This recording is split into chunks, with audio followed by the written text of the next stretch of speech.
So brave of them to make a whole movie around that. That's crazy. I swear to abide by Katie's rules and regulations of camera use and to not offend this entity or whatever it is in any way, shape, or form. Okay, well. So help me God. So there's a hole in the couch. Right. And Mr. P likes to climb in it. Katie's trust. So he's stuck. he's under the couch. Sweet. It's not. I hate when he goes down there. Average YouTuber apology be like. No, honestly, they're worse now. They've somehow gotten worse. Did he? What was he saying please for? For fuck? No. He kissed her and said please. I'm sorry. Let me go back. There's no way. 10 seconds. Just press the 10 seconds thing. Okay. Oh, Can I okay. get a kiss for that? Can I get a kiss for that? Oh my god, you're so cringe. Where my hug at? Where my me? No. Please for fuck, I did the disclaimer. She's like, okay.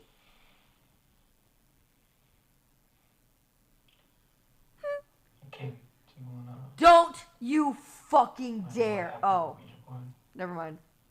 Do you wanna? What fuck? Why would he? Now is most certainly not the time, Dude, Micah. Why does he keep Right pushing before this? bed, he buy? It's 2 The nerve a.m. of you. I've had my sleepy time and I'm wearing my Hongshu Mimi cap. Sorry.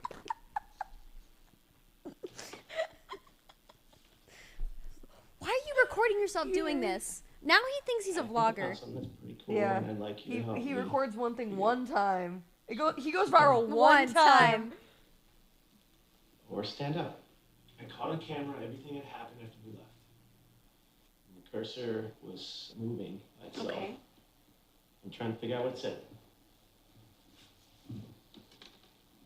I couldn't figure out exactly what it said, but there's a lot of possibilities. Girl. You know anyone named Adina or Diane?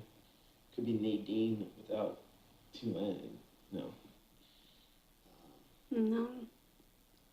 Well, She's like, that's my name. No. You know, it could be this thing just fucking with us and it doesn't mean anything.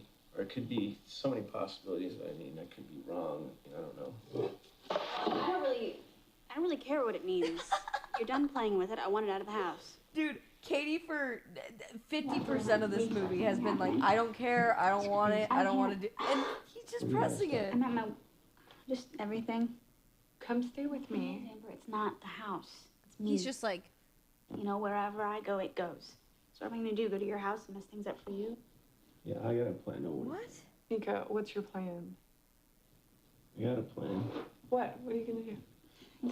Don't worry about it, okay? don't worry about it. I'm not Don't worried worry about about it. So, Okay, here's the compromise. This movie is so funny. I'm so You're glad gonna we be decided to proud watch of it. It really This movie is is. fucking It hilarious. It has moments, Work, for if sure. it doesn't help us, we're calling the demonologist and we're getting this taken care of. Demonologist.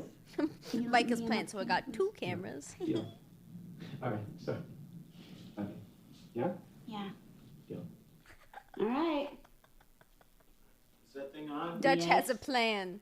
We're going right to Tahiti. Exactly. What is this going to prove? I read Chad's jokes and then I deliver it to you to make you laugh. Walks through here. It's like a pipeline. Okay. I think It's we pretty great. much I'm established getting the something's best of happening. everything. You don't even have to read. I know, I'm it's making a call. perfect. Oh, Oh, You he have your sees it on the powder. floor. You can clean it up tomorrow. Take a deep breath, pop a pill, fine. You Figure That's out too what much we're salt. dealing with. The ghost is not gonna enjoy that. Then we can go crazy. Oh my god, he actually. Oh, I didn't Yeah, realize he pretty poured it good. like all down the Looks hallway. like our floor is covered with powder, yes. trickle down joke economics. Hey. I've been doing my research. I'm taking care of this. Nobody comes to my house, fucks with my girlfriend. Oh yeah. That's the way it is. Toxic masculinity. let him know. Be like, Fucks with my my girlfriend. girlfriend. You're not a person. Sis, You're my girlfriend. Yep. I'm taking care of it. This is my house. You're my girlfriend. Oh You my fucking solve the problem, god. okay? What is this man's name? Okay. Micah. Micah.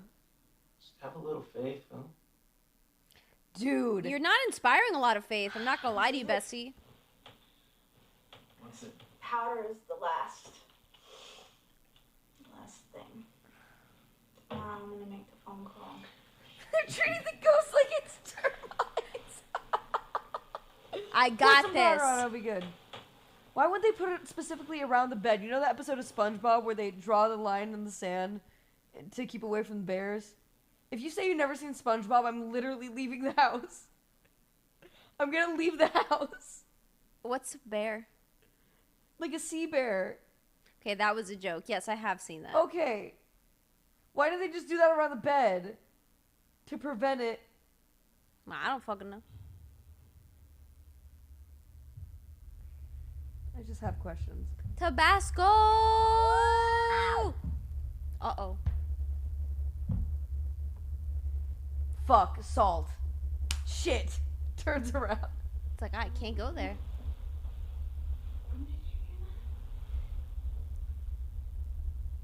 M'lady. You son of a bitch. Oh my god.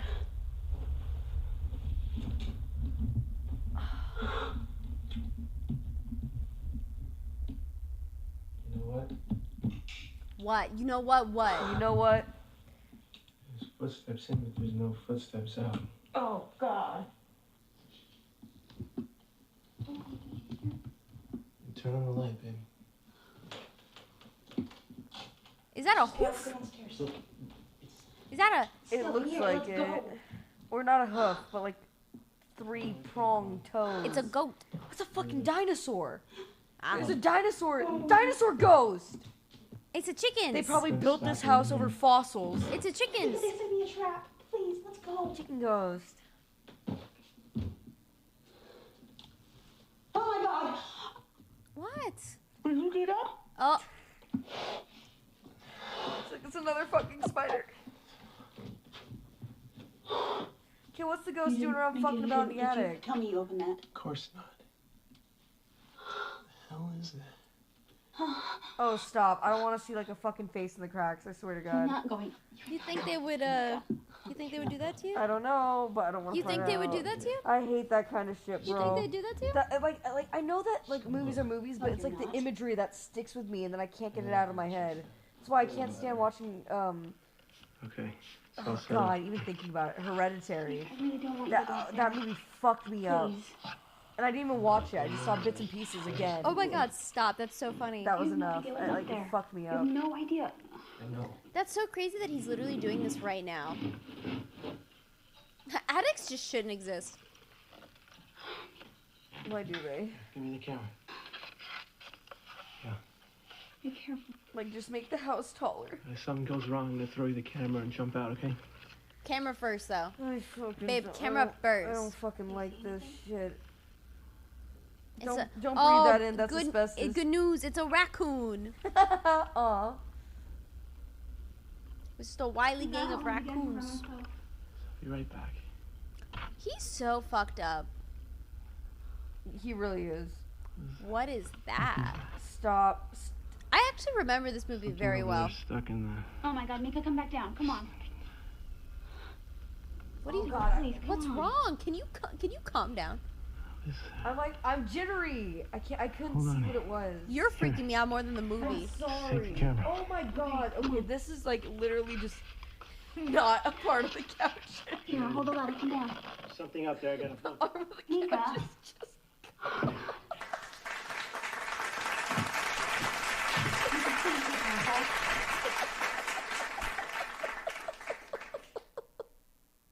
I don't know what to tell you.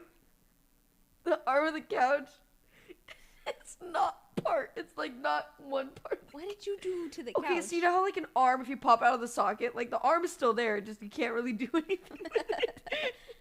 That's the equivalent of the arm to this couch. Okay. Like I see. Interesting. All right. And I'm taking that with me, by the way, 'cause it's all I got. This couch is coming with. you're just be very careful. I mean, it's already missing a leg. You're gonna be careful on that side anyway. Just keep that in mind. Yeah, Maya did just break the couch. Very expensive couch. I'm gonna have to sleep on the fucking couch tonight, huh? Because God damn it. You're in the doghouse. No. I'm hungry. Booty, did you try turning the couch arm off and on? Are you okay?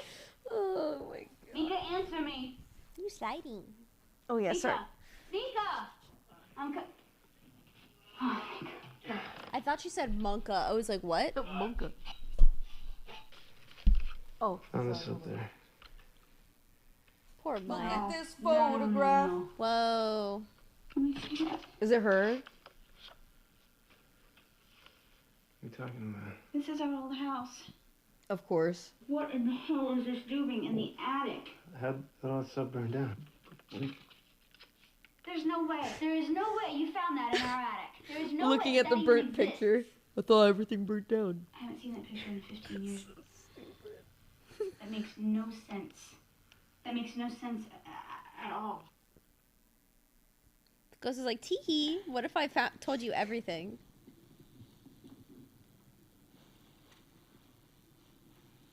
You okay, man? No! You okay? Turn the light off, please.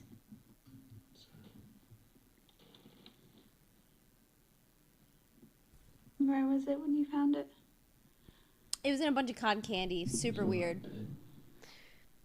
I mean, so Booty, like, she's like, oh, it just follows me wherever I go, like, no matter where I go. But, like, why? What the fuck happened? It's explained in the third movie. Oh my god, is it? Good night, Peanut. Good night.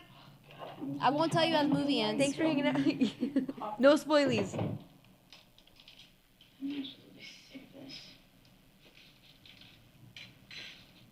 I think we could both use a little more sleep. I think I could use a new life.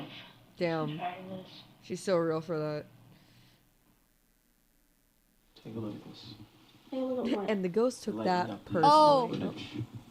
And last night, you can see the footsteps. Peanut wasn't really going to bed, but we sent him to bed. We sent his ass to bed. Sorry, Peanut. We tucked him in. We read him a He was bedtime like, story. oh, okay, yeah, sure, I guess. That I didn't mean it's too late. I have to go. What are you gonna do? Okay. Hey, Bye, Peanut. Sorry. But good night. Well, I do. We're calling Dr. Avery. You've had your camera work, you've had your powder on the floor, and it's just gotten worse, okay? We should have done this 2 the weeks toe ago. shape of the monster? The toe We're shape? calling him today. For some reason reminds me of like some Hey, kind hey, of hey, hey. character from Halo. Let's talk about this. Oh, first. like an elite? Yeah, Like control. the big alien You can boys? trust Yeah. this. Yeah. No, you haven't been having Yeah. any It's the progress, and elite. You're not in control. It is in control. And if you think you're in control, then you're being an idiot. Not a single thing you've done has helped. And I'm Why is sorry. she such I a don't mean to bitch? burst Yeah, your bubble, dude, but she the has camera no hasn't right helped, to and act stupid this way. footprints She has haven't no helped. right. You What think that what thing she's would've left footprints if scared? it didn't want She's to? No. she's Didn't annoyed. it want Babe, I to. It can't wanted hear you to over find your my photo. boobs. It Can can you be please? anywhere. Here's what we're saying right God, now. just lift it up a little bit. Like You are please. absolutely powerless. That's not true at all. You know Well, it. get over it. Another period already. God. Well, I called Dr. Avery's, and he's gone. I didn't know what else to do. So I What? called He's Frederick's dead? house. I know you don't love him, but I did, and he's coming back tomorrow. That was as soon as he could get here. So maybe if we make it till then, we could just hold We'll off. make it till I mean, You're I know telling I'm me that saying all the I- paranormal just- activity movies follow like we just hold lore? out. We'll be okay, and Like they happen maybe like tomorrow he'll help us. why are you laughing at me? Finish the sentence. No, there's a cohesive story. I thought they were just this, but like I hate you when you do this to me. I hate you when you laugh at me, you mock me. You mock my intelligence, my honor. I don't like the way that you treat me. Nighttime. It's the night phase. Oh.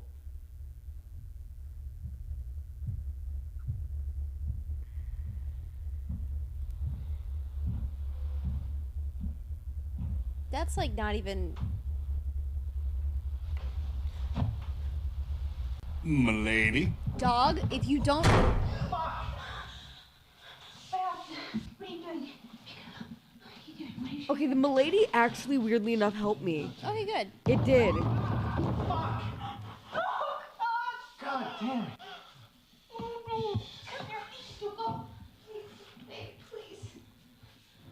Honestly, why would you leave? M'lady. Stop. I'm gonna have to turn it off. That time was booty too. Bastard. Booty!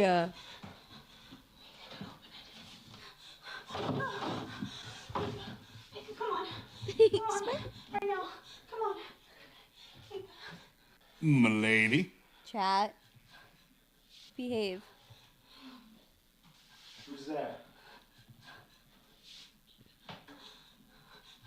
Baby, come on. Fuck with us? You want to fuck with me?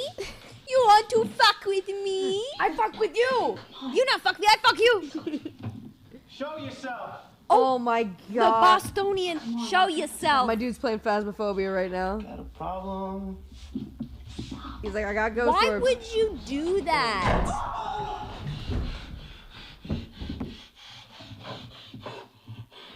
This man is the cause for all of her issues. M'lady. And I don't know, but I don't know why the ghost is going along with that. Get out of the fucking house. He thinks that like the ghost won't hurt them, it'll just like touch stuff, I guess. I guess so. But why would you risk it? That can make a difference. I'm not going in that bedroom. I'm not going in that. Baby, look, it comes back. No, downstairs. Let's just, please. Why wouldn't they keep the door closed? Like, why would you keep it open at this point? Downstairs, please, please, please, please, please, please. He's like, have you never been in a haunted house? They're not allowed to touch you. Yeah.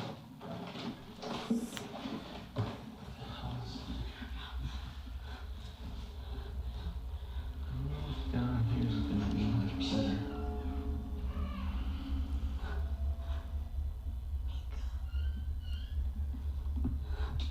Oh, dear. How about turn some fucking lights on? Please. Why walk around in the dark? Who does this? Oh, I hate this. We should go upstairs. Yeah. Come here. Come here. Close the fucking door. Oh my god, these fucking people.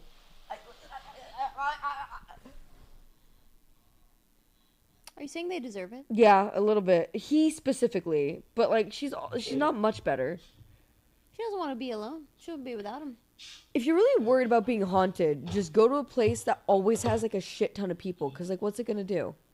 What's it gonna do? Like where? Like you the want her mall. to sleep in IKEA? Yeah, I do a little bit. Gotta get some sleep once in a while. If it came between that and like dying, sleep in IKEA. Couldn't be in that room.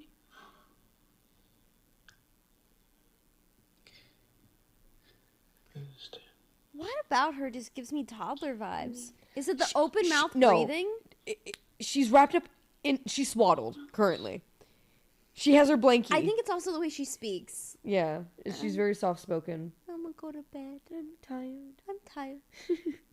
I just don't want to. Go stay at a motel. IKEA closes. Fuck. A 24-hour IKEA. Do they have friends? Yeah, fucking no. They have a sister. Yeah. Love that. What the fuck is that? Nice. I don't like What it. are we eating? Is that a takeout? Papa hungry. I'll check the mirrors. I'll check the mirrors. What mirrors? Did something break? Why does he have a... It sounded like a thumb. Our picture. What picture? No, look. Stop. Fuck. On his face too. Oh, Well, he's Oh. been a bit of a my dick. face is scratched and yours isn't. Something's here. Katie. You think? It's bullshit. That's bullshit. What's here? What? What are you talking about? I don't know. I feel it. I feel it breathing on me. Her hair moved. Come on, dude. That actually kind of got me. Really? I felt a tingle. Oh, okay. The bear.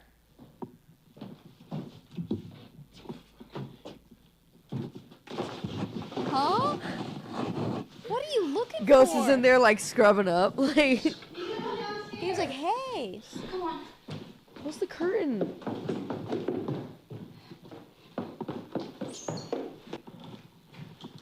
So this shit happened in the daytime before?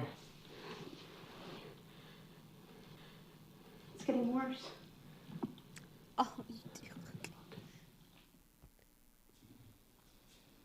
Hey, baby, stop pacing, please. Sorry. It's making me nervous. Well, I'm nervous.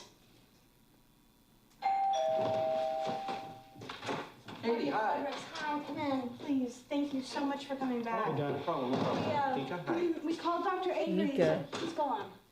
Yes, he's out of the country. He'll be back. Wow.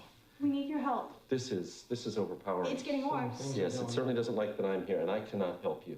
What? I've got to get out of here. This thing is very aggravated, the fact that I'm here. Wait. Everybody calm down. We need your help. Well, I've got to tell you, I am not the person to help you in this situation. This is not my area of expertise. I think I'm doing more harm being here than any good. Yes, I really have got to leave. What is the... Dr. Avery will be back in a few days, and when he gets back here, he'll take care of all your problems. What should we do? Should we leave? Should we... Leaving won't help at all. What? Let me see what I can do, but I've got to leave this room right now. This is I've got no to leave. joke. I will help you, but I can't do this right now. No. Serious? Dude, why are they always so vague? Like, oh, I can't do anything. It's not my job description. I mean, I he can't help said, you. he kind of explained it. He said, me being here is doing more harm than good. But why? Like, Because he said, I'm like, and this isn't my area of expertise. I'm like You're a an demonologist. I'm an entry-level demonologist. Why the fuck are y'all awake? We're watching a movie. Mind your business. Mind your own. Mind your own.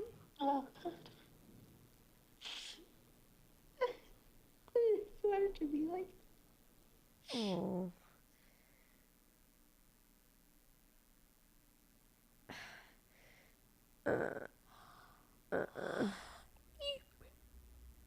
Oh.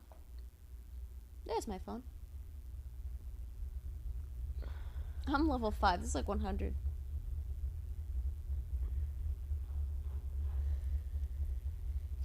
Imagine sleeping in this house. How would you ever be able to fall? Fuck me, dude. No. Go said, let me. Dude, I'm suddenly reminded of Scary Movie 2, though, which is making me feel better slightly.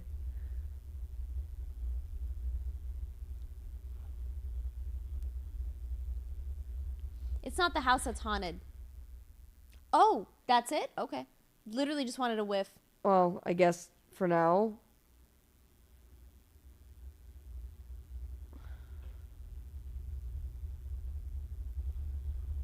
Is Mika in the bed too? Yeah. Yuck. Yucky. Yuck. Ew. Yuck. Yuck, yuck, yuck.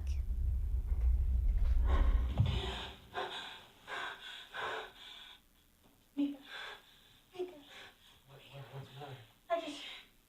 I just felt him breathing.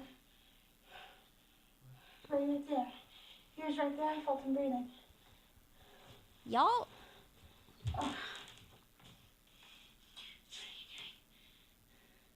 He's just getting into bed. Is he checking under the bed right now? Where you going? Mika, come back. Not go anywhere. Is it Rip Mika? No, I'm telling you. Pina, I thought you went to bed. I'm telling you. Please. This is where I start swinging. At what, Peanut? The air. At what? I feel that he's still here. Something's wrong. Right, sorry, I'll leave. Answer the question. It happens when the lights are on, so turning out the lights won't help. Oh. Oh. Oh.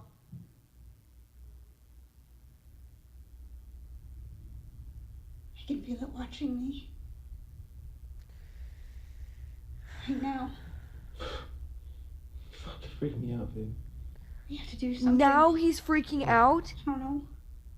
We have to figure something out. We have to. Okay. I'll figure something out. Do some research. There's gotta be some other options. Perhaps they should leave. but everyone has told them that if they do, nothing will change. Mm-hmm. And like, I kind of wish that they would try, just find out. You knew something happened last night. That's the only reaction. I knew something happened. I knew it. He got into bed with me. We spooned. Do something. I knew something had happened. I can feel something's wrong.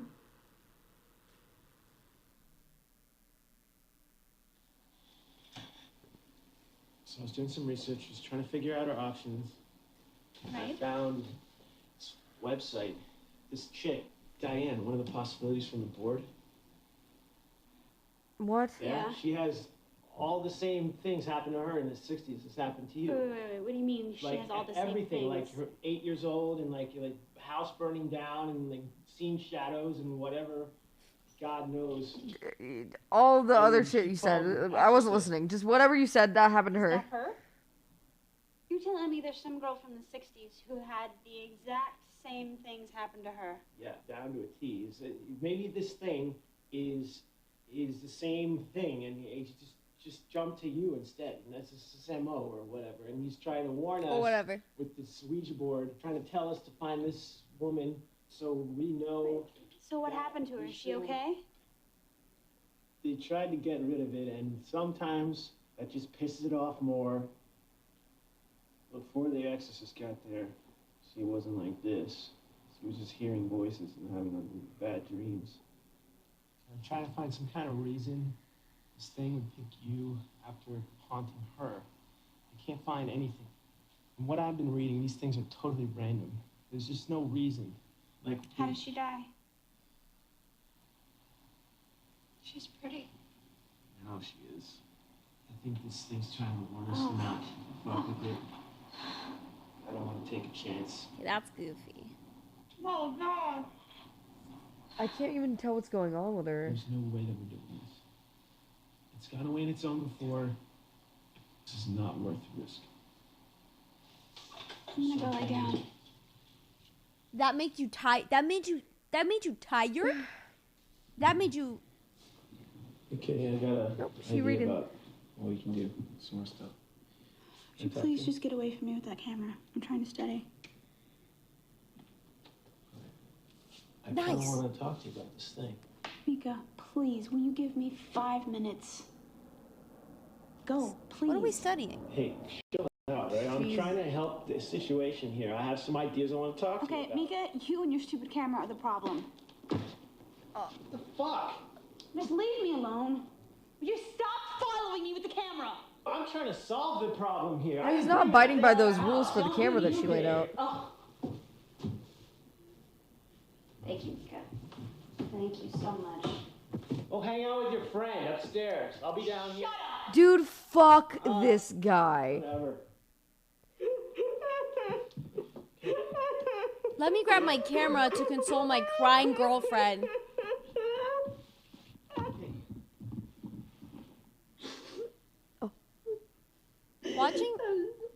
Watching this movie the first time, the whole time, Yeah. I was so obsessed with the bear. I kept thinking the bear was involved in this some way, somehow. The bear? The bear. What? The bear. What bear? You haven't noticed the bear? What are you talking about? Okay. Are you fucking with me? I'm serious. M'lady. Don't. It's always at fucking nighttime. Fuck you guys. What do you mean? There's a white bear in one of the guest rooms down the hall. And sometimes when they walk down the hall, you can just see it. Goodbye. See ya. Hey, goodbye. Why didn't you say...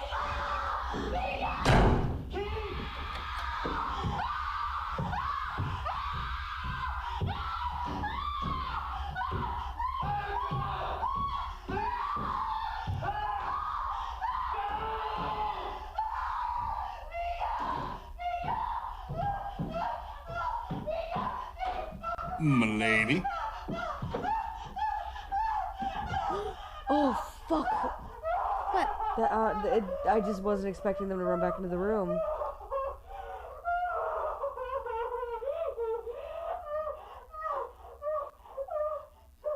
I would not feel safe enough to just cry.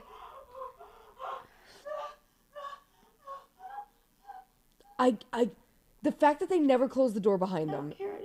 I don't care if it's a ghost, it can go through doors. It just bothers me. I can't be here. I can't. Like, naturally, that's the one thing you'd want to do to, like, try to protect yourself. Yeah. Why are we leaving? I'll get us a hotel. Stay there tonight until we figure out what we're doing. We're not staying here another night. Say that out loud so the ghost hears you. Also, how come when he wants to leave, it's okay, but when she's wanted to leave before, he's like, no, babe, it's fine. It's cool. You're overreacting. Help her. Oh. Jesus. Oh, he just wanted a nibble. Sorry, this looks like something bit you.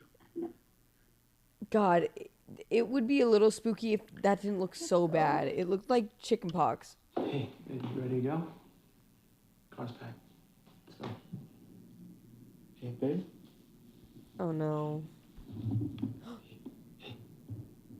Oh, my God, I thought she was just dead. No. Babe, let go of this thing. Hey, let go.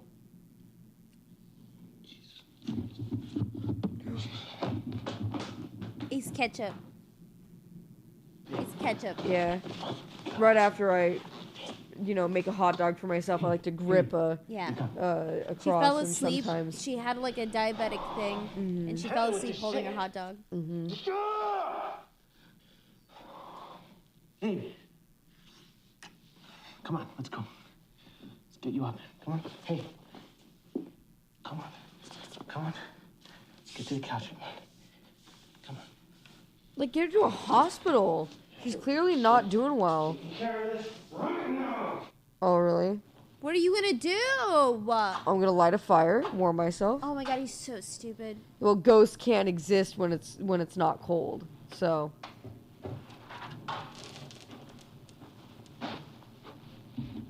He looks like such a douche in his fucking jeans with this fucking leopard print rug. I'm over him, I'm over him. Oh, he burned the cross? Oh. Seems counterproductive, but whatever. Let's get out of here. Back in the car. Let's go. I don't want to go. You talking about you don't want to go? Let's get the fuck out of this house now. I don't want to leave. Will you stay with What me? the fuck are you talking about? I We're think leaving. I think it'd be better if we stay. Please, just. I don't want to go. I don't want to leave. Just trust me. Whoa. You want to stay here and sleep in this fucking bed and get dragged down the hall again? I don't think so. We'll be okay. It's better if we stay. You fucking I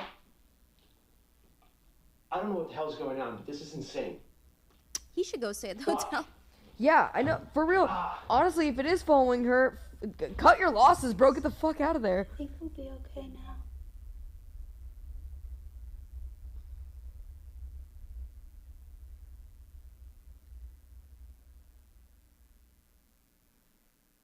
I feel it coming. It was I at this feel it point. coming, babe. She knew. She fucked up. All right. She is in on the scam.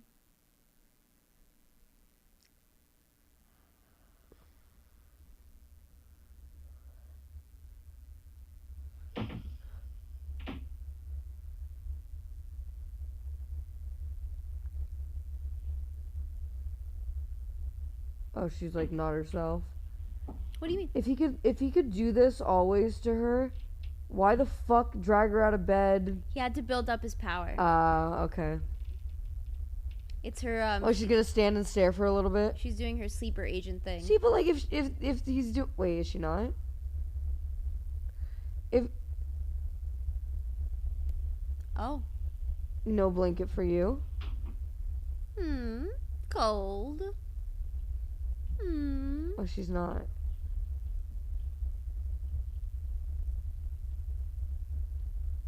Yeah, she's just gonna go pee, grab some water.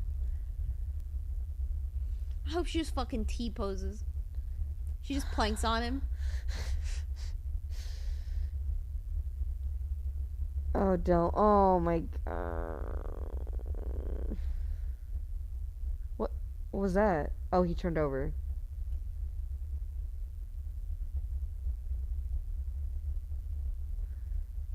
She wobbling. Like, what was the point of that? Making a plan.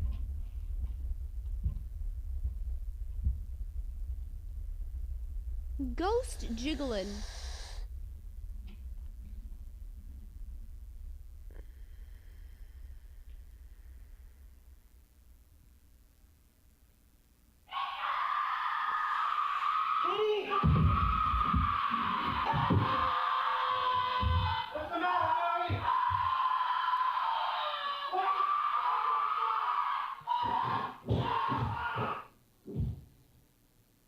He said, what? Oh my god. Why was he screaming? Then he said, "What's the matter, honey?" This bitch empty. I don't like how long this is going on.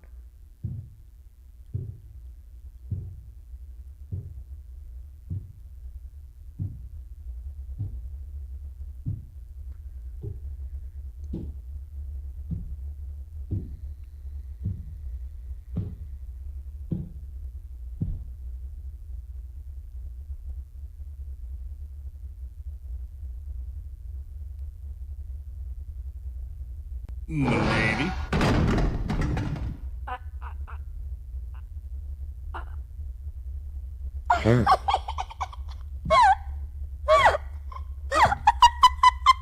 Milady. Whoever fucking did that, you're dead to me, but also you're so fucking good for that. You know what's worse is the sound scared me. What even happened? Oh. She threw him. Oh god. Oh, I hate that. Okay, whatever. Fuck. Dude, it was the sound that scared me, and then I was like, oh, okay, and like I looked back, and then the fucking thing came flying. And, oh. Oh. Oh. Awesome. That's awesome. I told you he was empty. Oh my god. Yay, we did it! We did it! All that for one jump scare? Man, there were a couple. It's just... Don't worry about it. Oh, yeah. That wouldn't be on Twitch. No, never mind. On Jeff Bezos. Watch. Yep. Oh, we did it! Dude, I don't...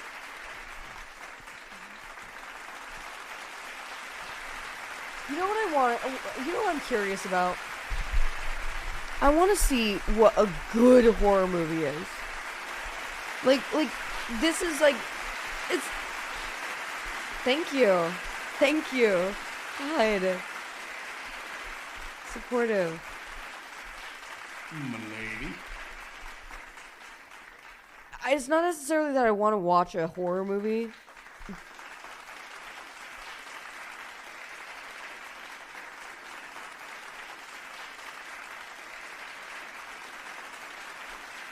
It's not gonna stop. No, it's not gonna stop. The Exorcist, I've seen, again, bits and pieces. I'm such a baby. Milady. It's not gonna work. You're gonna have to send them out to the hall.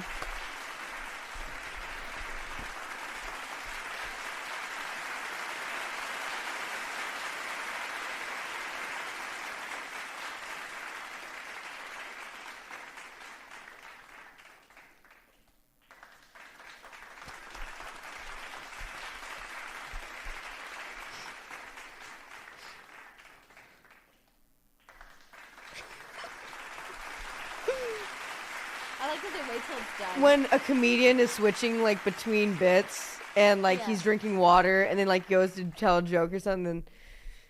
I've never sat down and watched like any horror movie ever, pretty much, because I'm terrified. So I'll only ever do it if I'm with people or with friends, and so like I don't know what a good horror movie would be. Peanut's saying the Blair Witch Project. I'm down to watch that at some point. Yeah. But I don't know what like. I mean, so you've watched pieces of Hereditary? I cannot, dude. I had nightmares for weeks. I had to sleep with the lights on. Yeah. It fucked me up. Yeah, like, yeah. and that was like 2 years ago. It messed me up. Oh. I get that. I feel But that. I know that the stuff that's made by that A24. Yeah. Oh, A24. That's right. Yeah, I know that they're highly regarded, for their craft. Yeah. Yeah, in their craft. Yeah. Sorry, coming. I wouldn't describe it as that. Yeah. But yeah, I just I've seen bits. I just feel like I've only recently grown the spine enough to watch scary movies. So I've been watching like a lot more of them. And yeah, it's just like once you have a traumatic experience with a couple, you can literally just watch any scary movie and you'll be okay. That's my takeaway. But you do have to be slightly traumatized from them. Oh, okay, great. Unless you're one of those people who are born with a natural immunity to fear. Couldn't be me. Inject some coffee into but let's go.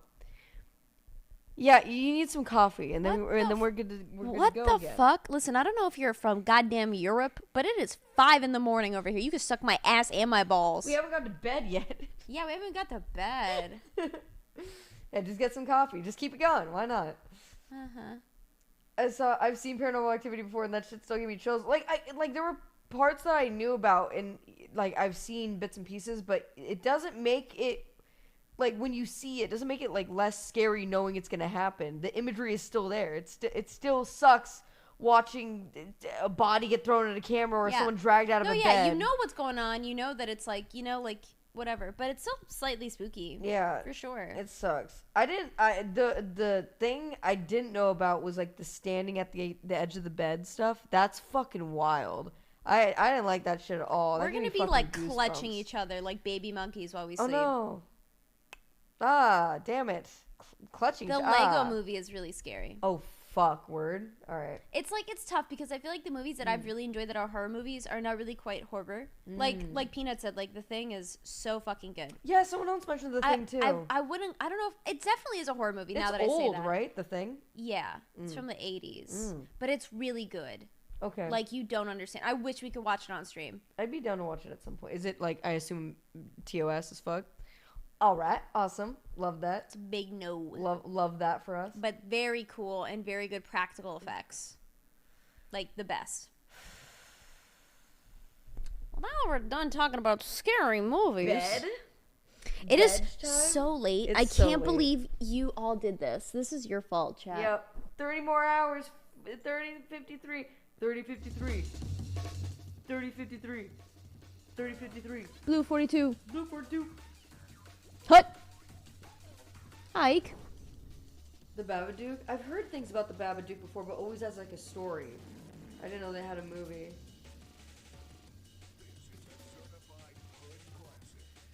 Oh, it's just gore, but like 80s. Oh, special effects gore. Oh,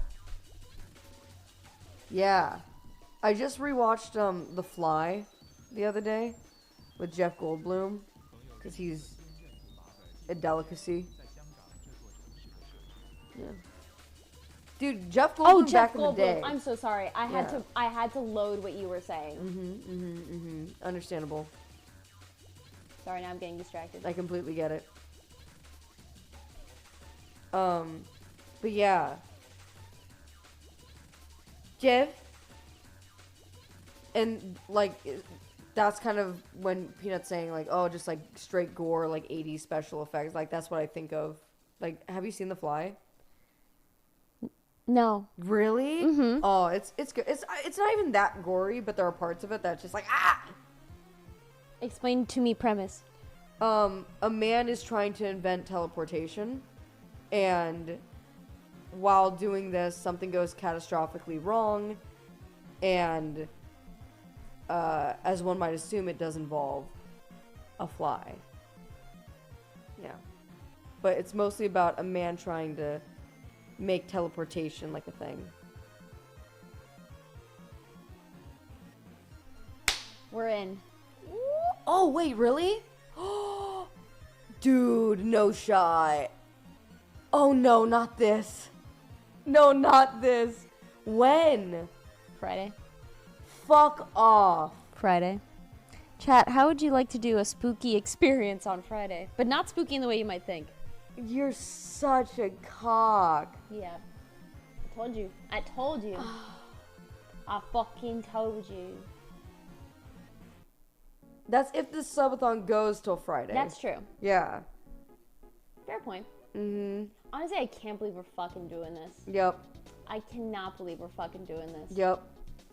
It's a thing. Let's hear the shit out herself. Just show her lights out, the short on YouTube. Oh, no, I've seen that shit. Because we do a thing called Mostly Ghostly Mondays, where we watch spooky videos and we read spooky stories. So I've seen Lights Out. I've seen a bunch of different versions of Lights Out. And yeah, it's solid, and it scares the pants off of you every time. Every time. Doesn't even I'm matter. over here in Florida, wondering how you two are still awake. I've been to bed and back at work since you started. Unhealthy. Yeah, fuck that. I refuse to watch it again. Totally understandable. Do we want to set up the thing now? Yeah, that'd be great. Do you want to do it? Yeah, do we want to have something else going on, like a video or anything? Or no?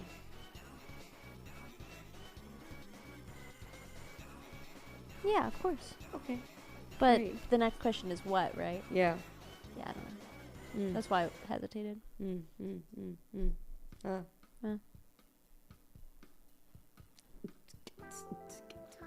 I fucking love this song. Yeah. Okay. I mean, maybe the thing enough for right now would be okay. Okay. And Yeah. just us and the thing. Okay. I think that'd be fine. Yeah. Glad you're streaming everything so we can catch when Maya Scared is you standing more over than Yeb for 3 hours straight while she sleeps. I wake up, be like, "Hi, what are you doing? What you doing, chicken? You okay? You want some water?"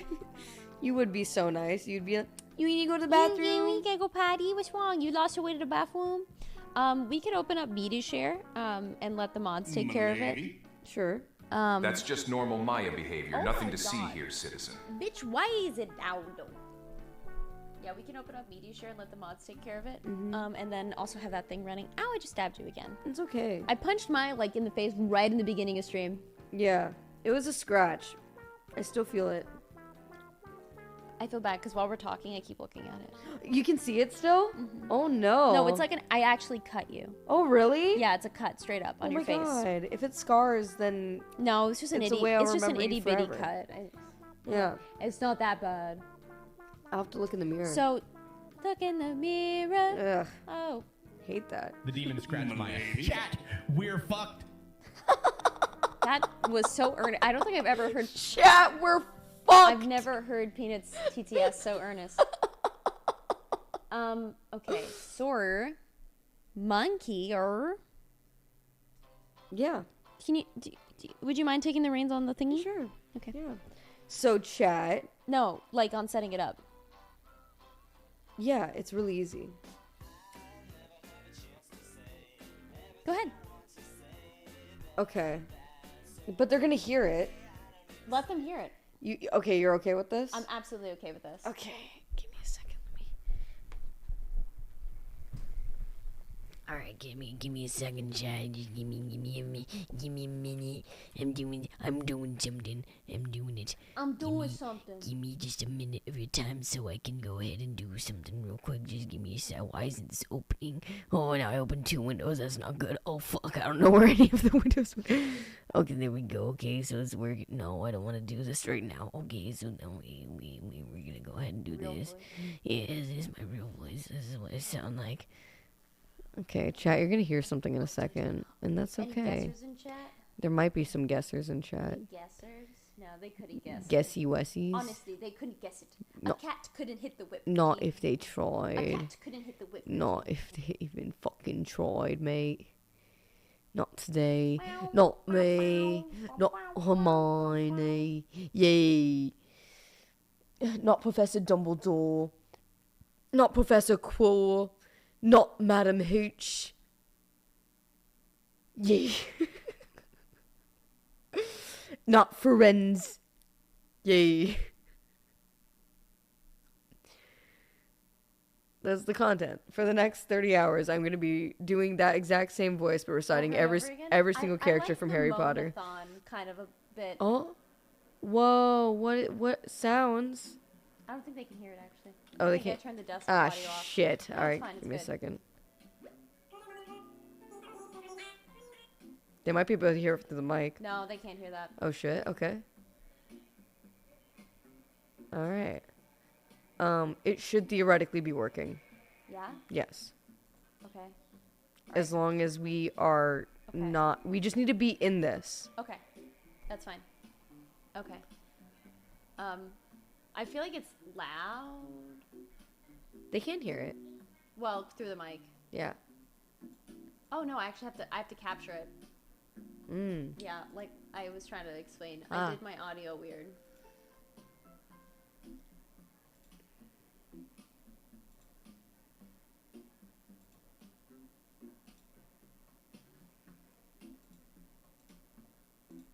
This is so interesting. Oh. Where is it? Where did it was here a second ago. Oh, it's just not. Okay.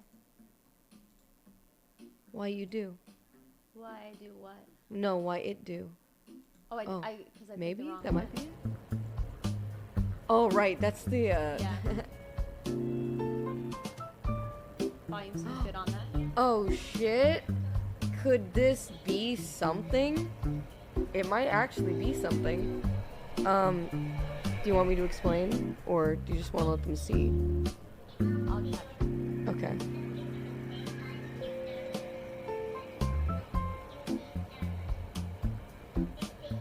Oh yeah, I do see it now. I'm so sorry. It's okay. Oh my goodness, what's going on? What is going on? Yeah, it depends on what the other scene will look like, too. It's happening! Sort of happening. Oh, sorry. We'll explain momentarily. Why are you hiding? Why are you hiding? Why are you hiding? What's oh, G? it's because it's fucking behind me. Oh, haha. I'm done. So. So I'm gonna put it like this, and the mods can put media share on the other Okay. side. So it's gonna be like this. Cool. And then media share. Yay. Yeah. That works. Right.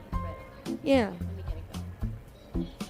Bee-bop, bee-bee-bee, bada-bop. Oh, you know what we never did, though? What? We never made like a... we'll talk about it in a second. Okay. We might need a mod in a second. Wait, yeah? Yeah. What? They'll be able to start, but... I'll explain in a minute. As soon as we explain. Island adventure, whoa! Hi, Sue.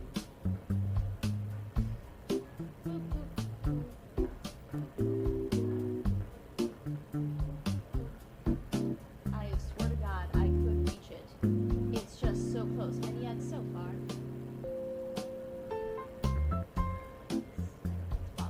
Okay. Sorry, I'm being persnickety. No, you're fine.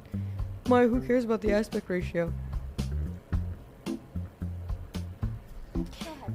Yay! Chat, with the lovely help of our friend Ben64R, as you guys might know him, and a little bit of code from Doug, we were able to get a Twitch Plays Animal Crossing going for the boys. So you can actually play Animal Crossing in case you want to, like, you know, make a character, start a game, run around in your town, all that kind of stuff. Dude, Peanut's already on it. He's such a cock, dude. Whatever, dude. So, theoretically in a video game, like this one... Oh, hold on. That's supposed to work. Oh, wait. I don't think we're in... Okay, try it now. What did you say that we had to do the mod? Fun fact. There we go. So you can control chat using the same layout. Hold on. Where is this? Using the same layout that you would have on like a controller. Yeah. The same layout that you would have on a Switch controller. you can say those in chat. You can say A, B, whatever the other fucking ones are, Y, X, whatever it is. And then up, down, left, right. To continue, you press A. The issue, okay, that we're running into, and if there's a mod that can right now, it'd be really cool. If someone can make like a controller layout, just like a little graphic or something. Ben or oh wait, Demuth, you're not a mod, and yet did you not mod my mods? You creature, can I mod my buddy? Okay, cool.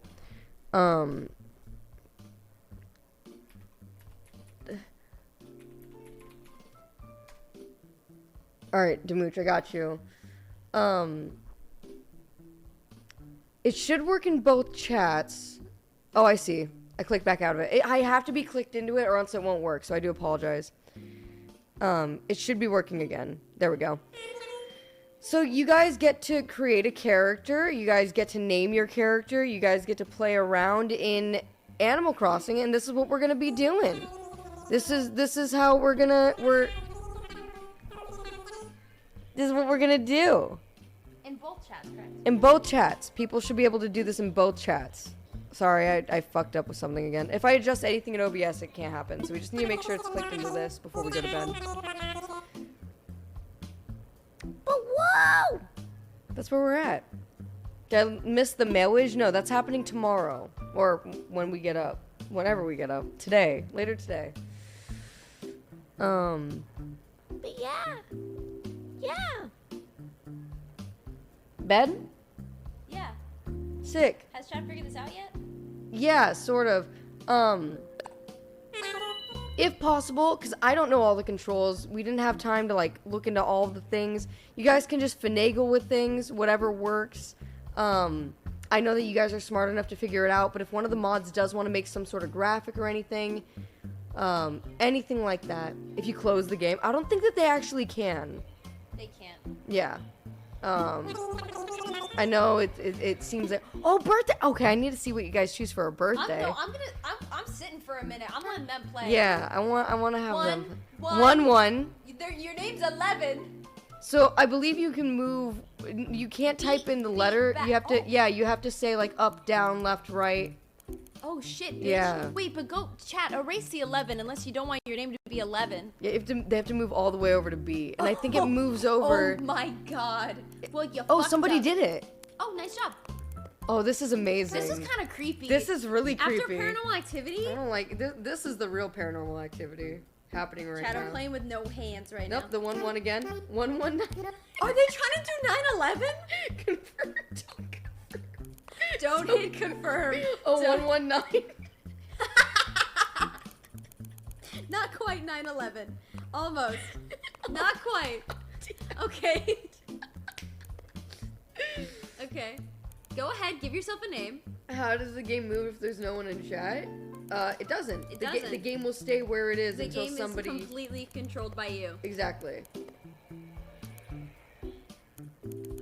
What are they trying to do? I think they are trying to do 9/11. 96. This is really important, so you guys can't fuck this up. You gotta work together. Put it in the fucking special characters. Yo, I'm wide awake again. What's No. Don't do anything. Press A. No! Oh, they did it. They did Okay, it. thank God. Ah! No! God damn it! The game is in French now! I play the entire game in French. No! Oh, that's good. Chat, you gotta calm down. www, which is the World Wide Web. Yo, I got this. Okay, then do something. Don't press confirm. Don't press confirm. Don't you dare.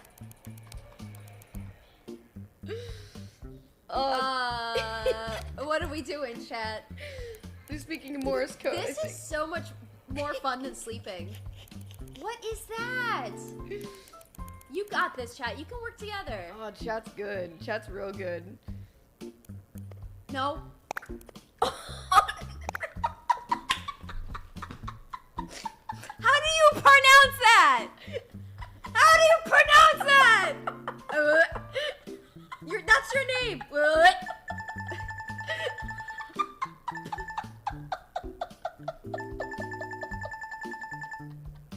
We're gonna be here a while. Oh my god. 1-1. That's confirmed. Confirmed. Press yes. Oh god. No. The date wasn't right. Oh, just kidding. The date's fine. Date's fine. Ah, yes. Yes, absolutely. Oh, holy shit. He's like, how do you say that? Sounds like shit. Oh no, character customization. I don't remember this part. That you can customize your character. Yeah. Yeah. All right, press A. That is wild.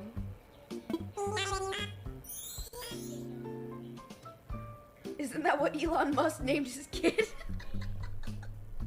We're one of the Musks. You guys are so funny. Weesix. Their name is Weesix. Oh my god, who are you gonna be, boy or girl? Boy or girl, chat? Boy or girl? Girl? Oh, go.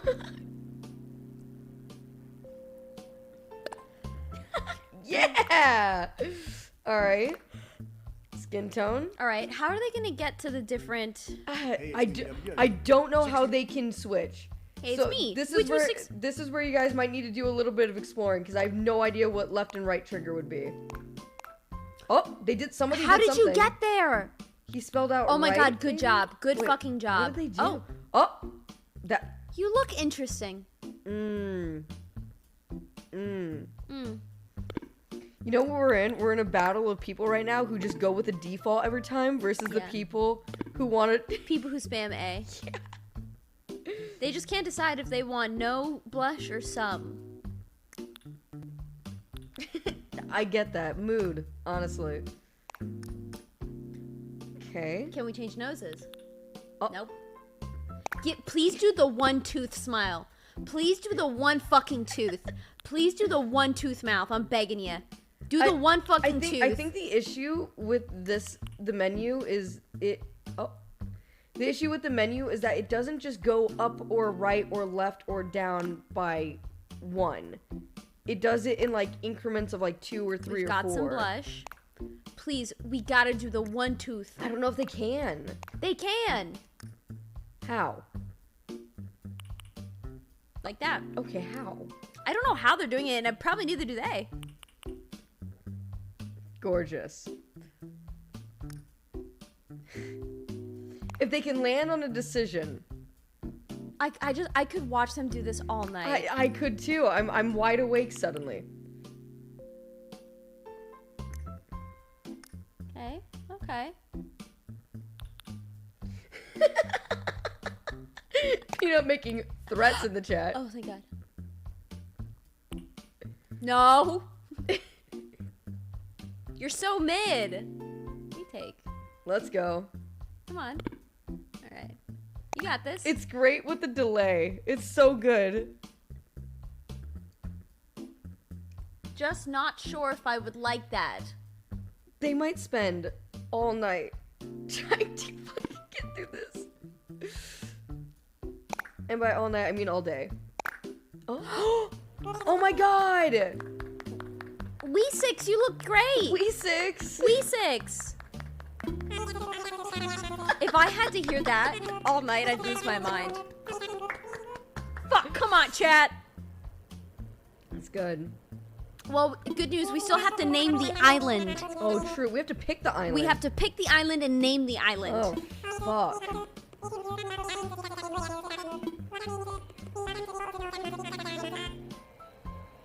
North or south? What do we got? What do we got? North or south?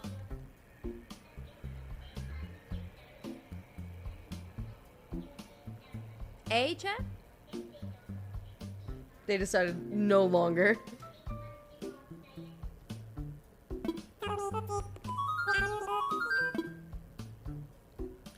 Just press A. Oh. Nice. They're not still in French, right? What? Hey, never mind. Hey. It's 5 a.m. You know, give me a little bit. Give me a little bit of. Maya's like, oh right, I'm fluent in French. I need a little bit of compassion right now. Okay. Sorry. Oh, it's okay. Like watching an any colony play doctor and deliver a human baby. I just realized chat can't see us. Not right now. Oh wow. They could see us the whole time. Oh, okay. That was just being pulled up. Okay, I see.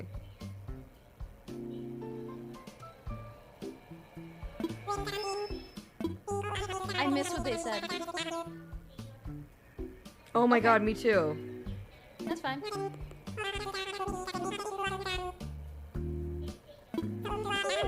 Moody's got a strat. Oh, does he? Yeah. Just spam it. He's got a strat for us.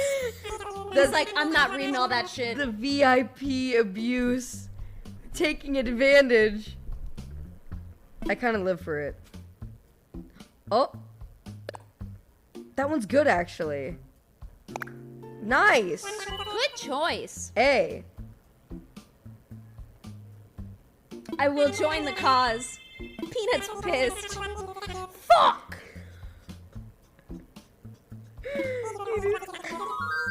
What was even wrong with that island, Peanut? Who's saying that? Rizzoli, you're so stinky. You're so stinky. Like, no one has VIP in my chat anymore. We haven't recovered from the last VIP gauntlet. A lamp? Something to... I read that as something to kill me. As something to kill me? Honestly, that's valid. You guys... Oh, what? You guys are boring. Boring, stinky. I wanted to be a lamp. Sorry for calling you stinky. Nothing stinks about that dope 5 gifted subs. Yeah.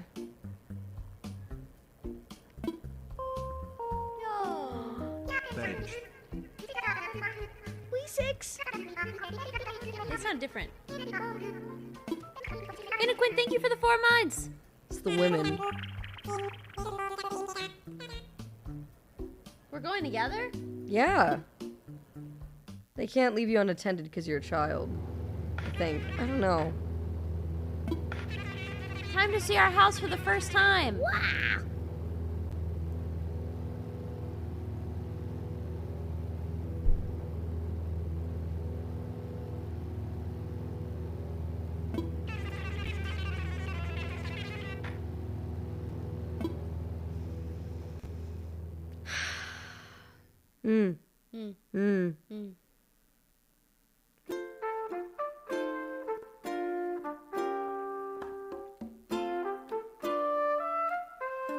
Is this an emulator or through Switch? Start. Through skip, Switch. This is on the Switch. Press, plus, skip, space, bar.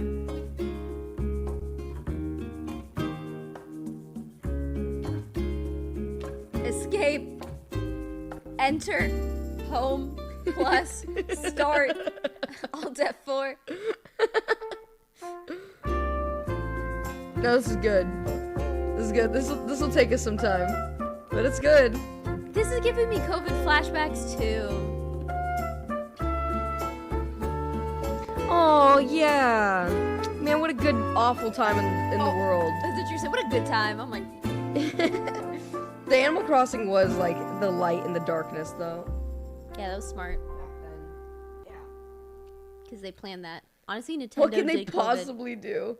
Space? No, there's no way. Did we beat it? Yeah, that was the end of the game. Nice job, Good job, chat. chat. Good shit, gentlemen. Good job, chat. Power button. Turns the game off. Screenshot. That's a combo of buttons. Good luck with that one. Mm. Beep, beep, beep, beep, beep. Power.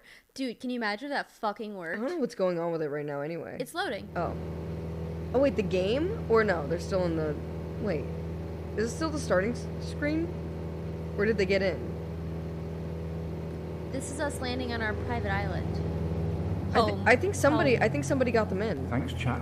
Thank you too for letting me know. 3. You got it, Rizzoli. Nice job, boys. Oh no. Wait a fucking minute. What? We got the hamburger sheep and the robot frog. I'm gonna shit my that pants. No, they're awesome. What? The robot frog and the fucking hamburger sheep. I don't know what you mean. The fucking the villagers. She's like a literal hamburger. She's a hamburger, Okay, and he's a robot frog. His name's Robert. Oh my god, we got such good polls. Holy. Good job, chat. Sorry, Amelia, I'm excited. Oh, I thought this said 69 for a second. I was gonna say that. Fuck. Dude, I'm so jealous of these fucking villagers. That's good. I think, good RNG. Chad, I think you're supposed to follow them. This is you. You walk. All You're right. really doing it. You're doing it. And they started off with cherries. You have cherries. You have such a cool island. Oh, you better make this good, Chad. Oh, they better shake the fucking tree, dude. They're still figuring it out. All right, you're gonna get there.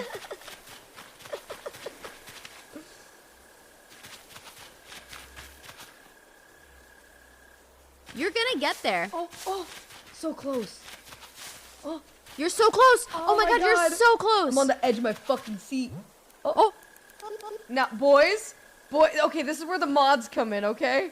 Boys, this is where Stop. We need to be on our best behavior. There's mods in chat. They will ban you, okay?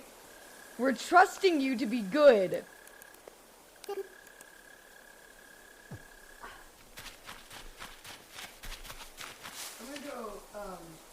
Get cozy. Yeah, go ahead. I'll be Yeah. right back. Okay. I trust chat. All right. I'm watching you, boys. One. What? What do you need? Oh. You know, I just, To touch. yeah. Cause every time we touch. Beep, beep, beep, beep, beep, beep. You can start shutting off lights too, if you want. Excuse me. Chat, I'm riveted by what you will do. Simply riveted. You missed it. Yes. Oh my god, yes. Go down. Yes. Oh my god, yes. Oh. Okay. Yes. You're working together and I love this. Okay, not quite. Yebo 7. It's your boy. It's your boy. It's your boy. It's your boy. I can't read. It's your boy Koi. Thank you. Thank you so much for the 12 months. It's a full year. Gets possessed by a ghost. The Discord drink. Sorry. Ignore that. I'll be back in a minute. All right.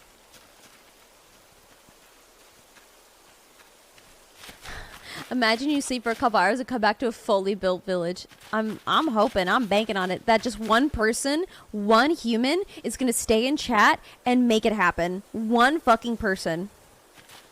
Does it read every single input? It does. In both chats. Oh my god, I thought Nook was scratching his fucking ass.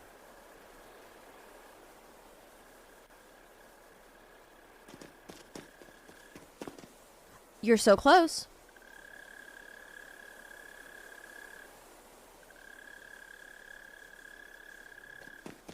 Ooh. Ooh, you did it! You did it! You did it! Turn down this a little bit. That was too low. Okay. Ah.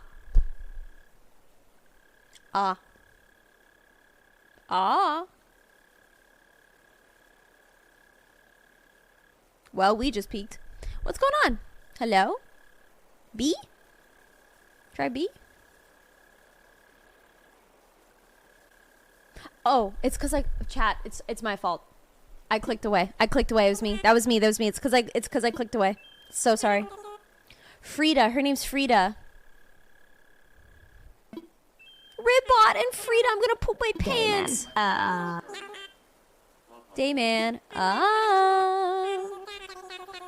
Dude, I have such an emotional attachment to this village already. I'm so fucking in. We are in there. I can't believe our luck with these fucking villagers. I've never in my days. You don't understand my goopness. It's your birthday? It's my birthday. Dude, don't say that around Maya. She will pull out the ukulele and sing to you. Happy fucking birthday, Booby Drooby. That's not your name. Bougie Drooby. Thank you so much for the 10 months, too. Monkey. Monkey. Chat, can you work together to name our village Monkey? Thank you, Peanut, by the way, for pressing A.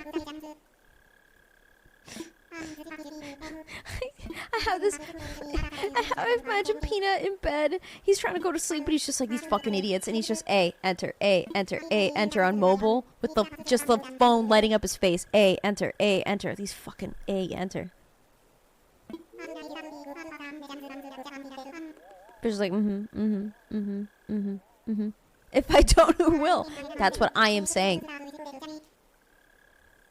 A tent?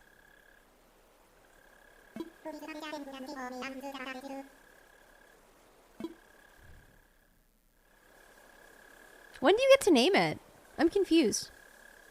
What? Wait. Uh-oh. I missed the assignment. Oh, I probably should have been paying attention. White Crispy! White Crispy! Thank you for being on Narcissus Sam. Oh, we have to get the tent from Timmy or Tommy. Okay, so we gotta angle this one a little bit better. A. Or B. Nope, too far. Are you micromanaging me, Nook? Gotta press A. Alright. Yes. Okay, let's try this again. And to the left. Alright. Yes. A little too far. Just a little painful. A little bit painful. You're so close. I think if you press A now, you're fine. I think if you were to press A right now, it would work. I feel like you would talk to the little guy. Oh, no, not now. All right. Go up from there? Nope.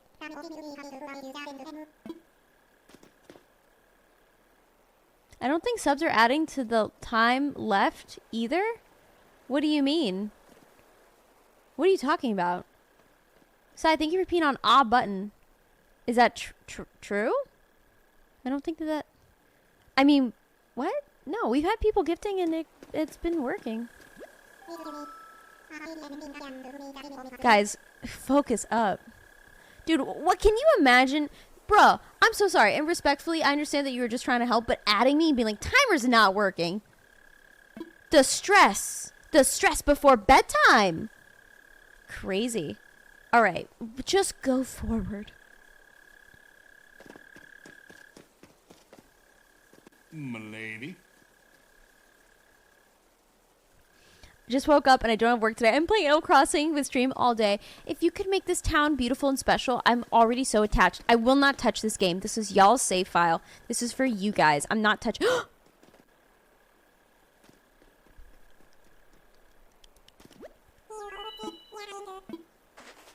Sleep isn't working right now. Please fix it. I can't. How about we play Animal Crossing instead, Glow?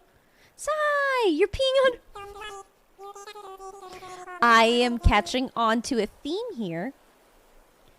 Thank you for peeing on A button, B button, left button, and right button to boot. Don't forget that our name is We6. Good job getting there, Chad. You got there. You fucking got there. Oh, don't look at my little toesy woesy. He's doing a little dance. Sorry, I just got comfy. I guess Animal Crossing is sort of like sleeping. Basically, it's like sleepwalking. Now we have to go into our menu. You got that right. I think menu... Sorry, our inventory is Y. For my memory.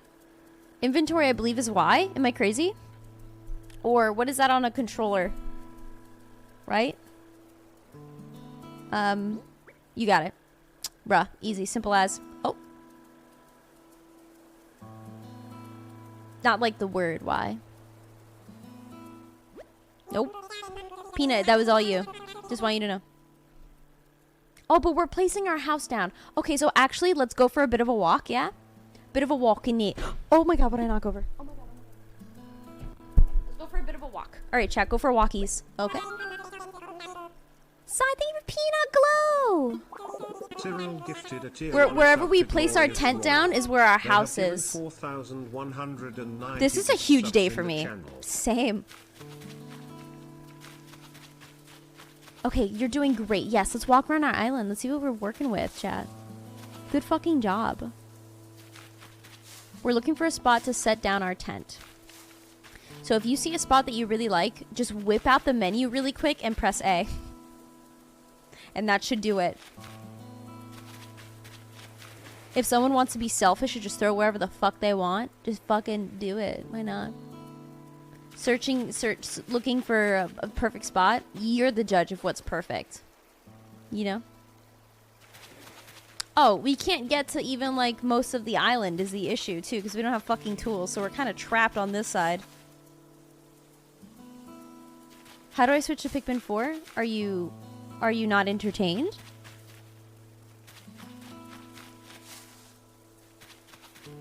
That looked like a cute spot up there.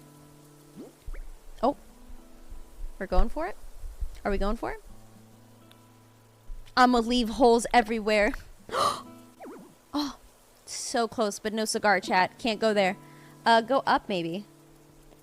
That would have been a cute spot. I like the vision. I really like the vision. I see what you're going for. Cute spot. This is so fucking funny. I can't tell you the level of gooped I'm at. Actually, I can. 99. Good morning, motherfuckers. It's time to seize the day and smash the gym. Good morning, motherfuckers. It's time for me to go to fucking bed. Morning, KBB. I feel like we just said goodnight to you.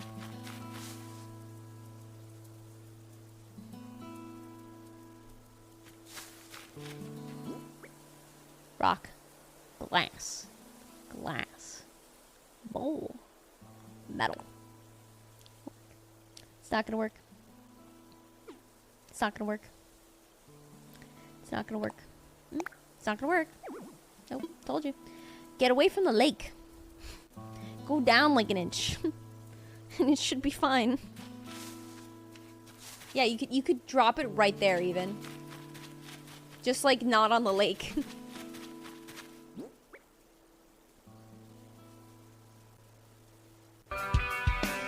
What if I wanted to come? Then yeah. The lights are going off, you guys can't even see. What would you do? Sigh. Thank you so fucking much for the roach, for the 10. Come. We're so naming this. We're so naming this Cumville. We'll have to do a little landscaping, but we can make that work. Should we go ahead? 4,200, I'll soup hug. Oh my god, no shot! Sigh, good fucking job. I mean, well, thank you, I should say, actually. Not good job. Sigh, thank you. Oh my god, 4,200 subs. Can we get an exclamation point Sigh in chat? Also, you guys built your tent. Okay, but now we have to go back to where we were talking to them. So if you just go left from here. I personally think would be a better name. What fucking game is this? Looks like Wii Game. Looks like Wii Game? This is Animal Crossing. Animal Crossing. It's Animal Crossing. If you go all the way left, you should be able to go back to them. No. No. Left. Wii 6 kind of looks like Weird Al. Oh my fucking god, they do, don't they?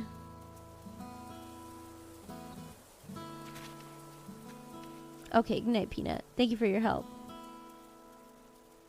Okay, you might have to go down and left, because the sign is there. Yes, chat room. Yes, chat room. Yes, chat room. Yes, chat room. Look, where it's in our sights. Yes, chat room. Up, chat room. Fuck, you're killing this. Left, chat room. I'm driving the ship now. I'm so sorry. I don't mean a backseat drive. Nope. Alright.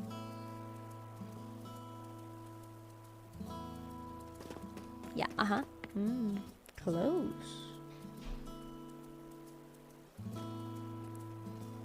I can't sleep until you got your house built. All right, that's going to be our new version of sleep. How are we going? We built our fucking tent. We built our tent. Just like in a random fun little spot.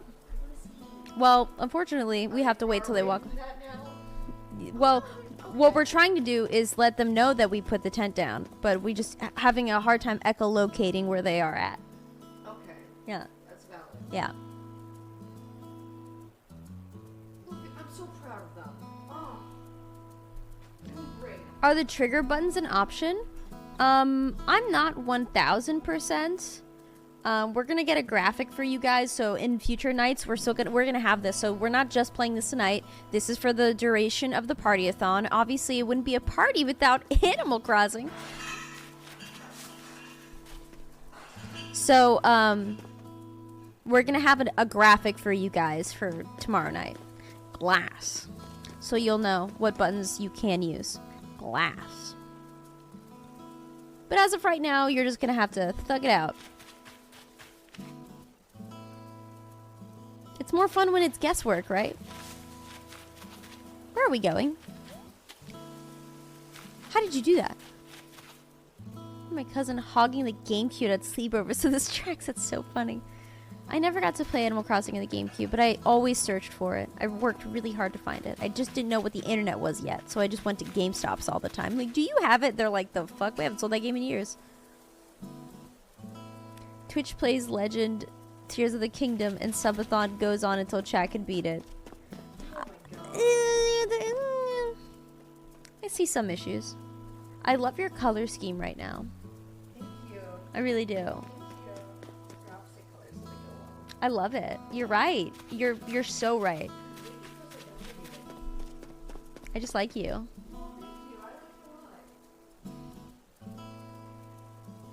Up. I'll drive the ship. Up. A. Fuck. Down. Glass. Down. Down.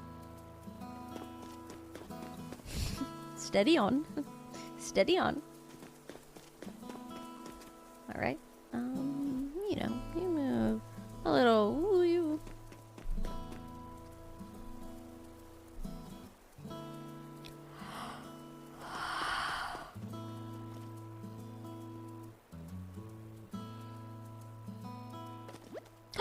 Yes, dude!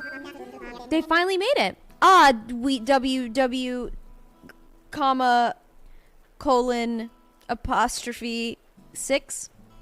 You must have found a suitable spot. Hello. Here's the first one back. So I suppose the other must still be searching for the right location. Oh. Oh no. Oh no. Oh, you have to talk to each of the villagers. Oh no. Oh no. Oh no. Chat, you have your work cut out for you. Excuse me, it's pronounced WW6. It's French for Daniel. Oui, 6. Oui. It's pronounced W6. Sorry, W6. Guys, power off doesn't work. Stop it.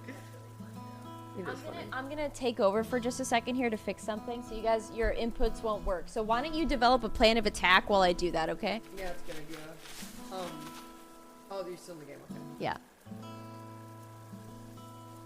Chat can't control anything that happens, by the way, currently.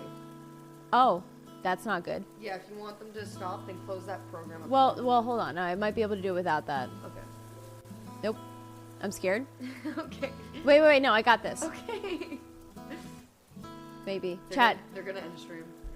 No, they can't. Not from here. Okay. Chat, stop. Where is it? I'm so stressed right now. Do you have moisturizer? Yeah, I do. Sick.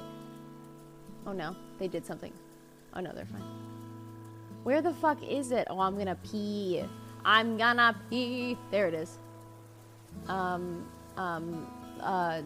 Delete. Yes. Delete. Yes. Okay, cool, fixed it. Alright, back in the game. Alright, chat, you're good. Go ahead. Back to it. Back into the game. Hi, Soups. Hi, baby. Hi, monkey dog. Hello, dog monkey. Meow. Hello. She's like, why are you awake? The few pieces of hay that's on the ground. She's like, Yes, Nick. Yeah, fuck you. Okay, so do you feel confident? Leaving this in chat's hands? yeah, dude, they got this shit. Okay. I do have to be up early, just to take care of Mr. He's right there to the left. Oh my God, he's right there. Please, to the left. No. Down. I'm just gonna be watching this shit. till I know, I'm sleep. gonna be watching too.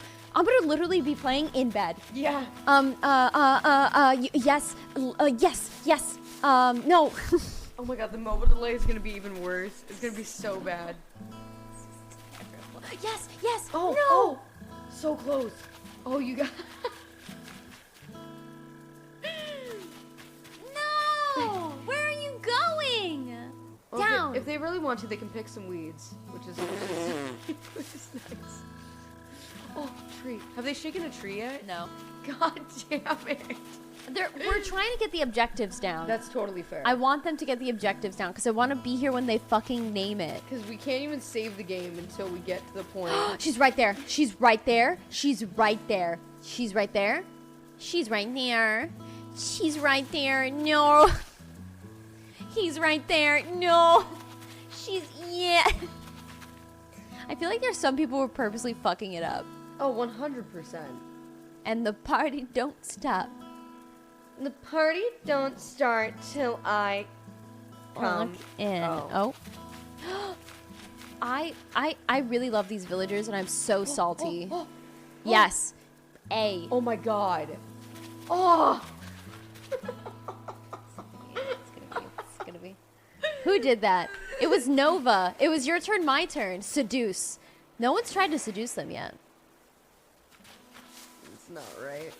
So wrong. All right. Left. Glass bowl. Is everyone's stream delays coming in for the kill? That's okay. That's okay. This is part of the fun.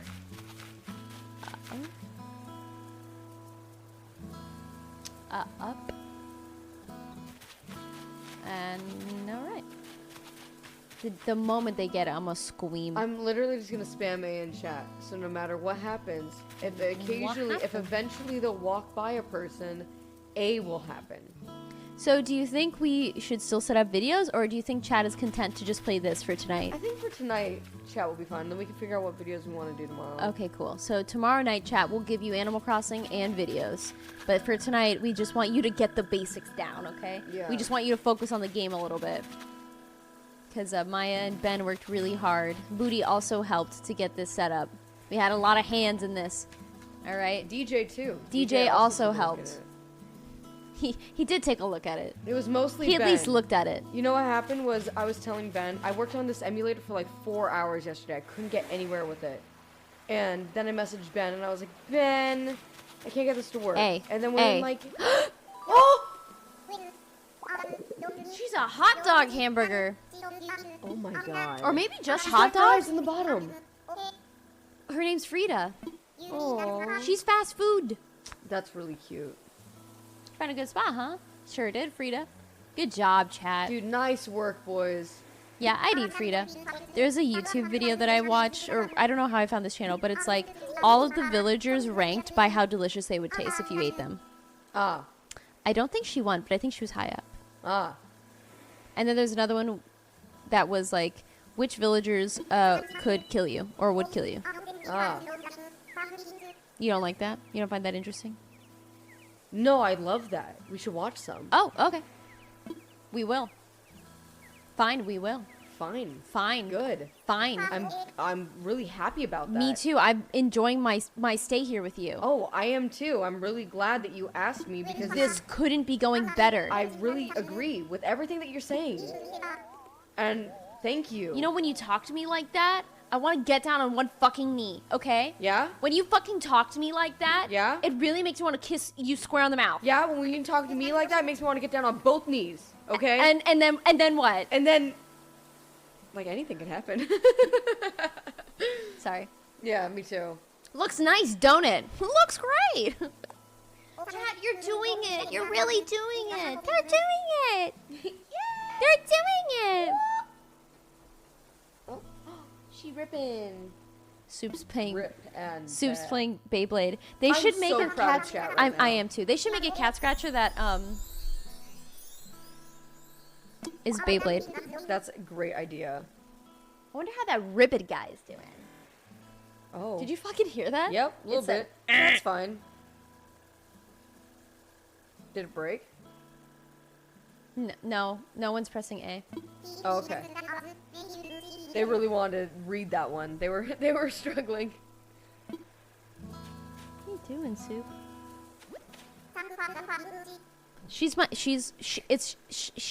I fucking love them. Dude, the name. I missed it when it was 11-9. If it was 11-9, I would have peed my pants, dude. It was, you know, it wasn't meant to be, but it was good. You know what? I Dude, what the fuck? Oh my god. Sorry, you were watching that too? Yeah. Okay, cool. Yeah, Soup just puts things in her mouth. Okay. Oh, you're so close. Dude, they got this. They already got one.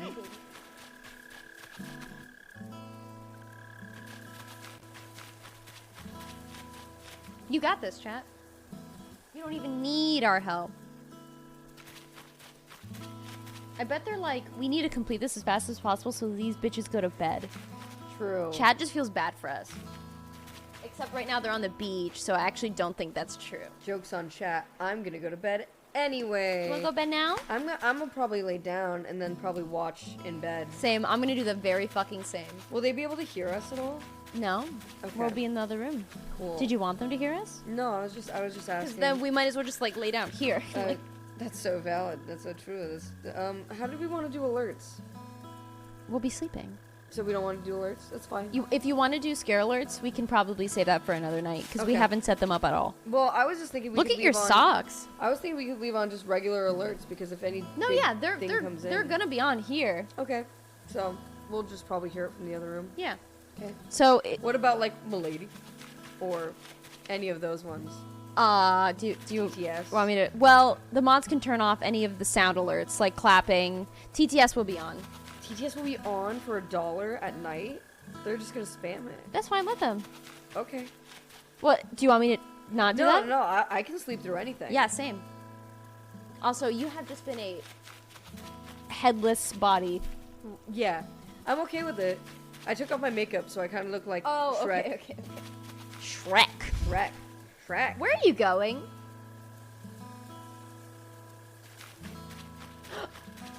So close. Goop Soup's on it. You're right there. Oh. I really hope I'm able to pay my taxes and get them done in time. You got this. I hope I'll be able to move peacefully. You got this. I hope Mr. P gets a clean bill of health. He got this. I hope chat enjoys this entire stream and we have a good time and everyone kisses. We got this. We got this. All right, let's do it. Let's part ways. Yep. All right. Chat, love you. Chat, I'm gonna make it a little bit bigger for you, a little bit more centralized, so you know what you're doing. If any new people come in chat, and if you're awake, do us an honor and describe what's happening to them if you can. Maybe we can have a command for it. The mods are gonna be doing that. We will be on our phones watching streams, so we're not gone. We're just gonna go lay down. You're gonna be able to watch us. Bad since I keep fucking up the game. Si se puede. Sorry. You're doing amazing. Thank you Drugless. for giving us such an amazing first day of the subathon. I miss it. Thank you for the I mods. can't speak for Yeb, but I am extremely happy to spend at least the next 30 hours with you guys. The first 13 hours and 41 minutes have been amazing. So thank you guys again for all the love and support you've been showing. It's too much, honestly. It's too much. They said, "Okay, bye. I'm playing Animal Crossing." Yeah, they said, I don't give a fuck, bro.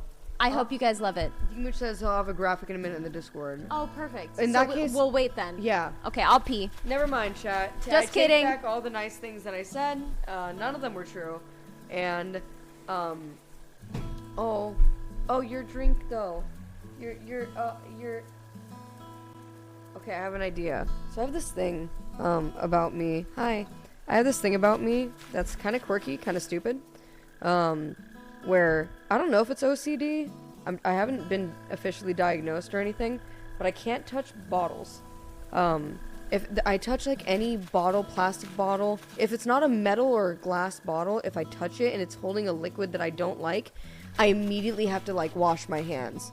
Or if I have to pick it up with something, like paper towels or some dumb shit. It's awful. I hate it. It's a plague. I don't know why it is. Controlling the Discord? Yes. Dope. Give me a second.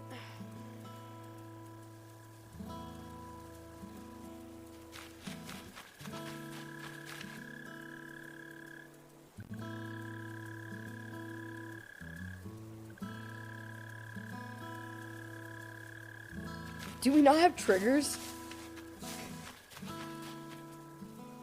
This is toxic.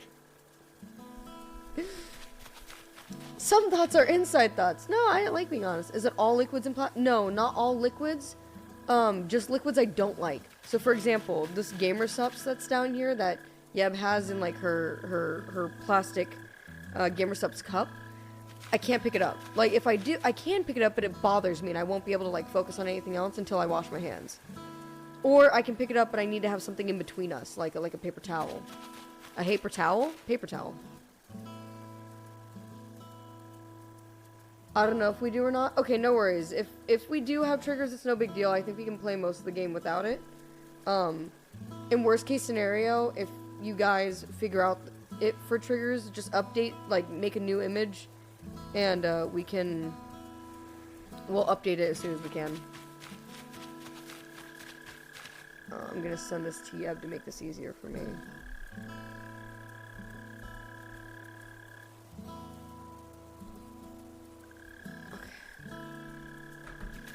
Oh, I could have just looked on her Discord. Whoops.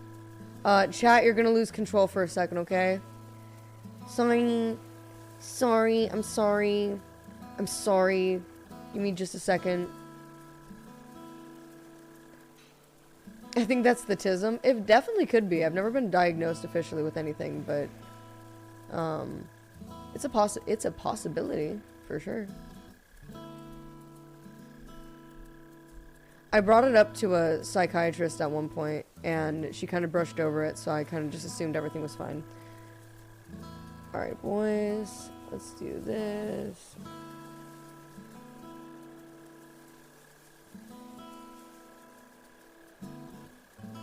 Okay. So this currently is this guy. I don't know what's a good place to put this guy. Yebbington? Yeah. Where's a good spot for this guy? Oh my goodness. I think like. I'm so sorry. Oh, like, God. yeah, like on the right side for sure. I just don't want to put it in front of like alerts or anything, but I guess it's fine. Yeah, that's good. Like right above, like right above the time and stiffs. Yeah. Okay. Or maybe actually, give me that. Go ahead. Give me that. Do your thing. Chicken wing. Maybe put this here, and then we put this like right there. Sure. Where's the camera for the bed gonna be?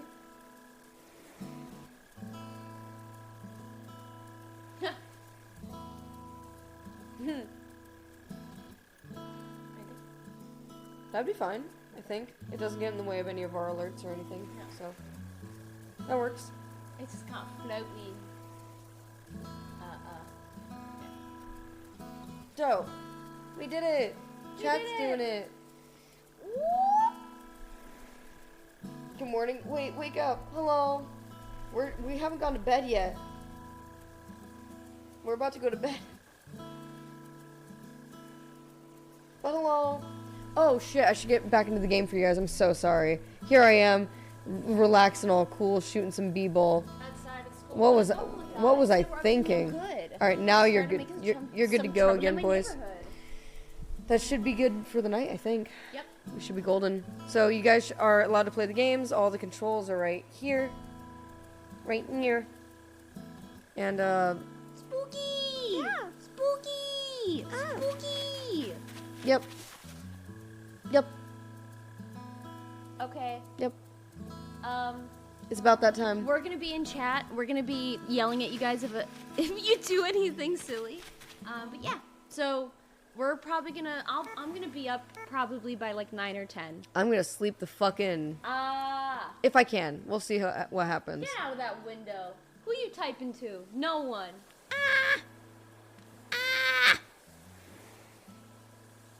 What button did they even press to bring that up? Silly Rice Crispy gifted a tier 1 sub to Spooky. They have given 121 gift subs in the channel. Thank you, Silly Rice Krispies. Thank you, Rice Krispies. The best. The best. The best. Of you. Yeah, but it's just the best. The best. The best. The best. The best. The best. The best. The best. Maybe that can be one of the sounds if we do scare alerts. It could just be that, but for like a minute straight. I like that. 100 gifted subs, I like just that. the best for a minute I like straight. that. Yeah. We'll workshop that. Yeah, the we'll think about best. The best. The best. The best of you. Wait, chat. You gotta go down to I am so fucking proud of you right now. pick it up. Oh, pick it up. No. Too late. It's okay. One thing at a time, okay? But wait, go talk to the fucking frog. They're trying. They're trying.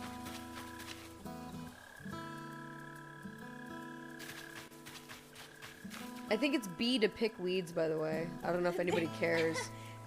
I care. That's passive aggressive. What? I think it's B to pick weeds, by the way. Just saying. No one asked. So. You're so right.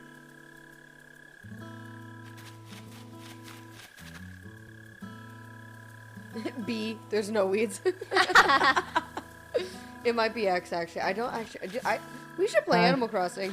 B. It's been so long for me. I know. I keep thinking about booting it up. Mm-hmm. What is that shadow coming from? What shadow? In the game. Oh. Oh, it's you. Alright, well, Wow. the emulator's not perfect, but you know, it's cool. Please go down. Please. Please go down. Please. Like right now, on stream, or? Yeah. Ah! Oh, God. Oh, fuck. I get so, I can't watch this. I can't, because I get so excited. I know. I get so into it. I'm in. I'm in. I don't know what to do. I'm in, bro. Fishing is going to be impossible. Yeah, fishing's not gonna work. It might work. They just kind of have to work with it enough, you know? Okay, bed. Bed. Bed. I'm so tired. Chat, make us proud. Make us proud, chat. We love you. Okay, You're the best. We'll be in chat. We'll see you in a couple hours. Okay, chat. Bye bye. Goodbye, chat. Say it back. Say goodnight. Say night night. Night night. Night night. Night night. Night night. Do you think they think that we're robots? Do you think they think that we're like government plants? Do you think they realize that? Some of them, 100%. Do you think that they? Do you think they realize that like we're real? I think every once in a while, Night night, Like, Yipsu, hug that- Maya, hug. because that happens to me too, and I'm sure it happens to you too, where you're just like, whoa, there's a bunch of people, like genuine people living their own lives, doing their own things, but they're also like in the stream. I think every once in a while that's got to happen to at least some of them too, if not all of them. I would imagine it happens to all of them. Streamers aren't real. Fuck. They know. That is true. All right, chat. Good night. Good night. Thank you for saying good night. Thank you. Goodbye. Love you. Say it back. And if you don't, you're Good bad night, at fellow Animal robots. Crossing. I said it. I said it. Say it back or you're bad at Animal Crossing. You're not comfortable grabbing my G-subs? I can. Oh, nice. Yeah. I'm wearing socks, so it worked out. Okay, good night. Bye. Love you.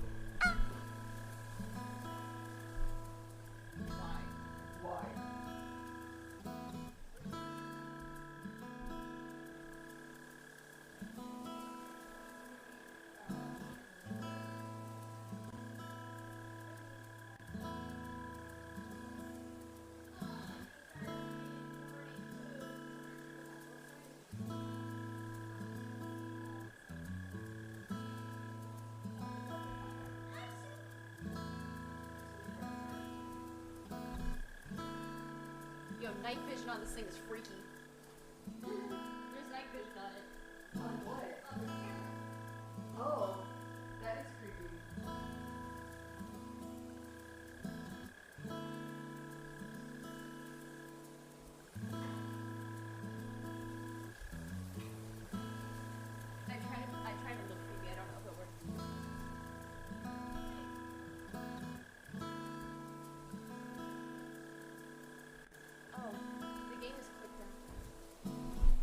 Guys, what happened to the game? What happened to the game? What happened to the game? Type in input?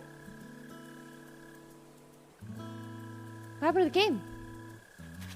Oh, that was weird. Okay. I guess we clicked out right before we walked away. I got you, chat.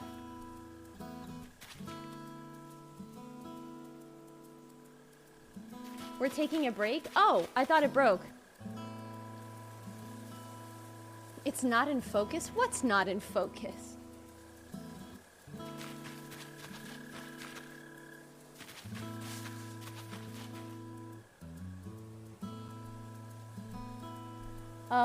When we walked away, we must have clicked off the mouse. Because they were just sitting here like, it was a good run, boys.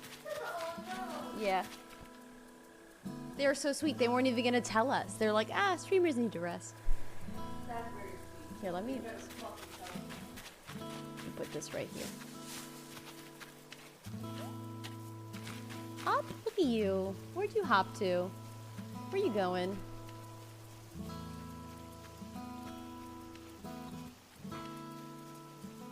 You looking at the water, Chad?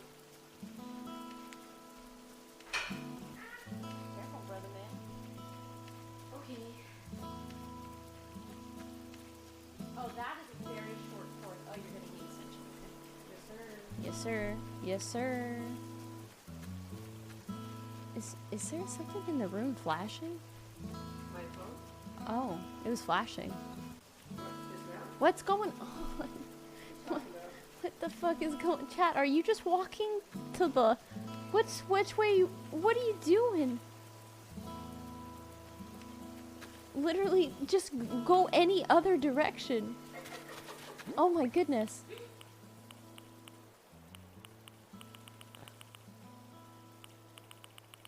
Okay. I think this is going really well.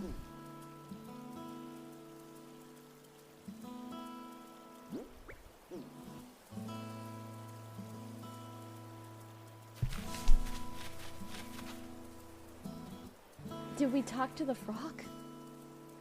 Don't think we spoke to the frog. It's okay, chat. I know you're trying your best. Oh.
It's right next to that on the right, but it's like behind the headboard. It's hard to get to.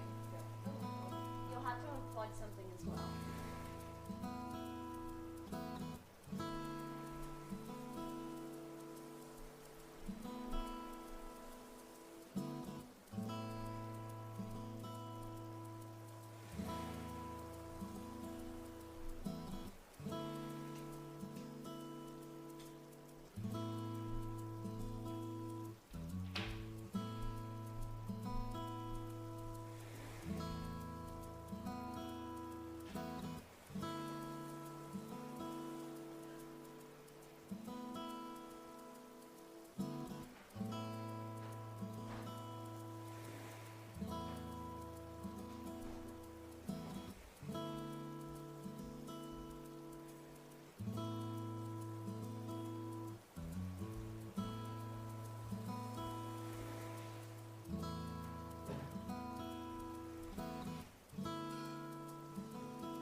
What's wrong? Why can't you play? What happened? Why can't you play? That's so weird. Why does it keep going to sleep?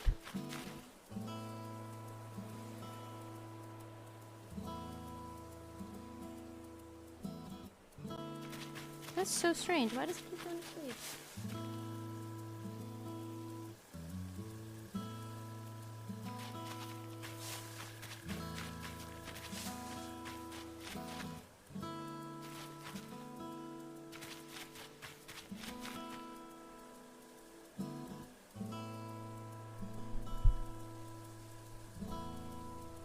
For some reason, Maya, the game keeps going to sleep or something.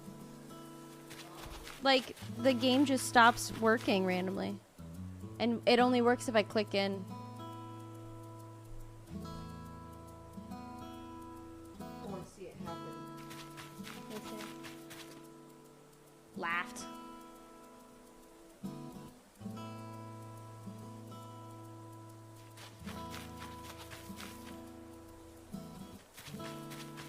Laughs. Isn't like going to sleep, right? No. I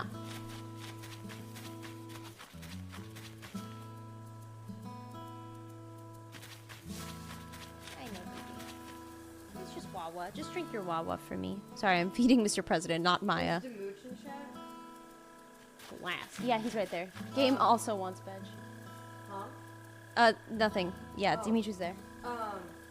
Demooch, if you're gonna be watching stream for a while, if you notice it forking itself, just call me and I'll come fix it.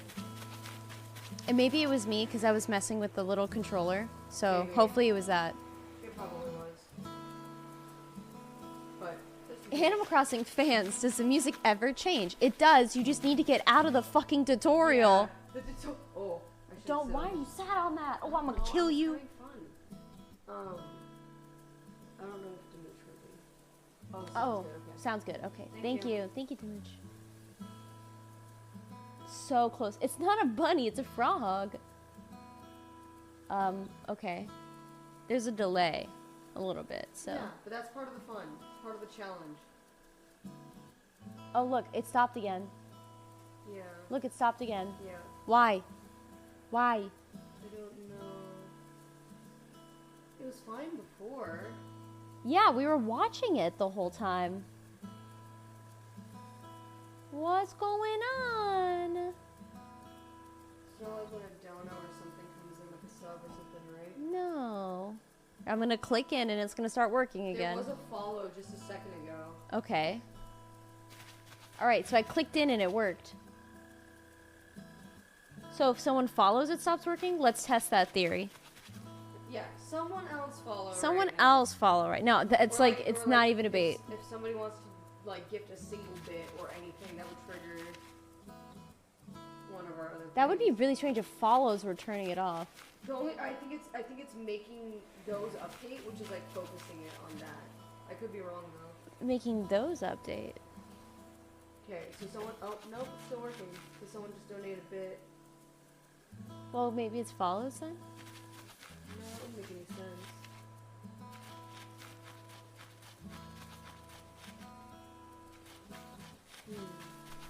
Jordan, thank you for following Maya. And Chris Toaster also. Chris Toaster followed me and then it stopped working. Oh, no, never mind.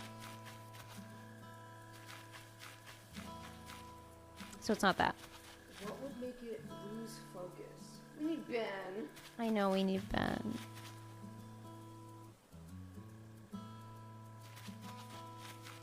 Well, maybe we should find a video for them then. No. Just in case, because it'll suck if it stops working and then they're not able to turn it off. Okay, I'll let mods turn on media share. We're clicking out real quick. Sorry, chat. I know the game's not working right now. Put this right here, maybe. And then media share will go right here. So that's going to be for media share. So if the mods want to queue up anything or play anything, we're going to have media share going too. I'm also going to turn the volume very down, like off. Sorry, let me bring it back just a little bit for you here, right there. All right. Okay, so we got media share here. Game there. This looks goofy. Fine with it though. Is this just your media share? Yeah. Okay, that's fine. Is it? Yeah. Okay. I don't want to have to get you all my stuff anyway. Okay. Man, Mr. P fell asleep on my lap, which is not fucking good. Oh, buddy. Okay. You have to relocate. All right. I don't know what this is. What's this?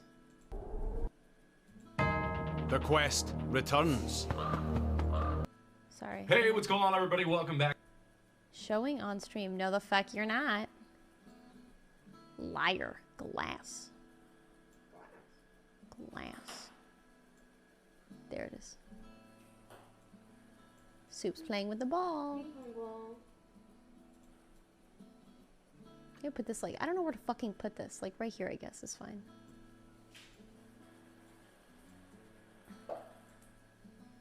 Okay. Better. Getting better. Okay, chat. So now you can have videos and play fucking Animal Crossing. Hope you're happy. Okay. Yes, I'm going to. I see what's Yes, I'm happening, going to. yeah. All right, chat, I'm putting you back into the game for Animal Crossing. All right, you're back in the game, chat, so you should be able to play now. Subway Surfers Twitch style. So fucking true. Are you able to play, chat? Yeah, you're able to play. Yeah, I'm going to turn down the volume, and I'm going to...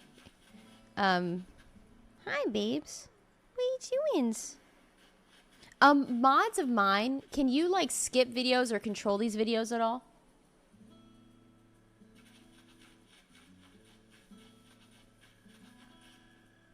No, baby. You fell asleep? Yeah.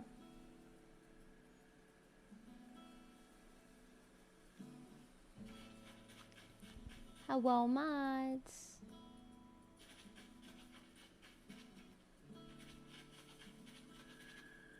I think so. I just woke up. Okay, thank you, Dr. Spaghettis.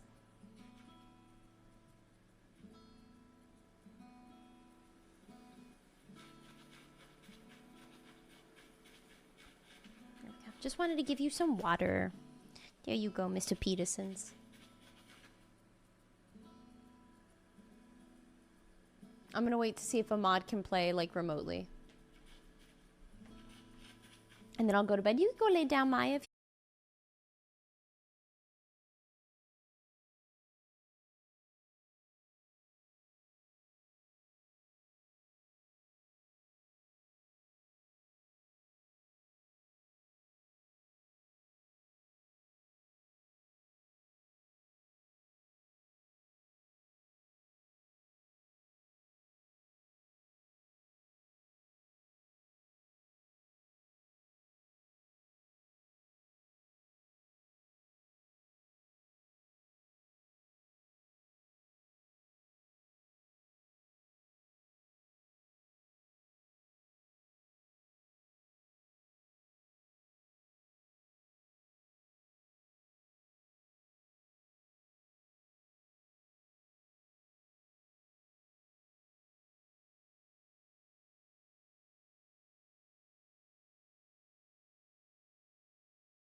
was a period of time at the tail end of the 1990s and the start of the 2000s that holds a special place in my heart and in my memory. I also think some of you out there may feel the same way I do. Nickelodeon was already in full swing. Many great cartoons and sitcoms helped make the network so great and nostalgic for those that grew up alongside it all. But the specific memories I want to look back upon today are that of Nickelodeon Gas. Gas stands for Games and Sports, but the name Gas as a kid was indeed hilarious. Nickelodeon Games and Sports was a side channel that Nickelodeon created that would offer much of what the main channel wasn't anymore. All of the game shows from Nickelodeon's past, and even more beyond this, would all find themselves a nice little home, while the main channel strictly wanted to focus on their ever-growing slate of cartoons and sitcoms. I thought it would be fun to take a tour of what Nickelodeon Gas truly offered those who went over to that channel, and in all honesty, take a look throughout Nickelodeon's past, through the programs that were on Nickelodeon Games and Sports. We will also learn about how it all started, what happened to it, and why it no longer exists. So let's hop in our nostalgia-powered time machine and visit the year 1998 to start. 1998 serves as the birth of the Nickelodeon Games and Sports channel, at least conception-wise. On November 3rd, 1998, Nickelodeon officially announced the creation of this new channel with the aim that it would target specific interests in the realm of athleticism. In fact, Nickelodeon had been working for many months beforehand gathering data to see where the sports-related interests may lie. Aside from gathering and understanding whatever data they took into account, it was meant to be more than that though. It was also trying to establish a branding of games children play, hence why the title is Games and Sports. The first initial focus that would be coming to the channel would be the game shows that showed you, as a kid, could potentially be a part of them. Game shows weren't just for your parents. Now you would see kids your own age competing their way through Guts, or running through the different rooms in Legends of the Hidden Temple, or answering trivia in various other game shows. It always looked like fun, and most importantly, if you were anything like me, you would watch all of these and point at the screen going, oh, I could do that. Now, regardless if I or you actually could, you would just picture what you would do to win all of them. What would be my secret talent on Figure It Out so I can win all the prizes? How can I climb to the top of the aggro crag faster to win an actual piece of it as a trophy? Which team would you want to be on to make it to the temple, and why was it always the orange iguanas? Aside from all of these wonderful game shows being brought over to the new channel, some other new content would be there as well, with things like Renford Rejects, a live-action sitcom that was already premiering throughout 1998 in the UK. It would join on as a new show in the US and air on Nickelodeon Gas, as it fit the theme of what the channel was, with the show focusing on a school football team, no, not US football, as the kids who didn't make the actual school team formed their own. Nickelodeon seemed excited and eager to expand further with their children's entertainment, putting a lot of time into the focus groups both online and in person, wanting to hear what the actual kids themselves wanted to see. What were they into, and what could inspire them further from the entertainment they consume? Overwhelmingly, kids wanted more sports media in every aspect of the meaning. Scripted content, behind-the-scenes access, reporting, game shows, you name it. Nickelodeon believed in this heavily, since they claim from their research that 95% of kids are already participating in some sort of sports-related activity within their own local communities. So why not give them more of what they want? Sounds like a win-win scenario. So come 1999, Nickelodeon Gas was ready to officially launch.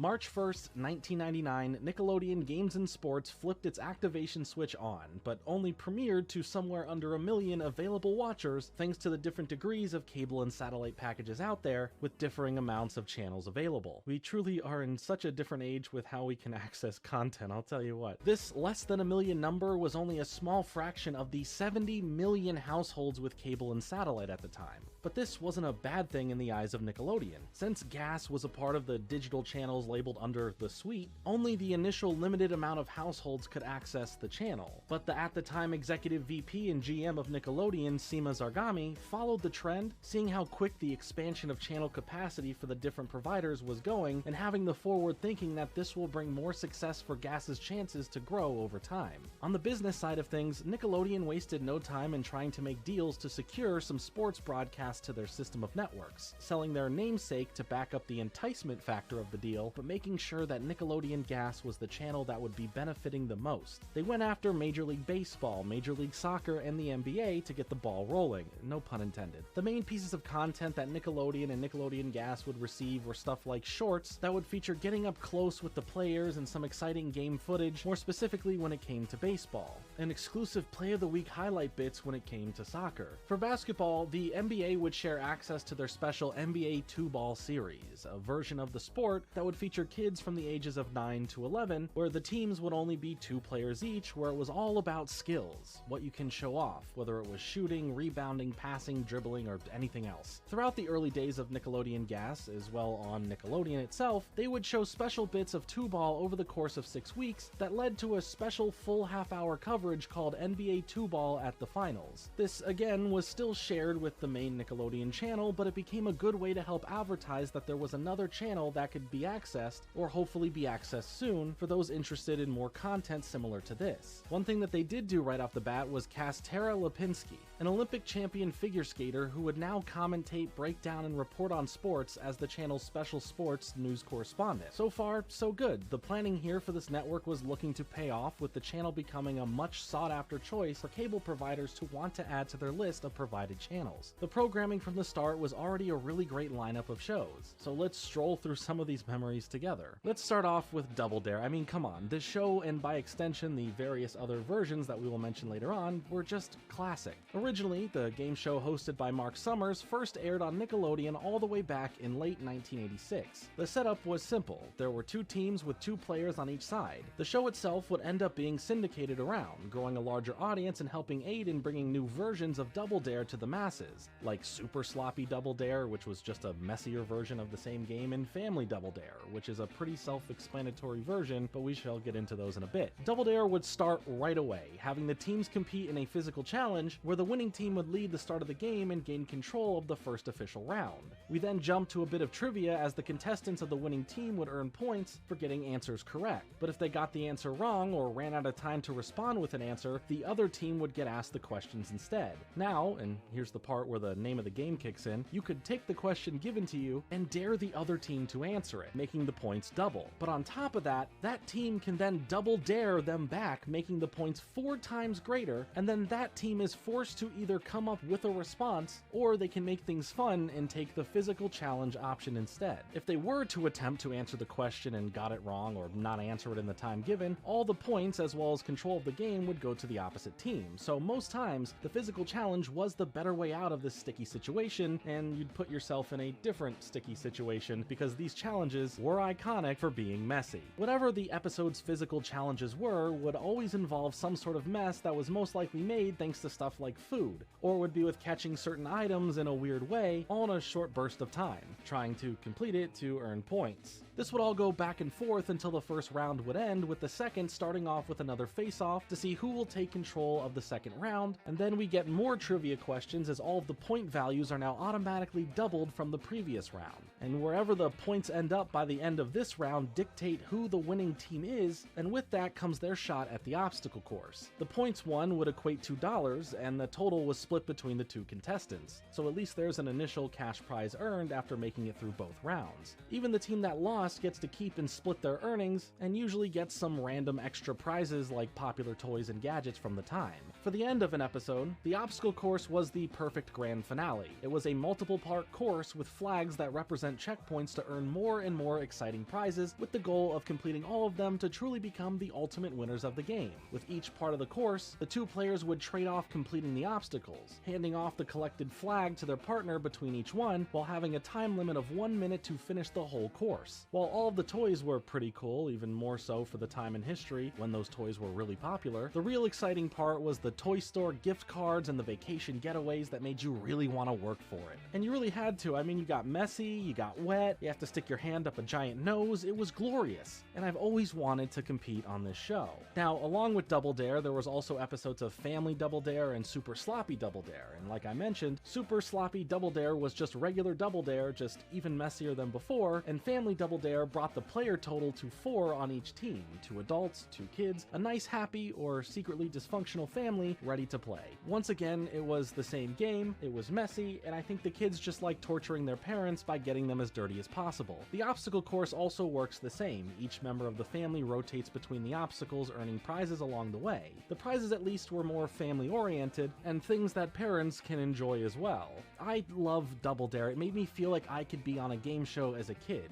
I never was, but at least I was made to feel that I could partake in this messy fun. Or maybe I just wanted the several $100 KB Toys gift card, either or. Another incredible game show, and my personal favorite, honestly, was Figure It Out, hosted by the one and only Summer Sanders, and your boy had the biggest crush on her back in the day, let me tell you what. But I actually have a full in-depth video about Figure It Out, I'll link down below if you want to check that out after this video. But in general, this show was a lot of fun. Each episode would have 2 rounds of the game where some kid would be brought onto the show and tell the audience and the viewers at home what their secret special talent is before they appear on set next to Summer, as a group of selected stars from Nickelodeon shows would have to guess the blank spaces on the board by asking the kid yes or no questions only, while they receive clues about the hidden talent. If they end up guessing the full thing correctly in any of the guessing rounds, the kid would earn any prizes from any of the rounds that they won, but they wouldn't win the grand prize. If the kid's talent manages to stump the panelists, then the kid wins everything, and in the end, the kid would perform their talent for everyone, and it could legitimately be something cool and exciting, or it could just be biting cheese into the shape of a state. I've tested trying this with friends growing up. I've discussed this as a full-grown adult with my friend Ham and Cheddar, and the conclusion we've all come to and have proven is that it really isn't that hard. Is it cool? Yeah, sure. Would anyone say it's a talent? Probably not, but we're not here to pick on a kid, even if that kid is an adult themselves now. The other fun moments would come from trying to play the game along with the panelists, as the show would encourage you to do so by not looking or listening to the start of the episode where the kid reveals the talent. And then there's the secret slime action, which would take place in round 2 of the guessing, and it would be as simple as one or more of the panelists saying or doing something specific that is told to the audience and viewers in secret from the panelists, and if they end up saying or doing that thing, then they would be slimed and someone in the audience would win a prize. Rinse, repeat, you have a full episode of the show. It was so much fun seeing the stars of Nickelodeon playing the game, hoping for them to get slimed, but for the most part, they would just goof around and not take the game super serious, which made it both lighthearted and a fun thing to watch. Other seasons of the show, like the Family Style season, a version of the game where the talent is shared between some family members, and the Wild Style season, a version of the game that put the focus of talents that included animals on display, would also be included in reruns or new premieres, as that initial final season, Wild Style, began airing in the fall of 1999.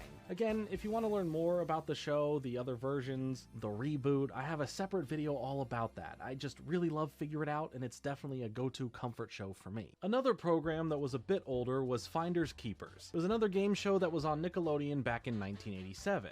Hosted by Wesley Ure, the game here tasked 2 teams of 2 kids to find hidden images and pictures to earn an amount of rooms to go and search. The game starts off with some sort of image that has hidden items throughout it, and I use the term hidden lightly as they are fairly obvious, but in how you find them properly, Wesley would give the team some clue in regards to the specific item that they need to locate within the image, with whichever team can buzz in first and circle the correct image, winning $25 and earning one of the first 4 rooms for that round to go and search. After some back and forth between the teams trying to win as much as they can, the teams are brought over to the house set, being given the room or rooms they will have to play in, as Wesley gives clues or in some cases just the answer to what item they need to specifically find within 30 seconds. If they successfully find that item, they not only win different prizes similar to what contestants on Double Dare could win, but also $50 added to their total bank. If they fail to find the item, the other team earns the money. Usually the cameraman would try to nonchalantly point out to the audience where the item is hiding. You might even catch a glimpse of a hand pointing directly at it coming from behind the camera operator, and somehow the kids don't take note of that. The rooms themselves were always themed in a mix of ordinary setups or special weird and wacky ones, as there may even be some light hazards that try to distract them from their search. Once both teams complete their search, the second round has them heading back for some more picture searching. The value of finding the correct object in the image is now $75, along with getting a new room to search through, with the objects found in the next set of rooms being worth $100, and even including more prizes. But there's a bonus. One of the rooms in the second round may just be the instant prize room,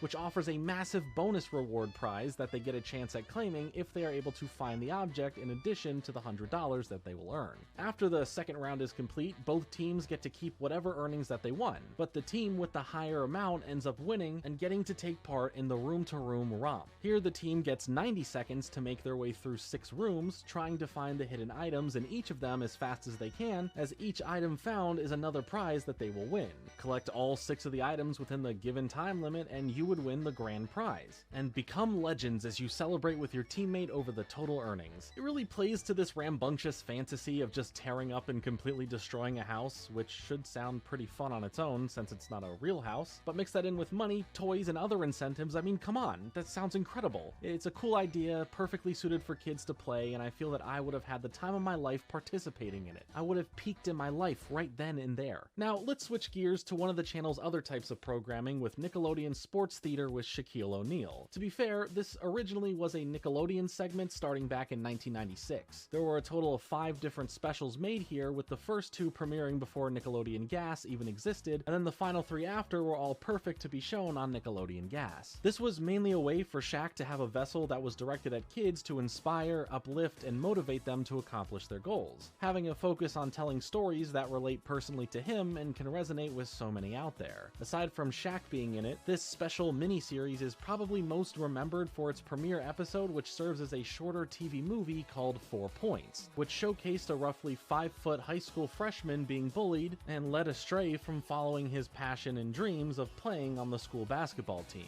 despite his height. The film itself is pretty good. There are some cameos in it as well, and Shaq does a good job at adding in pivotal narrative-driven moments to allow for introspection and pushing through everything that can hold you back from following your dreams or finding the confidence to stand up for yourself. You know, the feel-good kind of stuff. That was the vibe of the series, and it was a perfect fit for the Gas channel at the end of the day. Another show we already mentioned, so I'll be brief about it here, is Renford Rejects. The show followed these aspiring football, once again for the Americans, soccer, players, who formed their own team called the Renford Rovers, submitting themselves to become an officially recognized team for the league that they would play in. Their name on the entry form gets tampered with, thanks to another rival player officially making their name the Renford Rejects. The group of, well, rejects, I guess, end up embracing the accidental new name that was submitted for them, building up their confidence that they desperately need to have a strong will to face the competition going forward. The show actually lasted for several seasons, and it wasn't half bad either. Okay, let's talk about the show that really inspired me making this whole video in the first place, and that's Nickelodeon Guts.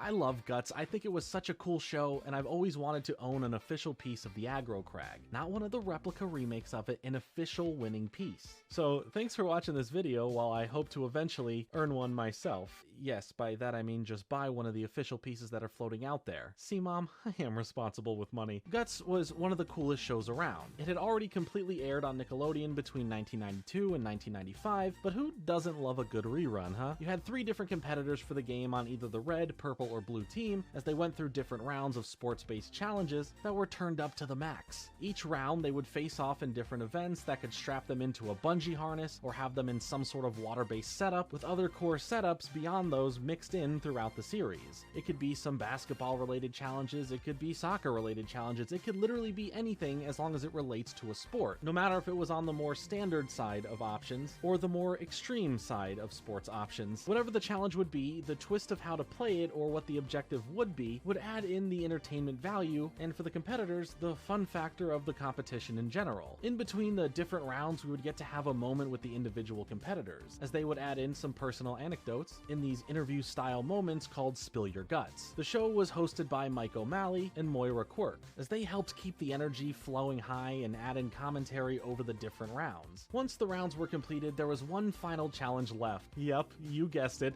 the Aggro Crag, this giant crystal-like mountain where each competitor has to make their way up the mountain while hitting and activating all of their light beams, finishing at the top of the Aggro Crag to hit the final light. Now, you don't just win for doing this. Based on all the other points won throughout the challenges really settles the difference of who could win. The previous rounds offer 300 points to whoever took first place in each round, 200 to second place, and 100 to last place. However, the Aggro Crag offers first place 725 points, second place 550 points, and last place with 375 points. But to complete the Aggro Crag, you must turn on every beacon of light before reaching the top for the final one. If you miss any, the Crag Troll would stop you from progressing until you go back and activate them. But it's even more challenging than that, as this rigid and rough climb is full of many hazards being sent towards the competitors, from the lighting effects, snow, crystals being chucked around, and even falling rocks. On top of this, there were rules to follow as well. Mainly, you just couldn't interfere with the other climbers, you stay in your own lane and only activate your own light. If you managed to fully win the game overall, you would win the first place gold medal, while the others would win medals at either second or third place. But more importantly, for first place, you'd win a special glowing piece of the aggro crag. Seriously, if you were on the show and you won and you still have in your possession the piece of the aggro crag, hit me up. Maybe we can work out some sort of deal. Am I being serious about this? Guess we'll have to wait and find out. Later on in the series run, the aggro crag was replaced by a slight redesign of the mountain called the Mega Crag, which is still pretty cool, but to me, less iconic. The show was such a blast to watch, and there were even some specials like Guts All-Stars, but there was another version of the show that the Gas Channel would air, and that was Global Guts. And Global Guts serves as the technical last season of the competitive show, and along with it, another update to the mountain they would climb, now being called the Super Aggro Crag. See, now we're talking. The main difference with this version of the show was that it featured competitors from all around the world who we get to meet, learn a bit about them and where they're from, as this became a way to syndicate the show to more markets around the globe, hence the name, with other regional hosts commentating the events of the game for their respective regions. Pretty much everything was the same though, just a bit more nationality pride during the award ceremonies at the end, and it's a great time to be had for all. They even made a Super Nintendo video game based on the show. It's nostalgic to me, but I wouldn't say it was overall the best game in the world. I'd much rather play in the actual show than play the game, if you catch my drift. Nick Gas.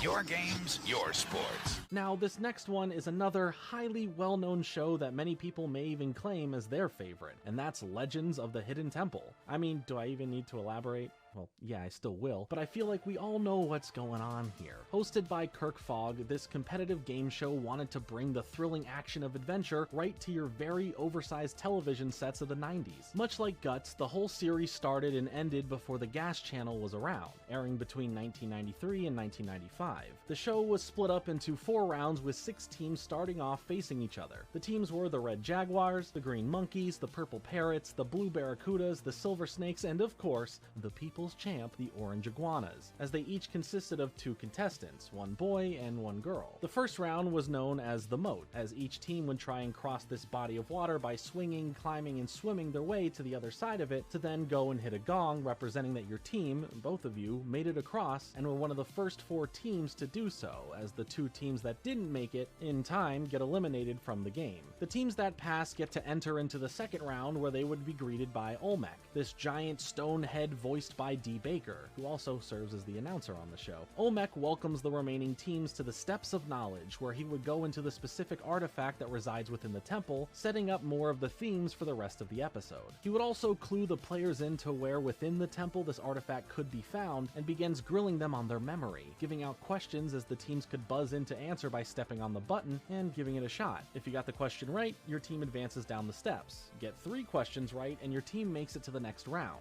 If you fail at knowing the answer, the other teams get a chance to answer it as well. Once 2 teams have made their way down all of the steps from getting the answers correct, the round ends with the 2 teams that didn't make it getting eliminated. The final 2 teams now head into the 3rd round, known as the Temple Games. Here they are put to the test to prepare themselves for what comes after, as they have to partake in some physical challenges in order to win pendants that represent their life points in the final event. The challenges themselves could be several different things based on the episode's specific theme, but the structure here has the first and second challenge be one-on-one face-offs between a member of each team, with the prize for beating the other team in the challenges being half a piece of the pendant, hoping that your team could win both halves from the first 2 challenges to equal 1 full pendant. The final challenge would have both members of each team competing again, as the winner here would receive a full whole pendant, with the overall winner at the end being the team with the most pendants and or pendant pieces, crowning your team as the champions of the main game itself, but granting you entrance into the final round, the Temple Run. This is where the real fun happens, as the 2 members of the winning team decide who makes the first initial run through the temple, taking in 1 full pendant piece for protection, as while they're navigating through the temple trying to solve puzzles, unlock doors, and hopefully avoid the various temple guards randomly hidden throughout the 12-room, 2.5 floor temple, and make it to the exact room where the artifact is hidden to snatch it. If one of the guards catches you, you lose a full pendant, but can still play. But if you're caught without it, you were taken by the guard, and that first run, however far they got, was phases ended, leaving the second team member to finish the mission. Luckily, anything that the first player did, like puzzles solved, doors open, and pathways unlocked, will be that way for that second player now, along with any triggered temple guards no longer occupying the rooms that they were once in. Now, if you only had half a pendant left for this second run, the other half could now be found within the temple randomly placed so that the other player stands a better chance of surviving the guards if they appear. There's really only two options left for the second player: complete the journey to the artifact, or get captured and lose the chance to win the grand prize. For even just reaching the temple itself, there was a prize given to the team since they technically won the main part of the game, and then if you got a hold of the artifact, you won another prize, but in general, there was a 3-minute time limit to complete the task of not only getting the artifact, but successfully escaping from the temple with it to earn the grand prize. The only challenge after grabbing the artifact is making it out of there before the time is out, since the temple guards all disappear when you get a hold of the artifact and begin your dash out of there. Legends of the Hidden Temple truly delivers on an exciting competitive game show, offering an array of distinctly different rounds leading up to a heart-pounding finale, where if you saw the team members get grabbed by the guards, it crushes your soul to see them defeated. This is the one game show that I feel would offer the most amount of challenge thanks to the variety of the challenges themselves throughout, and the threat of what stands in your way of completing the temple run. Regardless, it was a fun show to watch. It even has a continued legacy in the vein of a Nickelodeon TV movie, as well as a one-season revival on the CW that has adults, presumably ones who watched the original show growing up, getting to live the childhood fantasy of being a contestant on the show. The next one is a pretty fun and memorable one as well. Let's take a look at Nick Arcade. This show only ran for a couple seasons in the early 90s, but it's a true classic for a couple reasons. It was about video games, and it was hosted by Phil Moore. There seemed to be this division between the youth where you either liked being active and were outdoors playing sports, or you preferred being inside and playing video games only, and personally, I never saw it as that, and thankfully, the Nickelodeon Gas channel didn't either. I think for the most part, playing video games is a universal enjoyment, even if you're more casual with it or more hardcore with it, depending on how you focus and how much time you put into that medium. And today, it's easy to see that, but growing up during the 90s and the early 2000s, there definitely felt like there was some manufactured separation. Nick Arcade being shown on the Games and Sports channel feels perfectly fine to me, with it being a game show specifically focused on gaming. The game starts off with a member from each team facing off in the face-off, playing a segment of a selection of video games with the winning team earning 25 points and getting to start off the first round of trivia. The trivia was presented through this semi-mascot of the show, Mikey, the video adventurer, who would be brought up on screen and be on the themed game board as he would be given directions to move, just not diagonally. The goal was to make it to the goal, pretty straightforward. The teams would take turns picking which direction Mikey heads in, and the tile that is landed on presents itself as either some points added to your score, puzzles to then solve, pop quizzes to answer, bonus prizes to win, as well as some other fun stuff thrown in there, and you can even encounter an enemy, which instantly turns the control of Mikey over to the other team. You want to be the team who gets to move Mikey to the goal space at the end of the board to earn the goal points if you can answer the goal question correctly. If neither team can actually get to the goal space by the end of the time allotted for the round, Mikey would automatically activate the goal space for a trivia match for the teams to buzz in first and answer correctly to win the goal points. There was another type of space that you can land on that was probably the most exciting, and that was the video challenge. That team would then have one of them play the selected game and try to beat a certain high score within an area of the game and given a time limit, while the other team member would pick a number of points from what they've earned to wager on the teammate meeting or even beating the high score. If the player manages to do so, they get the amount of points wagered added to their score, and continue playing as Mikey. If not, they lose the points and control of Mikey. The second round was more of the same thing, just with the points overall being worth more, and whoever is leading in points by the end of that second round wins the game in general. But just like the other game shows, there is still some fun left to be had. The losing team still takes away some extra prize goodies, but the winning team gets to enter the video zone. Here, the kids would literally be put into the video game themselves. Kind of. The kids would go into a special blue screen area to be chroma keyed into what we see as the audience, where they have a time limit to make their way through the different levels and complete their objectives to then reach the boss fight. They have to jump and duck to collect certain items and avoid enemies to pass each stage, and with this, having to climb over keyed out items like ladders or stairs to navigate certain obstacles. Honestly, this looked really good at the time, and even in some cases, the integration of the ladders and stairs matches up really well to how they would be matched matched up within the game itself for how it looks to the audience. Each level pass would grant the players some prizes, along with collecting the objects given each level would net them with a cash prize for each item, and defeating the boss at the end would offer the biggest prize overall. I think the world needs more video game shows in the world because this show just oozes 90s energy, and it looks like a heck of a lot of fun. I have countless memories watching Nick Arcade, and it was cool to see it be a part of the Games and Sports channel, and my gosh, what I wouldn't give to have been a part of this show. Let's visit Mike O'Malley again as he hosted another thing in the early 90s called Get the Picture. At this point, when talking about all these game shows so close to each other, they really all fit a familiar mold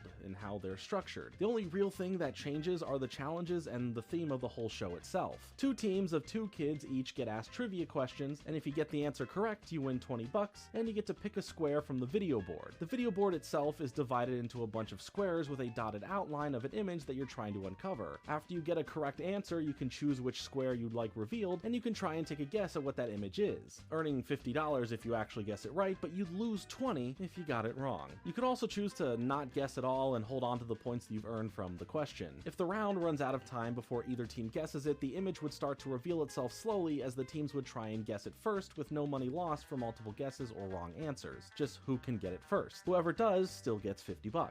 This show specifically offered the most awkward moments of silence and questions just not getting answered, as the questions themselves were just generic random trivia. They could be about anything, and it was pretty funny to see Mike try and navigate the silence from the kids. As a random bit of fun to the game, sometimes one of the squares picked would be a power surge square, giving the team the chance at some more money with a quick game, like trying to guess an image quickly while it's being revealed. The second round played out slightly different. Instead of a dotted line, all the boxes now had numbers at the end of their connecting points, as every right question answered allowed the team to connect a line between the numbers to hopefully create the outline of the boxes to show a part of the image. Each question now had multiple answers to give to them. The amount of answers given to a singular question gave you that many lines to connect. You can also earn $40 per question answered correctly, and guessing the picture correctly would win you $75 instead of $50. And any power surges that were found this round were done as physical challenges. The team with more money, or points, same thing kind of, this was changed to just points later on in the show's life, would win the whole game by the end of the second round, giving them a chance to play the special Mega Memory game, where 9 images would be shown on the screen in front of them within the different squares, having 10 seconds for them to look at the corresponding numbers the images were at as well. After this, when a clue to the picture is given, they have to click the number that was associated with the picture being described using this comically large number pad within 45 seconds. Getting 6 of the 9 correct would net them $600 in total to split, while beyond that would win them the grand prizes that the announcer teases before they play. This by no means was the biggest or most popular game show, but rewatching episodes now will fill you with enough awkward moments for a lifetime, and for that, we love it. A smaller show that happened at the start of the 90s that was also perfect for the Gas Channel was Skate TV. While it didn't last long, the show took advantage of the rising popularity of skateboarding and delivered a show all about the extreme sport, as it was powered by actual skateboarders, with the show's conception coming from the SoCal skateboarding legends, Z-Boys. You'd get some fun interviews, skate montages, and much more, but the big exciting selling point was getting to see the professionals at work, from lesser-known amateurs in the sport to top dogs like Tony Hawk. On top of all this, the show was hosted by Skate Master Tate and a young Matthew Lillard.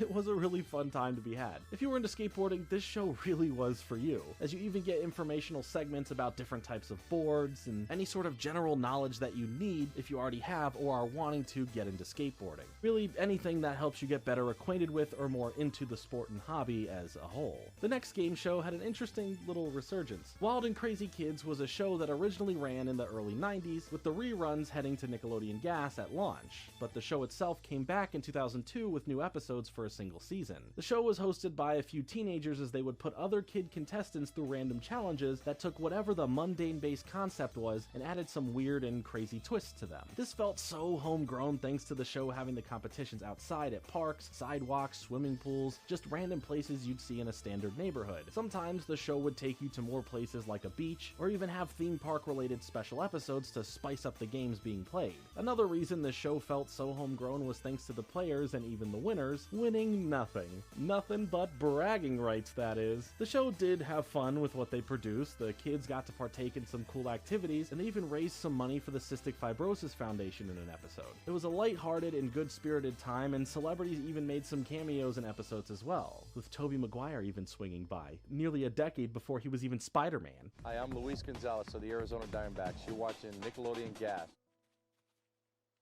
Hi, this is Mike Stant with the New York Mets. You're watching Nick Gas. Now, don't confuse this next show with the other show of the same name starring John Quinones, and that's What Would You Do? Mark Summers is back to host this early 90s series, and the base concept is seeing how things are handled in manufactured random settings, as we would see some recorded bit of footage where the kids, or even their families involved, are in some sort of weird circumstance that leaves out what happens in the end of the situation, leaving the audience to guess what actually happens, or like the name of the show suggests, what would they do? Pies were very important to the show, and I'm not talking about the pies that Hugh Neutron loves, but the classic ones that would often land in people's faces. This show always had some sort of special pie setup that would be used as a form of punishment if the randomly selected audience member isn't able to perform whatever random task Mark gives them. Often though, the kids seemed pretty eager to hop right into whatever the pie device is and wanted to get pied. From the classic pie pod, to the pie slide, to the pie wash, to the pie pendulum. And even way more than that, there was always the threat of pie being distributed to someone's face at any given moment. Other segments of the show also all led back to the pie machines at the end of the day, with stuff like the Anything That You Can Do segment having selected audience members face off in a head-to-head competition of some sorts, usually being a kid going up against one of their parents. For more, there was the What Would You Do Melody edition, as contestants would have cards on their heads with a random challenge on them that they could eventually choose to attempt or take a pie to the face. And these usually had to do with food items and just getting messy in general. And this was eventually replaced later on in the show's life with Wallow Stuff, which had a random audience member get picked based on a number they would be given and the device randomly picking. This participant would get to open one of the 20-door options presented to them, hoping that on the other side is something good. There was a mix of prizes that could be won, but more often than not, there was something pie-related behind them, like a whole lot of pie ready to hit you in the face, or getting sent to be pied in a pie machine, and that's really just kind of scratching the surface. The show overall was alright, and it got to have a little spotlight on the Nickelodeon Gas channel many years after it ended. The next game show actually ended just months before the Gas channel started up and didn't have a major amount of episodes, but still had the reruns play over on the new channel, and that's You're On, and hey look, it's hosted by Phil Moore. It was all about kids going out and trying to complete a series of tasks with random people they find, having to convince them to do whatever weird, wacky, or silly thing that they were tasked with within 10 minutes. This would go on for a few rounds, but there were other parts to the show to keep it feeling fresh, with the runaround moments that took 6 studio members the first time they do this, and 3 members for the second time they do it, who get to guess if the contestants complete their given tasks or not, winning them a prize if their guess turns out correct. The end of the episodes consisted of a messy finale, as an adult from one of the runaround segments would have their kid put them in a situation to mess them up, and that's what they get for losing. You're On is one of the more forgotten about game shows from Nickelodeon. It came at the tail end of the game show era, and it didn't get a chance to get more attention because of that. Luckily, Nickelodeon Gas gave it a little spotlight, but again, there were so many game shows on this channel now, and a lot of them just kind of blended together. When it came to more sports-related programming, a new show that started right before the Gas channel would start up, coming out on Nickelodeon at first, then also going to the new channel, was Sports Illustrated for Kids. Not to be confused with The Magazine. I mean, there was still The Magazine, which was a spin-off of the regular Sports Illustrated magazine, but this was a special short-lived series that focused on getting up close with the athletes from many different sports. From basketball with Grant Hill to tennis with Venus and Serena Williams. From baseball to snowboarding to football to wakeboarding, it wanted to show these larger-than-life athletes in a more personal light, seeing how much work they put into their craft and what it takes to be on their levels. It's your typical feel-good sports docuseries that drives home the determination and focus it takes, as well as inspires you to put your all into what you love.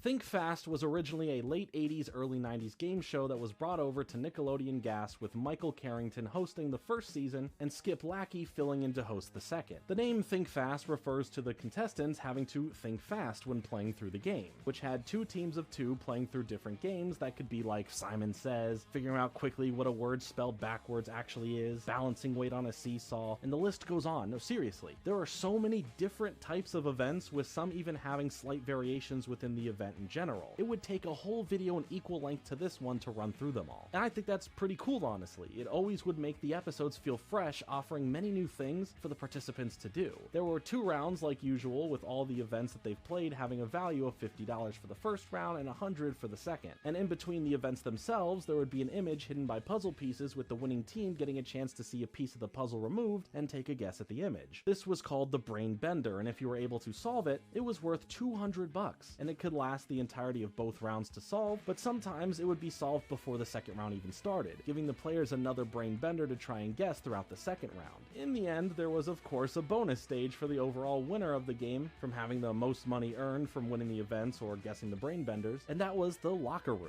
Here, there were a bunch of lockers that contained matching people or things that the contestants had to match. With 15 lockers presented, there were 7 matches to make in total, with 1 remaining locker left for a time bomb in the first season that needed to be deactivated within the first 20 seconds of the person opening the lockers, and a red herring in the second season that the audience and the viewers at home are aware of that doesn't have a match, and the players have to call it out and pull a certain lever if they think that that's the red herring. All done in 1 minute, the team is shown something or someone to match as they have to run through the set, opening up the lockers to find the match and then reshut them after they find it. To get to the base cash prize, it would require 4 matches that needed to be made, with each match after earning them the big reward prizes. But it wasn't just that simple. Most times when the lockers are opened, they would present some sort of hazard, with stuff like silly string being shot out at them to affect their speed and how coherent they are. Sometimes the kids would run through here and do pretty well. Sometimes the kids wouldn't stand a chance to make it all the way through, even when they took turns between each locker openings in the second season, instead of getting 30 seconds fully each like in the first. Think Fast was definitely a lot of fun. It felt quick, and you got to see a large variety of events taking place for the rounds, mixed in there with a bit of get the picture. Aside from all of that, for the channel's premiere in 1999, Nickelodeon had some reruns of their regular programming join the network to essentially fill in certain time schedules with stuff like Keenan and Kel, Cousin Skeeter, and Salute Your Shorts, which, rather than breaking down shows like that within this video, they're probably better suited for their own video, as that would be a lot to add on this one, plus they were never really the point of that channel anyway.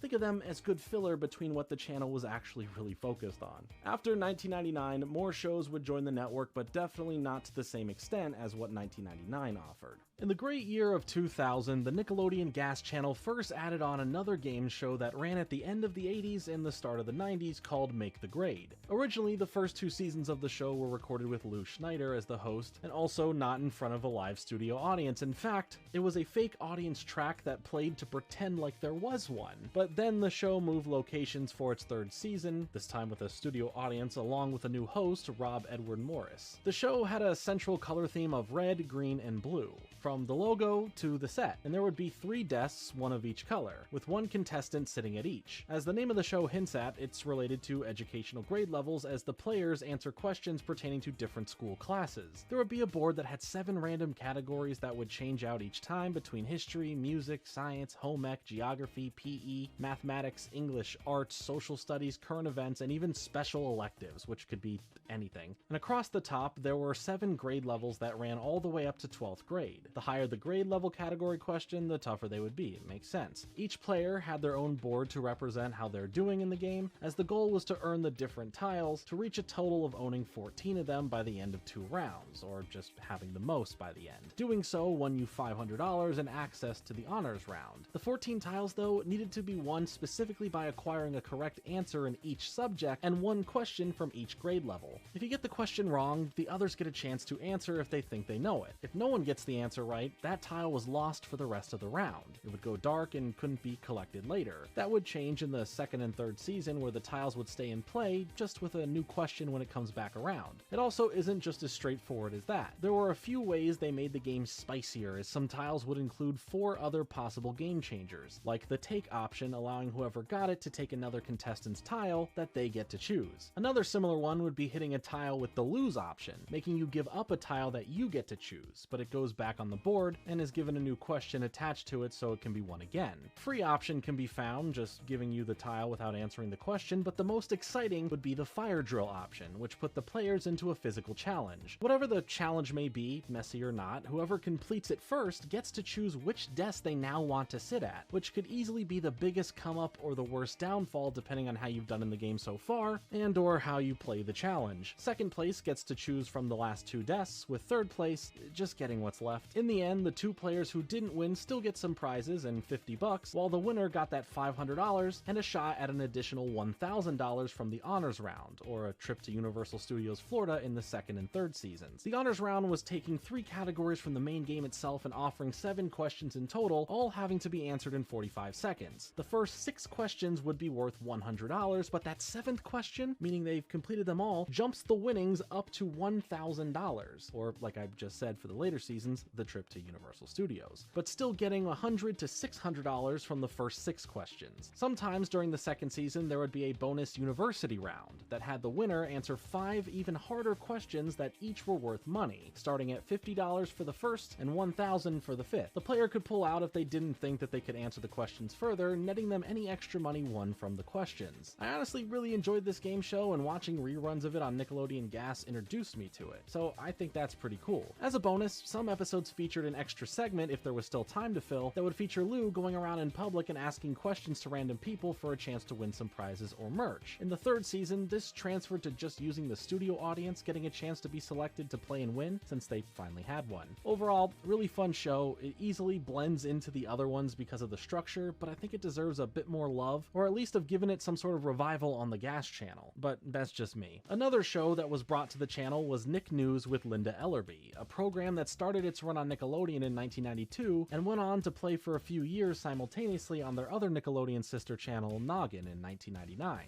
In 2000, it would also be brought to Gas for a bit, with it mainly focusing on special airings of the show to take time in the schedule to broadcast it. The show itself lasted all the way until 2015 with Linda Ellerby, and in 2020 it came back with specials and interstitials between shows on Nickelodeon, just minus Linda. Linda Ellerby, though, wears a lot of titles from her work in being a news correspondent, a journalist, an anchor, among much more. There isn't really a lot to say about the show in relation to the Nickelodeon Gas channel, as the program was more widely known from the other stations it can be viewed on, and it was a limited showing on the Gas channel anyway. It was news presented to kids, keeping them informed on the happenings of the world and allowing a younger generation to be a part of the conversation, since they are the future generations, or for how long it ran, generations, that will have to deal with the world left for them when they become adults. It is iconic because most people who grew up with the program, specifically in the 90s I'd say, know the name Linda Ellerby by heart, and so it goes. As the Nickelodeon Gas channel lived on, nothing really would be added to the rotation of shows until 2002, where Double Dare 2000 finally joined on. This version of the show only lasted for less than a year when it went into production and released their episodes, truly earning the 2000 in their title, as it was only a new thing that year. After just being on Nickelodeon, it came out on Nickelodeon Gas for the reruns, as it was just more of Double Dare, playing up the 2000s turn of the millennium vibes, bigger production value, and even a new host, having Jason Harris step in the role of Mark Summers. The only real new addition added to the show that we hadn't seen before, aside from the set looking new and the challenges being updated and messier, was the addition of a Triple Dare option that takes place during the second round of the game, making the value of completing the physical challenge $300, as well as earning some other prizes. It was a fun revamp of the show. It brought the fun of the game to the start of the 2000s, and even if it didn't last longer than a year, this version of the show is highly remembered next to the main show itself, and for me, it's the second version I think of right after remembering Double Dare. But what version of Double Dare was your favorite? This next one, there is little to no footage online surrounding it, but it had to do with another popular show that didn't even get broadcast to the Gas channel yet: Maximum Rocket Power Games. It was a thing adjacent to the Rocket Power cartoon, as the theme was based on the cartoon.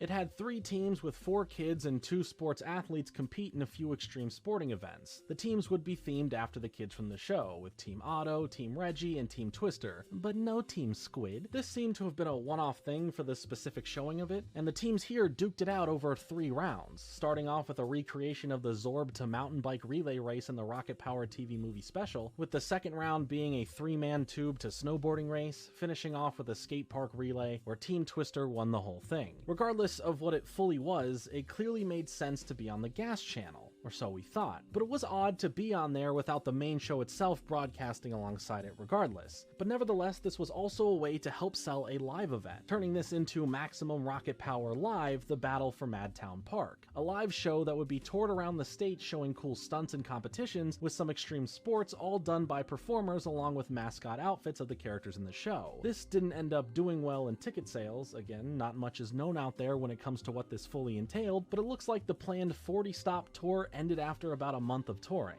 not hitting a major portion of the planned tour dates. The most information we have about it comes from this random blog page that details some stuff that a person named Sarah Jane is doing, where she apparently was the stage manager for the show itself, and she included that SpongeBob SquarePants makes some sort of cameo in the performance. This was found thanks to HuffNPuff 420 on the Lost Media Wiki forums, as the trail for knowing more kind of ends there. Where we can find some more details and information is this old press release from Nickelodeon, advertising this special that featured the premiere of the TV movie for Rocket Power called Race Across New Zealand, with a special live-action games segment called the Rocket Power Gas Games that would premiere right after. And it seems to be the same thing as Maximum Rocket Power Games. I mean, it has the gas branding in the title, among several other things tying it back to gas. The event is described in the same vein, consisting of players recreating moments from the movie, with it still being a competition in the end. It also appears because of this that it first was on the main Nickelodeon channel before being shown on the Gas channel, but at least it is a good advertisement of it. The press release also announces the live version that would be toured more if it didn't wipe out in ticket sales. The later naming of Maximum Rocket Power seems to be coming from a special issue of Nickelodeon magazine that started promoting the celebration of rocket power through the medium. And regardless if it was originally premiered as the Rocket Power Gas Games, with it eventually changing to the Maximum Rocket Power Games, as anything that we really have out there is this one image logo that says that name, and the end credits of it, which also features that name. And while I appreciate that the end credits exist online, and I appreciate the channel Nick Archiver 52 for posting it, where's the full thing? If you have the credits, or someone out there has the credits, where's the full event? As for anything else, skateboard.com also offers a bit of insight to the event more accessible than the other bits of detail found, but it's a lot of the same thing reiterated. For more games and sports action, keep it right here on Nick Gas. What do you get when you blend together a bunch of the iconic game shows along with iconic hosts? You get the 3-episode special Nickelodeon All-Star Challenge. 6 teams comprised of 1 celebrity to serve as the team captain, 1 winner from Guts, and 1 winner from Legends of the Hidden Temple, and the main hosts of the show, or judges, were Mike O'Malley, Phil Moore, Robin Morella, and even Olmec is there too. It was a star-studded event and it was a really special time. Originally premiering in October of 1994, this 3-part special event would pit the teams against each other in 3 rounds, full of plenty to get excited for. Round 1 was a representation of each game show the hosts represented, with Guts having a slam dunk contest, a game of dodgeball, and a slam-a-jamma where players would go up against each other trying to score baskets with the other person on a different team trying to block them. And all of these were done in Guts fashion, having some sort of other challenging element to use or deal with while competing, most times like bungees. For the Legends of the Hidden Temple set of challenges, it would have them shooting at targets with slingshots, spinning wheels with their body weight, and then being locked into this seesaw-like device that would spin around as the players go up and down trying to grab items from a higher ledge and drop them into a basket. For What Would You Do, there was the Mermaid Splash, having the celebrity dolled up like a mermaid as they launch fish from a tiny pool for their team to catch. There was Human Bowling, which is self-explanatory enough, and Sumo Wrestling, wearing those fun big suits. And for the Double Dare representation, there was some toilet plunger launching, trying to get them stuck on a plexiglass barrier as the winning team gets their teammate behind the glass slimed after getting 3 of the plungers stuck. There was Pie in Your Pants, where they would launch pies at their teammates who have these big clown pants on, trying to catch more pies in them than the other teams, and Rubber Baby Bungee Jumpers, as they would get strapped into a bungee that represents a diaper as they then bounce up and down to land on balloons rolled down to them, having the milk that was inside fill up a bucket. Round 2 would focus on trivia, being called the Gakfest Question Round, where a member from one team reads the other teams a question. The others buzz in, and if someone gets it right, the other person is slimed. Wrong answers equal slime, and the person who gets it right gets control of asking the next question. All of the challenges we went through were spread out between the 3 parts, as the episode was structured by having a rapid succession of 4 quick games played, 1 from each represented show, as they would move on to the trivia for the second round and finishing things off in the 3rd round with an outdoor challenge to end it, declaring a winner from the 3 teams in the first 2 parts. The final challenge for part 1 was a big game of volleyball split into 3 ways. For the second part, the other 3 teams played a Gak Gauntlet, which had the players taking turns running through a line of the other teams throwing Gak-filled balloons at them, trying to make it across without getting gacked. After these first 2 parts, the team that won the first part and the team that won the second part were guaranteed to move on for part 3, participating in the final round of events. A 3rd team was selected as the wildcard team, essentially being the 3rd place team from the points they've been playing for to determine who is in the lead. As we get to the end of part 3, one of the 3 teams gets eliminated after the second round, with the final round and challenge having the final 2 teams wear helmets as they try and pop gack-filled balloons sent flying their way, with that final event determining the winner of the whole shebang, which turned out to be the red team with the purple and pink teams as runner-ups. This was the best of all worlds coming together for this awesome event. The hosts had fun, the games and challenges were cool, and it was all executed really well, being super engaging throughout the whole thing. For all the final round events, the teams could use the points that they've earned and trade 100 of them for every random crowd member that was out there watching that they could get to join their team to help them win. So they were always fun to watch by the end of each part. It was cool to have this rerun on the Gas channel for those who never got to experience it initially, aka me. I just think it was a really awesome event, and I really wish they did more of it. Now, to cool off from all this excitement, let's head over to Splash TV, a smaller show that focused on all the fun and cool stuff that you can do in different bodies of water in different locations, showing off stuff from sports that can be played or what activities you can partake in. While there are only 15 episodes to the series, they were split up between 3 seasons, releasing 5 each summer from 2002 to 2004. This was an original series, not another reran show from the past, but only the 3rd season would be exclusive to Nickelodeon Gas, as seasons 1 and 2 would feature on Nickelodeon as well. Splash serves as the first Nickelodeon Gas original series produced, but it was on Nickelodeon thanks to Nickelodeon having a special programming block on their main channel that would house Gas-related shows for a couple hours before regular programming would play, or other blocks would start like Teen Nick or Nick at Night. USA Swimming, the overseer of the athletes on the national team, would lend professional Olympic swimmers to join episodes of the show to help show off the vast amount of things that you can do in the water. So, you know, that's pretty neat. And alright, the year is now 2003, and the acceptance of gaming is going more mainstream than ever before. So Nickelodeon Gas wasn't afraid to embrace it. It's a bit cringy in presentation, but that's part of what makes it special. Welcome to Game Farm. Hosted by the overly excited duo of Ann and Max, the show was another original piece of programming for the network. This show was like all of what early G4 was before reruns of Cops and Cheaters took over that network, giving you gaming news, skits, and more. Starting the show, the players would be strapped into these special gaming setups as the 3 of them would face off against each other, as well as a random 4th player via online technology. How 2003 of them. While the players play through their 2 rounds, we get cutaways to preludes of other stuff to come throughout the episode, as well as stuff like the Top 5 segment, giving viewers a chance to vote in these Top 5s on nick.com/gas. And I think we know this kid's top 5 crushes, and all of them are Anne. Dude is locked in right now. We would also visit the Game Farm Lab, where the host would break down some sort of technology in gaming, like how and why controllers have force feedback, explaining the rumble feature that was becoming more of a standard for controllers. There was Gamertainment Tonight, which was a spoof of SNL's Weekend Update, giving some fake news but adding a bunch of decently written references and some not bad jokes poking fun at real and fake things about video games, as well as video game characters and even the publishers and studios behind them. It's a quick segment, but genuinely a decent little skit. They also have a live-action human video game bit where the person playing would be doing some sort of physical challenge that relates back to the video game it's trying to bring to life. At the end of the gaming rounds that happen in the background, the winner of it all gets to face the Gaminator, this mysterious pro gamer that poses the biggest competition and threat to the champion of the 2 rounds. If the challenger beats the Gaminator,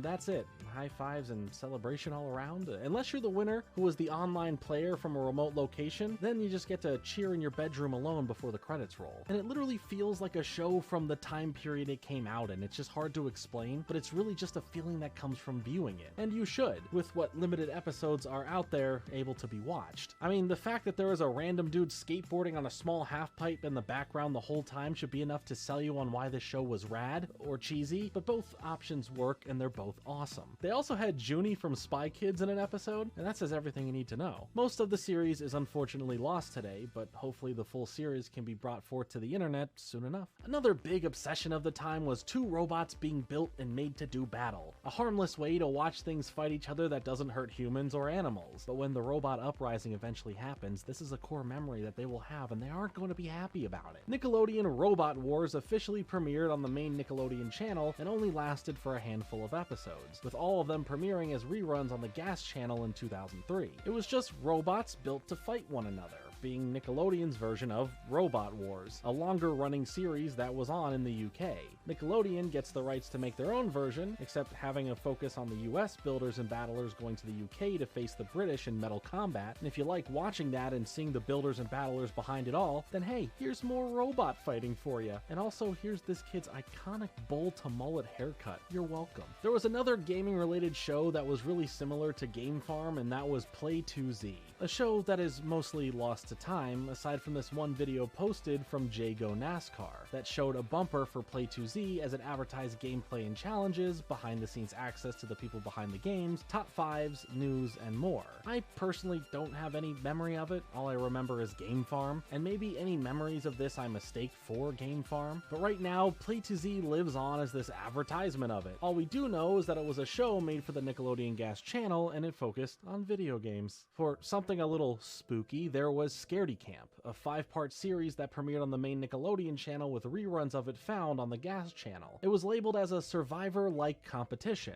and after this 12-hour video talking about 44 seasons of Survivor, I think I'm good on Survivor for a while, but hey, that's just me. The kids that participated would work on teams looking for clues regarding some urban legend at the summer camp that they're at. The show ended up having a second season that was 5 parts as well, as here the teams were split up between boys and girls, with them each trying to put a mysterious spirit to rest by solving the mystery overall. In order to do this, the teams would compete in challenges during the day, with the winner getting a chance to go out at night and solve as much of what is going on as possible. It's your typical finding clues, unscrambling messages, and inspecting items or areas to start finding the answers needed type of mystery, just done in a semi-competitive way. Is it truly that scary? No, not really. But was it scary for the kids trying to solve everything at night? Yeah, probably, so there's that. But even scarier than that show was a show called Topspin. Here, have a look as to why. No, your computer or phone screen is working properly. There's just nothing here. Whatever this listed program was for the network seems to completely be lost to time. Topspin, because of the name, seems to be based on tennis. Now, it may be a game show, it may be a docu-series, it may be someone spinning some tops like a Beyblade, but whatever it was didn't last long. It didn't get saved or recorded, and for all we know, may not even exist at all. Our only trace to it is from people like Mikhail Cataldo, who documented the Gas channel's TV schedule, showing that Topspin would air on Sundays at 8 p.m. and 11 p.m., at least as of January in 2003. Other than that, for 2003, the channel finally started airing episodes of Rocket Power to fill time on the network, but this cartoon would have fit in so well here from the beginning. Either way, it was on there finally, and that's all that matters, right? In 2004, another cartoon was added into the mix of programs for the Gas channel, and that was Speed Racer X. Racing's a sport, anime was more popular than ever, thank you again, Toonami, and this was it. That was the end of the syndicated content, the reruns of classic programs, and even new made-for-Nickelodeon Gas productions for the channel. The only other standout bits of special things for the channel were all the various programming blocks on Gas that all had great names like Extreme Gas, or Pumping Gas, or even All Access Gas, just segmenting special shows together for their own mini blocks, theming it up in fun ways. The channel also introduced these interstitials called Trade Tricks. They would feature some athletes speaking to the audience to show off and or teach how to do what they do within their sport or hobby, from bowling to basketball and even Scrabble. Yeah, who can forget the great sport of Scrabble, huh? And that's the base tour of what this, new for the time, Nickelodeon sister channel had to offer. The main goal of creating a more sports-oriented channel seemed to really be a half-baked effort in terms of what programs truly dominated this channel, as it became the dumping ground for all of the classic game shows for the most part. And for what it was, I enjoyed the network for preserving the continuation of viewers being able to watch the reruns somewhere before the internet really became the salvation for shows like that. Heck, it even introduced me to some I had never seen or knew much about thanks to not being born yet, or being too young to have known or remember them, but a big part of me wishes that the original version was stuck to a bit more when it came to the shows themselves. The smaller segments focusing on sports were fine and all that, it's just that there was too little in the original programming department to make it feel worth seeking out this channel. Most of the shows or specials that they had already, or at the same time, would be shown on Nickelodeon proper. So if you weren't into watching older game shows, what was the point of switching to the Gas channel? If there was a gas programming block that ran for a couple hours on the main channel already, what was the point of switching to the gas channel? If the future of the channel was just going to become automated, what was the point of switching to the gas channel? And that last statement I said there is true, by the way. In 2005, the channel's daily programming became a fixed, unchanged list of shows every day, giving the illusion that Nickelodeon had given up on the channel and eventually would have quietly sunsetted. This went on for 2 years, as on December 31st, 2007, the Games and Sports channel aired their final program under that name, finishing off with my favorite game show, Figure It Out, as the channel then disappeared, being replaced by the new sister channel of an already existing sister channel to Nickelodeon, called The N, which was a split off from the Noggin channel. Eventually, this would turn into what is known as the Team Nick channel now, although Nickelodeon Games and Sports lived on for a while in spirit, specifically through Dish Network, for over a year after the channel ended, with this existing channel under their housing being turned into a secondary Cartoon Network channel later on. Many years later, in 2019, Paramount's owned non-cable cable-like streaming service called Pluto TV had their own channel called Nick Games that had all the game shows similar to Nickelodeon Gas, but even this would go away, and some of those game shows would now live on the Pluto TV channel called Pluto TV Teen. The reason I hold Nickelodeon Gas so tightly in my memory is my own nostalgia of watching the channel, but not for the reasons the channel was made for in the first place. I love rewatching episodes of older game shows, but the major focus on sports never felt front and center like the channel seemed to be promising from the get-go. The logo, the mission statement, and the early deals made had you believe that Nickelodeon believed in a specific vision, but it quickly became a majority rerun channel with the largest focus being on games over sports. It did have some moments through special segments and a handful of shows that fit the mold and description of the sports side of things, but I guess either their initial research wasn't as promising as they thought, or they failed to execute on the promises they had built up. The aesthetics are there, the vibe of the channel was there, but the content didn't quite always match that. But I don't really care about traditional sports that much anyway, so that's really all I have to say on the matter. I was happy with the game shows. I do think there could have been a continued growth of this channel had they had the faith to keep producing more shows and more ideas specifically for the Gas channel, rather than default back to the main channel for support. And maybe they truly did intend to, but the only thing we have to go on are the facts, and that is there simply wasn't a strong enough plan or focus to build the channel, just getting comfortable playing reruns since it would cost a whole lot less than developing more and more new shows. Either way, I'd love to know if you have any memories associated with Nickelodeon Games and Sports, and what were some of your favorite programs that played on that channel. Tell me in the comments below. As always, I've been Jordan Fringe. Thanks so much for watching.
son. Uptown, fuck bitches. Uptown, fuck you up. Uptown, fuck bitches. Uptown, fuck you up. I said, uptown, funk you up. Uptown, funk you up. Uptown, funk you up. Uptown, funk you up. Come on, bitch, jump on it. If you said and fuck it. If you freak dead and fuck it. Don't brag about it, come fuck it. Come on, bitch, jump on it. If you said and fuck it. Well, it's Saturday night and we fuck this night. Don't believe it. Come on.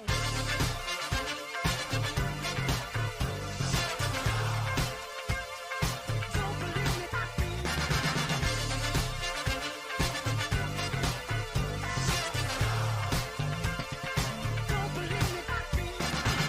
believe it. Don't believe it. Don't believe it. Don't believe it.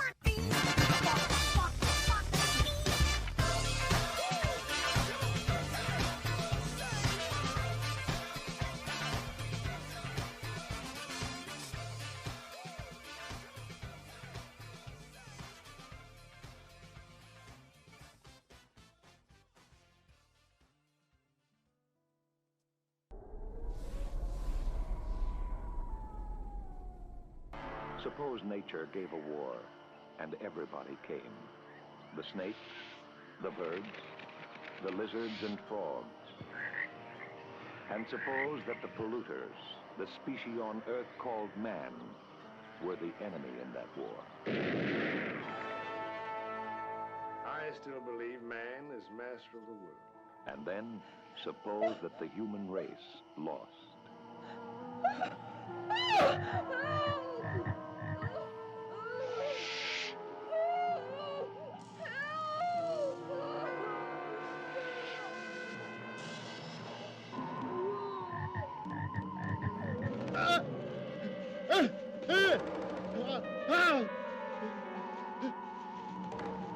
Ray Milland, Sam Elliott, Joan Van Ark, Adam Rourke, Judy Pace. First of all, we're going to have to try to find our Stuart and Michael. Be very honest with you. I don't think we will. Not alive, anyway. Keep talking, Pig, because you're the only one making any sense around here. But whether we find them or not, we've got to get off this damn island. All of us, now. And I am asking to get the hell out of here with someone or by myself.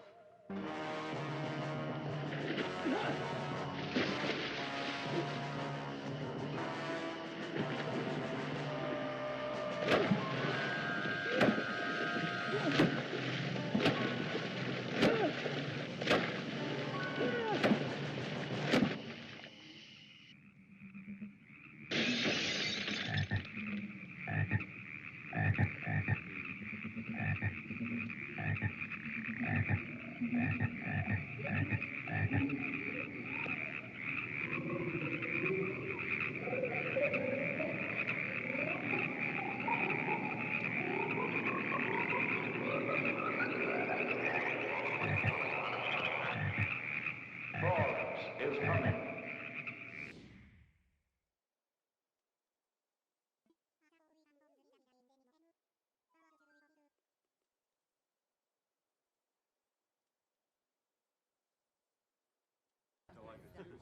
So, for my painting, I chose one of my very favorite Greek myths, the centaur goddess Diaphina, slaying a great stag. It's, stunning. It's breathtaking, Jerry. Yeah, it really is. Wow, thanks, guys. Hey, Leslie, you should really come over here and look at Jerry's painting. Oh. Oh, my God. That's me. Is that me? What? No. Oh, jeez. It does look like you. You're just realizing that now? That's what you see when you close your eyes at night, Jerry. Topless Leslie glued to a horse. Okay, Leslie, I am just so sorry. Diaphina, she is this powerful goddess, and I've been thinking a lot about powerful women, and subconsciously I painted you. I'm sorry, and I'm going to take it right down. No. Leave it up. I love it. I don't know how to explain it. Every time I look at it, I just think to myself, what can't that centaur woman do? Besides ride an escalator and drive a car. Art can be so magnificent. Oh my God, the baby is Tom. What? This is easily my favorite painting ever. What the hell, Jerry? Look at my pot belly. I look like a pregnant baby. And why am I so scared? All right, we gotta take this down now. No, this painting isn't going anywhere, Tom. Hello, fellow lover of the arts. Welcome to the painting. What, is that you?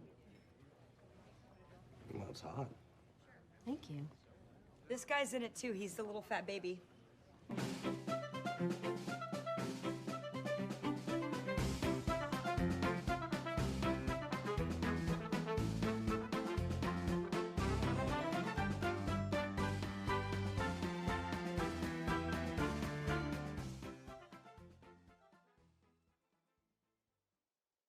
A few weeks ago, I saw Neil's password game and immediately knew that I should torture scammers with it. Did I say torture? It starts off simple, telling you that you need a couple letters and numbers like any website would, and then suddenly you're playing GeoGuessr, solving chess problems, and putting out fires. Neil is an absolute madman, and I mean that in the best way. Today's video is pretty simple. I worked with Neil to create a custom version of the password game that fits perfectly into my fake bank. The last time I had to do this, no worries. it was difficult. I don't know if you want to maybe call me back tomorrow. No worries, I'll be patient with you, sir. No worries. How patient? I'll show 3 different scammers at my bank with millions of dollars in it and see if they'll put up with the password game. These guys will usually do just about anything to rip someone off, so it'll be good to get a little revenge while we waste their time and collect some of their information. Make sure you put the correct online password which you use to log into your bank, okay? If it was Apple 1234 now, that's easy. The 3 scammers I'm talking to today think everything's going according to plan, but after I show them my balance, I'm going to tell them my password's expired or I'm locked out. Oh, shoot. No, sir. Oh, God, it's not same again. for Not everyone, again. okay? For your security. God, this happened to me once before. This isn't a normal bank, though. They're playing the password game. Okay. Yes, you need to set your, Hold on a reset minute. your password. No worries. Yellow. Quick thank you to Aura for sponsoring this video and many other videos on the channel. I trust them to monitor my identity and let me know if there's anything showing up in data breaches or if some scammer is trying to steal it. They also have a password manager. Although it might not help you in this exact situation, it can help you be safer online. Hold on a minute, Henry. I'm just struggling here. It No won't, worries, It sir. won't let me click You set can let me know password. your password. A lot of people use the same few passwords for every single account, which can be really bad news if you show up in a data breach. A scammer or hacker can take your email and password when one website gets breached and try it on a bunch of others. This happened to someone in my family, and it happens all the time. The password games get more complicated, so I will stop rambling about all this, but if you are interested in anything that Aura has to offer, there's an exclusive 21-day free trial, aura.com/kiboga. Your password must include a special character. From a TV show? Like Bugs Bunny? Like a hyphen or Like a a bu- like slash bug- or a dot or anything. Superman? No, like a special character, sir. God. It should be like a full stop, a hyphen, or anything like that, or a slash. Do you have any suggestions for secure passwords?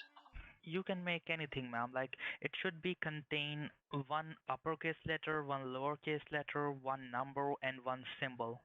Uppercase letter. Oh, it's telling me the same thing you did. Yeah, that's the requirement for most of the passwords, ma'am. Your password must On include the a special website. character. $sign. Now what's wrong? The What does it digits? say? Just below the password, what does it say? The digits should be add up to 25, okay? Okay. You can, instead of the 55, you can put in the 21 Okay, put in 21 or instead 20. of 55. 2020. 2020. Yes, sir. 20 plus 20 is 40. What's 2 plus 0 plus 2 plus 0? What does that equal? 4, sir. Haha. Okay, so we have to make it equal Yeah. 25. One scammer just typed a lot of numbers. I think he thought there were supposed to be 25 of them. And the next guy got some help. Okay, let me do one thing, ma'am. I just got the extension number for the Microsoft anti-hacking expert. So let me transfer your call to them so that they can start with the security part. No, don't touch your mouse. I will help you. There is some kind of problem. I'll check it, okay? Maybe I'll like check it. 10. What's 6 plus 5? Just 1 minute. Don't touch your mouse. He typed a new password and doesn't really seem to understand. No, not like that. +4. No, not like that. Not like that. I will help you. 6, 5, 4, 3, and 7 all add up to 25. No, not like that. Ma'am, don't touch your mouse, okay? Since the scammers are supposed to be the computer experts, they didn't seem to like it when I would take over and give them answers. Hold on a second. It will be auto-generated, okay? No need to worry. The robotic server is going to auto-generate a password to you. Okay, the bot's taking care of it? Like this scammer who hid my screen. He thinks he's gonna complete it and steal my account. Scammers often do this so they can control your computer without you knowing. But I have a way to see behind it. He doesn't know what to do. What does it say? I can't see anything. Or is the robot working on it? They struggled with the next few steps, like a Roman numeral, a month of a year, or even picking one of these sponsors. But eventually, after a lot of time went by and a little help from me, they figured it out. Oh, okay, I got it. Excuse me. Your password must include... What is the Wordle answer, sir? Wordle. It's a game. You ever played Wordle? Hold on. Okay, go ahead. Excuse me. You gotta have 5-letter words. Brick. That's not Okay, it. wait a minute. I typed them in and brick. But that's not the answer. That's not the answer? No, the answer has to be all green. A 5-letter words? That's not a word. Sir, I'm in the middle of a cancellation procedure, okay? We're not here to play games. God, they're making this stuff way too secure now. I think it's because there's a lot of hackers, right? No, let me help you. I'm trying to. I know the answer, guys, but I'm trying to get him to do it. What is? He just types in drink. Flask. But that doesn't end in... And go for tonic. Tonic. T-O-N-I-C. Yeah. Ah! Okay, let me copy and paste this, because this is a hard password to remember. You got the middle letter. Frank? Yes, it's Frank. Frank. F-R-A-N-K. It's Frank. Oh, it was Flank. I bet a robot can't guess that password. You gotta be smart. Your password must include a 2-letter symbol from the periodic table. What the heck is that? It should be N-A. That's... N-A. That's, what does that stand? N. N-A? Go for uppercase N, then lowercase a. Your password must include the current phase of the moon as an emoji.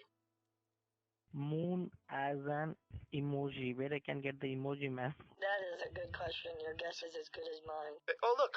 It's auto-completing. You can use the emoji that you see, okay? Face of moon.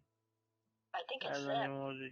I think it's waxing crescent. Go back. I don't know what you're doing. What the heck is this robot? It's a waxing crescent, you moron.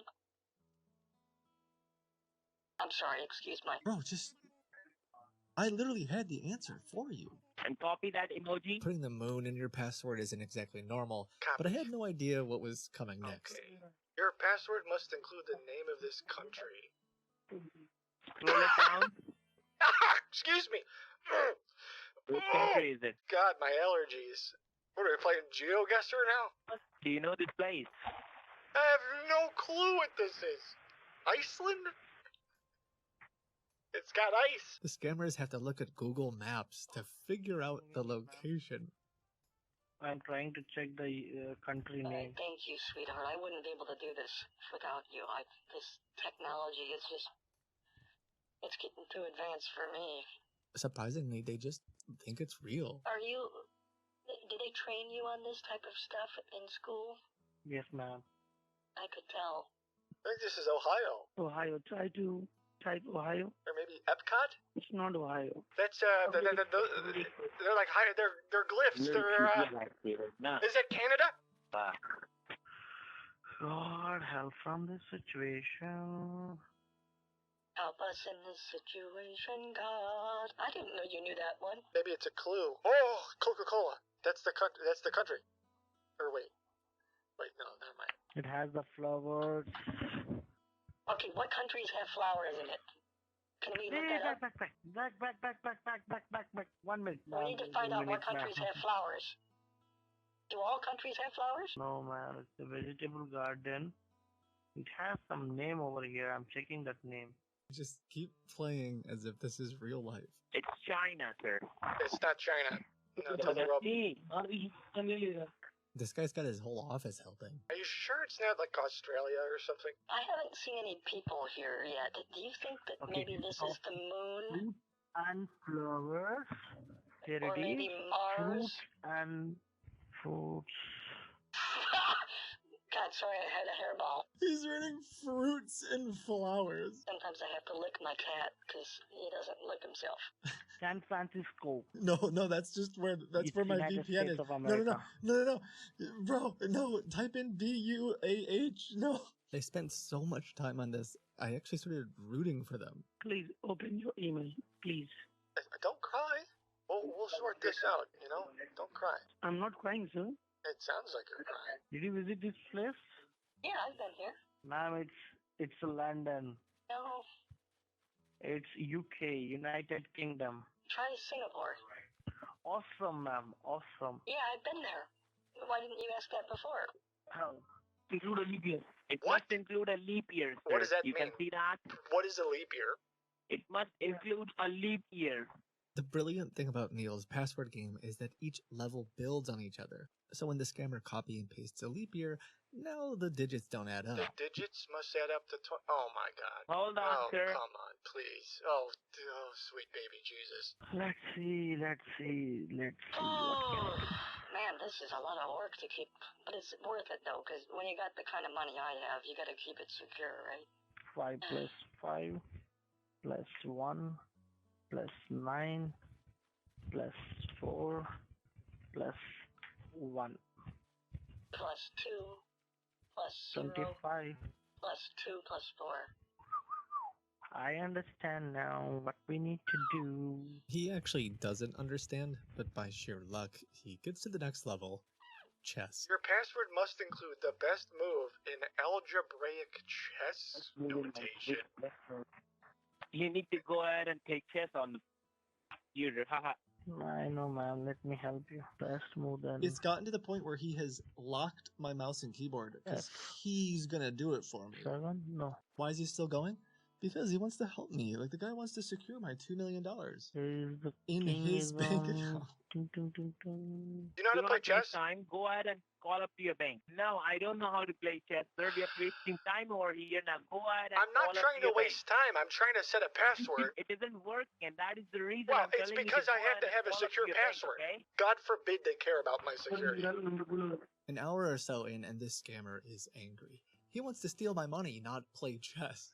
So he demands that I call my bank, and I play along. What he doesn't know is my bank isn't real, and that I've been talking to AnyDesk about banning his call center. Every single one of the scammers playing this password game just so happened to be using AnyDesk software to connect to my computer. And the team over there banned 120 different devices that these scammers had been using to connect to victims, which is quite a few. That means they lost access to what could have been hundreds and hundreds of people, because every single time they connect to someone's device, it's stored so they can access it later. I just wanted to watch them suffer through the password game, but now they have to suffer some actual real-life losses as well. Not only that, but they're still connected to me.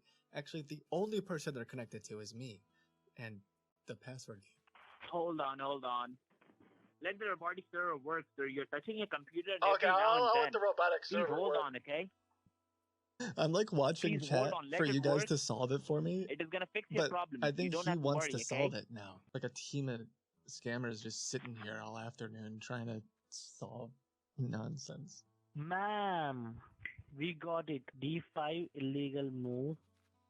It's D7 illegal move. No, D2 illegal no, that's. move. I don't D3 think that's it. I don't. That's D1. smart though. You're using your brain, and I like that. Just not the. You're not using enough of your brain. He's trying so hard. How the heck am I supposed to solve this? How could this possibly be real? Why would Bank of America make you solve this? Look at him just scrolling through, looking at the chessboard. It should be G5. Maybe. Oh, Jesus. Can you just ask if there's anyone good at chess at your office? Wait a minute, ma'am. Okay. You're I don't not. know why we are doing this all things, first of all. This scammer refreshes the page and looks for another solution. Please type your last 6-digit numbers and the social security number. We need to do it on different way. That is taking too long. You want to fix it? So please do it. Well, I want to fix it, but what I usually do is follow the rules. Now it's asking for last 6 digits, so enter the last 6 digits. All you had to do was do the chessboard. That's it. Ma'am, I'm trying to help you. I'm not understanding why you're telling that I don't know. If I don't know how you to go to that Well, step, that step is completed. The answer done a is very given. good job. No, have you? Your password has expired. Reset password. Don't touch your mouse, please, okay? Please don't touch your mouse. If this call's recorded, Mr. Billy Gates, you need to hire some smarter technicians. I will do it, ma'am. Hey, I will do it, ma'am. Hello. Hold on, I'm trying to get the math. Here. I am doing it, ma'am. Oh, shoot. Yeah, you do that. No, you do it. You do it. Do it. Do it now. Do it. You do it. I'm not doing anything. You do it. Honey, why are you crying? Because you are using your mouse, Bhojrigi. You are using your mouse. Scammer 1 is losing it at this point, but to my surprise, Scammer 2 solves the chess puzzle. Oh my god! It's that! Mod him! Oh, this one's tricky. I don't think we're gonna be able to defeat this one. This is bad. You need a different leap year, my guy. Scammer 3 is struggling, but he eventually figures it out as well. This is bad news bears. This is my chicken Paul. He hasn't hatched yet. Please put him in your password. You need to put up. Yes, you need to put chicken Paul. They're like genuinely believing this stuff. They're like, no, it's fine, right? Chicken Paul. The elements in your password must have the. Oh my god. The first scammer just decides to brute force a new password. Like he's gonna start over from scratch. And eventually just gives up. Whereas scammer 2 thinks he has things under control. Now, Ari, you can see the periodic table. Man, this is gonna be tricky. Are these new? I've never seen these before. Hold on. Let me do it for you. Hold on. Man, gosh, my password sure is gonna be secure though. Let's get a count. Let's get a count. Give me a moment, okay? Can you go faster? For heaven's sakes, you're so slow at this. I cannot go faster, sir. Please try and understand and hold on, please. I thought you were supposed to be good at this stuff. I cannot go Why faster is it taking than you this. so long? God. Hold on, sir. Hold on. I told you to hold on. Why the hell don't you hold on? Because I'm trying to solve this. After about 10 minutes of diligent work, disaster strikes. What? Oh my god! Put it out! Neil made your password catch fire. Get rid of the fire! Every second or so, a character is deleted. He doesn't really seem to know what to do. Help! But the third scammer does a little better. Put the fire out! Put the fire out! Please! Hold on, sir, hold on. Put the fire out, Henry, for God's sake! I can't do anything, sir. I'm blocked. Please hold on. Stop shouting, sir. Put the fire out! Hold on. Oh my god! You're completely useless! You can get rid of the fire! Henry figures out you can press backspace, but it's just too far gone at this point. I'll fix it, sir. Hold on. Oh no. What have you done? You don't have a fire extinguisher for this?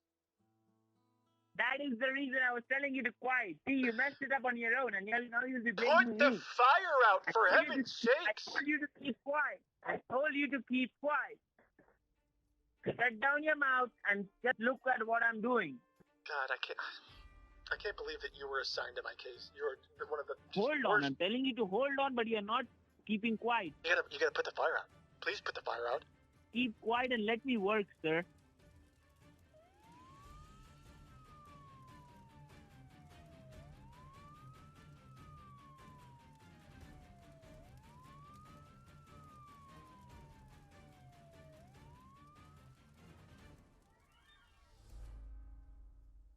Oh, no!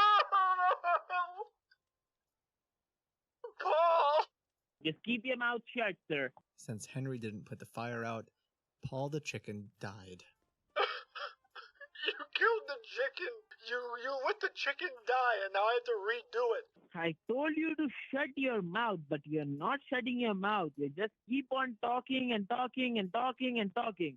You're See, the one you who messed let it Paul up. So die. you have been playing. Now you need You're to the call one up who to your let Paul bank die. again. I didn't start the fire, Henry. Hold It was on. always burning. His death You is can on call your up to hands. your bank. You How can does he call up think to your this is bank, real? sir. Somehow their greed has blinded them so much that they think a major bank in the United States would require you to protect a chicken egg from fire in your password. There is something wrong with that. It is like, it's not okay. You gotta get rid of the fire. Get rid of the fire. You gotta get rid of the fire. Hold on. Hold on. The third scammer didn't manage to save Paul either, and all hope seems lost at this point. God! How is he still talking to me? It said Paul was slain, and he's Type still... in your user ID, sir. Honestly, they kept trying to scam me despite all of that. I just refused to let them scam me and kept saying I had to fix my password until they inevitably hung up. What happened? We got disconnected. I hang up the call, sir. I just wanted to find out if you did or didn't cancel my Geek Squad account. Yeah, we just cancel each and everything, okay? You don't need to worry. I don't want Henry to get any of my refund money though, because he killed Paul. No, sir. I will give that money to Henry, okay? No, I don't want him to get That's it. fair enough. No. Why? You told me previously that you want to give that money to Henry. Yeah, I would have, but then he And now murdered the chicken in the password. He murdered the chicken in the password, right? So he doesn't deserve any money. He murdered the chicken. All right, already. Out of curiosity, how much money you guys gonna get for wasting your after? Huge shout out to Neil for taking the time to hang out with me and then create this custom version of the password game for me. Highly recommend you check out neil.fun. He's got a ton of crazy stuff on there. Also, thank you, Aura, for sponsoring this video. Again, if you don't have a password manager, you really should check them out. They have a bunch of other features as well. Aura.com/Kiboga. As always, know that you're valuable, you matter. I hope that you have time to pursue something that you find passion in, something that you believe is meaningful to you, and I'll see you in the next video. Bye. Almost 23 years to the date, Hey Arnold had a spin-off in the works that would focus on a more adult audience watching, as we would see characters from the show aged up a bit. I've been known to talk about Hey Arnold from time to time, or for 7.5 hours. So anything in relation to the show, you should expect me to be pretty excited about it and wanting to talk about it. This spin-off titled The Patakis was talked about among animation fans for the past couple of decades as something we've just heard about, but not really having any proof of, never really seeing any visuals or concepts related to it. That is, until just the other week, where an anonymous user on 4chan released an official pitch bible that shows artwork from the creator Craig Bartlett, a bunch of information about the show, and some interesting ideas of where Hey Arnold could go. How do we know that this was 100% official? Well, I figured rather than just speculate the information given, why not just talk to Craig himself? Hi everybody, it's Craig Bartlett. Today, we are going to learn a lot about what the Patakis could and would have been, as well as what happened to it and how Craig feels about it. Question 1, is this real? This is real.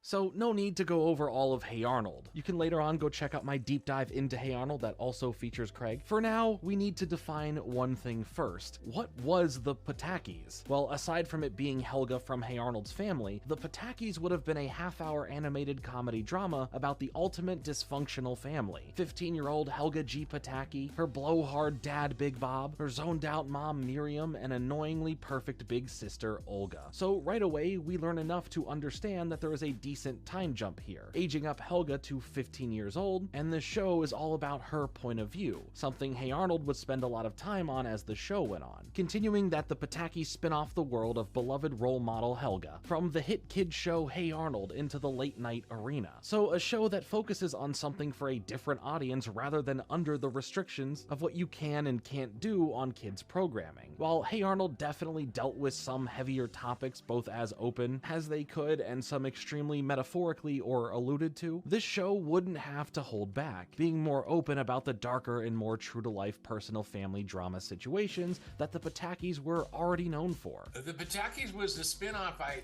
thought I should do because we figured at 100 half hours Nickelodeon had enough Hey Arnold, and they were willing to just kind of segue into movies and just rerun those 100 episodes forever. And I was basically trying to find a new spin-off of the show that appealed to kids as they grew out of the original Hey Arnold and became teenagers themselves. Yeah, I really had no idea. I couldn't tell if they were really interested in doing more stuff with me or not. And so in an ideal world, they'd want all the stuff I could possibly make for them. And if we had multi-series going at once, that'd be great. But I never really knew. By the time we were finished with Hey Arnold, I couldn't tell if they were done with me or not. Arnold will be back in a beat. Where's Arnold? Right here on Nick. From there, who is Helga now? That's the real concept. Helga is this 15-year-old girl who's going through that existential period in her life. She's questioning the meaning of everything. She's extremely smart but emotionally challenged. Just look at her role models. She expresses herself through art, photography, writing, painting that she doesn't show to anyone. On the outside, Helga is extremely confident with her been there, done that attitude. She acts like she knows it all. On the inside, however, we sense that Helga is afraid of becoming a teenager. After all, she's pretty tomboyish. Physically, Helga is taller and thinner than we last saw her, and afraid of her inevitable blossoming. She dons black t-shirts and androgynous jeans with big cuffs, and chunky combat-esque boots. On her head, instead of a bow, is a grungy stocking cap. The famous pink bow is hidden underneath. Clearly, Helga is going through a lot of changes here. The age-up allows for a more mature and thinking Helga, who views the world differently than in the original show, with having a focus on all of these different arts, building off of her talent at writing and poetry mainly from Hey Arnold. She evolves more into her nature, being true to who she is but clearly uncomfortable at this time in her life being at this age. The next page of the mini Bible breaks down the driving factor of the show, what Helga wants. Helga just wants to survive in her crazy family. As long as she can remember, Helga's wanted them to notice her. In Hey Arnold, they never did. In the Patakis, she gets her wish. She's accepted into an alternative high school for smart kids, where she's a big hit, and her family loves it. From that moment on, at least from that moment in the pilot, Helga's world is turned completely upside down. All of a sudden, her parents, who've pretty much ignored her entire life, make her the focus of their universe. Unfortunately for Helga, she soon discovers that not only does she hate being the center of attention, she thinks it's somehow worse than being ignored.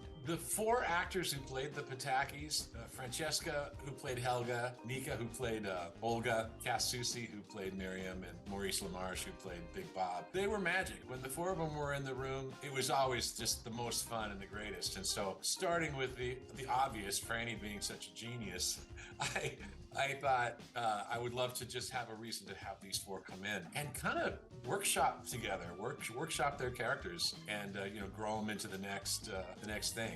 I also felt like by the end of the first 100 half hours of Hey Arnold, a lot of fans would argue it was almost becoming Hey Helga, which was both intentional and also accidental.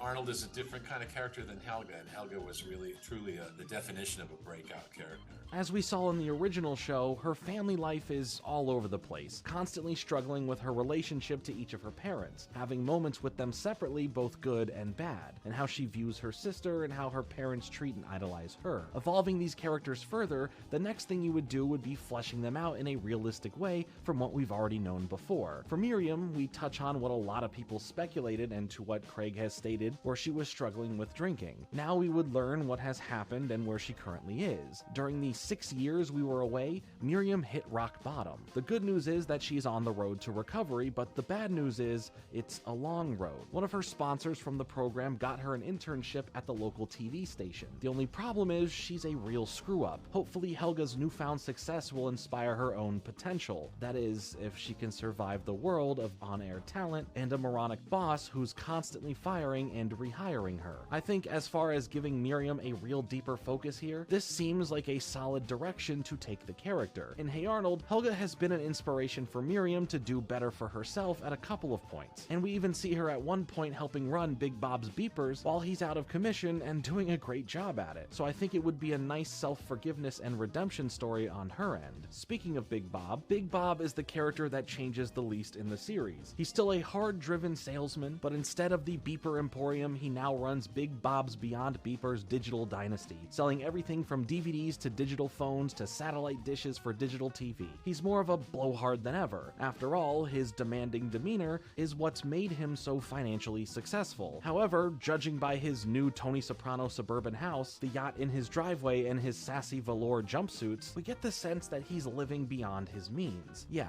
Bob only seems to have regressed further in his pursuit of wealth, but at least he does rock a mean tracksuit. I love this design. I think there is some great ideas that can come from the Tony Sopranos-esque character traits. I mean, that show at the time when this was written was becoming the biggest thing on TV, so back then it would have played out really funny in the show. Rounding out the family though is Olga, where she has finally graduated from Bennington College and recently moved back home. For now, Olga has abandoned her dream of becoming a world-famous child psychologist and is trying her hand at becoming an actress, a natural choice since she's already an award-winning reactress. So far, Olga's only gotten non-paying bit parts in off Broadway plays. With an increased level of neediness and a different boyfriend each week, Helga's actually begun to view her perfect sister as a bit of a loser. In fact, we sense that even Bob and Miriam are getting a little sick of Olga's act. A pretty interesting direction to take Olga in, but the kind of stress she has been under to be perfect can also backfire when it comes to true passion and ambition. So whether this is her trying to discover herself or just a reaction to the years of having to be perfect, it does sound like a nice parallel to where she was before. So it seems that just like the original show, we would also have a great focus on the adults in the show, but more specifically here, all of Helga's family getting their own storylines with more fleshed out direction and narrative takeaways, as to where Helga's story isn't the singular point of interest. Yeah, it's true, and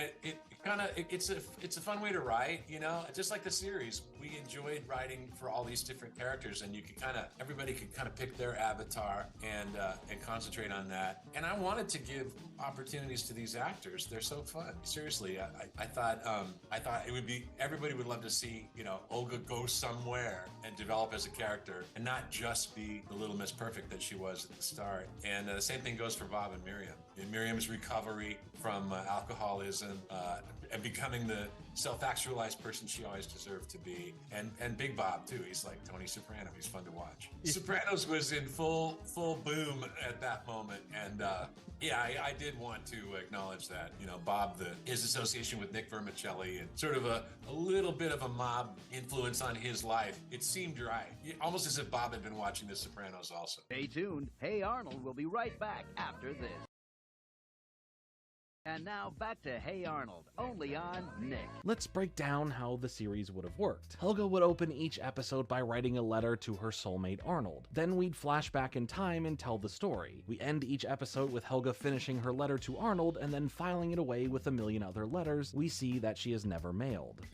The first place that we tried was MTV, which was for, you know, teenagers and adults. And I think that was also why I wanted to develop the whole family, have all four of them have something to say and have storylines of their own, so that you could, in an audience that was capable of finding it and watching it, you could have teenagers find it, adults find, college kids, adults, probably not little kids. You know, I think a different venue from Nickelodeon. We even said, hey, Nick at Night, you want that? We asked all the different branches of MTV networks who might want this. I asked about Nick at Night, and they were like, you know, we're not really into an original cartoon. We're still a rerun channel. And I believe they were trying to develop their first original stuff. So yes, in fact, with the trace of how early this was being pitched, this could have been Nick at Night's first ever original animated program, where we wouldn't see the first one until a couple years later. A lot of initiatives happened at the end of the 90s, and then, I don't know, there was another kind of mini recession, and money dried up, and some of that kind of speculative expansion that was happening in the 90s just kind of came to a stop right about the time I came out with the Patakis. Nick at Night wasn't interested. It'd be the I think it was a pass. Yeah, before we even brought it to him. Yeah, it was like a too dark was the conversation. That's And then when I went to MTV, they said, "Well, it's kind of like we're already doing this with Daria." And in my opinion, Daria and the Patakis would be two very different shows with really different tone. But you know how people get? They're like, "Nah, I got one of those." Is really often a reason why people will pass on stuff, whether it's true or not. It just kind of finishes the meeting as far as they're concerned. Like, nah, we got one of those. Thanks for coming in. Here's the premise of what the pilot would have been. It's been 6 years since we've checked in with America's favorite dysfunctional family, but rest assured, everything's pretty much business as usual with the Patakis. Big Bob's still an obnoxious blowhard, Miriam's still the epitome of untapped potential, Olga's still self-centered and annoying, and Helga's still caught in the middle of it all. It's summer. We find 15-year-old Helga sitting alone in her closet darkroom, in which it used to house her Arnold shrines, where she's writing a letter to Arnold, her one true love who's long since moved away, about how much her life sucks. She's got nothing in common with her family. I'm surrounded by morons. And she's basically disappeared into the background of their lives. She wishes that things could be different, but accepts the fact that they probably never will be. Be careful what you wish for, Helga. Next morning at breakfast, Helga's family announces their plans for the day. Olga's off to an audition, Miriam's off to her intern job at the local TV station, and Bob's off to his digital dynasty. Helga, of course, is lost in the shuffle and ignored. She heads out to spend the last day of summer with her best friend Phoebe. Cut to Bob's office, his partner Nick has acquired a truckload of discount computers. How am I gonna unload this junk? He's afraid the digital dynasty is going to go bankrupt. Meanwhile, at the TV station, Miriam screws up again, queuing up the wrong tape for a live broadcast and is on the verge of getting fired. And at the theater, Olga's audition is going great. That night, a dejected Helga comes home to discover a letter in the mail. It says that she's been accepted into an alternative high school for smart kids, the same one that her best friend Phoebe is going to attend. To her amazement, Big Bob and Miriam are thrilled with the news. Suddenly, Helga goes from being the ignored kid to being the center of attention. In fact, when Olga bursts in the door with the news that she got the part, Bob and Miriam ignored her. Bob even accidentally calls her Helga, the reverse of the old Hey Arnold joke in which Bob always called Helga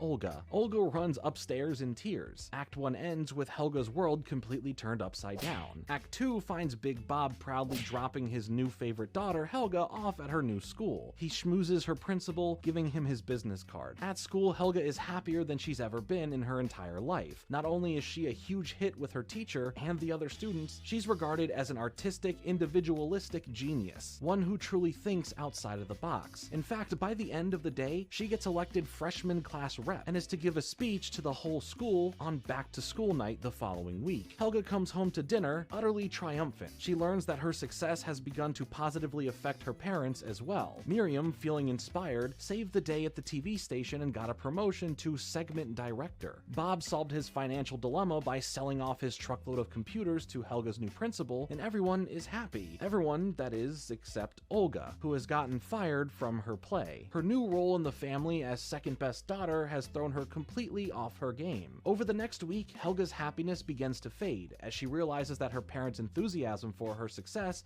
is selfishly motivated. Bob is just using her school connection to unload what Helga discovers are crappy, discounted computers. Miriam is just using her as the subject of her first TV segment titled My Genius Daughter, interrupting class with an intrusive camera crew. Olga, meanwhile, grows more despondent, moping around the house in her dirty sweatpants and annoying everyone. The pressure continues to mount, and things become so weird at home that Helga goes back to being miserable. She even stops enjoying her success at school. By the end of Act 2, not only has Helga's world turned upside down, but her wish has turned upside down as well. She got the attention she wanted, and now she hates it. Helga has a moral dilemma. Should she trade in her happiness at school to restore her happiness at home? Let us write this and find out. That all sounds like a very well thought out introduction to how we can be brought back into the Hey Arnold world through a character we got so familiar with thanks to the main show. Building up characters that we already were previously established to, and seeing a story that isn't afraid to go to certain places with this family dynamic. If given the chance to dive into the Patakis again, would you want to continue based off the ideas of this mini Bible, or would it be a totally different or not even focused on the Patakis at all? It's a very good question. It was such a surprise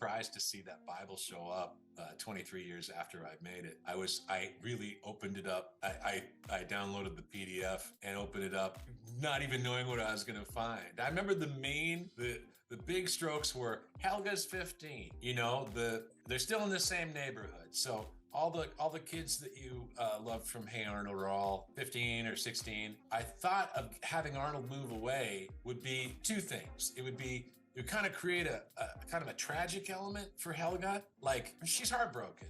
Arnold moved away, and Arnold and Helga are soulmates. They're gonna be together. You know, there's gonna be ups and downs, but they're gonna be together. And so this would be a dark time when Arnold was gone and Helga was doing some real soul searching. And then I thought it would be funny if the whole show was kind of formatted as they call it epistolary. When it's all based on letters. I thought it would be cool if Helga was, Dear Arnold, at the start of every story, and she kind of sketches in what the thing's going to be about. And then at the end of the episode, she sums it up, says, love Helga, folds it up, puts it in an envelope, seals it, puts a stamp on it, and then doesn't mail it. And then goes through kind of a weird ritual of she puts it in a 3-ring binder, so she's saving letters to Arnold volumes 1 through 100. And that seemed funny to me and cool. And I know people have picked up on that, both that Arnold isn't there and that Helga's writing these letters that don't get sent.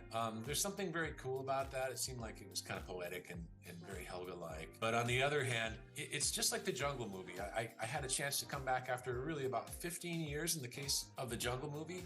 And I wanted to kind of start from scratch. Just in terms of writing the script, I thought, man, there's nothing about this original script that I want to keep. I want to blow it out, kind of get a group of people together, pitch what I wanted to do, and then have us as a group kind of try to break a story and then start writing again from scratch. And there are a few key scenes in the Jungle movie that were in the original.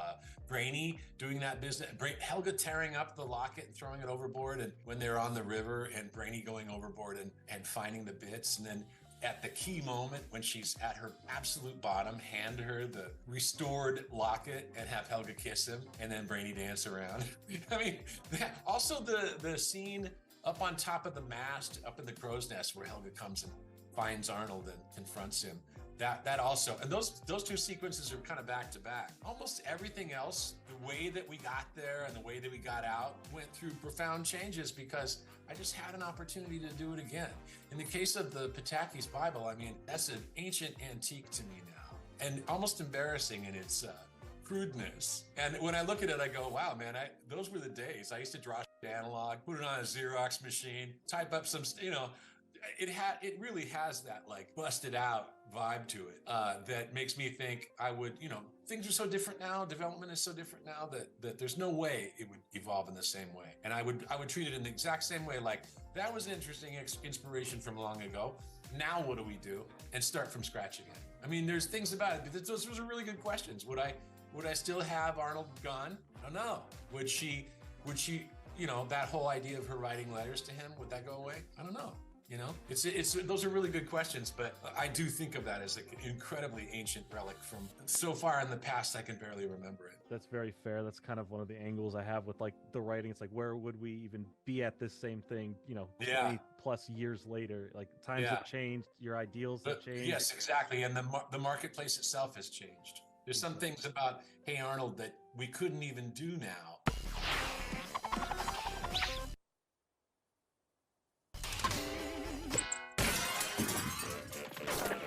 We also get to see some possible springboards here, ideas for where characters can go. These ideas include Bob wanting to be a millionaire. Big Bob becomes obsessed with a popular TV game show and finally gets to be a contestant. Can he stop arguing with Helga long enough to ask her for help? Another idea is Miriam turns into a Nora Dunn reporter. When Miriam has to fill in for an on-camera talent, she discovers a side of herself she never knew, a voracious egomaniac. Bob being in one of Olga's plays. When Bob inadvertently gets cast as the lead in one of Olga's plays, she becomes jealous and even more eccentric than usual. Olga as the weather girl. Olga gets the best acting job ever as weather girl at Miriam's TV station. Will Miriam be able to take the heat or go back to the kitchen? You mentioned, or it may have just kind of been speculated, that like there could have been an episode of where Helga runs away and goes looking for Arnold because she can't take it anymore. She just needs to get away, and that's her saving grace. But that just Helga would definitely, she's almost ready to run away.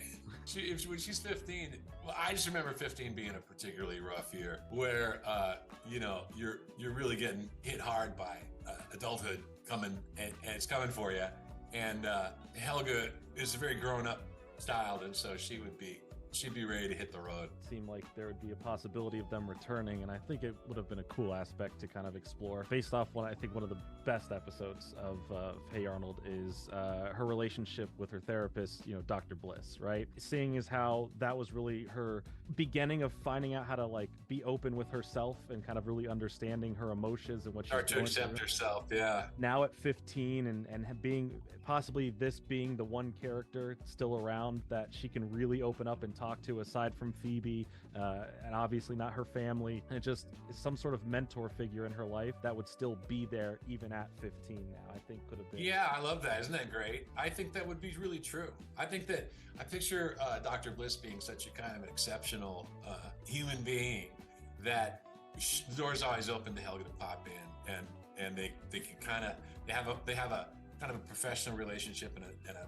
maybe even a non-professional relationship where she really is mentoring her. I think that's really true. And for Helga, we have Helga and Phoebe's master-servant thing. Phoebe finally has had enough of Helga's bossiness and refuses to be her gopher. What's more important to Helga, her friendship or her dry cleaning? That one specifically is pretty important to play on, based on their relationship in the original show, and how towards the later episodes of Hey Arnold, we would start seeing this dynamic actually shake up, and Phoebe starting to speak up for herself, or have moments where she was able to break that illusion, specifically letting Helga know that their friendship doesn't work on a someone is more in charge than the other basis. And speaking of Phoebe, her role in the show would be interesting as well. She's Helga's best friend. She too goes to this alternative smart kids high school. Only unlike Helga, who views herself as above the brainiac freaks, Phoebe thinks it's perfect. She's finally found her niche and is about to blossom. And much to Helga's dismay, Phoebe is beginning to question the role of sidekick servant. She tells Helga that she'll be her friend only if things are 50-50 and even Steven. But that doesn't mean Helga won't still try to boss her around, or that Phoebe won't enable that situation. I think Phoebe's character here would be really cool to see, especially with how Phoebe dealt with being the smartest one in the room in the original show, starting to have to come to terms with other people being as smart as her, or at least able to keep up with her academically. Another aspect is her relationship to Gerald. Where we really last leave them off was this building up of them getting closer and starting to form somewhat of a relationship. And it seems like there could be a plot point here, with Gerald still being around and Phoebe and his relationship growing. It kind of seems like there was, while Arnold is gone, wherever he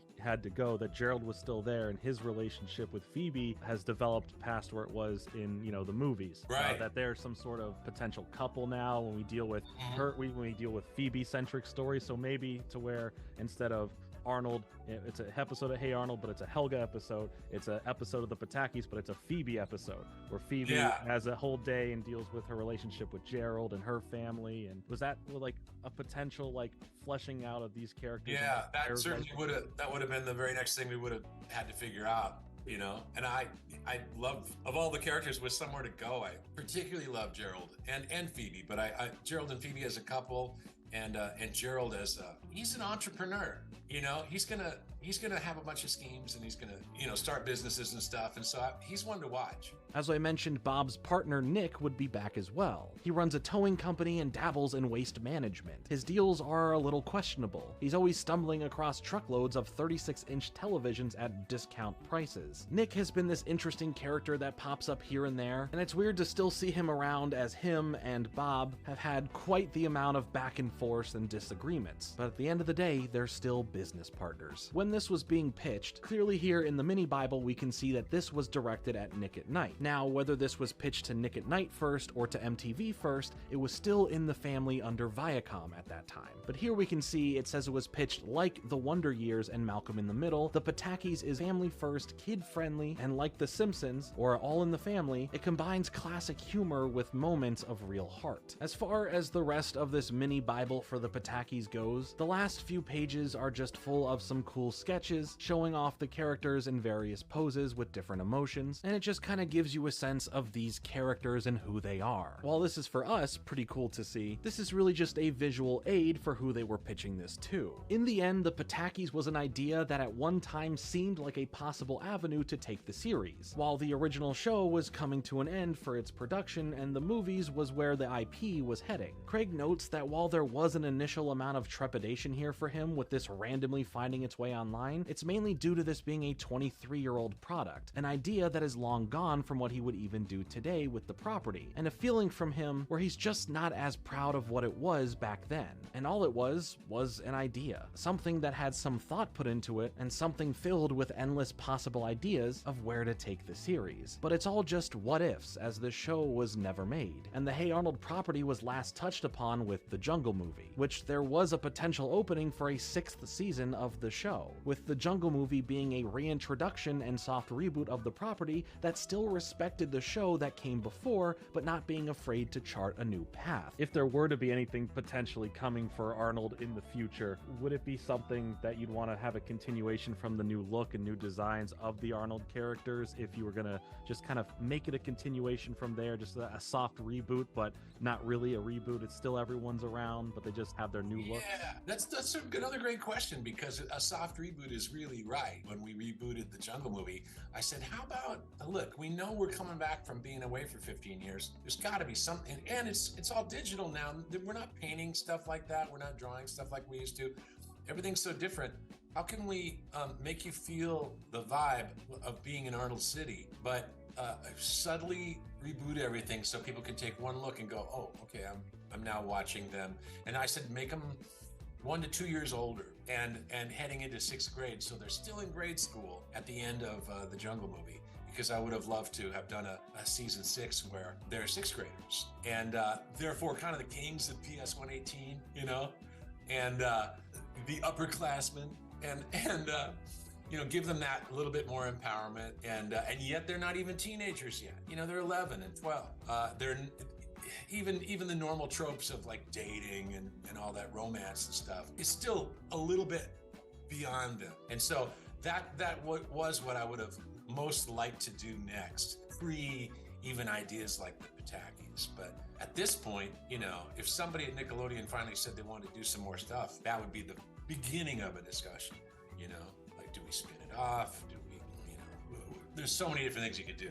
Do we concentrate on characters like Gerald or Gerald and Phoebe, or do you know what kind of things happen next? That I love all those characters, and I'd be happy to develop something with many different situations with many different characters. Whether we see anything more from Hey Arnold or not, having this mini Bible about a what if, a possible thing that was actively in thought back then, is just genuinely cool. Regardless if you like the idea, dislike the idea, or are somewhere in the middle, as a Hey Arnold fan, just knowing that there were discussions and thoughts put into a sequel series spin-off of my favorite show of all time is pretty cool, with having this proof of it here being a special treat for those who have heard Craig talk about it in interviews decades old. It just feels like closure. I'm glad it's out there. You know, like I say, I'm a little embarrassed about the Patakis Bible finally showing up, but you know, it seems to make people happy to even have that to talk about. So it can't be that bad of a thing. And you know, speculation forever. We'll never know what else could or would happen unless something changes. Maybe at some point Nickelodeon will. Maybe the people who are running it will be people who really were fans of Hey Arnold and want to bring it back. Like the brief period in about 2015 when Russell Hicks was briefly running Nickelodeon, he was like, "Dude, get in here. Let's make some more Hey Arnold."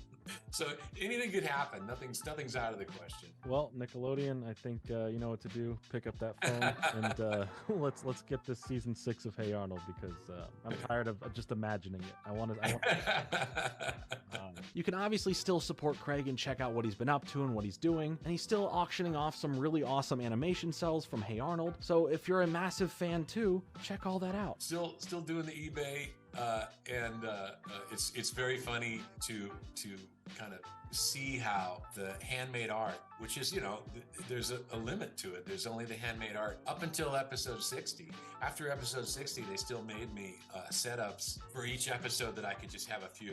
I'd pick scenes to say, make me setups from these, but it was not quite true because they were being shot digitally and they weren't being shot on film anymore. And so the original art that's handmade is all the more precious. And people are like, well, it would be neat if you could do it the same way. I don't think anybody is making cell cartoons anymore. The last time Disney Features did it was The Little Mermaid, if you can believe it. And so it goes, you know, techniques, they come and go.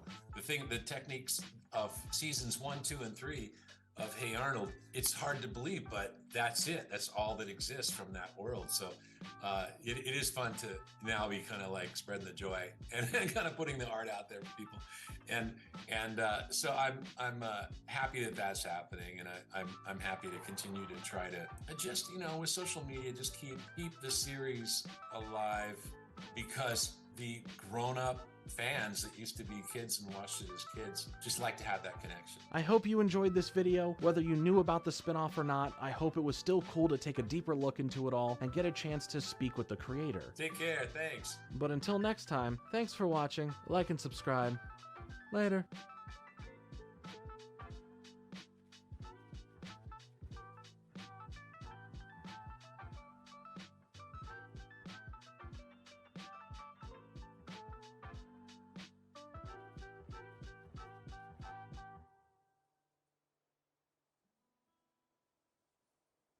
Some disturbing news out of Boise, Idaho, where local musician Stephen Everett has shocked the community after being found guilty of several counts of bestiality. This afternoon, police searched Stephen's home, finding several hard drives containing illicit photos and videos of the acts. Why are they doing this? No! Just as shocked as the rest of the community are Stephen's loved ones. Stephen and I had been dating for the last 3 years, and I feel betrayed. I feel disgusted. I'm embarrassed. I mean, when I heard the news, like, it just felt like my whole world, like, shifted, you know? I was completely shook. Everybody trusted him. He really shocked us with this, and it's like finding out, like, your hero is just a pervert or something. I mean, it's disgusting. It feels like just yesterday we were all recording here and having a great time, and No, not really. I can't really think of anything that would kind of point to something like this happening. Stephen's band Zoophilia first made waves last summer with their viral song, Sex with Dogs. People ask me if I fuck dogs, I say of course I do. People ask me if I fuck dogs, I say of course I do. Yeah, when I heard the news, I was like, what? Huh? What, he did that? Ugh. That's so weird. That doesn't sound like him at all. did I see this coming? No, of course not. How could I have seen this coming? I fuck every dog I see, and I wanna fuck him in the land of the free, cause it's legal as far. I just wish there could have been some kind of sign. Like, God, please. Like, I wish you would have shown me a sign. Whatever Stephen says, and like he's doing it in his personal life, it doesn't reflect the band. There are ideals. I'm gonna get away with it. I'm gonna get away with it. Our band was all about love and positivity. Like, I don't know why he went out and did that. Our music wasn't about that. I wanna fuck every dog I see. Show me a dog and I'll try to fuck it. Let me fuck your dog, pretty please. Sexy long tail, I know where to tuck it. The lyrics that Stephen did right, they were really good. It was like watching Shakespeare. I mean, Stephen was a brilliant songwriter, you know? He's just like, look, world, here I am. This is what I'm about. This is what I do. I got a poodle, man, sucking on my noodle, man. Show me a Doberman, gonna come so fast, it's over, man. Can I talk to Stephen real quick? Stephen, come home. This isn't us, especially, and it's not you. Definitely not us. My bandmates do this too. We all fuck dogs together. The drummer especially loves fucking dogs. I mean, even if it takes a while to like rebuild the bridge between us, he's still my brother. I still love his music. He fucks them harder than me and is so hot. I jerk off and come watching the drummer fuck dogs. While the pet daycare Stephen volunteered at remains closed due to investigation, Stephen's ex-bandmates stay optimistic. They have decided to rebrand, and their next album is set to release later this year. One time I tried to use his computer, and he started screaming at me. He's like, no, wait. And he goes, I open up YouTube, and there was just a video of Two turtles having sex? You know the sound? Ah. I should have known then, you know? I just thought it was just some funny thing he was watching. Oh, I don't want to see this. Am I clicking the right thing? Oh, I hope I'm clicking the right thing. I hope I don't delete the stuff. I mean, I want it to be deleted, but they need to see it for the evidence. Oh, no, I'm good. It's still there. Okay, I gotta be real with you, Chief. I don't taste a difference. Is that the common consensus, or am I a freak? Trees everywhere. There are so many trees. 1, 2, 3, 4, 5. We can conclude there are at least 5 trees. Thanks to Mars rover and Mr. Yeast, we've got ourselves a little bit of a problem. Team Trees was too successful, and we now have too many trees. Has anyone ever tried to eat a tree? What can we possibly do with this abundance of trees? Has anybody tried eating a tree? What if we could eat the trees? I don't really know what part of it you can eat. It's a piece of bark. It tastes exactly like what I thought it would taste like. The Jewish crackers. Let's try to figure out what we can use trees for to help reduce the massive growing population. I was doing a little bit of research and I came across this meme. How much sawdust can you put in a Rice Krispie treat before people notice? Memes are supposed to be jokes, but this is no joke to me. How much sawdust can you put in a Rice Krispie before people notice? I've enlisted the help of fellow YouTube scientist, iDubbbz, to help me discover the answer to this question. Ladies and gentlemen, welcome to an extremely scientific video. Real science. We're going to the store right now. We're on our way to Walmart to pick up some... You okay? Yeah. Sorry about that. I was eating a donut. Do you know how to make Rice Krispies? It's goo. You get goop. Yeah. And you get Krispies. Sugar, egg, goo. Egg? And then, well, isn't that what marshmallows are? I don't actually know what marshmallows are. I think it's animal. I've taken a science class or two in my day, and the second most important part of an experiment is research. Don't worry about the first part. I'll get to that in a second. Whether it's using the internet, going to a library, or reading the back of a cereal box, you want to gain some information before you begin developing the question you're trying to answer. Rice Krispies consist of 3 main ingredients: Rice Krispies, goo, and butter. How do I know this? Because on the back of every box of Rice Krispies is a recipe for Rice Krispie treats. That is the power of research. The number one most important part of a science experiment is the poster board. You can't do science without a poster board, you idiot. How much sawdust can you put in a Rice Krispie treat before people notice? The purpose of the experiment is recycling sawdust to save the environment and to make Rice Krispies cheaper. Our hypothesis is 50% of the Rice Krispies can be replaced with sawdust. Variables are sawdust, Krispies, rice, and your taste buds / flavor. We'll do 10, 30, 50. That's the plan. We're gonna make Rice Krispie treats with these ratios: 0% sawdust, 15% sawdust, 30% sawdust, 50% sawdust, and 100% sawdust. At what point will someone be able to tell that their Rice Krispie treat has ground up tree bones in it? Let's start with the basic ones. You're gonna need 1.5 tablespoons of butter. 1.5 tablespoons of butter. Did you wash your hands? No. All right, how much Rice Krispies? I would say go with 2.5 cups of crispy. Under low heat, add marshmallows and stir until completely melted. It had stuff in it. Control: 0% sawdust, 100% Rice Krispies.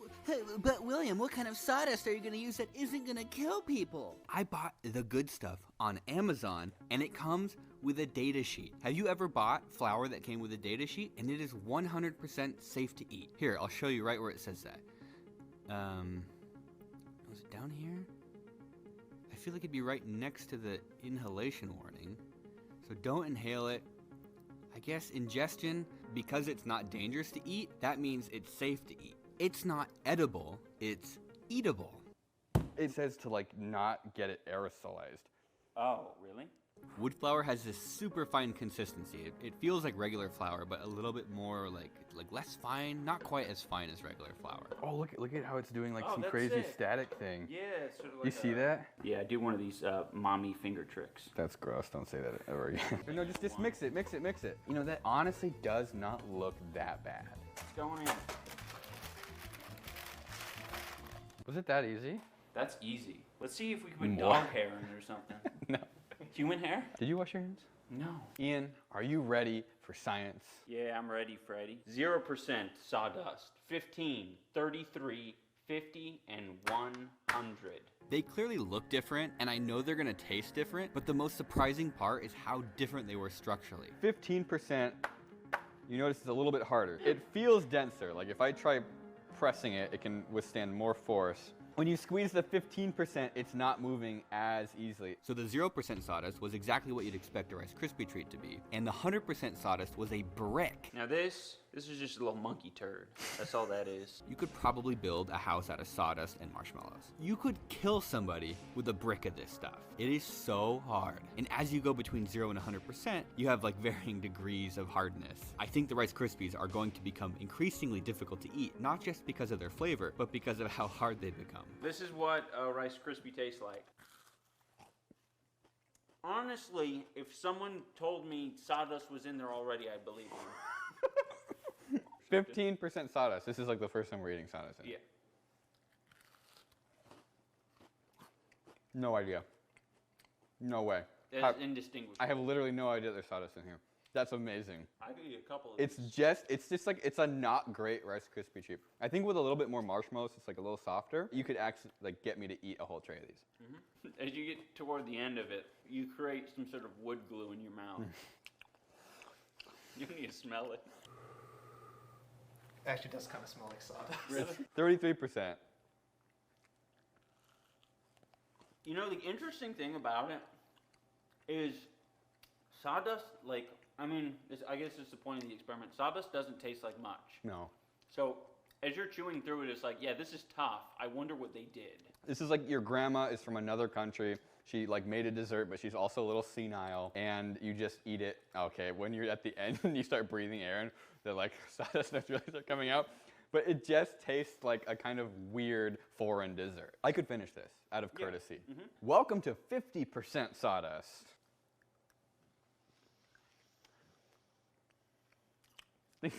You know, like, okay. It went downhill really fast. You couldn't eat this. You couldn't, like. The texture's off. I can feel it binding on my teeth. I'm swallowing it because I want to see what my poop look like. Poop it and scoop it. Poop it and scoop it. Oh. Oh my God, Ian. It gets harder the more you chew on it. It has a flavor to it too. That's the weird part. Like a caramely kind of.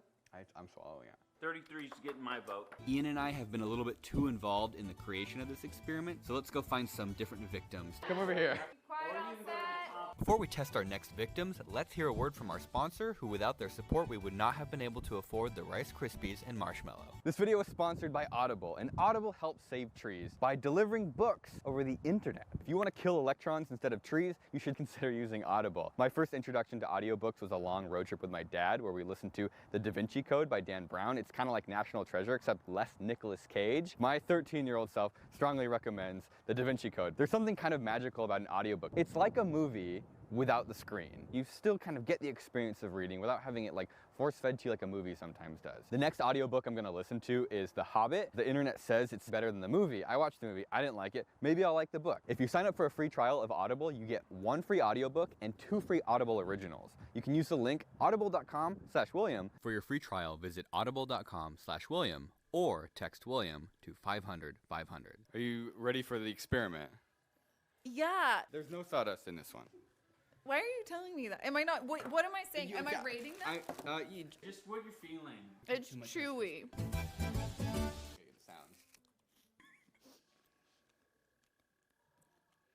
That's edible. It started out not tasting funny, and at the end of it, it tastes funny. Like I licked my table saw. Please consume this. Wow. You ain't even in the big leagues yet. Does this taste like one of those like Belvita like discs, like those breakfast discs you eat? Yeah.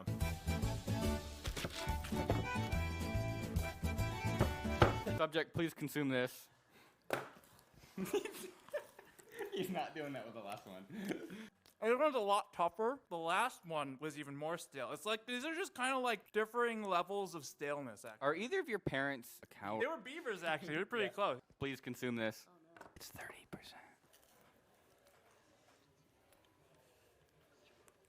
It's not awful. This tastes like Lara bars. It's a Lara bar. I've never had that. It's like a protein bar or something? Yeah, and they're pretty gross. They're small. They're about this big. Everyone's had a comparison to some food that they don't like. It's like something that they actually sell for real money in a store.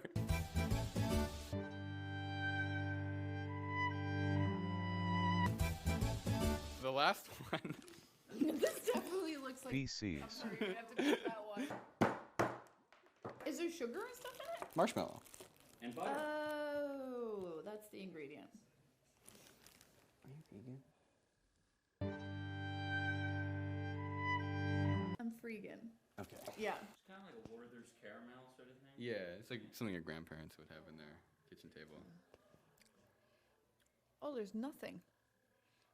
There's nothing. It's like you grew a tree, but instead of watering it with water, you watered it with sugar water.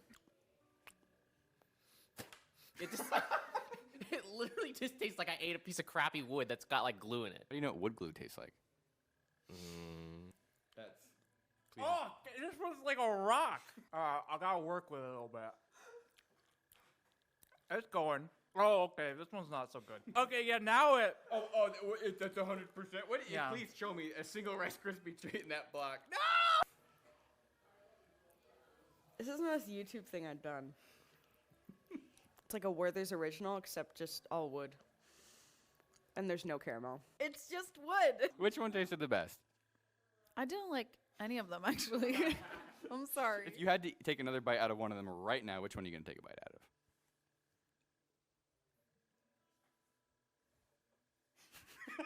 0% sawdust.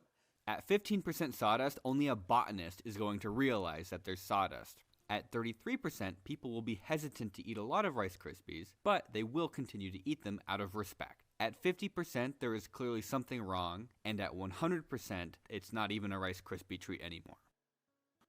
Today, I'm asking Mario from Nintendo 69 all the inappropriate questions everyone's been dying to ask.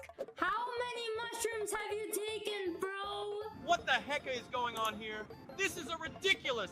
I can't believe this crap!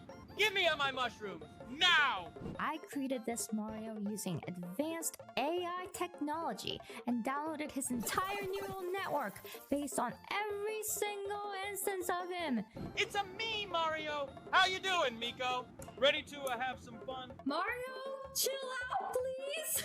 Chill out? That's not my style! Hey, hey! So, let me explain to you guys how this is all working. What we have here is Mario AI. Mario is AI, and we basically trained them through like Mario Wikipedia. We told them to use Mario lingo and also in there, you know, use some inappropriate language here and there. And now we had an unhinged Mario. Don't take any of this too seriously. It's just for fun. Alright! It is so exciting to have the Mario from Nintendo 69 be here with us for the interview. Mario, are you excited for the interview? Wahoo! It's a me, Mario. Let's go! It's time to save the Mushroom Kingdom. Okay, speaking of Mushroom Kingdoms, how many shrooms have you had today? Uh-oh. Mamma mia! It's a secret!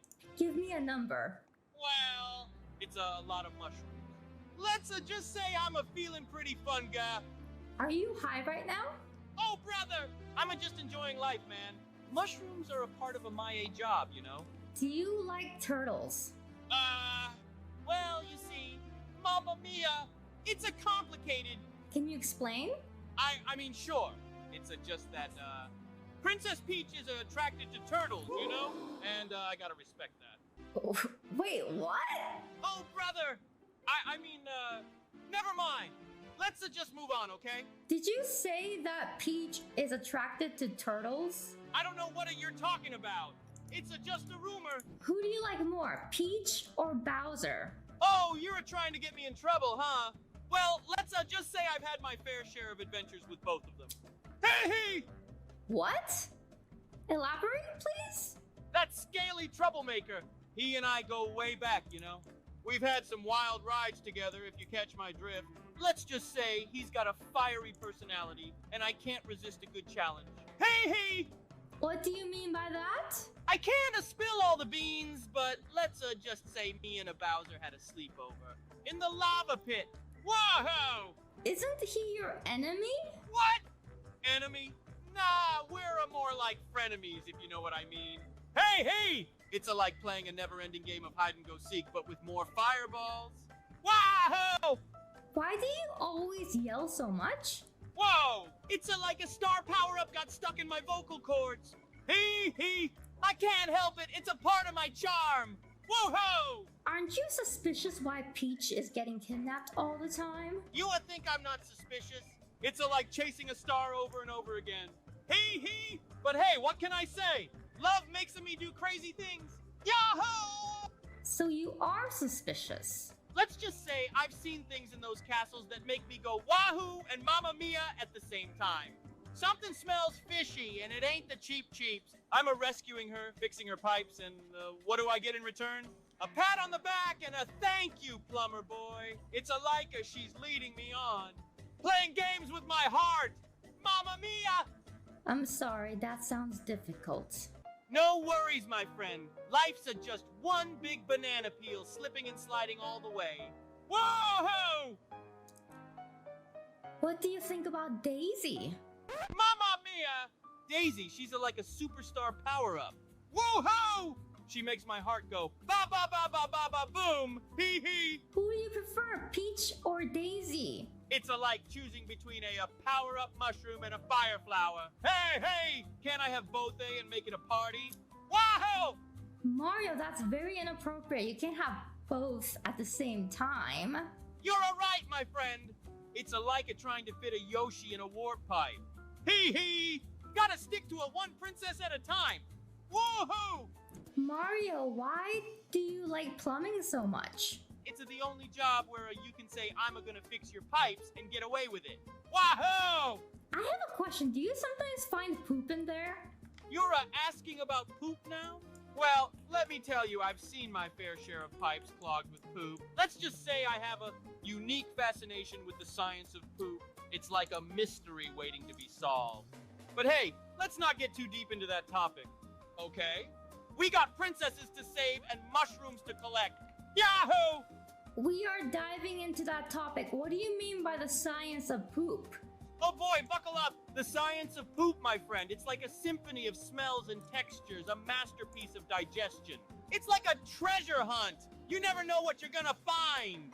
Sometimes it's like a little Goomba, all squished and brown. Other times it's like a bullet bill, shooting out with a vengeance. But let me warn you, it's not for the faint of heart. What do you do with the poop? Whoa! Hold on there, partner. I don't go around collecting random people's poops. That's not me. Then why have I found a jar of poop in your room? Oh, spaghetti and meatballs. How did you find that? It must be a mistake. I mean, it's not what it looks like. I can explain. You see, it's for scientific research.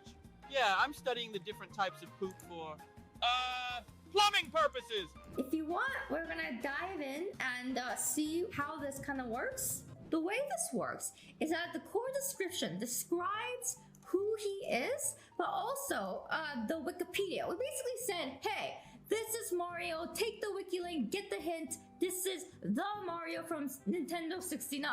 And then after that, we put in some motivations, and then we put what we think Mario sounds like how he talks. Mario Pure tends to give intense, hilarious, and expressive responses, speaks confusingly and frantically, and uses lingo from Mario from Nintendo 69, inappropriate jokes, talks inappropriately. The reason why I decided to put inappropriate jokes and inappropriate shit in there is because, well, we want it to be a bit more than PG. We want him to be off the rails. Sometimes we want him to say certain things that a real person would think when they think about Princess Peach. You know, let me show you the Mario chat version. Mario, let's play Smash or Pass. Smash or pass, you say? Oh, this is gonna be interesting. Luigi, smash or pass? Wahoo! I'd definitely smash my brother Luigi. We're a family after all. Bros before hoes, am I right? What? I didn't expect that. Cool. It's a time for some serious smashing. Is that why they call it Super Smash Bros? You're onto something, my friend. Bowser, smash or pass?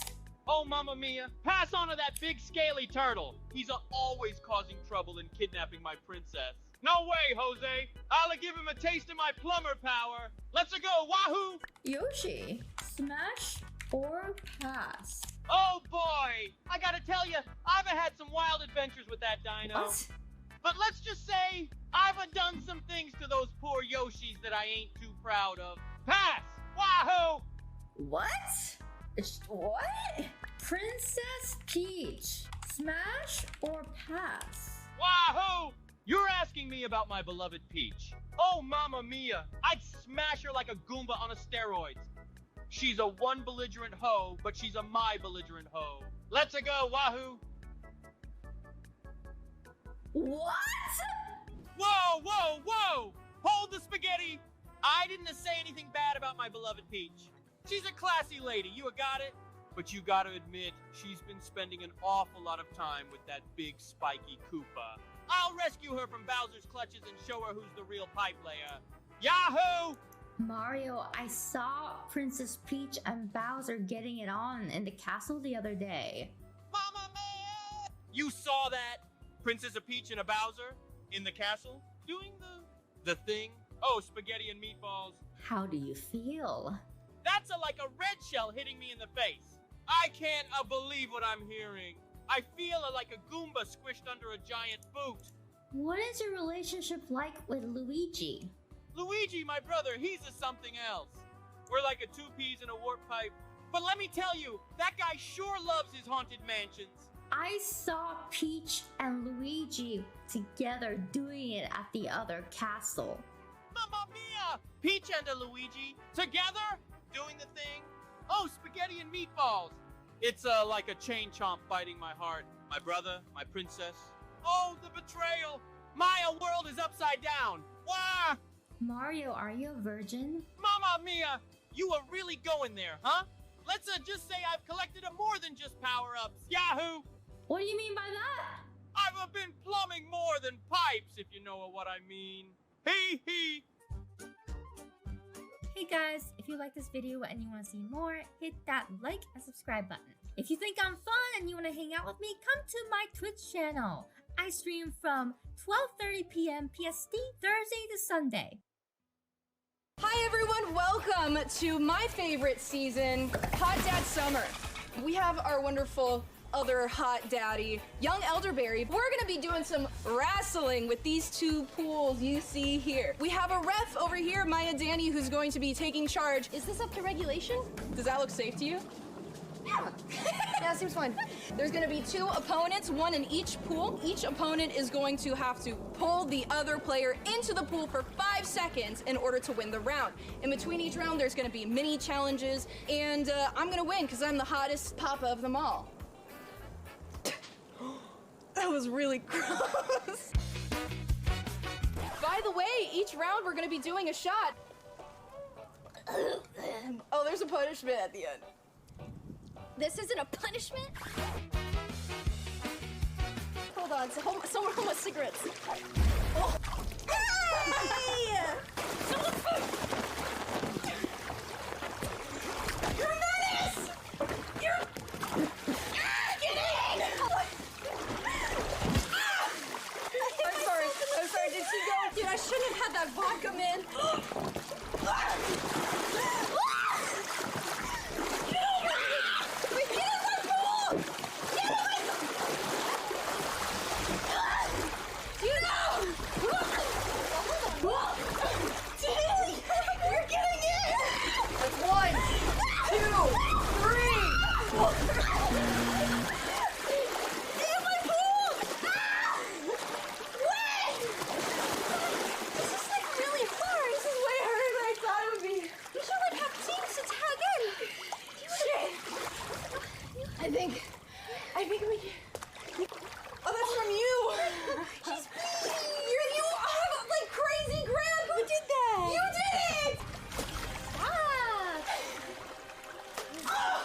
victor. Hello, dads. Dads, we have our first challenge of the game. That is the bridesmaid burger. We are going to be throwing ingredients behind to the contestants, to the dads in the back here. Basically, we gotta see who makes the best burger out of these ingredients. Once an ingredient is added, it can't be removed. Are we ready, dads? Yeah! All right, 3, 2, 1.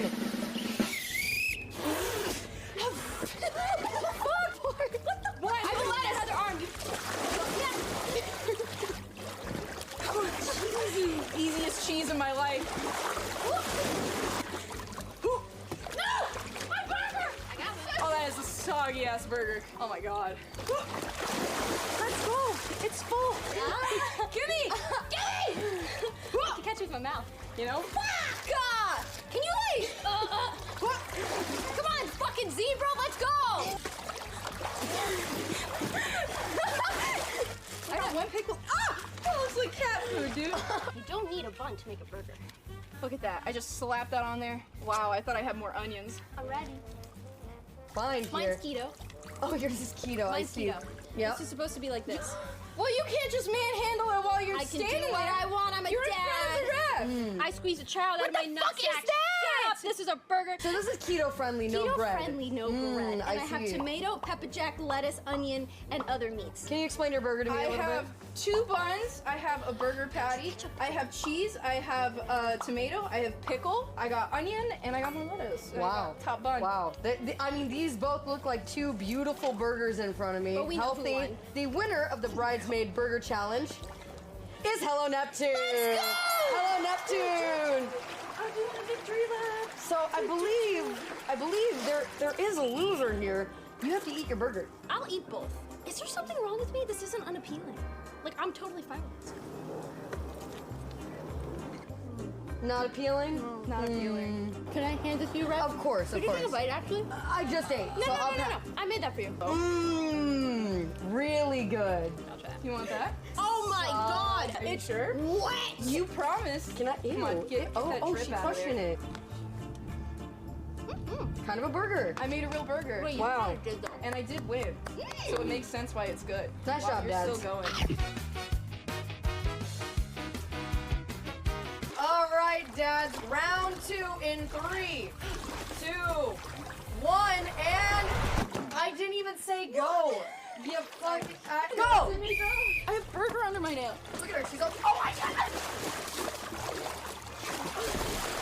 Are you gonna bite me? Dude, why are you so slippery? Oh my god. You know when you like take your kids to like the pool?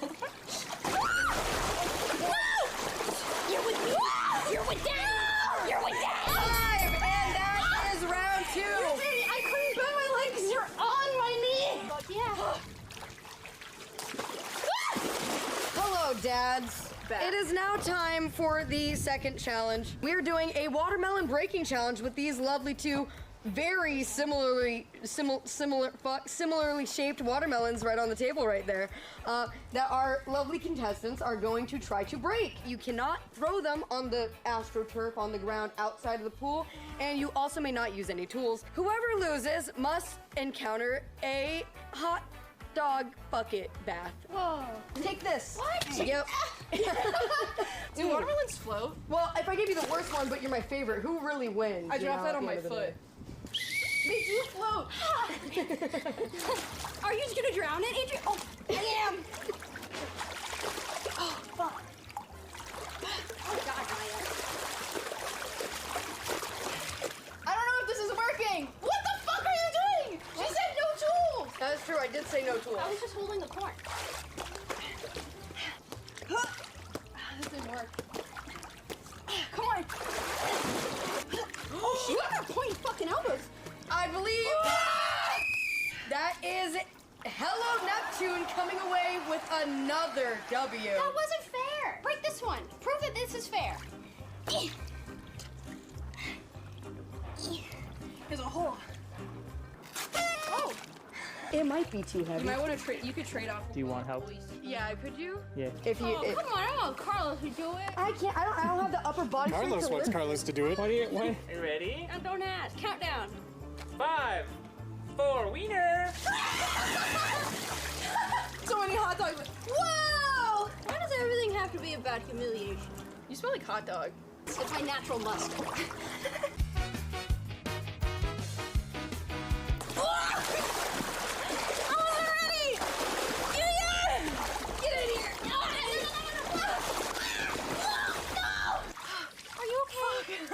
No, I'm okay. Dude, I'm not trying to! I thought that was like a bag of Coke. Why did Coke distract you? Did I do that to you? Bitch! Show me! You bitch! 5, I know it! 4, 3. Fucked it up for 1 second, I'm sorry. What's happening? Okay, 5, 4, 3, 2. My foot's up!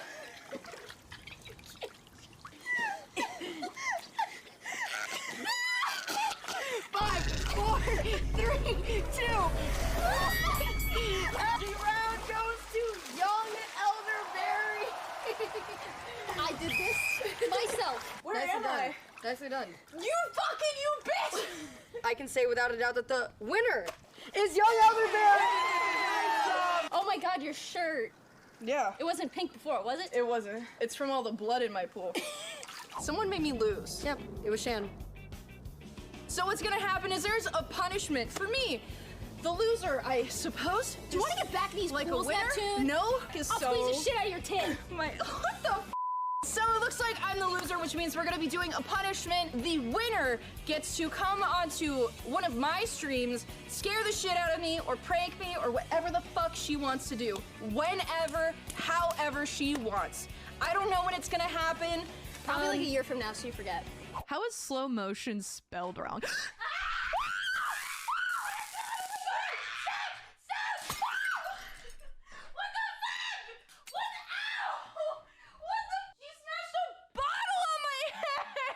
She almost tased me. Oh my god. Everything's covered in glass. Oh my god, that scared me so much. I want to say thank you to all the people that were a part of this video. Young Elderberry, our winner for the day. Thank you so much for letting me use your abode and putting a bunch of shit in it. I'm sorry. Thank you to Maya Danny for being the ref, the really sweet, wonderful ref. We love you, ref, and you will always be in our hearts. Yeah. And in our pools. Oh, great. So You much. smell like hot dog. Oh, yeah? Oh, yeah. Yeah, I think she's into it. I also want to say thank you to the people helping us setting up and filming. Costa Gardner, go follow him. Thank you so much for helping out. And Booty Swagga, on God, thank you so much. Thank you guys so much. Thanks, Maya. Thank you. Thanks, Maya. Thanks, Maya. Let's get in the pool.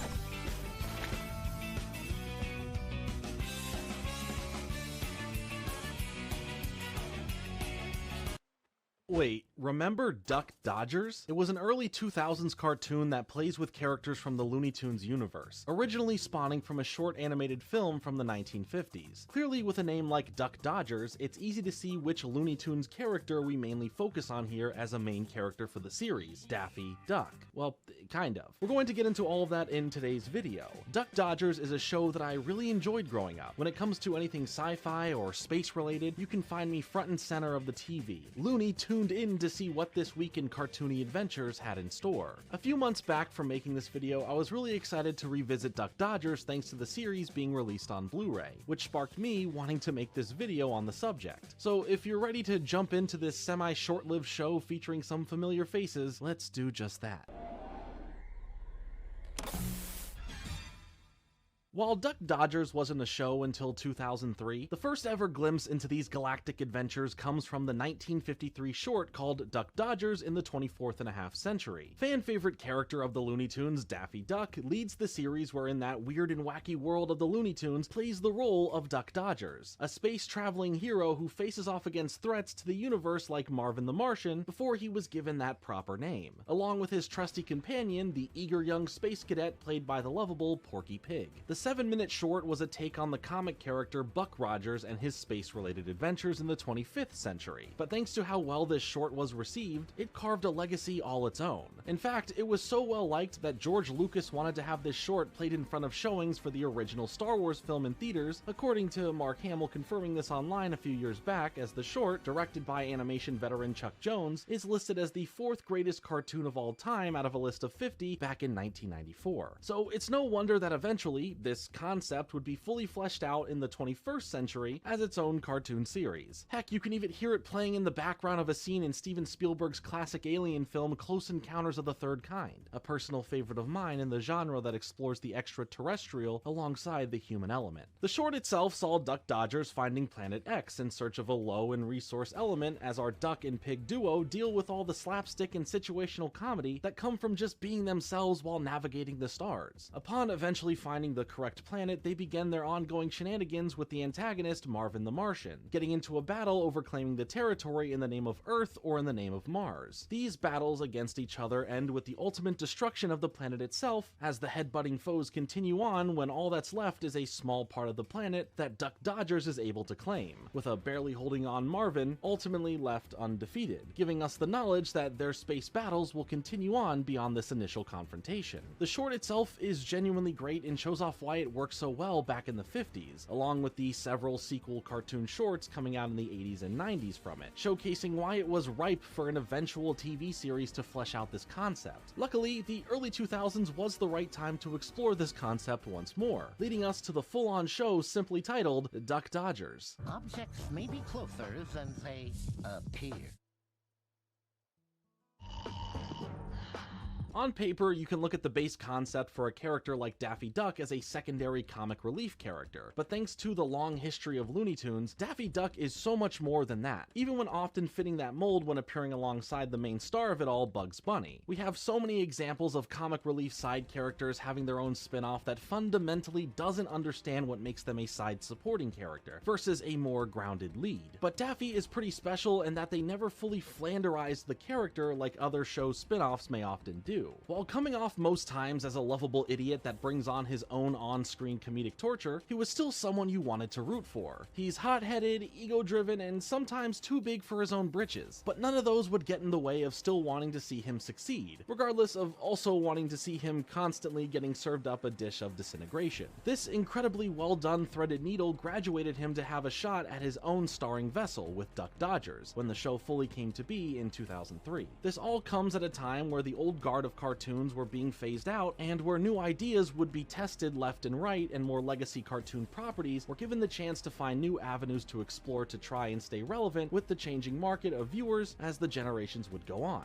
The 2000s were a weird time. My whole channel is a big testament to that. So more experimental ideas with these legacy cartoons were happening. And I'm not just talking about the Lunatics Unleashed levels of weirdness and experimentation. Plus, that show is also genuinely good. I did a whole video on that about a year ago. This wasn't even strictly a 2000s thing. Each generation, these shows, especially ones with a legacy as rich as Looney Tunes, would try and find something that fits that generation perfectly. The 90s had the semi-babyfication of the Looney Tunes with stuff like Tiny Toon Adventures, which is now back, by the way, with Tiny Toons Looniversity, but Duck Dodgers would be a fully separate thing all on its own. And also, yes, there was a Duck Dodgers Jr. segment in Tiny Toon Adventures, and I think that's great. Or an even better example, I guess, for the continuing of the babyfication would be the Baby Looney Tunes show. That started before and ran consecutively alongside Duck Dodgers. But at this point, characters like Marvin the Martian had become a lot more used and fleshed out in the Looney Tunes world, making the character a lot more recognizable and loved as a fun villain. So going back to the drawing board when making Duck Dodgers a reality, we have main characters that are all established for an easy attachment for both an older audience and a newer, younger audience. From there, we can easily build a fun back and forth rivalry between the characters that harkens back to both the feuds of Bugs Bunny and Elmer Fudd, as well as the extra explosive nature of Wile E. Coyote and Roadrunner. I look back at the 2000s as this nice resurgence of sci-fi as well, where sure, there was still plenty of it beforehand, but I feel the mainstream adoption of it was taking place more and more so around then. So to pair all of this together wouldn't necessarily be a bad thing. At least, why not give it a shot? The series would continue on the 24th and a half century place and time, and wouldn't be afraid to reach into their grab bag arsenal of characters from the Looney Tunes universe for cameos as other characters or creatures within the world of what essentially is a show with within a show. It parodies other popular sci-fi media along with cartoons of the past to give the show a place that sits in the realm of creating its own footprint in sci-fi, while acknowledging the genre it now fits in with a level of respect and reference that only the Looney Tunes brand can do so well. Here, Daffy Duck is once again the titular character of Duck Dodgers, a character brought into the future 24th and a half century after being frozen for so long. Now being thrust into the role of a space adventure hero, Duck Dodgers has to overcome all of the challenges he faces, with the toughest sometimes just being himself.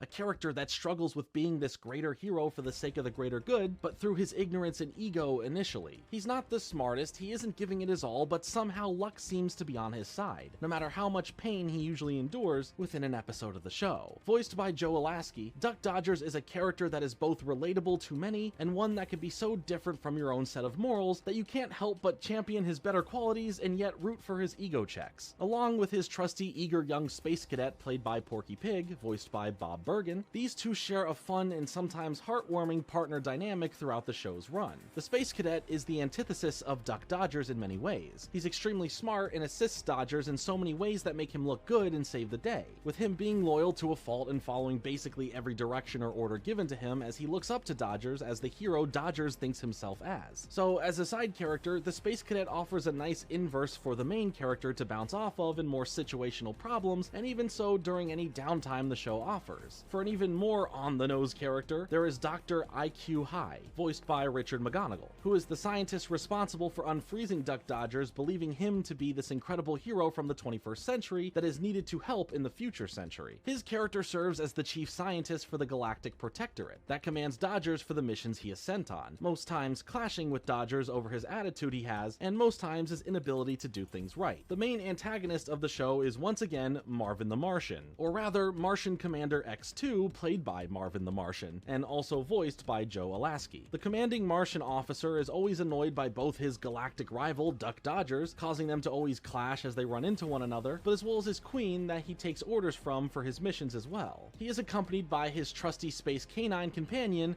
K9, who is voiced by Frank Welker, who recently took over the voice role of Scooby-Doo in 2002, so that's pretty cool. In fact, Frank has voiced several dogs: Dynamite the Dog Wonder, Buttons from Animaniacs, Roger in Bobby's World, Sophie in the Chipmunk Adventure, frickin' Cujo in Cujo. The list goes on from there. While the Queen of Mars, voiced by Tia Carrera, is the overall main baddie of the show, Marvin is always first and foremost the main focus when looking at the direct conflict in the show, despite getting some other Rogues Gallery members that get in the way throughout. It's a show with a pretty simple premise. Duck Dodgers get sent on various missions throughout the galaxy, and some sort of fun, often slapstick and situational humor, as well as conflicts, all ensue. It works so well for what it is because it is so simple. The Looney Tunes in general have operated under the banner of not overcomplicating the plots and adventures, over giving us fun characters to see being played around with in their sandbox of sorts. What I personally love about the show is how it handles what the show is at its core. It always makes sure that fun is had. So while the base of it feels simple, you always get left with what feels like a fun little adventure and a bunch of laughs along the way. Aesthetically, the show made the conscious decision to bring the classic look that the sci-fi genre had in the early to mid 1900s, that being retrofuturism. A gorgeous art style that blends a vision of the future once thought and fantasized over from that time, that blends together the past and imagined future perfectly to create something so vividly realized yet unfamiliar. This was brought to life thanks to the help of artist Joel Parrott, who has a background in, and with no pun intended,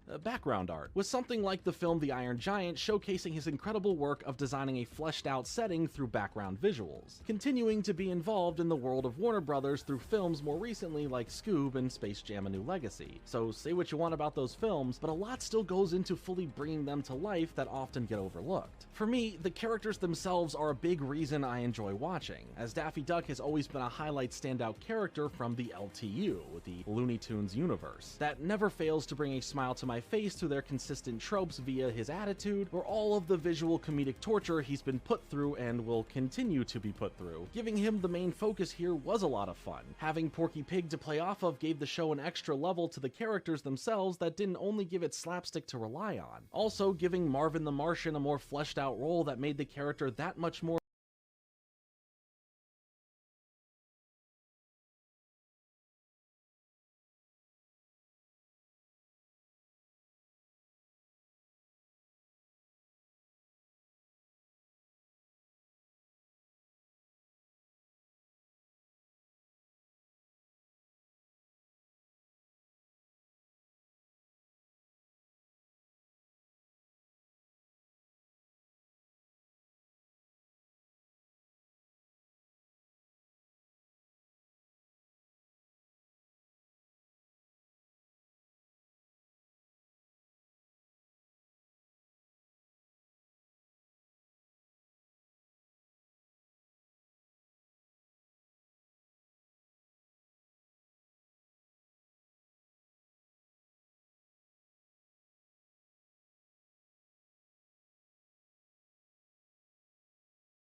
Hello, hello, hello, hello. Hello, hello, hello, hello. Hello, hello, hello. What the fuck is going on? What the fuck? The shit, the dick, the poo poo pee pee. What the hell? Hi, Soup.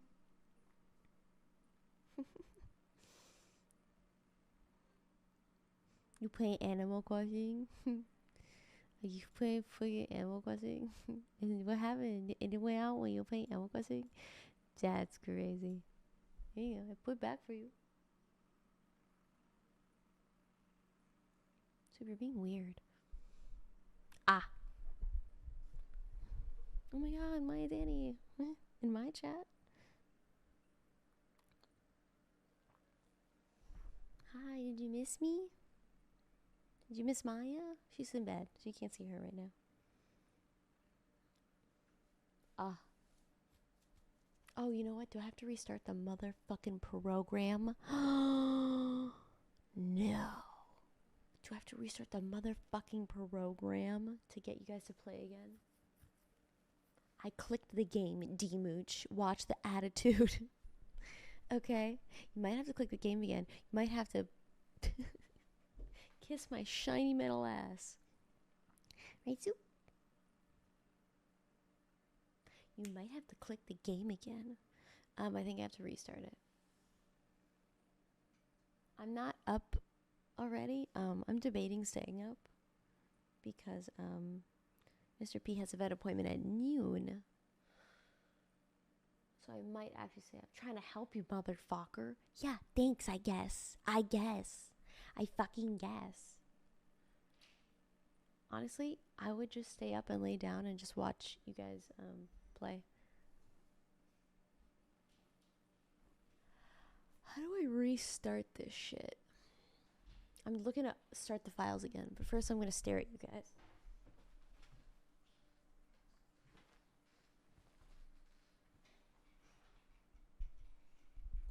Worked, or what shows didn't work with constant new trials of ideas, as both Duck Dodgers and the consecutively running Baby Looney Tunes would come to an end that year, with Lunatics Unleashed starting up from there, and lasting even less time. But for a whole other myriad of reasons that I've already separately went into. The production of the show simply came to an end in 2005 as the third season of the show wrapped. And while the finale to the show doesn't have a full finality to it, it does end off in a traditional way in a fake documentary about Duck Dodgers and some real and fake heroics. But as far as a concrete reason Duck Dodgers came to an end, there really isn't too much to look at aside from the show going from Cartoon Network to their sister channel Boomerang before the midpoint of the third season of the show. The overall rating from episode to episode was still retaining a decent response from those who did watch, not losing any quality the show started with. But potentially, viewership numbers were harder to maintain in such a space as booming as the animation space in the 2000s. Constant shows, new ideas, other networks, it was a booming time and the space was getting harder to hold attention. So along with that and the changing of the network,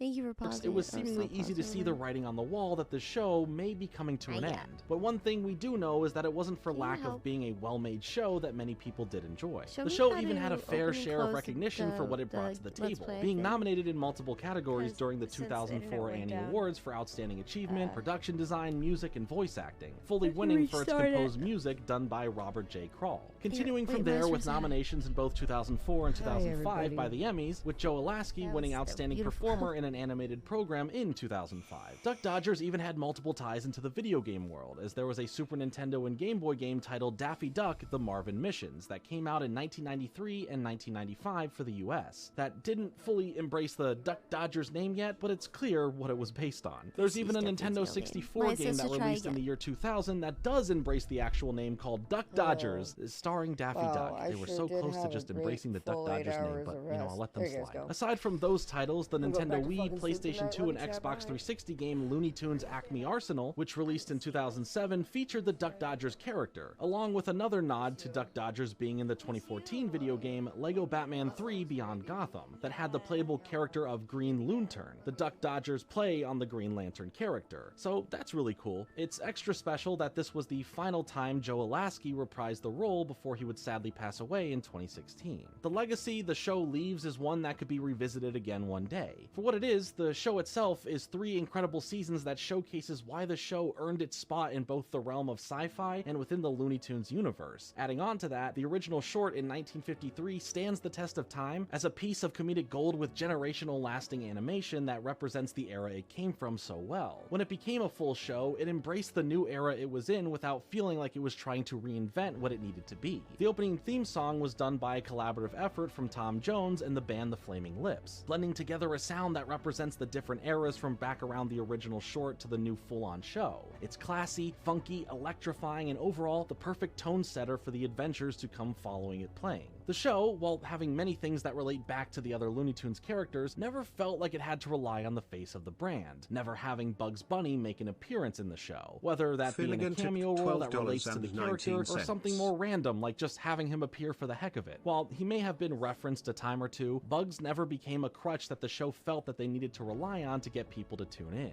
Going back to how it respects and pays homage to both new and old within several fields, the show can reference something like Popeye one moment and then fully go into a Samurai Jack parody another moment. Or you can have something like The Fudd that references both the character of Elmer Fudd along with being a play on the enemies from the Halo series called The Flood. I've already mentioned that Duck Dodgers was represented in other media such as Close Encounters of the Third Kind, and even slightly bringing back the character through Tiny Toon Adventures with Duck Dodgers Jr. But the character has lived on through other pieces of media as well, with some being a bit more closely attached to the brand, like in Looney Tunes Back in Action, the 2003 film with Brendan Fraser, where Daffy Duck taps into his Duck Dodgers alter ego, but even in things like Babylon 5, where in the mid-90s the sci-fi show references it as a character's second favorite thing in the universe, and even another moment where characters in that show are watching the original short. And something I love here is that at one point the Animaniacs appear in the show, in an interesting way, with the young space cadets' nephews and niece being introduced as Porco, Barco, and Sal, who would be voiced by the 3 Animaniacs themselves, Jess Harnell, Rob Paulson, and Tress MacNeille. You can even look at the moment when Duck Dodgers performs It's Not Unusual through the voice of Tom had a bachelor party before marrying the hobo Jones, as a fun at nod the to gym. him, Duck as well as what made the song re-famous again with Carlton in The Fresh Prince of Bel-Air. Duck Dodgers just likes to have fun within the medium of animation, sci-fi, and the entertainment space as a whole, and combined with all the other reasons I have listed in this video for why I enjoy the series, makes Duck Dodgers truly a joy of a cartoon. Also, Dave Mustaine from the band Megadeth was fully in an episode, and they even performed a song that was on their album The System Has Failed, released in 2004. Why? I don't know, but it's kind of cool, and it makes me look back on all the other random celebrity and musician cameos that happen in cartoons of the past for random tie-ins. I don't know if Duck Dodger viewers were the exact audience to sell the band Megadeth to, but hey, it happened, and that's the 2000s for you. But as far as Duck Dodgers goes, the show holds a special place in my heart for how much fun I had with it as a kid growing up in the early 2000s, and now as an adult revisiting those exact feelings. I think it holds up extremely well for some cartoony fun, and has a style wholly unique to itself from other Looney Tunes related properties, making it worth the watch alone if you're already a fan of the Looney Tunes in general, but gives you plenty of reasons to fully like it on its own merits. Outside of the cartoon, Duck Dodgers, with both Dodgers himself along with Marvin the Martian, were commemorated in 2003 as their own mission patches for the first space launch squadron for the Mars Exploration Rover mission launched in that year, and that's a pretty cool legacy. Make sure to let me know in the comments your thoughts and feelings on the show. I'd love to hear your memories of it if you watched it back when it originally was on the air. Thanks so much for watching. Follow for updates on my socials. Like and subscribe for more content like this. Later.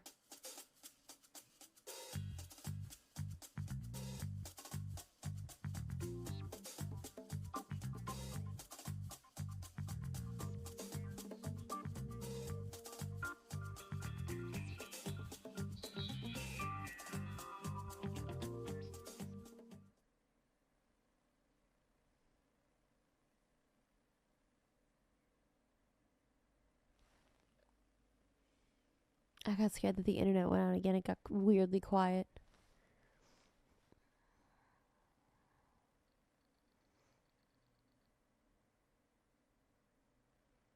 Glass. Grab.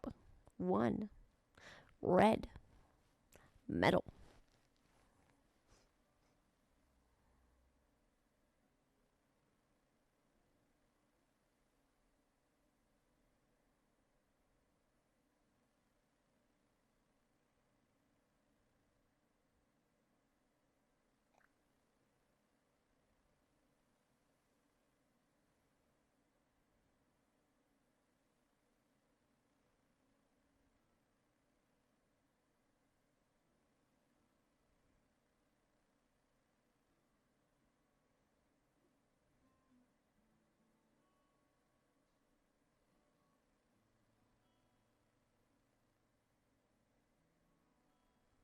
Dearest citizens, welcome back once more.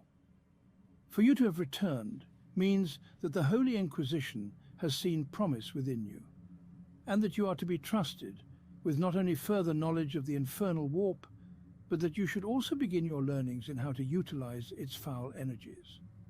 As such, assuming that you once again survive the psycho-indoctrinations following this lesson, you shall stand tall as acolytes of the Inquisition, ready to do the bidding of the Ordo Malleus for the grace of the God Emperor. Today, we shall learn of how the erudite navigators of the Imperial Navy circumvent the crashing and tumultuous seas of the warp, ever guided by the beaming flame of the Astronomicon.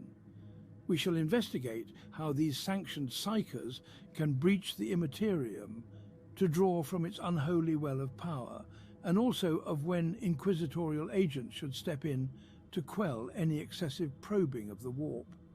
Finally, we shall consider our own souls and ponder as to how they are protected from gnashing demons whilst undertaking a treacherous journey through the warp.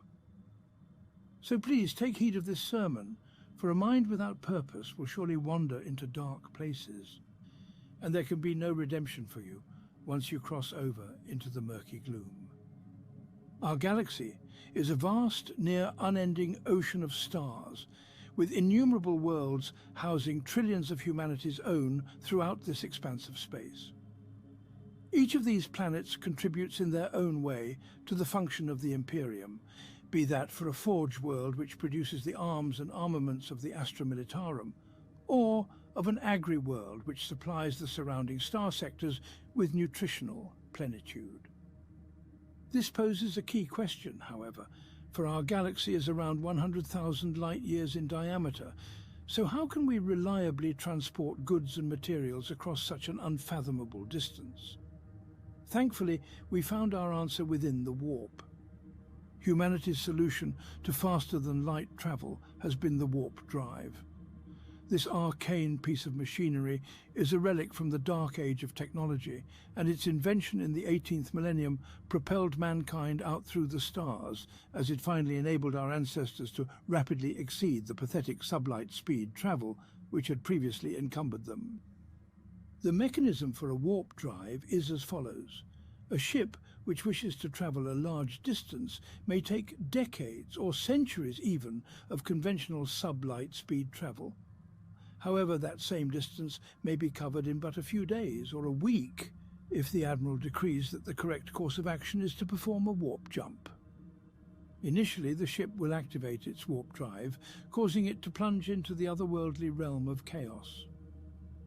This dimension follows not the rules of our own physical universe, and it is near impossible to decipher the enigmatic ebbs and flows of energy, which are ever-changing and ever-evolving into new horrific entities. The Voidcraft can then activate its powerful reaction drives, allowing the ship to maneuver itself through the heavy flow of the warp. This doesn't mean that the navigators have complete control over its course, however. We can almost imagine warp travel as us dropping ourselves into a torrentially flowing river. Yes, we can swim and drag ourselves to the sides of the river, but it's simply impossible to turn and move against the flow. In the same way, navigators who enter the warp must be able to locate and traverse the tides and currents, being able to decipher the warp's flow, to carry them through the immaterium. Once a ship has traversed the required distance, then they can reactivate their warp drive to drop back into real space, having travelled many light-years in but a scant few days. Fuck it up, puff butt. This, however, is the best-case scenario to warp travel, and our void sailing is not always as smooth as I've described. It is incredibly difficult for even the psychically sensitive mutant navigators to interpret the crashing waves of the warp, and sometimes they may be unable to avoid a ship from being swept off course by a rogue wave of Empyrean energy. Once strayed from their target, the crew must rely upon the skills of the navigator to realign their course. And for every moment that they remain within the warp, the risk of a demonic incursion located around their ship will increase at an alarming rate. I will mention at this point that time is incredibly distorted within the warp.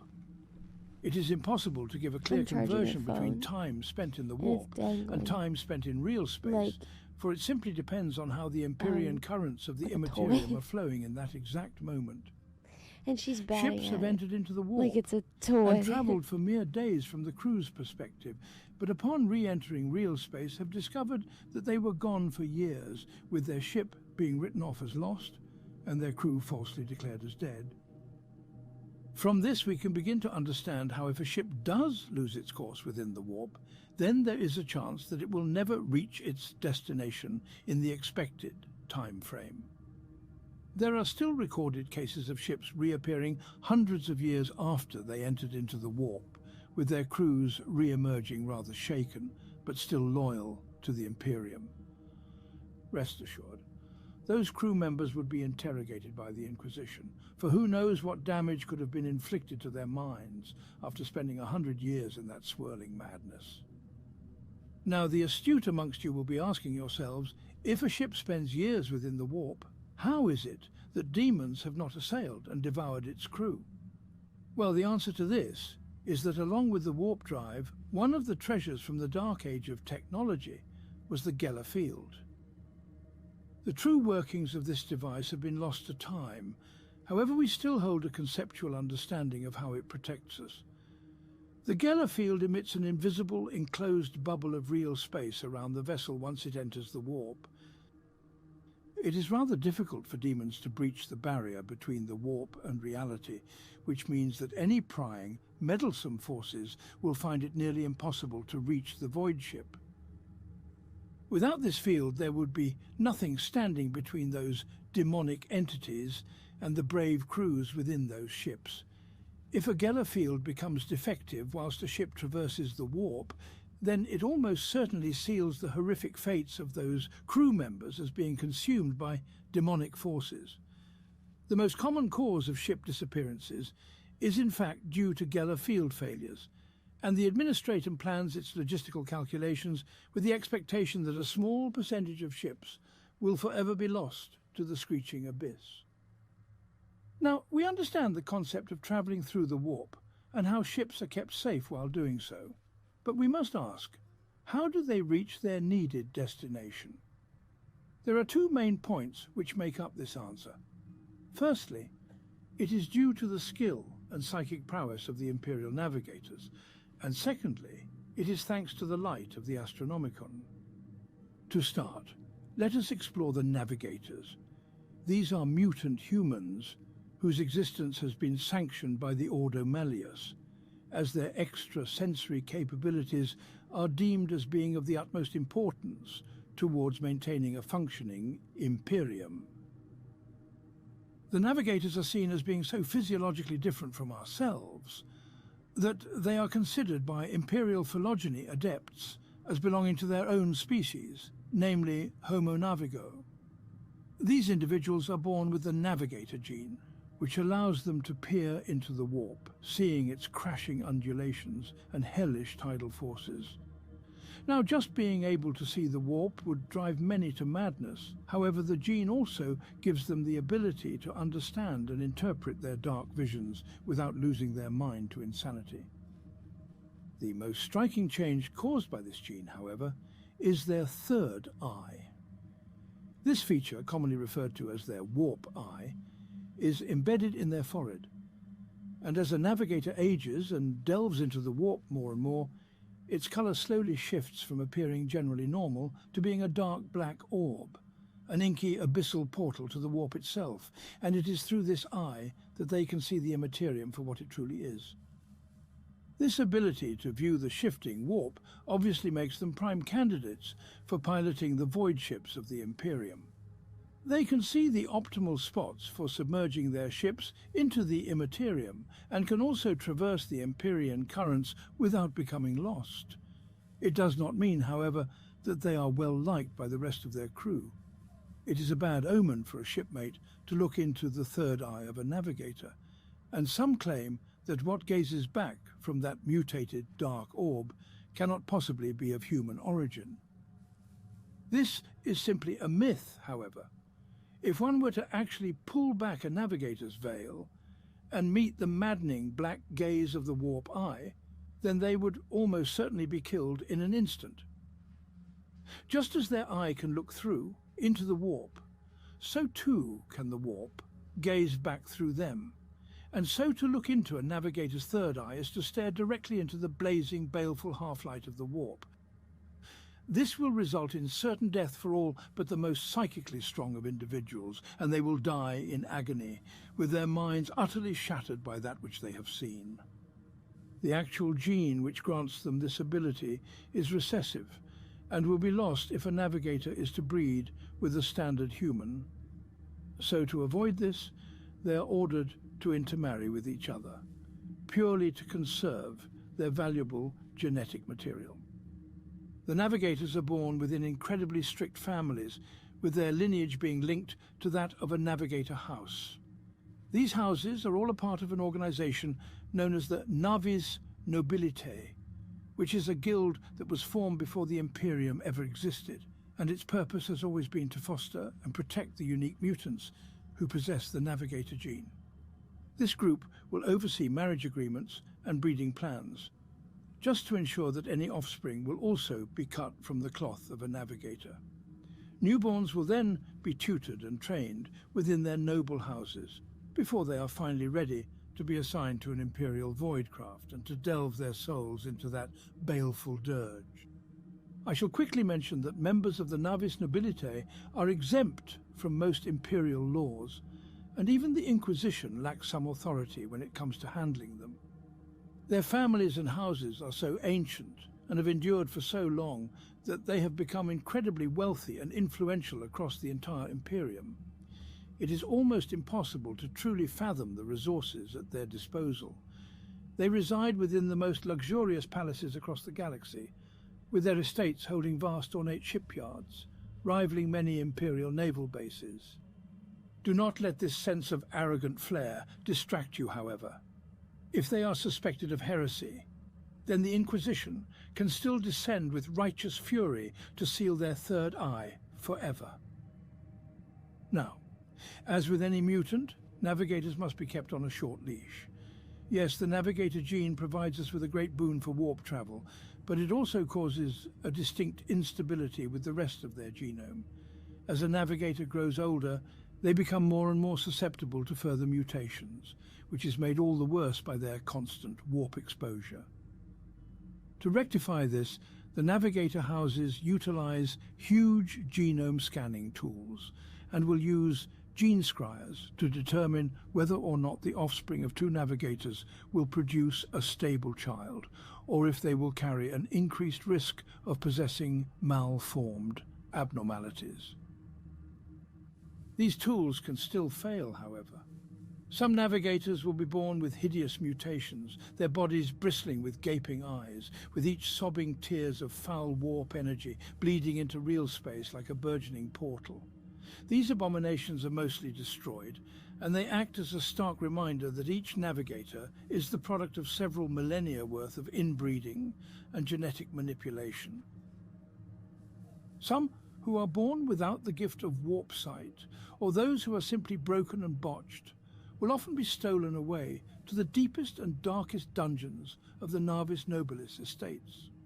Here they will be preserved and studied by the gene tailors, who will identify specific polymorphisms which may have given rise to such aberrant failures.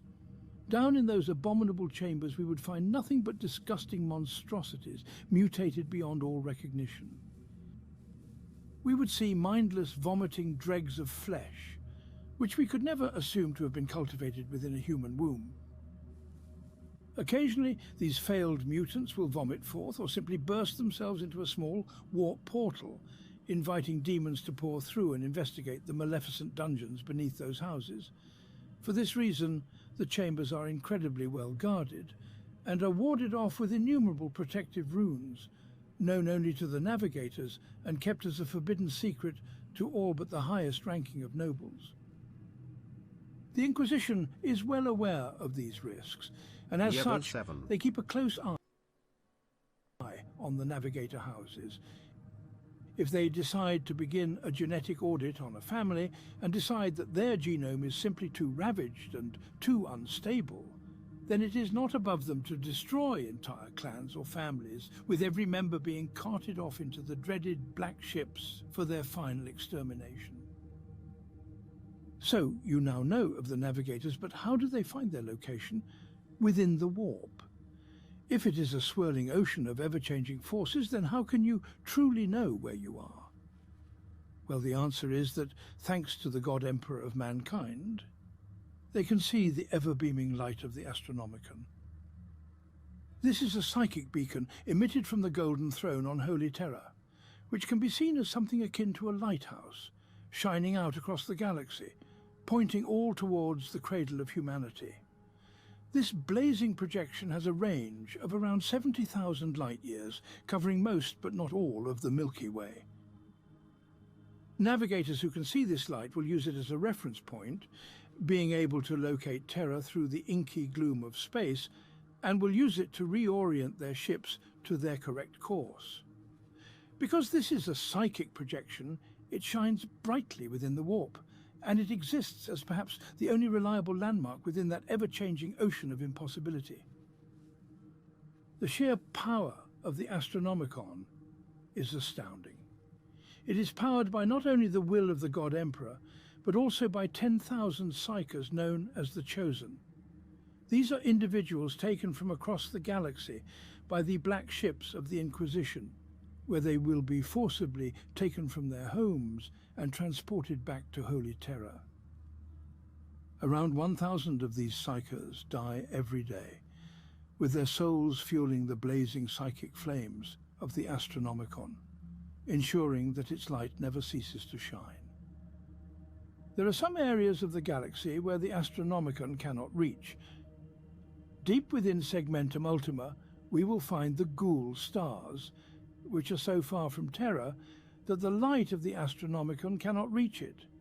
This means that navigators have an incredibly difficult task of traversing this region of space, resulting in a far higher proportion of ships being lost during expeditions here. The light can also be occluded by huge undulations of warp activity. The prime example of this is the Great Rift, or Cicatrix Maledictum. This tear in reality has stretched out from the galactic west in the Eye of Terror down through the center of the galaxy and down to the galactic east by the Haydex anomaly, essentially splitting the galaxy in two. This has resulted in the side of the galaxy cut off from Terra being referred to as Imperium Nihilus, or the Dark Imperium, as no navigators can easily traverse through the warp here. The side which can still see the Astronomicon has been named as Imperium Sanctus, and it is where the Emperor's light still shines true. A large Tyranid presence also causes a great stir in the warp, which blocks out the light of the Astronomicon. This phenomena, known as the shadow in the warp, can be a dire early sign that a Tyranid hive fleet is approaching, and we should take great heed from the words of the navigators if they suspect that a shadow is manifesting. It is down to the Astra Telepathica upon Terra to maintain the functionality of the Astronomicon, not only for repairing its physical arcane machineries, but also in training new psychers who will assist in powering it. These recruit psychers will first learn of the technical arcana and ancient lore of the Astronomicon, where they will be pushed into achieving a state of near enlightenment, a seemingly mystical point of understanding upon which they will be branded as the Chosen. These are the psychers who will actually power the Astronomicon, giving their life force to the Emperor, who can channel their energies into beaming his light across the galaxy. It is not as simple as saying that these psychers die during this process. They give up everything to the Astronomicon. Even their very souls are destroyed during the process, and they are left as nothing but dust after but a few short months of contributing to the Imperium before they are swept away and another is pushed into place. This concludes our sermon on warp travel. It is a dark and terrible process made all the worse by the necessity of trusting mutants to pilot our vessels, but it is a necessary evil which we have sanctioned for the good of the Imperium. I pray that each of you succeeds in withstanding the psycho-indoctrinations to come, and if permitted, you shall be instructed to return, where we will learn of those who can delve into the warp to harness its powers, all for the purging of our foul enemies.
Present for the story people. Grandmama. Grandpapa. Mrs. Lady. Mr. Man. Brother and sister. Finnegan tipped $4.82. Little dog Fido.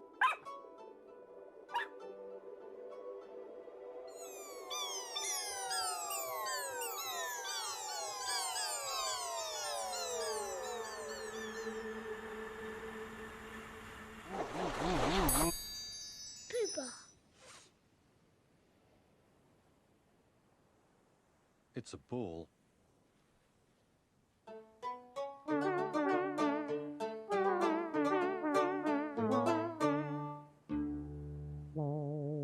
Somebody's coming.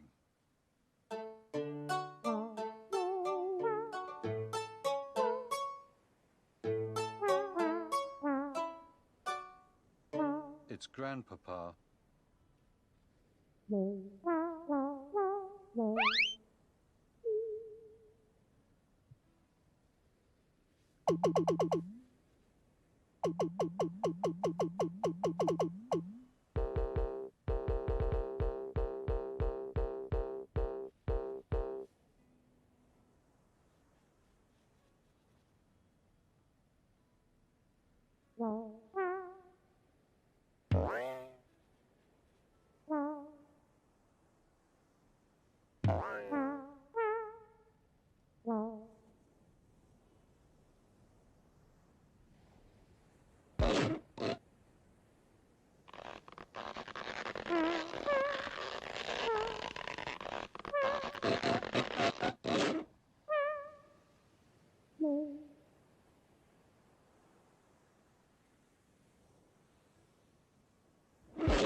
It's a pump.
Growing up, there was a point where I lived next to, but not in, a cul-de-sac. Every day, I would spend my time playing in the cul-de-sac with other kids who actually did live there. Whether it was basketball, tag, riding bikes and skateboards, whatever it was, the cul-de-sac was something special. That's definitely a factor into why I love Ed, Edd n Eddy. The feeling of being on the precipice of the rest of your life, with how forever those feelings would be. It felt like a lifetime, and now it's just a fleeting memory. Ed, Edd n Eddy, however, brings me back to those days. Not for the schemes and the over-the-top cartoon violence, but just being in the mix of the cul-de-sac, even if I technically didn't live in it. Anyway, Ed, Edd n Eddy is something we have discussed before. I've made my love for it very clear, and it's something I still return back to nearly on a weekly basis before I drift off to sleep at night. And one thing that I thought would be fun to talk about would be the way in which the show almost ended, came back with a few specials afterwards, another full season, and then a tiny part of a season counting as a supposed season 6. Oh, and of course, the movie The Big Picture Show. If you didn't catch all that, there's a bunch to go over there. But yeah, originally the finale of season 4 was planned to be the end of the show, and it's kinda grim. After that, they came back with a mixed variety of everything that made the ending of the series a weird, yet memorable time in cartoons. So let's look back on what could have been, what actually was, and how it all happened. Now a word from our sponsor.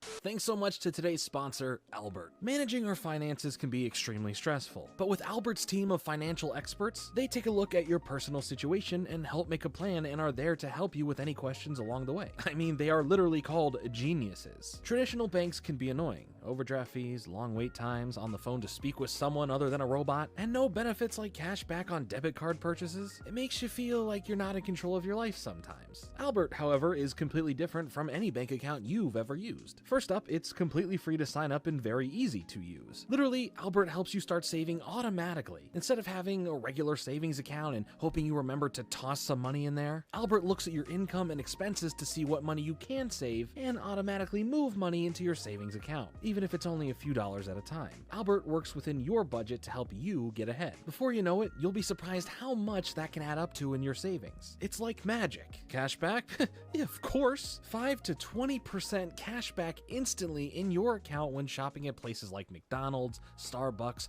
Walmart, the list goes on. No overdraft fees, and even better, Albert will spot you up to $250 whenever you need it instantly. When your next paycheck comes in, you pay it back with no interest whatsoever. The list of great things Albert does goes on and on. So click the link in the description box to download the Albert app today. On top of all of this, right now for a limited time, when you open up an account and connect a qualifying direct deposit, you'll just get $150. That's pretty cool. Thanks again to Albert for sponsoring today's video. So with Ed, Edd n Eddy, I just got lost in how fascinating this whole ending debacle was, and I have enjoyed doing this shockingly weird way shows end series, and I hope you have as well. So to start it off, let's take a look at the almost ending, season 4's finale, Take This Ed and Shove It. A two-part episode taking up the full runtime rather than splitting it between two segments. The Eds, more specifically Eddie, find it hard coming to terms with all the kids are starting to grow up. I mean, check out Kevin's sick beard. Pretty manly, huh?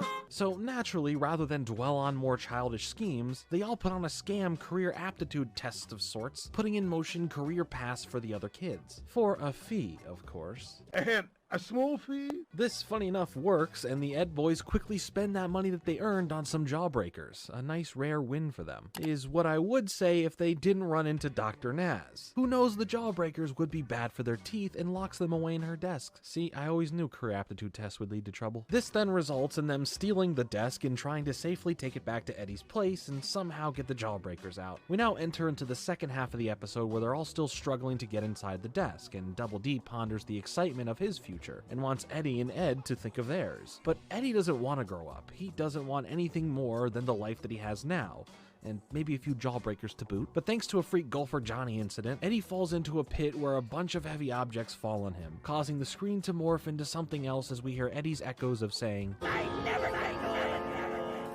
When Eddie awakes, however, he is now an older version of himself, 90 years in the future, as he mistakes himself for his own grandpa when looking in the mirror. Ed and Double D come over, old as well, while Eddie is having troubles coming to terms with being old. He finds the desk with the jawbreakers in them still locked up from back then, as everyone in the cul-de-sac is also in their senior years as well. Eddie reverts to trying to open the desk again, as when they do try, it ends up turning to dust. Eddie exclaims that he's just a kid as he repeatedly bashes himself in the face until he wakes up, back as a kid in his bed. Once he realizes he's back, he runs around in excitement. Ed finally got the desk open and they can all now enjoy the jawbreakers. He yells once more, "I don't ever want to grow up!" as we hard cut to 90 years in the future once more, as the Eds sit around playing cards and Eddie recounts all of these memories as just being stories. Unlike the other clip, this one seems to cement it as they are actually 90 years in the future, as after having a rousing laugh with friends one final time, wishes that he could be a kid again.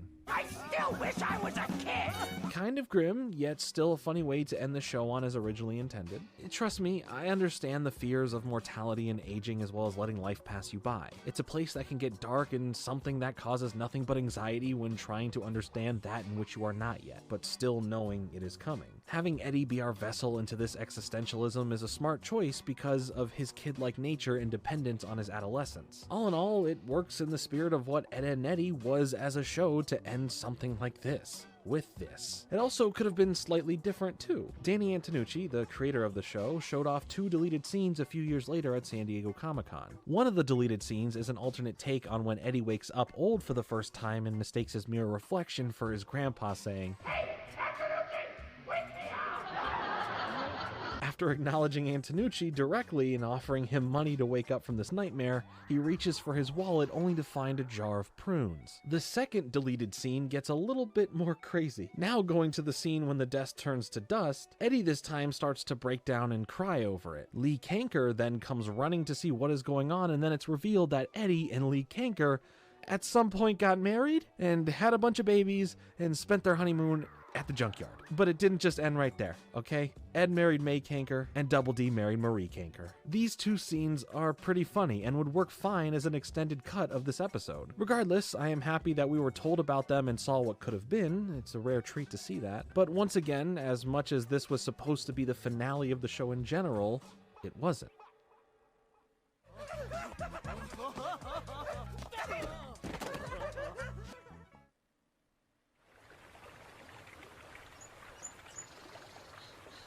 While that originally was intended to be the end of the series in 2004, the show was still in peak popularity. The fans wanted more and so did the network. So that's exactly what would happen. 2 new seasons would be ordered as well as 3 holiday-themed specials to start releasing as soon as the month after the show was supposed to end. With Jingle Jingle Jangle, a Christmas special, which we already covered here on the channel last year, a Valentine's Day special titled Hanky Panky Hullabaloo, and the final special, Boo Ha Ha, centered around Halloween, with the latter being one of Antonucci's favorite Ed and Eddie episodes to work on. Now, there was another special, but in relation to the timeline, we will mention that a little bit later in the video. With more Ed, Ed and Eddie on the horizon with specials filling in the gap between season 4 and now the new season 5, the future couldn't look better for the Ed boys. Could it?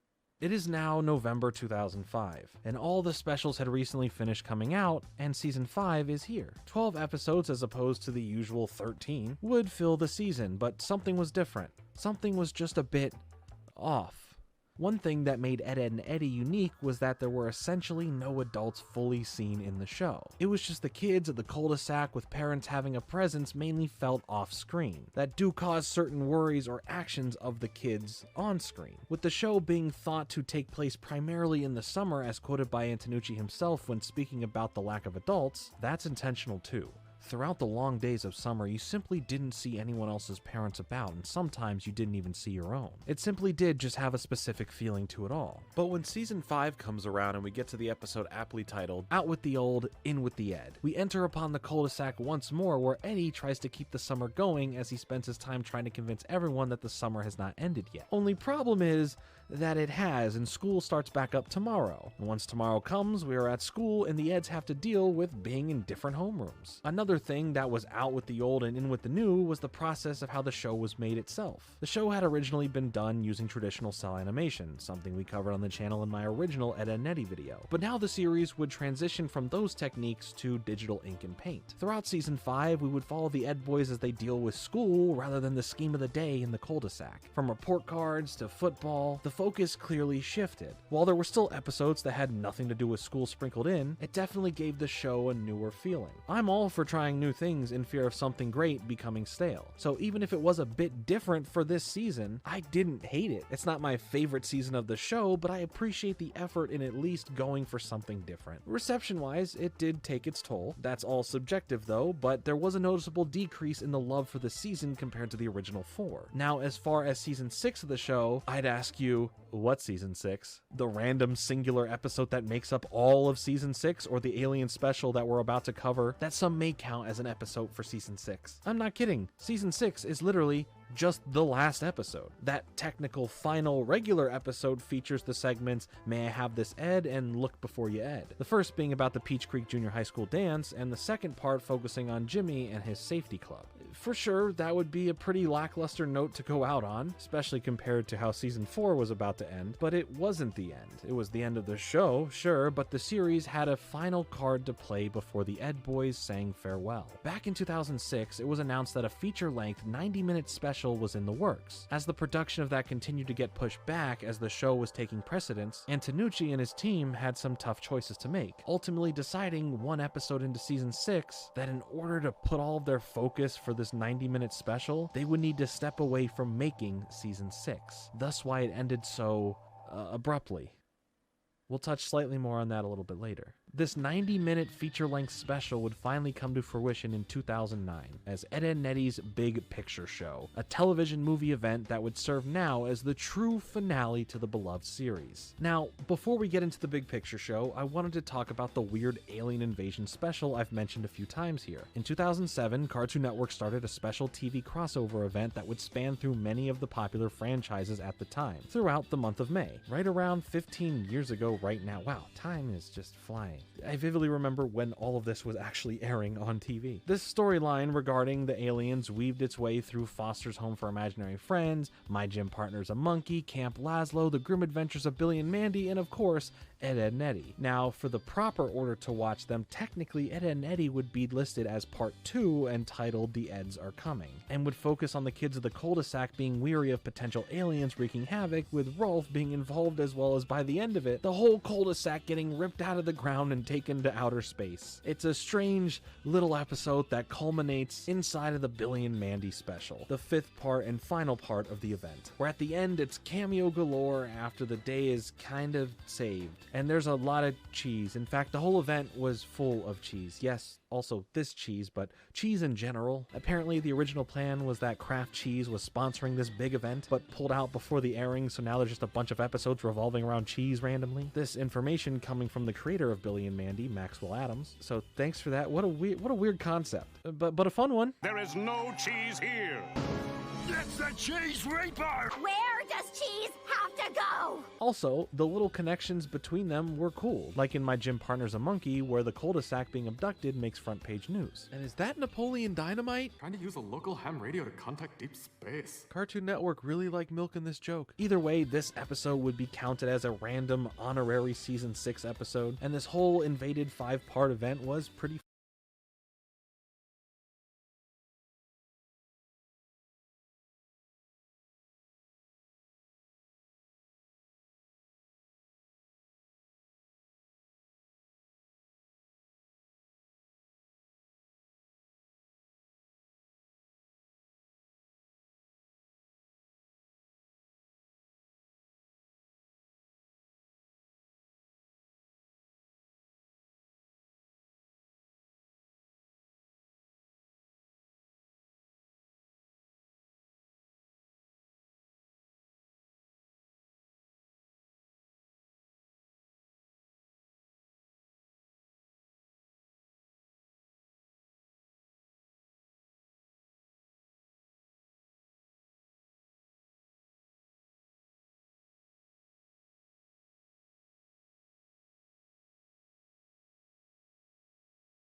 quickly see the aftermath of some horrific event, clearly being a result of the Eds, as all the Eds are frantically packing their things, being extremely paranoid like Ray Liotta in Goodfellas. The viewer still unaware of what really happened, the trio are clearly running from something major that they have caused, as they sneak into Eddie's brother's room, steal the parked car that he's had in there, and hit the road to escape the mob of angry kids that are shown to be badly injured and affected by whatever they had done. Rolf literally has a huge piece missing from his torso. Must have been one heck of a scheme. Barely making their way out of the neighborhood blasting off like Team Rocket, all we are left with is the aftermath of the cul-de-sac destruction, and Ed's now on the road to find his older brother for protection against the incoming onslaught of Kevin, Naz, Rolf, Johnny, and Plank. The journey that they embark on really tests the relationship of the trio, and Eddie especially, with him being the catalyst of most everything that has ever affected anyone, as well as stretching the truth and outright lying about everything. His inconsistencies finally catch up with him as he doesn't know where his brother actually lives, nor the person he portrays him to be to his friends, or to anyone for that matter.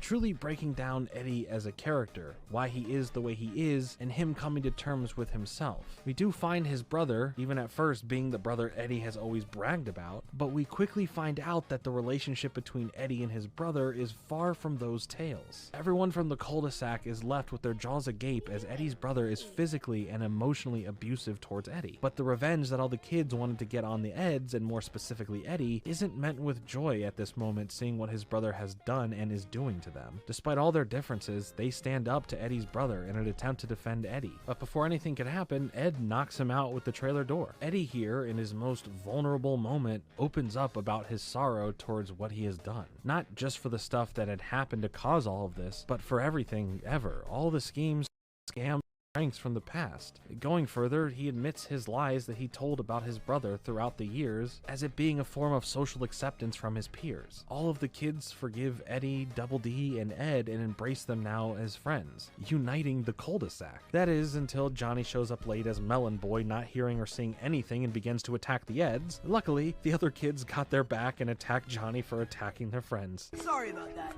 Touching. Afterwards, they all head over to Kevin's for some jawbreakers, seeing a reprisal of Your Friends Are There to Help You from earlier in the show, as Double D places a label on a black screen saying, The End. And just before we truly end, we get a post-credit scene teasing the return of Johnny as Melon Boy, ready for his revenge. The movie does everything you'd want from an Ed, Edd n Eddy movie or finale. A satisfying end that directly impacts the characters in ways that elevate a long time coming payoff. The focus shifting to making this movie over a season 6 or trying to do both at once was the smart decision, as this film is so fine-tuned with the precision of Danny Antonucci and the team working on it that it didn't just benefit from all the attention focused on it, it needed the attention focused on it for it to turn out this good. The journey they take in this film isn't about Eddie finding his brother, it's Eddie finding himself as to not become his brother, the person he's idled his whole life, all wrapping in the fun of the others from the cul-de-sac and then figuring out their own situations as well. For the other Eds, Double D finds the strength to kind of loosen up a bit and even stand up for him and his friends, even if it may be in the face of getting hurt over it. Ed,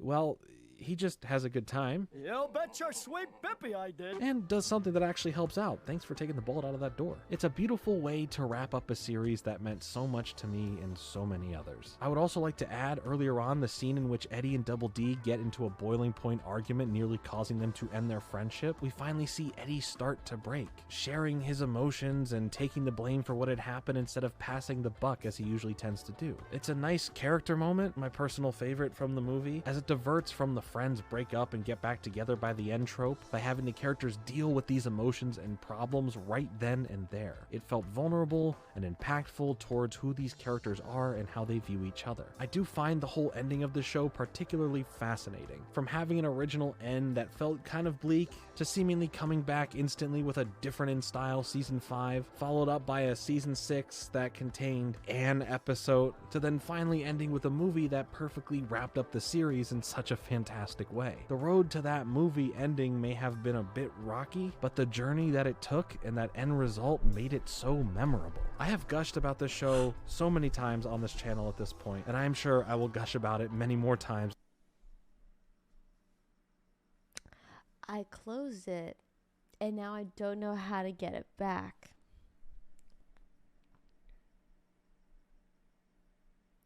I closed it, and now I don't know how to get it back.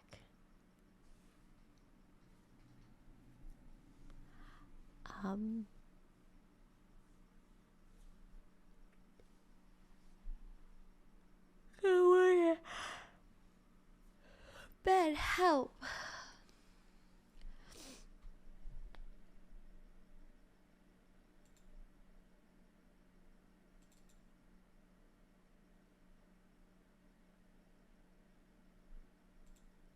Where do I get the game? Give me the game back.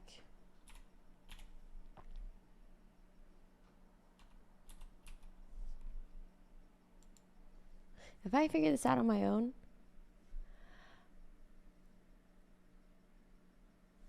I closed, okay, I think I got it going.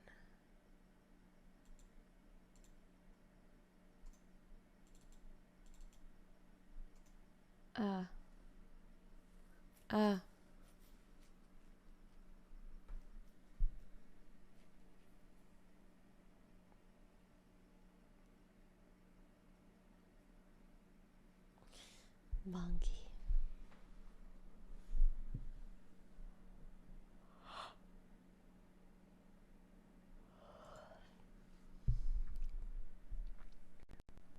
It's thinking. It's thinking. Wait. Wait. Wait a minute. Wait a minute. Did it save? Wait. Oh my god.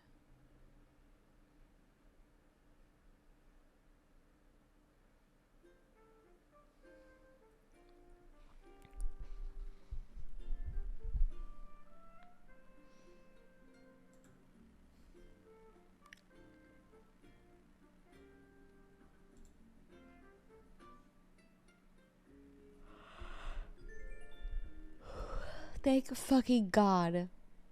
I thought I fucked that. Well, I mean, at least you definitely, the island still exists, so that's the good news.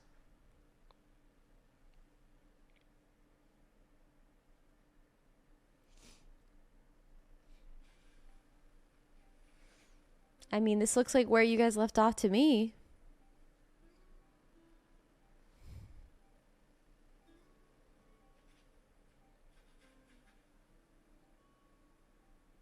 The pole? Fishing pole? Wait, what about the fishing pole?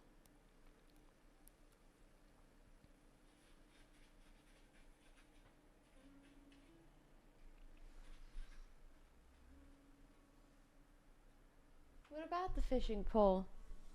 We were collecting sticks for hours? Oh, good! Oh, you made that yourself? Oh, good job. I'm so glad that it's saved. Okay, but note to self, don't do that again.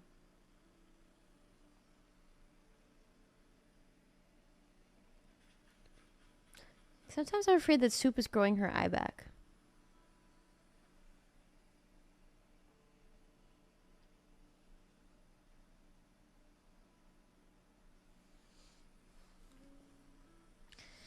Sometimes I'm afraid that it's coming back. And then I'm like, what do I do? How do I nurture a tiny eye that's growing? A new eye? Do I water it? Do I sing it songs? Why would that be bad? I just told you. I'm nervous. An expectant eye parent? I've never been. I would just worry that I'd fuck it up somehow. Give it plenty of sunlight. Right? You see? I don't know.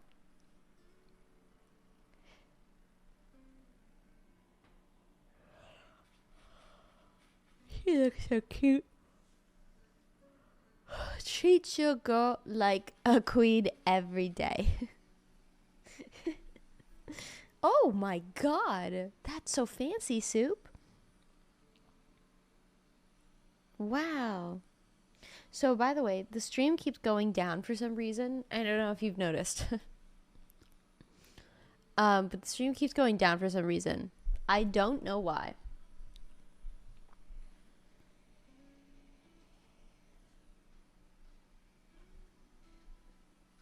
I couldn't fucking tell you why. Didn't notice. Okay. My name's Soup. My name's Soup. I'm gonna make Media Share go bye-bye. It's just me and you now. I got so much sleep. Wow. I think I might have gotten too much sleep. Wow. What a restful night of sleep. Bye, Jordan. Thank you so much for your videos to keep us all entertained. They're consistent and entertaining. Oh, really, Soup? You're gonna bite that? Okay. That's why I make only for your streams. Yes! So, like, the day that I stop streaming, that's also you stop making videos? That's crazy. I guess I gotta stream forever. Are you quite alright? Why are you being so ravenous? Yeah, why'd you go on?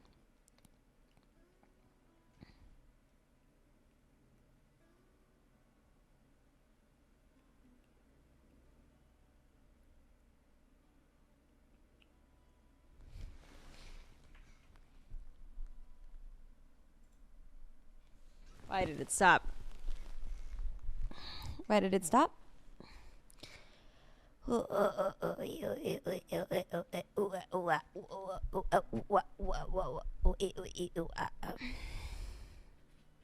Monkey.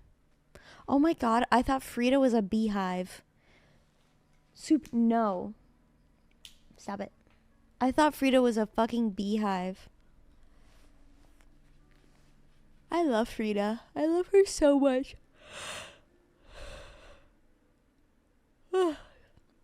Did I break it? No, it's not you. Look, money. Chat. Oh, chat. I'm so proud of you for getting as far as you did, although I don't know what you've done. I have a question. Why did you go out of your way to make a fishing pole if fishing is going to be so goddamn difficult? Fishing is going to be so fucking hard. Why did you go out of your way to do that?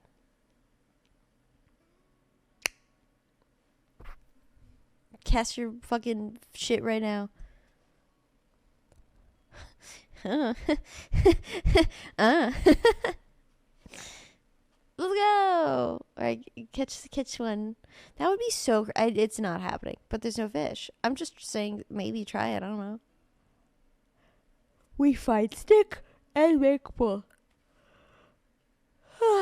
Okay. We want fish. Dude, if you guys catch a fish, I will frame that fish and put it in a shadow box. A photo of the fish. And, like, maybe engrave it a little. My first catch. Women want us. Fish fear us. Oh, look, a fish. Good job. That's cheating. But seal's heavier than feathers. But they're both a kilogram. That's cheating. But they're both a kilogram. But seal's heavier than feathers.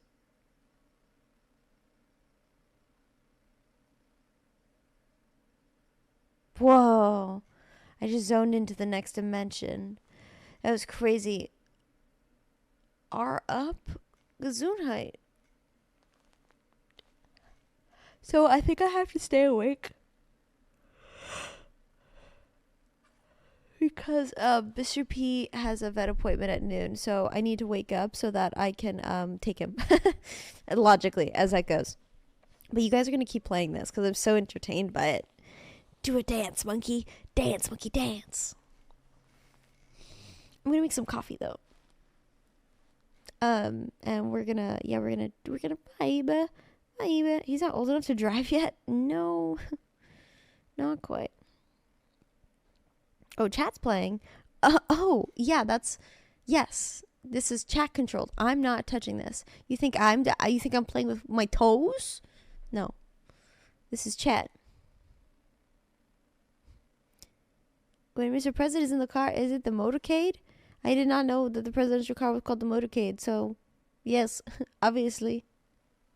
Duh. Dexterous ad toes. I'm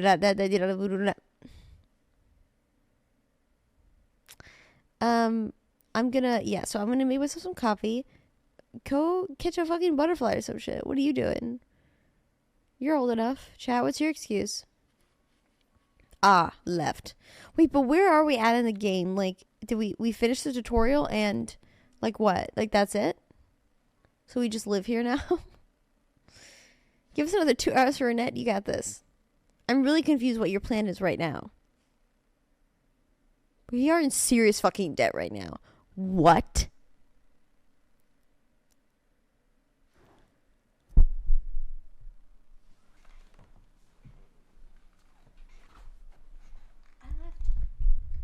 I left you alone for 2 hours and you're in serious fucking debt. To who?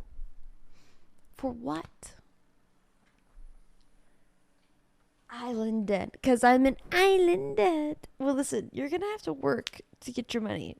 You know? Maybe learn to get really good at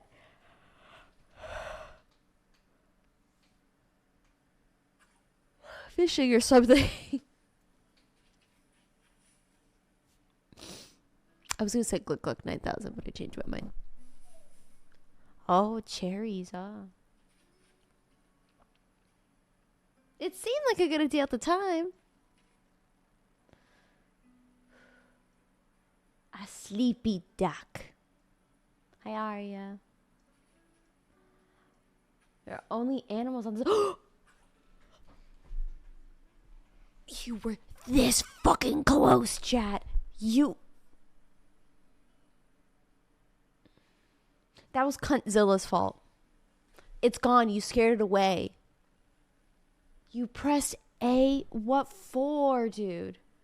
I fucked it. You knew it. At least you're admitting it. Okay, good.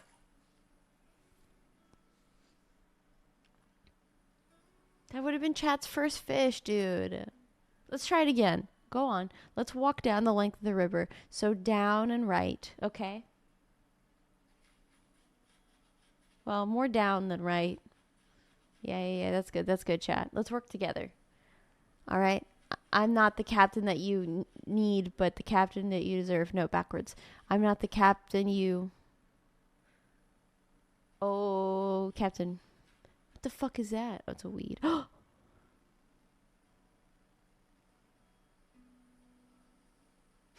The length of our directional inputs have been our biggest enemy. Work together. No one...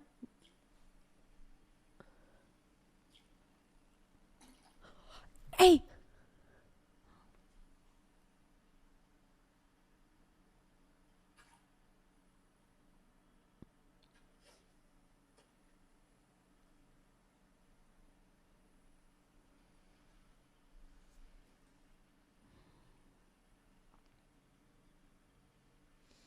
All right, what the fuck was that?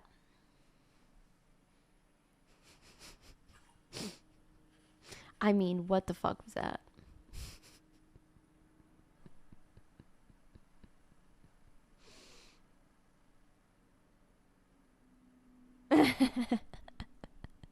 I'm not mad, I'm disappointed.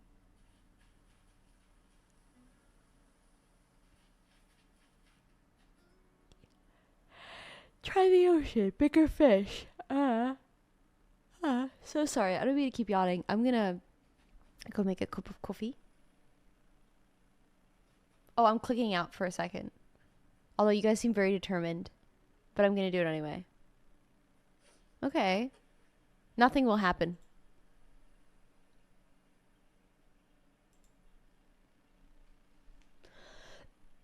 Excuse me.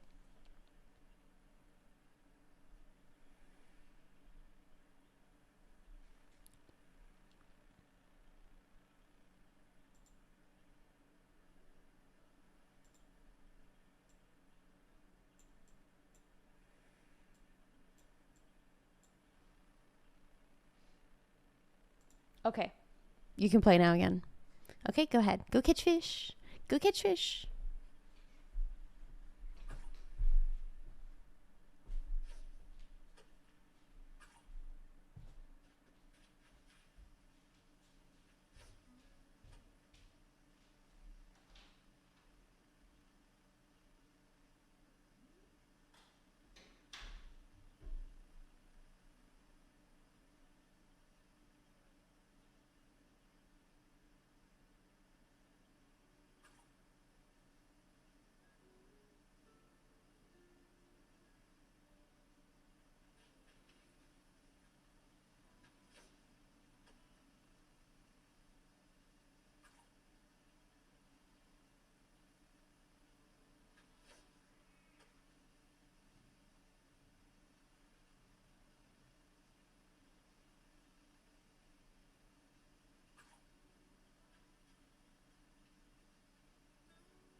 So relaxing.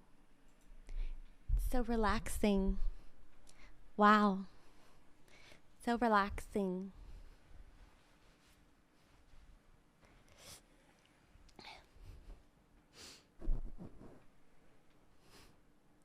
I saw what you did to Maya's Coke. It's fucking empty. Well, that's ooh, that was a lie. I just lied to you. Whoa. You think you know somebody. It was just sitting on the counter, open. Are we clicked out? No. Oh, the game auto saves. I'm just seeing that now. You're not clicked out. I mean, I didn't touch anything. I just came back, right? My character's pondering. Oh, big fucking fish, chat. Okay, but stop running. Okay, big fish. You got this. We should draw a mustache on Maya's face while she's asleep. Yeah, that's a really good idea for like a potential multi-day long event. She will definitely trust us after that. I thought about doing this thing where Maya and I just like intermittently prank each other. But I don't think that's very nice. Yes, do it on the last day. That's exactly what I'm saying. I just think it would be, I mean, like, what other opportunity are we going to have to, you know, play a dirty little trick on each other? Joke's on her, you already have a mustache. You think that's funny? Do you think that that was a good joke? Any laughers in chat? I feel like you guys jump scare each other enough. That's so true.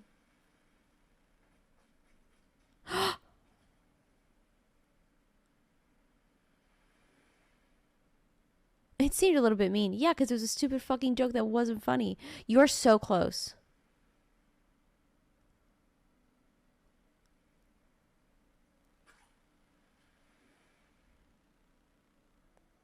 I could do that joke better. Go ahead. That fish is dummy thick.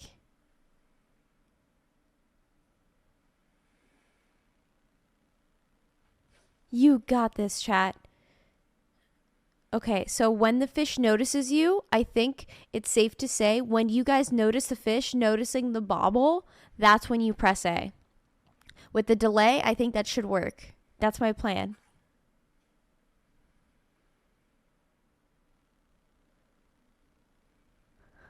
Yo, where's the girl based on that awesome animated dance emote? The one that scares me sometimes. You're asking about Maya? She's in bed. She scares you? Okay. Launch your bobble. That fish doesn't look hungry.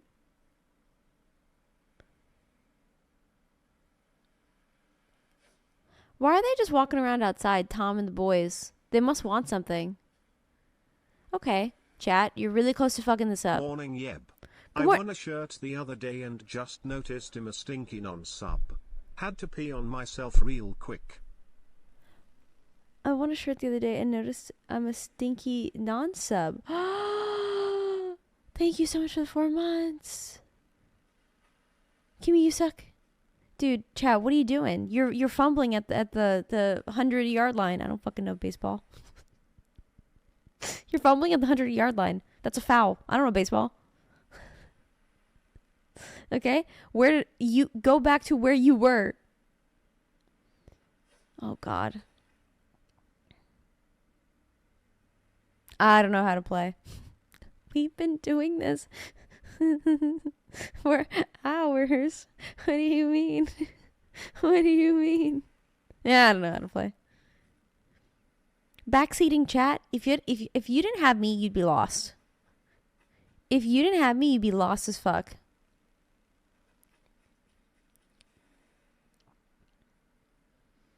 It moves so far left when you do left though. Why?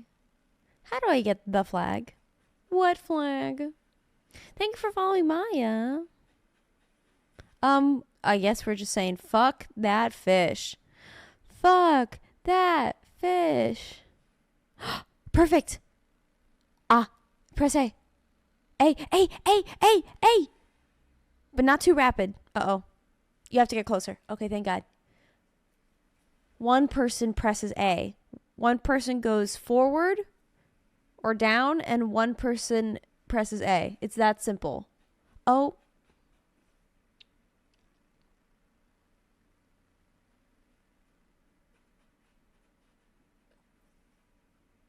I can't look. You're taking a photo.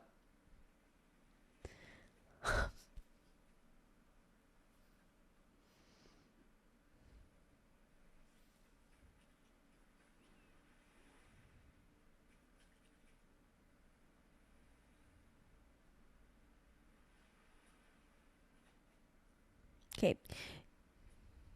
Turn around.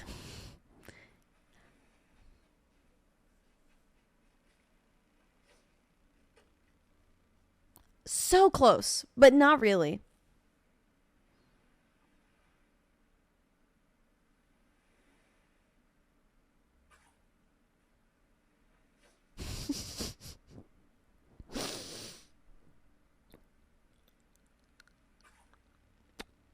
Uh-huh, uh-huh, uh-huh, mm-hmm. Yes. You have the right idea. Okay, okay. No. Okay.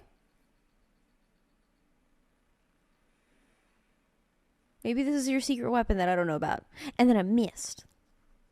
And then I planted a weed. That's my secret weapon. And then I threw the bobble. And then I missed.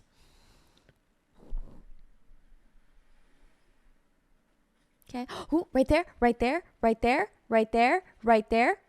Don't fuck this up.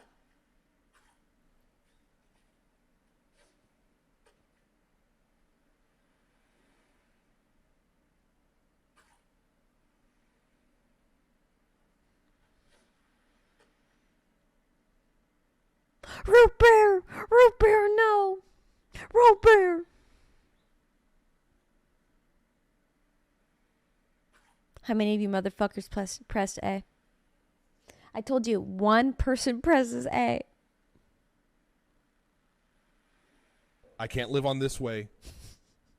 Tom, drain the whole ocean. Tell him to bring out the whole ocean. Soup. Soup. Soup. Soup's personality has really started to shine. What with all the cats being gone. And now she just gets into some weird shit. Man, I want to lay down and go back to sleep so bad, but it's even like, it's way too fucking late for that. Like, I'm supposed to be dressed and potentially made up and ready to go to take Mr. P out. Okay, I'm going to do the fastest get ready, and you guys are going to catch a fish. And so help me God, if you don't have a fish in your hand.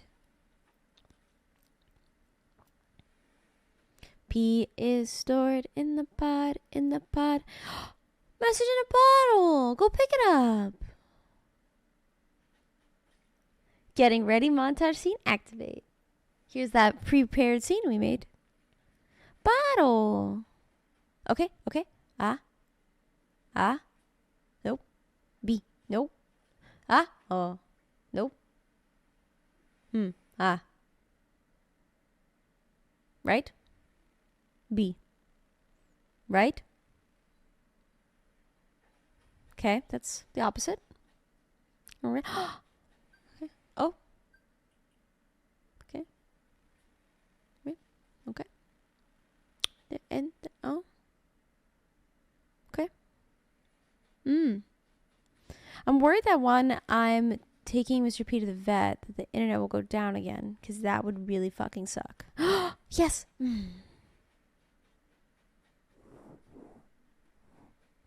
I don't know why that's happening. But it's not even that just like the internet. It's just that my computer is disconnecting from the internet. Super random. B. Fuck yeah. So proud of you right now. Good fucking job. Now can you read it? Oh, it's Y. Sorry. Thought it was B. That's on me. That's my fault. It's my fault. Mr. P, good morning. Oh my God, speak of the devil, you walked out all by yourself? Mr. Peterson. Good morning, sir. Good morning, Mr. President. Good morning. Good morning, Mr. fucking President. His real name is MFP. Da baby? We do need a Mr. President arrives. He is so funny when he walks. You guys know the Aristocats and the song where it's like do do do do do do do do do do do. That's what he looks like when he fucking walks. Do do do do do do do do do do do. His tail is longer than his whole body, which is crazy because he's a long boy. His tail is like the length of what a normal grown cat is. So he looks so fucking stupid when he walks. He looks like one of those kids' grocery carts that have the pole sticking out with the flag at the top so that the parents can see their kid from far away. But the cart is tiny. But the pole is fucking massive. So when he walks, it's like do do do do do do do do do do do. That's the cat. Show motherfucking president. He just walked off screen. Stage left. He went that way. Today without sleep is going to be tough, dude. Today without sleep is going to be rough. It's going to be tough and rough. Today without sleep is going to be a lot.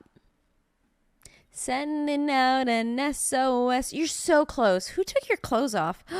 You're so close to the message in the bottle. He went that way.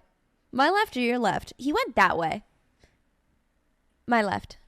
He went that way.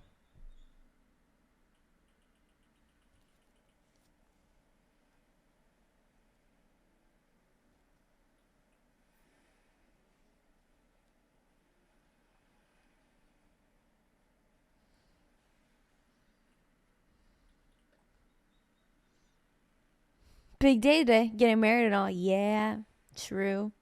You know what I just noticed is we never got Maya to be ordained. She's gonna have to do that while I'm busy doing other stuff. I'm gonna marry the vet. No. I am not drunk. Okay. Marry Mr. P? Oh, that's a really good idea. Yeah, a lot of people are ordained, chat. Okay, that's not what did I say? Is Chad ordained? Did I say by show of hands who's ordained? No, I said we have to ordain Maya, but you guys can actually help her. Yo, just go damage. Thank you for giving Maya 500 bits. Make sure Maya brushes her teeth. She is an adult. I'm not even baptized. Good morning, Pamplemousse. But the president has to marry soup. You're so true. You're truing. Okay. All right. Okay. Okay. Now, if you go right and down, we're in the money. Right down A. We're in the money. That sequence. Can they pull it off?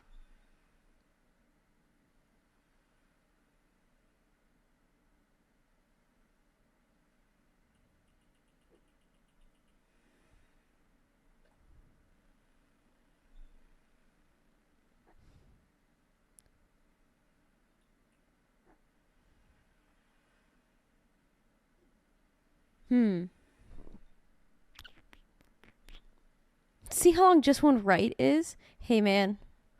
Hey, don't shoot the president. Hey. Hey, man. Hey. Hey. Hey.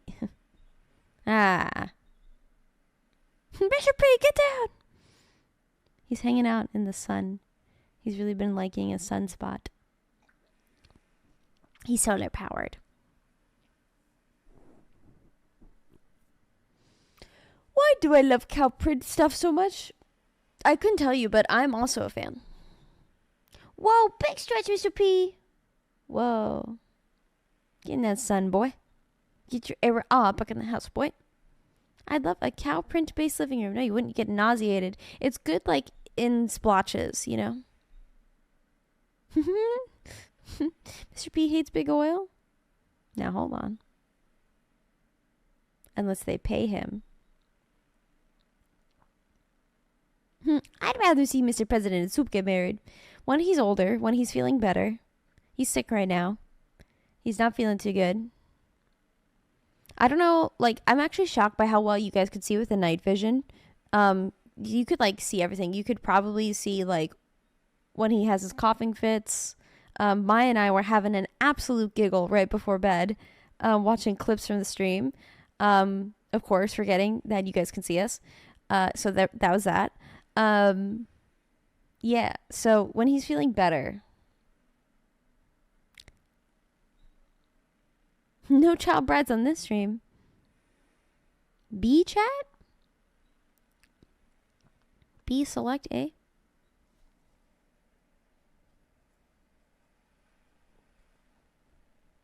Didn't notice night vision when 40k lore was on. Okay. Okay. The game autosaves, by the way, so in case anything screwy happens, it's autosaving a lot, which is awesome. All right, I'm going to leave this in your very capable hands, chat room. Again, I look forward to seeing the fish you catch. And also, I'll make this bigger. Hold on, you're not going to be able to play for a second. If you're wondering how to play this, it's this right here. This is how you play. Right here, this bad boy. I'm the kind of guy that likes to run around. I'm a wanderer. And around. So yeah, I'm gonna do a really fast, super duper fast, get ready. And Bob's your uncle, isn't he?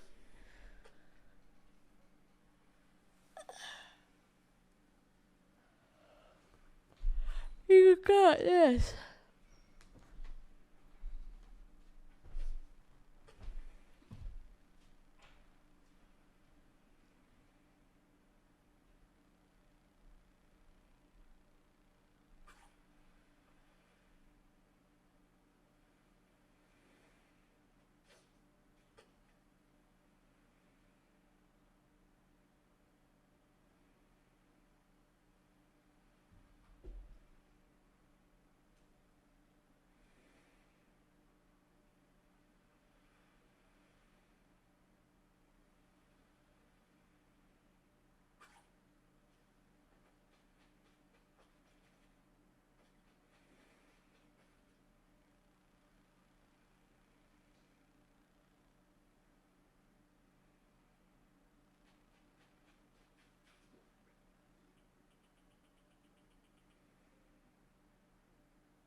was so excited you caught a fish. I fucking ate shit. Congratulations, chat. Good fucking job. I hurt my foot. I got so excited. Good fucking job. How did you do it? Bro, what kind of fish? It looked like a little small boy, but I'm still so proud of you, chat's first fish. Good fucking job. What's our next mission? Why don't we play the game? Like, why are they just... Can you guys go talk to Timmy and Tommy? A 13-inch. That's about average size. Oh.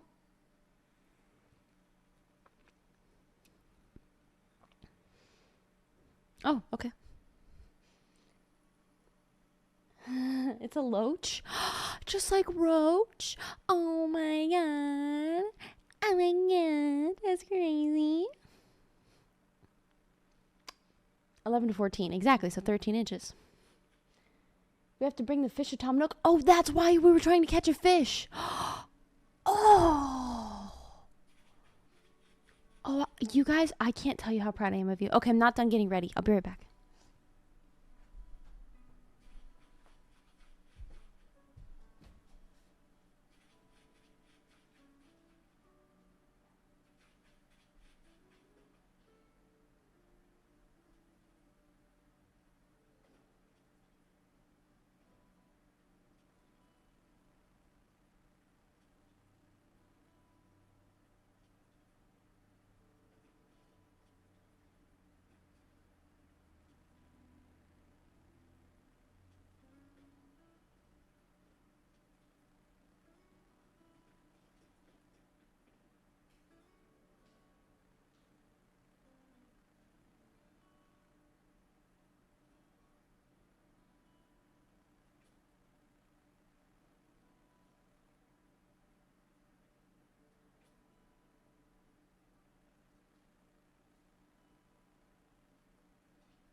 check. Fit check. Fit check. All right. Fit check. We got jeans and a cardigan. Well, good morning. You are a saint. My brain go brrr. Let's fucking... I'm a saint? Are you talking to me or chat? This couch is so fucked up. That's a cool outfit. Thank you. I'd like to think of like matrimonial bliss. You know? Morning, Sai. It has a crack? Oh, the couch. Yeah. It does. There's like... No, but there's like a dead-ass, whole-ass indent. Oh, it's because Hemlock's been eating the insides. That makes sense.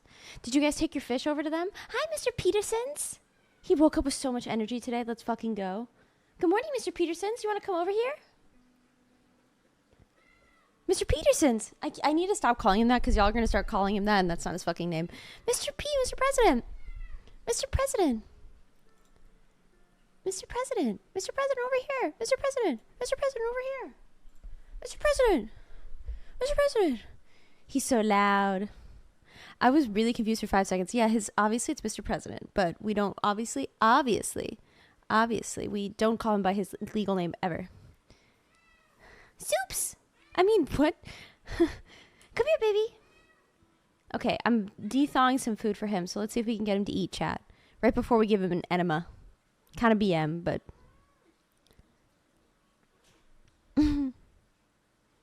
Coffee hair? What does that mean? Oh, did I click out? I did, I'm so sorry.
Fucking loud. Who gave a tiny man such a beautiful big voice? Who gave him that? He just walking around, he just does that. That's how I know when he's feeling like a little bit better. I mean, right now, I'm assuming he's feeling a little bit better. Because he just walk around, he go, eh. That's Mr. P's style, you know? He doesn't do anything quietly, which I respect. Neither do I. I fucked up my hair. Great. I didn't do anything to it. I just woke up like this. Drink my coffee. I love vocal cats, and I'm so glad he's a talker, because my cat Moo was a talker, but mainly because she was deaf. Where are we at? Did you turn in your fucking fish? I don't mean to be sassy. I know this is hard.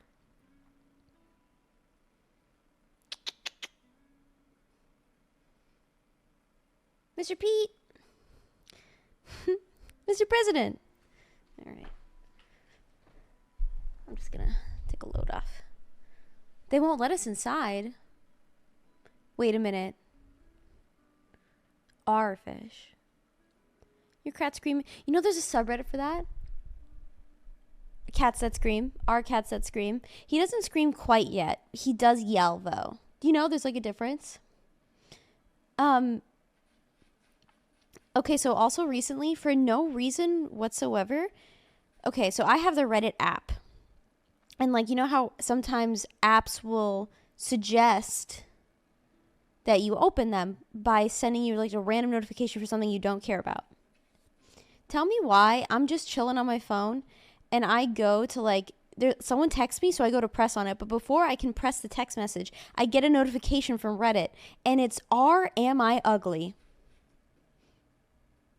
And because I fucking press that pop-up notification for Am I Ugly, all I fucking get is 18 female. I just don't know what's wrong with me. And I was like, am I being read for filth by my telephone? I wasn't even wondering if I was fucking ugly. Thank you. But now...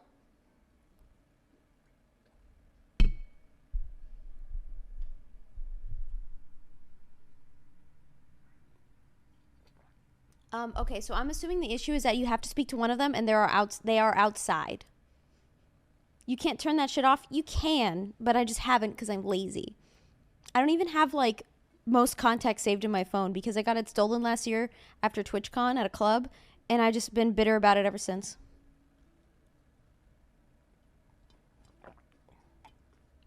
They're inside, but they won't let you go inside, but I've seen them walking around. It doesn't work right when you try. Oh, good to know. How do you know they're inside? Ah! You don't have your contacts, everything saved to your iCloud. Chat, what are you on about? Motherfuckers, are you good? Liars, the lot of you. I couldn't get into my iCloud. That was embarrassing. All right, cool. Now don't go backwards.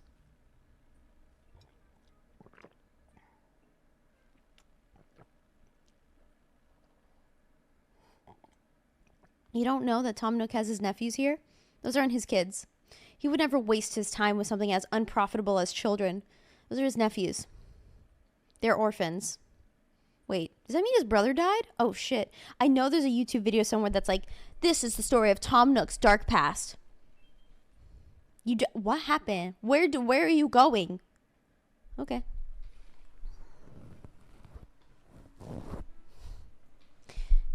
Chat, what's that song that's like, I don't wanna, I say good for molasses, and then we done it, and do what asses. Does anyone know that song? Darude Sandstorm?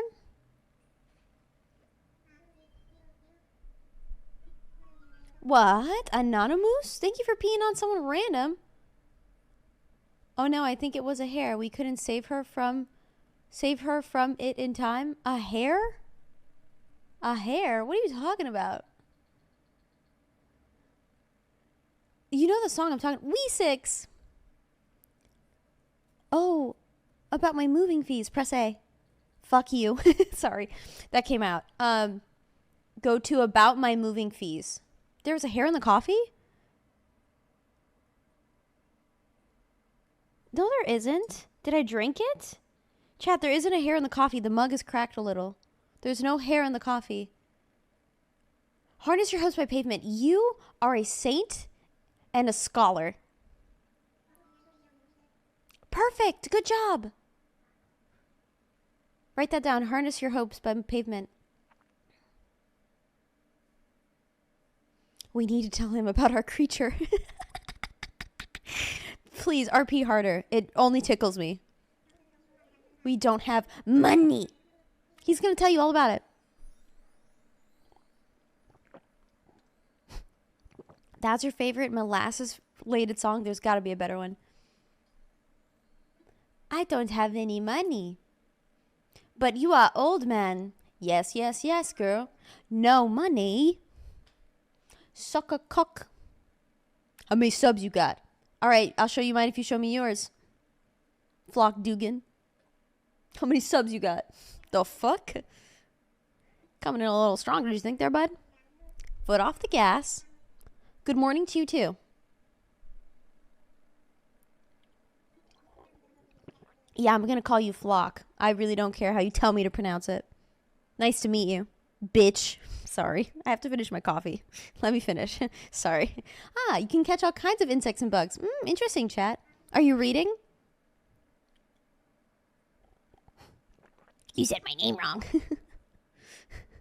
Foot off the gas. I was gonna sub. Oh no, what am I gonna do without your sub? You know what? You know what I would want, what I want to do, but I'm not gonna do because I'm not that petty. I was just gonna gift you a sub. I'm not that petty though, so I'm not gonna do it. Foot off the gas. I was gonna sub. You think that's foot off the gas? That's like you careened into a ravine. What if I wanted to Tommy boy. What a snot. That's you. You're a snot. Tommy boy was like, I got you. Thank you so much for the fucking 20. Loach. I think Loach is the most appropriate response to that. Tommy boy, fuck yeah. Did I write your name on here? Your name better be on these boxes. Did I not write your name on here?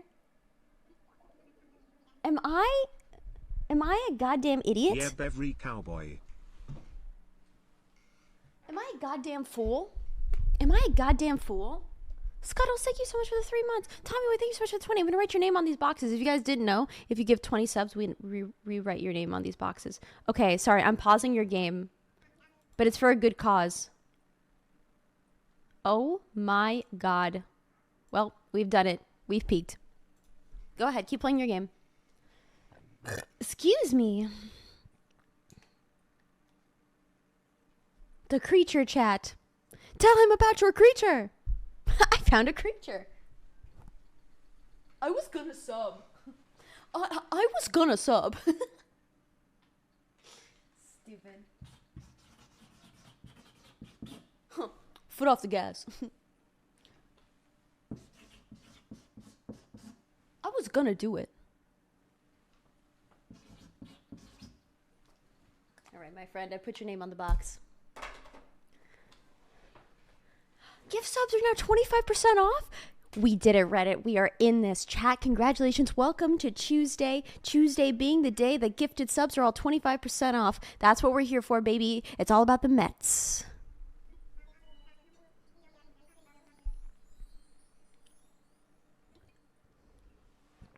Wait, what did he tell you to do?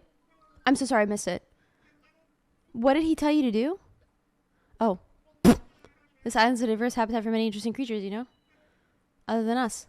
Yes, yes. You can catch all kinds of viscous fish. You practice doing it on a fishing rod. Okay. Okay. It's all about the Mets. This is going to be really hard for you guys. Not that I doubt you. I was gonna sub, but you mentioned the Mets. It's all about the Mets.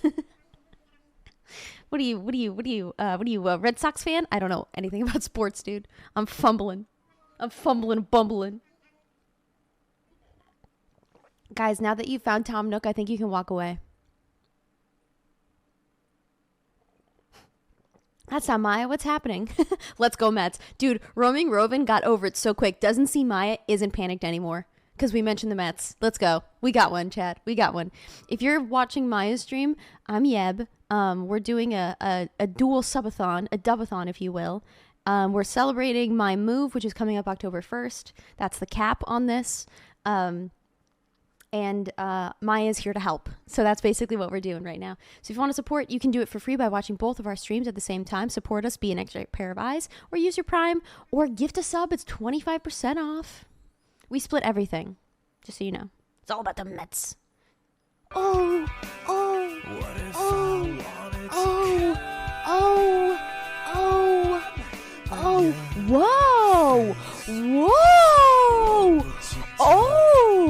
oh my god. Holy fucking shit. Oh. I was gonna sub. Sorry, I'm still thinking of that fucking guy. Because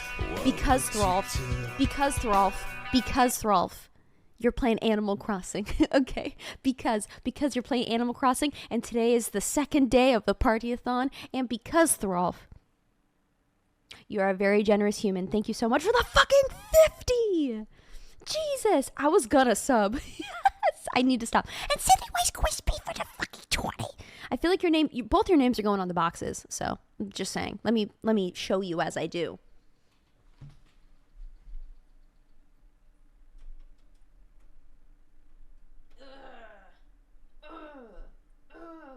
I can make a really good swoop swoop sound if I wanted to. Not thwoop, thwomp. Molasses. Oh, if you want to see your names flipped the correct way, I believe it's 667 bits. Sorry, I know it's weird, but that's how we do it. And I'm not trying to like milk you for anything, okay? Just saying. I'm writing your names down.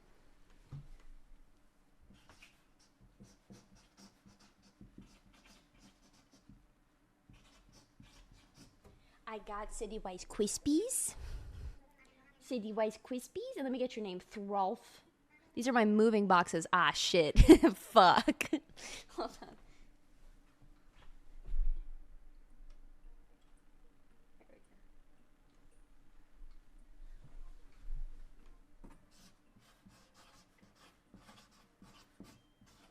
I spelled that off the top of my dome. How right was I? Let me see. THRA. Did my dyslexia strike? No, I did it. I fucking spelled it right. Oyster soup. Now that's a name. Molasses. Molasses. Dude, thank you so much for the 50 bomb and the 20 bomb. Silly Rice Crispy and Throlf. And also Tommy Boy for the 20. This doesn't look right. Listen, people complained when it was flipped. We literally did a poll last night and people were like, actually. Okay, so here's what we're going to do. I'm going to do... I'll be right back. Oh. No, I'm not. Nope, I'm standing right here.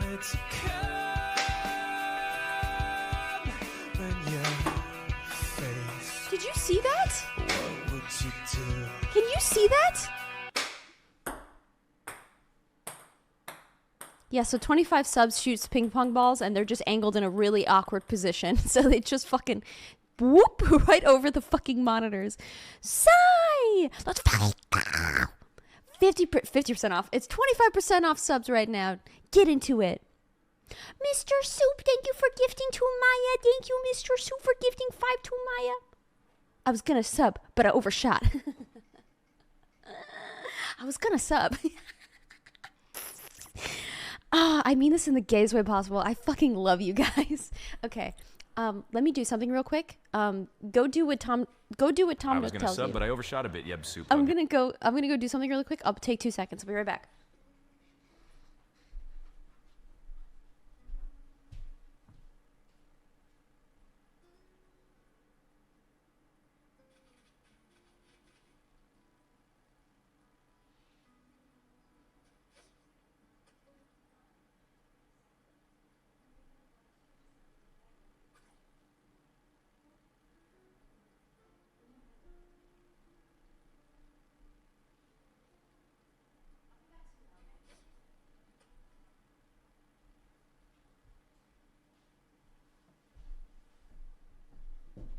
Jesus Christ.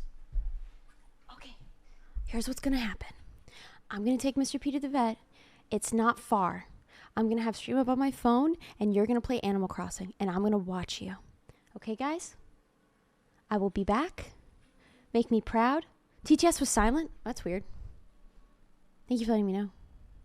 It shouldn't be. It was just low, I'm assuming. Okay. Sound good? You're streaming for me. That's so true. Wasn't silent, just delayed. Oh. Well, I turned it up either way. Okay, so I will be right back. Give media share? Yeah, sure. I can do that. I can do that. It should be showing.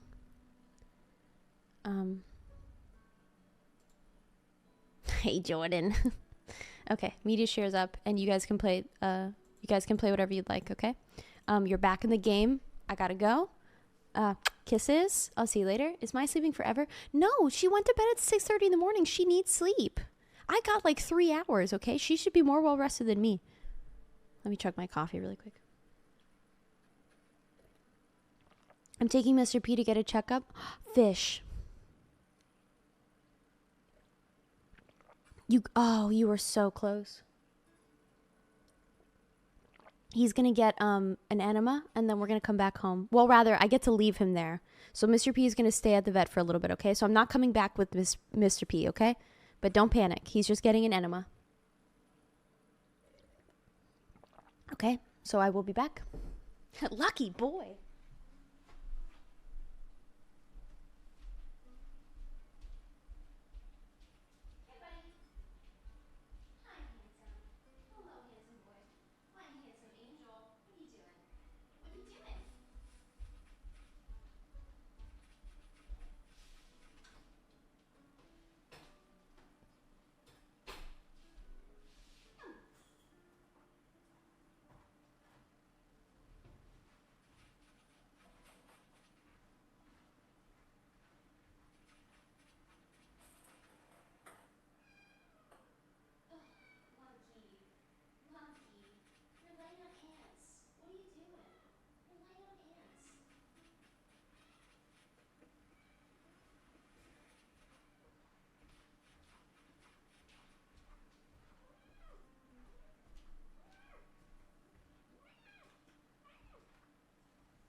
Salad Intellectual tipped $1.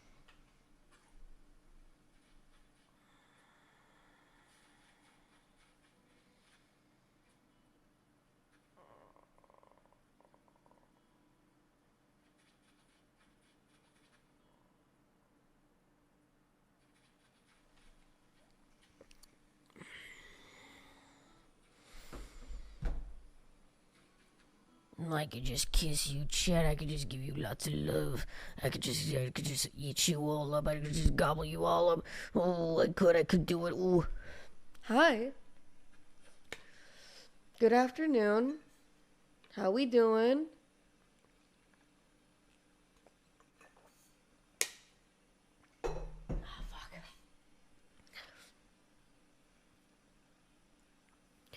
Where's Mom? I miss Mom. Where did Mom go? What happened? Why is the camera pointing over there? What's happening? You guys are fishing? What the fuck? Mom left you on your own. Hi, DJ. I'm right here. Oh, Chimkin. Mom's in chat. Mom's in chat. Yay. Sleepy? So fucking tired. Holy shit. Oh my god. It was a mistake. Oh no. It wasn't a mistake to stay up until 6 a.m. It was a mistake to think that this subathon was gonna be a good idea, because without Yeb, I can't do it. It's impossible. Oh my god, oh my god. Okay, I'm sorry. I'm sorry. This is the cutest fucking cup I've ever seen in my entire life. Also somewhat disturbing. It's a little bit of both. Sure is something. I'm gonna tilted towers this boy. I don't know.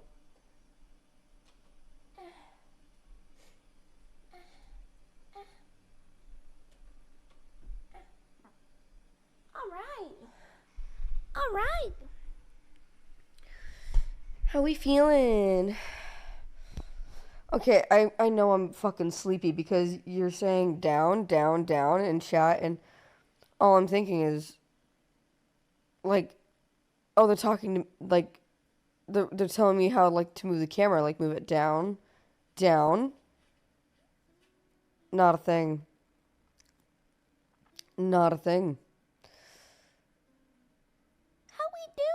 6 a.m. on the first day. I know, DJ hours went kind of hard last night. Paranormal Activity went kind of hard last night. That's crazy. We are not saying anyone is down. That's completely valid. I can't believe you guys are fishing. Have you guys caught anything? Be honest. Don't lie to me. DJ was crazy. Oh, you just wait. Give us another day or two, okay? We'll get there. This may hold you over until Yeba's gone. Oh, Jesus fuck. Hold on. What is this? You're not gonna be able to move for a second, chat. Give me just a second. I'm sorry, chat. I'm sorry. I'm so sorry. Oh, you're just running forever now because of what I did. Oh, no. Chat, maybe keep running for a minute. You know, we'll get there someday. We'll get there. Hold on. I just want to see this. I just want to see this clip, okay? Does this work? Nope, it shows underneath. Awesome. Here, while Yeb is gone, I'm going to fuck everything up in her OBS. I'm just going to move this guy over here for now. And I'm going to watch whatever is going on in this clip. Give me a second. You guys are so funny. Alright. What's going on? God, I can't stand the wet slapping noises. I can't. Well...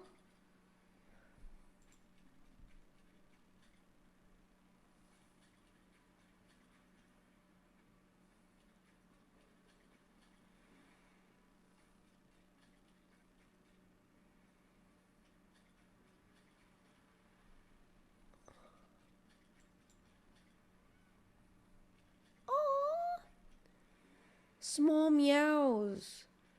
Small. Meow.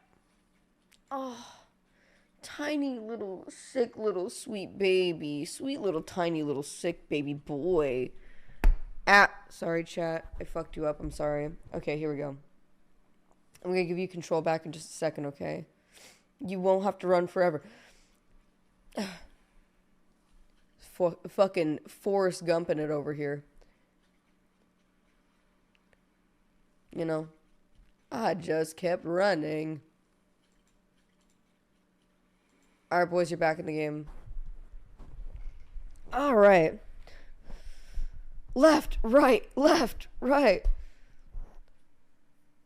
That scene from Scary Movie. Left, kick. Son. 10 out of 10. I think the rest of the subathon could just be this, and I would be happy. I know we have a lot of things planned. I know we got a lot of shit to go through. Damn, that jacket is tight, son. Nah, I mean. Now run that shit.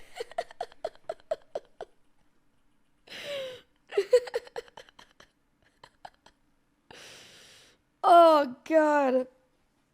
10 out of 10. Really good movie. Solid film. Oh.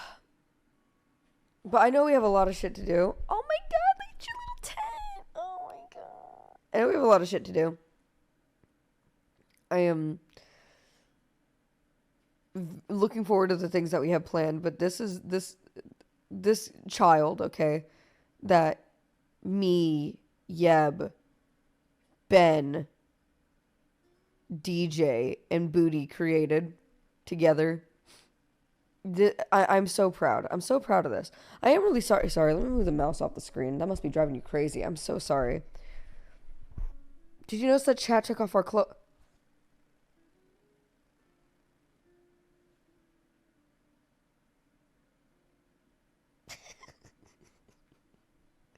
God, like, I want to be upset, but I'm just so proud that you figured out how to do that.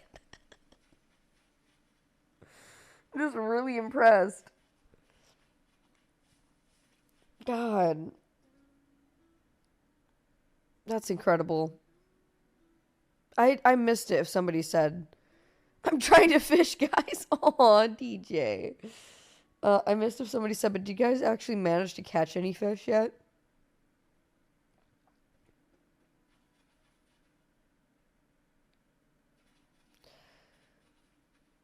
I did? You specifically? Yes? Oh, you guys caught a loach? No way. Show me in the encyclopedia. Pull it up. Oh my God, are you guys technically out of the tutorial? Have you guys saved the game yet?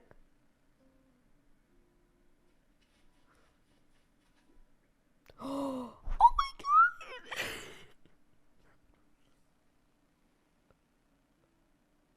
You guys have so much stuff. Look at all the weeds.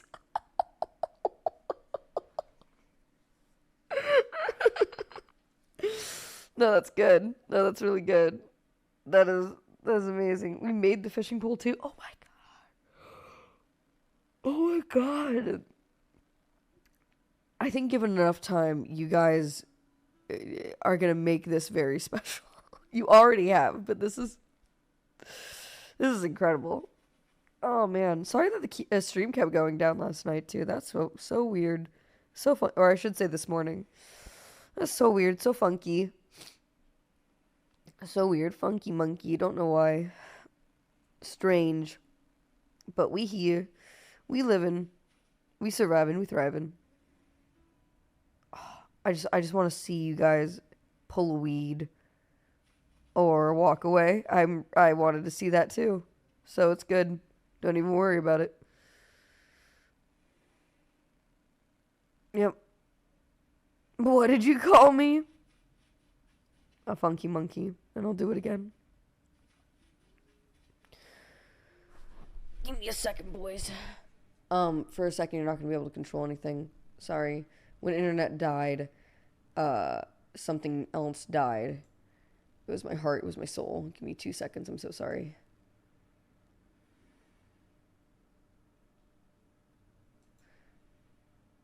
Okay, you should be back in the game. Yep. Okay, you guys are good to go. Sorry about that. Oh, hey, Mr. Soup, thank you so much for gifting 5 subs in my chat 17 minutes ago. That was really, really nice. And I'm sure that Yebington said something to Cyril, but 25 gifted subs? Sheesh. Thank you, guys. It was really, really nice. God dang. Y'all are... Oh! No way. Oh my God, how did you guys even manage to do this before?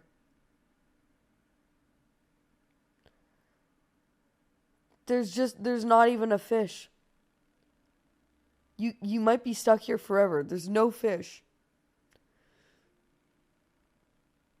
Eventually one might spawn, I guess, but there's a predetermined set of fish on the map at any given time. And they, like, you have to get rid of some to get more.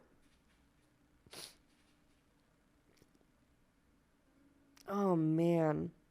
Good morning. Yeah, good morning, good afternoon. Good evening, probably to some of you. Good night, maybe. It's high noon somewhere in the world. It's this one. It's literally, it's noon. Kind of crazy. I did not realize I slept this long either. Doesn't feel like it, to be fair. Does not feel like it. Can we get an apple? I like this. Give each other quests to do, you know, so that you're all after one goal, you know? I like that.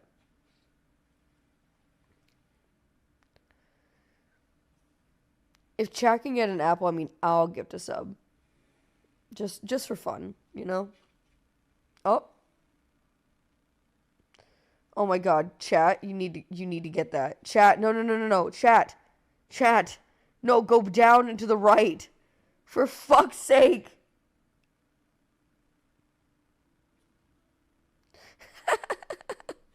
No, it's gone. Fuck. It's okay.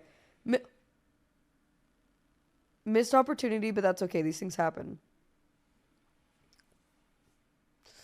No, don't be sad. You got this, okay? It'll be okay. Wait, can I get you to install a new Python thingy I sent to Yeb's DMs? Yes, but you guys should probably save the game. I don't know if that's something that you've worked on. I can't save it from my end.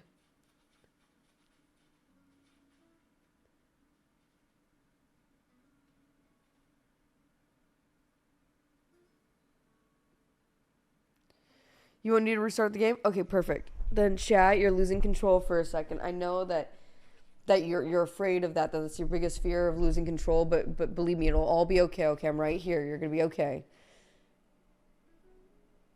No, my control! Look at you. Look at you with your zero clothes on. Sick kicks, though. Really good. Alright, Ben, what am I doing? Ben, you're asking me to install something. I'm asleep.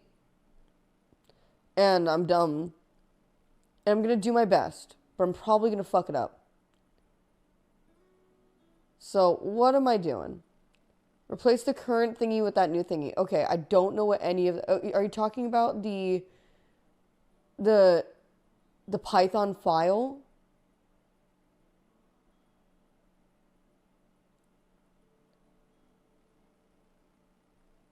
You're talking about the little Python file? The template boy? Where's the control? Keth, it's gonna be okay. Keth, you're a mod. Okay, just relax for a second. Yeah? Okay, cool. Give me a second. Let me pull up Yebbington's Discord. Okay. Alright, give me a minute.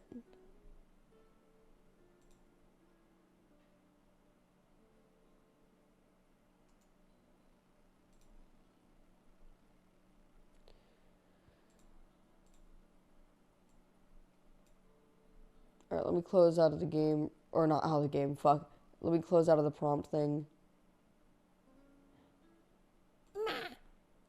No more control. Let me close out of the game. Wait. No, wait. Okay, theoretically in a video game that still works. I replaced the file.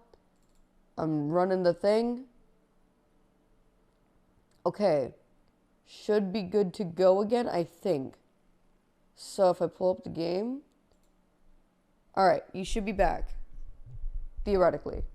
In a video game. Alright. We're really lucky that Ben won't ever go mad scientist and install viruses on everyone's computers. He could do it so easily. I think I had this conversation with him like a long time ago when, like, during the setup for like one of my previous streams, or maybe it was a subathon. And oh, you move so what happened? Uh-oh. Now we move small. Oh no.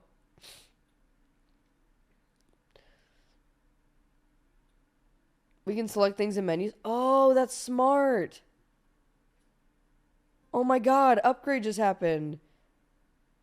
Is there a way to move bigger, though, outside of the menu? Whoa. Oh, big up works? Oh my god, I was kidding. So you can do big directions? That's whack. Whack.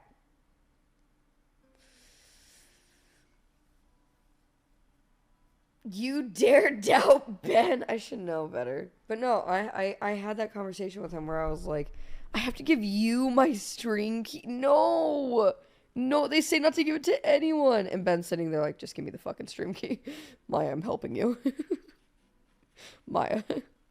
But yeah, you know, we can never threaten Ben. Can never do anything to hurt Ben. You know, he has mutually assured destruction because if you piss him off, he just deletes your channel.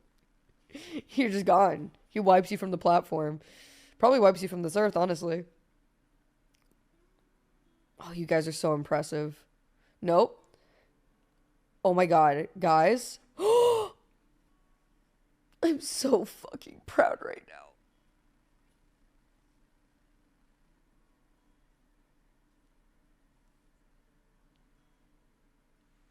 I feel like this is what it's like to have an actual child. Okay, nice.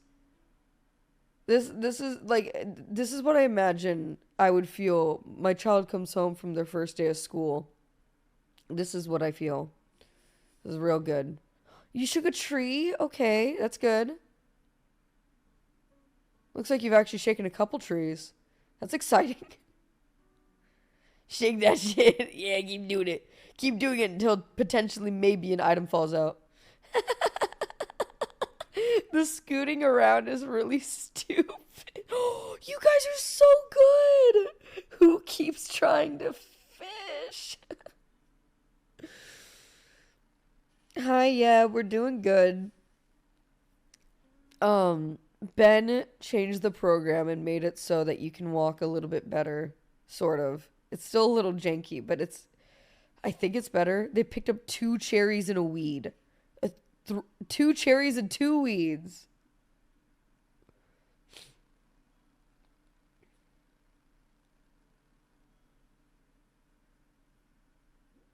What are you doing? What are you doing in there? Don't release the loach. Don't do it. Don't try it.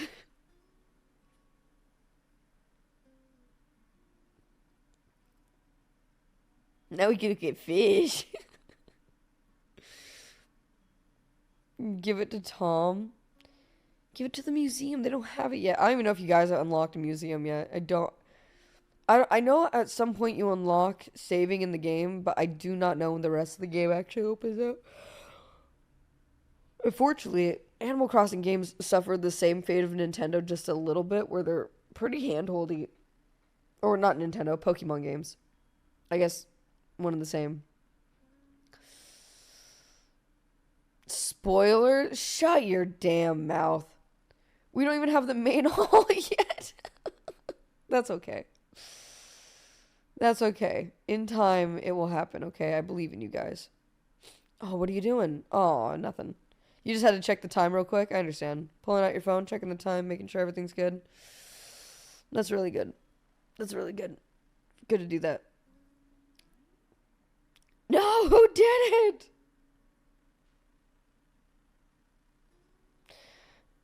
I can imagine.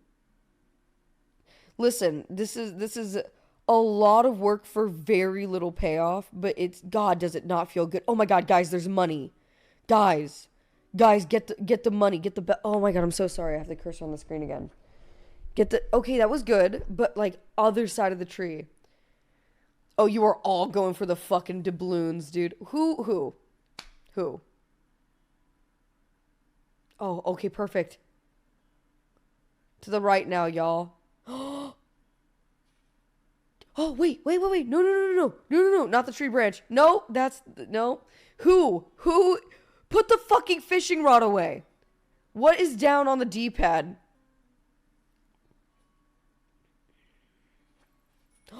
I am so... Guys, I was here to witness your first spells.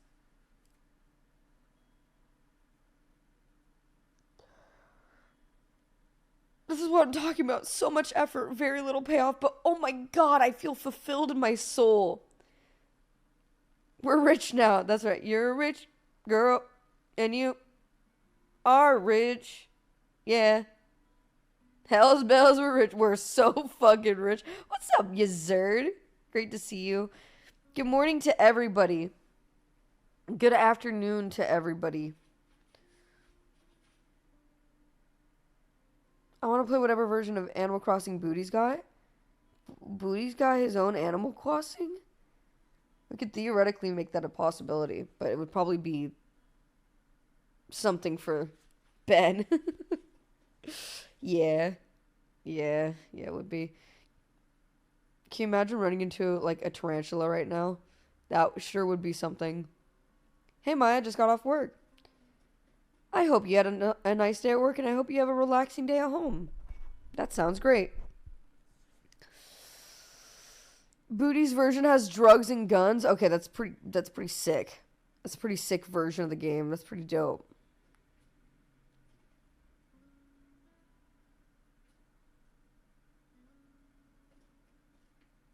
Where you going?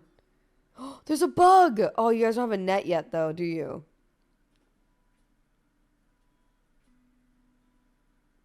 Who did Big Left? Kath, what the fuck is wrong with you?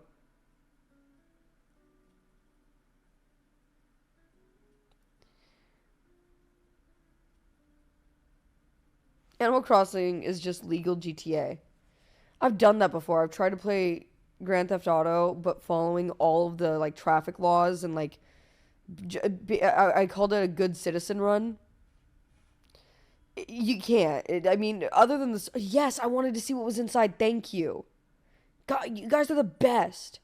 Oh, it's the boys. Aww. All right, you can leave now. Just walk away. Just turn around, walk away. No, don't. Don't talk to Nook. You'll be in a conversation forever. Kill Browntown Brown. Come on. Fuck Tom Nook. I don't think that's one of the options we can do in the game.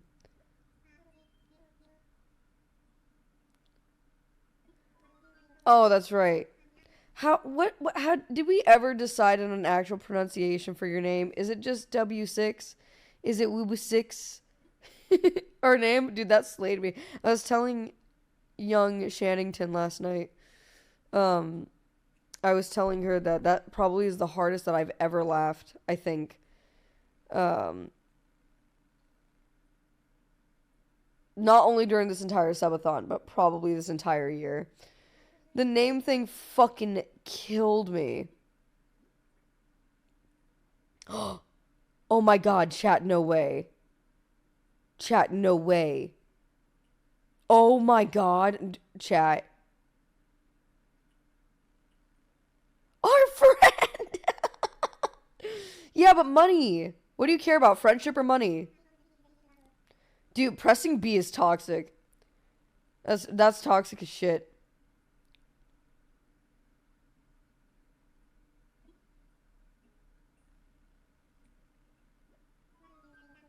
Alright.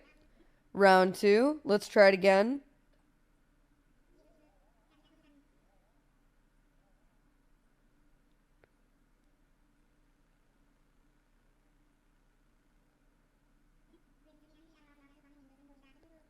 The thing is, we have stuff planned for today, but we need to let you be able to save the game. If something happens, if the game crashes, anything at this point, we lose everything. Before we do anything else, we need to be able to get you to the point where you can save the game. It autosaves? No shot. It autosaves constantly? Never mind. We're good. We're golden. Oh my god, we're set. What was I even worried about? It crashed earlier, but it saved everything? Oh my god. Okay, perfect. I'm not even worried at all. I ain't even worried about it. God, autosaves. What a good Oh, there you go. Right there, a little autosave. Perfect. Good on Nintendo. I don't know why they don't give you the option to save the game right away, you know? Seems a bit silly. Seems just a bit silly, eh? Just a bit. No, wait. Oh my god. Chat, be very careful. You have one job. One job. Oh. Dr. Spaghetti, you're toxic. Literally toxic.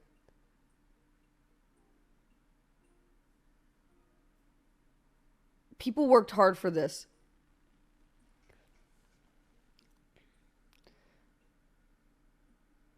Do not give this fuck-ass slumlord our fish.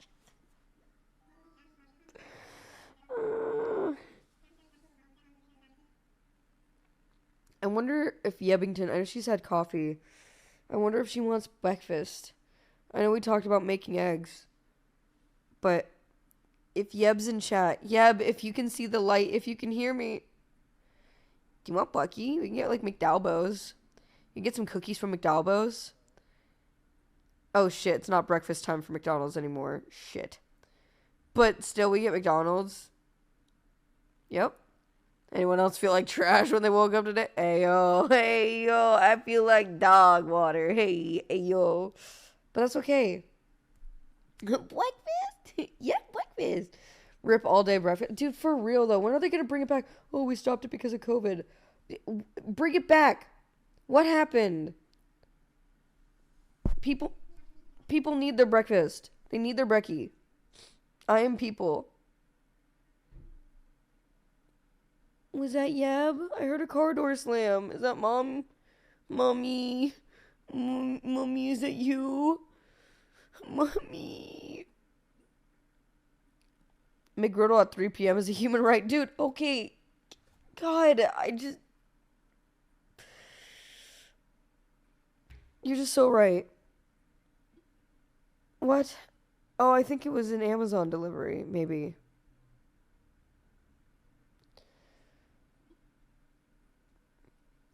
Everywhere should be open 24/7 always. That's what I don't understand. Oh, never mind. It was Yebbington. Or someone's breaking in. Mommy's home. Hi. Oh my god, you're like all dressed. You look perfect. You look pristine.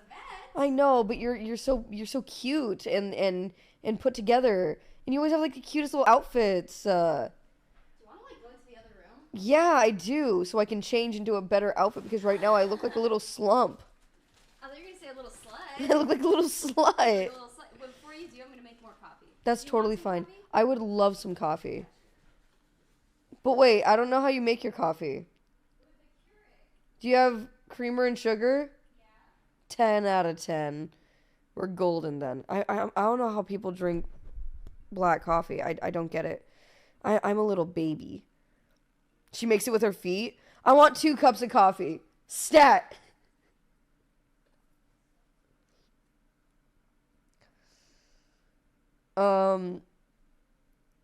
Wow, racist. I am racist against black coffee. It's true.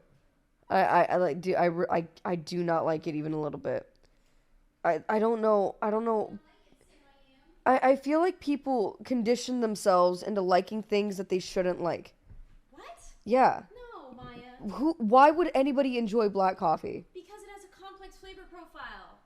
You can like bitter things. People like licorice. Yeah, or your attitude? Jump on me. I'm sorry. Oh no. Oh. Please. I didn't mean it. I'm sorry. I have a question. Why is Jordan's profile picture just fucking sitting there? What? Jordan. Why is Jordan's profile picture just sitting there? I'm gonna need a little bit of an explanation. Who, what, when, where, why, who? God, is it my birthday? Because there sure do be cake. Was that what you were talking about? The video? Yes. Oh, who's Jordan? What? Yeah. Okay. Oh no. Wait, is it Jordan Fringe? Yes. Oh, dude, of course. Oh, I'm stupid. I'm ugly. Oh, God. Oh, no. Oh, no. What? I hope he didn't hear you say that. He's in chat right now, so he absolutely did. There I go. Bye,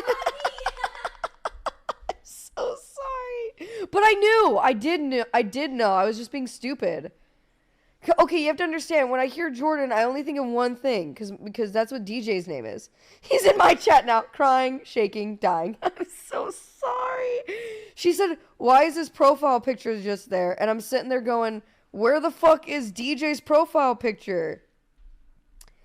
You have to understand, okay? I got confused. I just woke up. The oven is on and the sun is in my eyes, okay? Just let me breathe. Everywhere I go, I see his face. Hi, Booty. Booty, I hope you're having yourself an excellent day. Did you just wake up, Boudoir?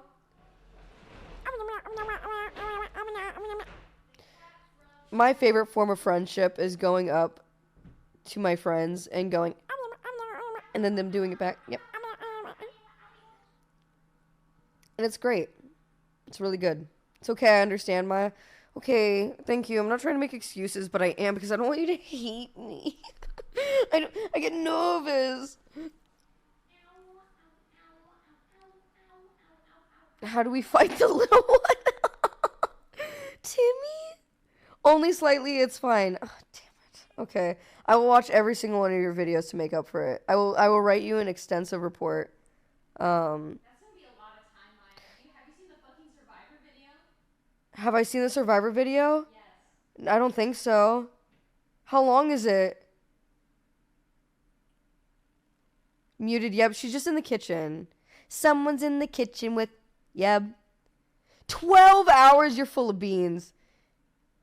Thank you, bestie. It's due by TwitchCon. Maya. Huh? You know that me and Booty are in the Survivor video. What? Booty and I are in the Survivor video. No? You know what? I'm beginning to question everything. Listen, I don't know. Okay, this is a plague here in the San Diego group, okay? People are a part of things and do not share it with any other fucking person. It is so true. That's bullshit. That's bullshit. That's beans. You know that's beans.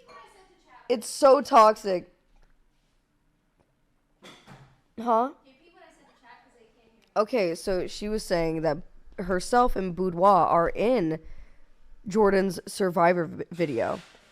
To which I responded with, oh my god, that's so awesome. I love that for you. Yes, you guys heard me say this.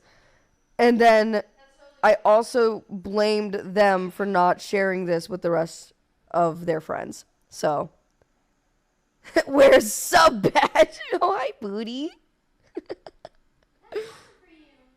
It is. It really is. But that's very exciting. I'm very excited. This is true. That's so cool, though. I'm gonna need to dive deep. If this is a gimme, if this is a meme and you're not actually in the video, we're gonna beef in real life. I hope you know. Oh, you guys are finally stopping talking to Timmy? Oh my god, chat. This is great. What exactly are you offering? Chat, I think that going to the ATM and putting your life savings into there, meaning the 100 bells we picked up, I think that's a really good plan. You can start earning interest. Maya, yeah. We nearly sold our friend. I knew you wouldn't let it happen, okay? Passport information. Oh my god, look at you. Okay, all you have to do is click A. You have one option here. Nice job. Oh my god, okay. Wait, what did you guys name the island? Or have you guys not done that yet? They have? Yes. What's the island name? Do you want to guess? Wait. They told me. I found out this morning. I was fucking pissed. Dude, we are number 1. That's great. That's so good. That's a nice way to put it. Yeah. Meow, meow, meow, meow, meow. We named it one after you. Okay, I'm gonna need a little bit of context. What when you see me and the number 1 comes to your mind, what is that about, you know? I just want my Nook Miles. You're number 1? Oh my god, Kath, that's so sweet. Oh my god. Cause you're always peeing. Your boy JJ. What? I think I went to the bathroom for a total of 2 times yesterday. What are you talking about? I should go to the doctor, if anything. Yeb said, I peed a lot yesterday. And it's true. She's a little pee machine.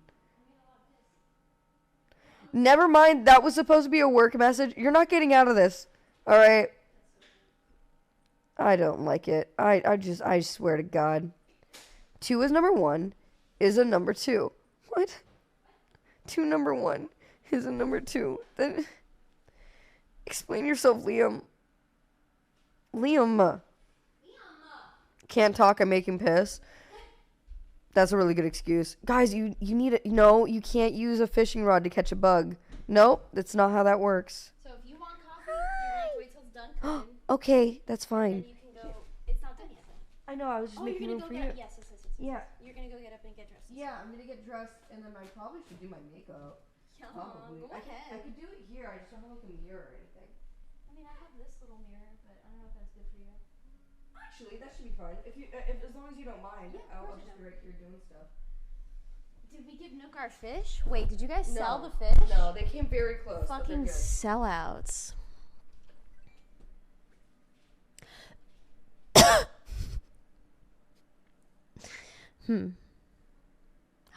Hi guys, I'm back. What's up? Open mouth coughing on everyone.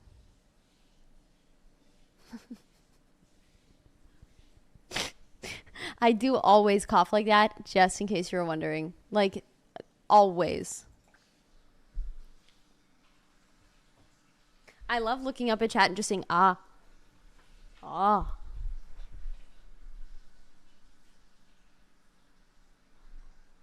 I'm doing this so you can see your name on boxes.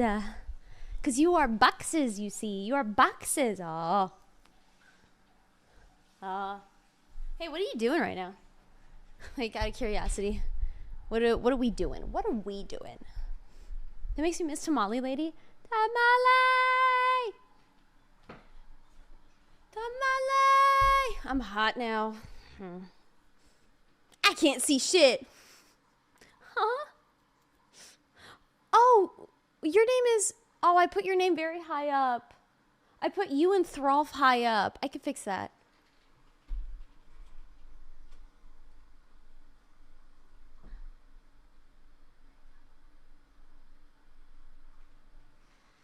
Much better.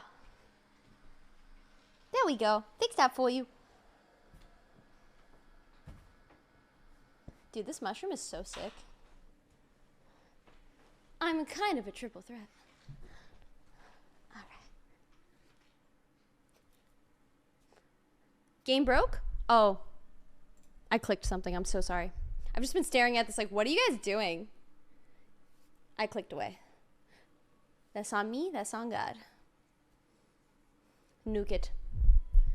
Is it time to initiate martial law? Whose name am I blocking? Oh, I'll leave like a perfect head-shaped hole here just for when I sit here and need people to see their names. Look at all these chickens. Wow. Take a closer look at that snout. Did we watch Phantom last night? We watched Paranormal Activity, and oh my God, what a treat. What a treat. What a treat. What a wow. What the fuck is Kurt Affair? Is that a D's Nuts? Kurt Affair D's Nuts. Kurt Affair D's Dick. I don't know what Kurt Affair is. First time seeing it? Well, being that I'm very young and 19. No, I've seen it before. I've actually had all of them on DVD. What are we talking about? What are we doing that? I hope it's something bad. Woke up in the middle of the night to ghost noises on stream. Oh, I'm so sorry, Fuzzy Panda Man. Ah, chat. 'Twas merely a ruse. 'Twas merely an act. You have a lot of weeds. So I see that you guys were pulling weeds like Maya asked you to do. Hamster. I'm so eepy. Yeah, you missed it. We watched Paranormal Activity, bro. We watching movies every night? Probably just about. I mean, what else do you do when it's 1 a.m. and your dick's out and you're rock hard and your boys are watching? And you're all in one big Discord call. What else do you do? It's just Poots. Thank you for following Maya. What? Wouldn't it be so funny? Are we... Yeah, play the game. Don't listen to me, chat. Play the fucking game. I want... Oh, I'm dying. I want so badly for this to become like a fucking full-fledged playthrough, and it's just you guys. Man, wouldn't it be fucking hilarious? Can we watch Sharkboy Lava Girl? I would love to take suggestions for things to watch. I feel like us watching Paranormal Activity came about so naturally and it was so perfect because if you didn't know, that shit takes place in like September to October, towards like the middle of September, October. Where are we right now?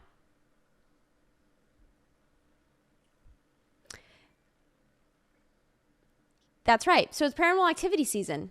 June. All right. It's Paranormal Activity season. Oh, chat, you're getting your Nook miles. Good job. Claim your miles. Yes, claim your miles. Yes, good job. Good job. You made it here. Oh, my God. Whoever is doing this, you're a saint. You're an angel. Get your fucking Nook miles. In Yeb's house. That's right. That's true. Is Spy Kids with Thumb Thumb, guys? Or Island of Dreams? Those are both Spy Kid movies. I thought it was September. Oh, shit, bitch. Oh, fuck. How could I forget that it's actually September, and that means that all gifted subs are 25% off. How could I forget? Lest we forget why we are gathered here today. Dearly beloved, I have bad news. I have to pay my taxes. My tax guy literally texted me while I was at the vet. He said, hey, could you actually get me all your paperwork before October 1st? And I was like, uh-huh. So, at some point during the stream, I'm going to have to do some taxes. You get to watch. Don't call rescue. Are you fucking high?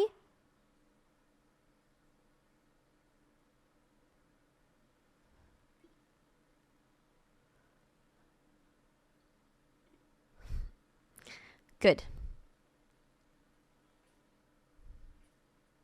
You gonna catch that bug with a fishing rod? You could probably collect more miles. Left, right, down, up, left, right, left, B, A, B, left, A, B, left, up, down, left, right. There's a little in there, which is an input on the Switch. It's the lesser known button. It's right in the back, right next to the gooch and the G spot. Can we collect more bugs? Wait, you guys have a net? Penis. We definitely can. The accursed notification icon. What? Oh. Hungover on a Tuesday. I must be doing something great. I wholeheartedly agree. The clitoris? It's a rumor. It's a myth. No one's actually seen it before. Like Nessie, the luckless monster. The infamous Twitch G-spot. Twitch? I'd like to think that we fall into the area of the Twitch G-spot.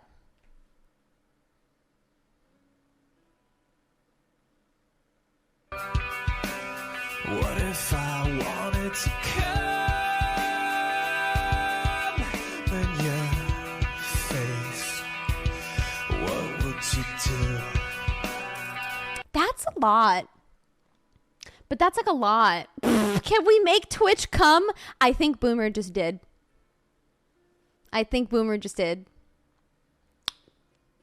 That's a lot. Boomer, what are you doing? Can I give that back? Oh. Thank you for thanking Boomer for gifting that sub. Thank you for the 20. You're already on the box, yeah? I love that yesterday you were like, why is my name on the box? Completely forgot that you gifted us subs. Oh, yeah. Here you go, Boomer. Oh, Puff Butt, that's so sweet. A little aftercare. You just fucking yeet the toilet roll at them. Clean yourself up. Yeet. There you go. That's that aftercare that you needed, chat. Do you feel cared for? Is that good for you too? Chat, every morning I wake up, I stare at my tattoos. I'm so cool. Fuck. It doesn't get old. Bro, get tattoos because you will do this every morning. Get tattoos, you will do this every morning. Wow! Look at me. Look at us. I'm so cool. I should get a hand tattoo. Well, I already do. But those don't count. You want to get a leg tattoo? Maybe less. I don't know. I look at my arm way more than my leg. I'll get my first one next month. Let's go. Get it. No, wait, that's a disco ball? Literally, no one gets that. No one gets that when they look at my mace. It is a disco ball mace. No one gets that. You have such a keen eye. Why can't I show you my arm? All right. My arm's broken. All right. Yes. It's a disco ball. Ah, Wee6. Hello. Whoa, you got a Yu-Gi-Oh card tat. Okay. All right. Okay, so it might be a little early for this, but guys, I'm already thinking that we absolutely, definitely need a Mr. President tattoo.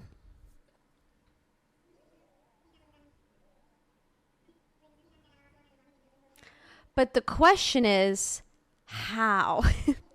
Because he has a look about him, you know, in his facial features that we've narrowly avoided scandal by naming him Mr. President. Mr. President, get down.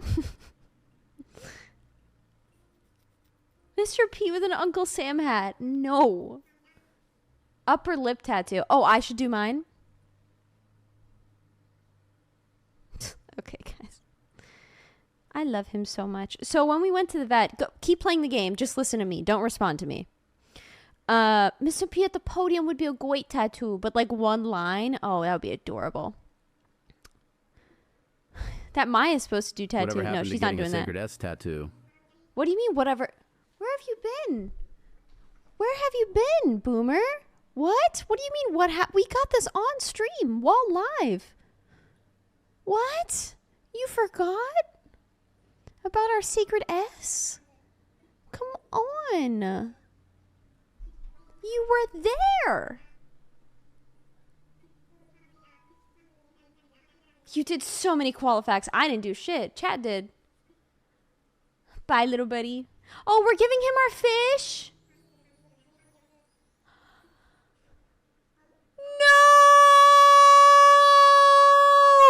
No! Loach! No! Hi, lady. Hi. We gave him Loach.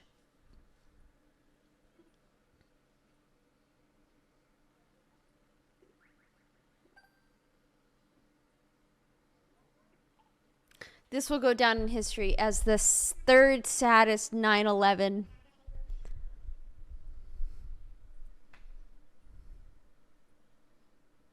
I caught and give my consent to the museum. You and what army? Okay. We'll see him in the museum. Okay, that's fair. That's fair. We're not selling him. Okay, that's fair. We're like giving him up for adoption. Traded our fish friend for a phone app. Worst trade deal in history. Hop on bios. Are you sure that's the worst trade deal in history? Because I'm pretty sure one time they gave Native Americans blankets with diseases on it for a trade. I'd say that that's pretty bad. I don't want to compare that even remotely to a Loach. Oh, wait, was that the day we did all the koala chlamydia facts? Maybe ever. Okay. Wait, I was there? Or wait, was that the day that we did all the koala chlamydia facts? Yes.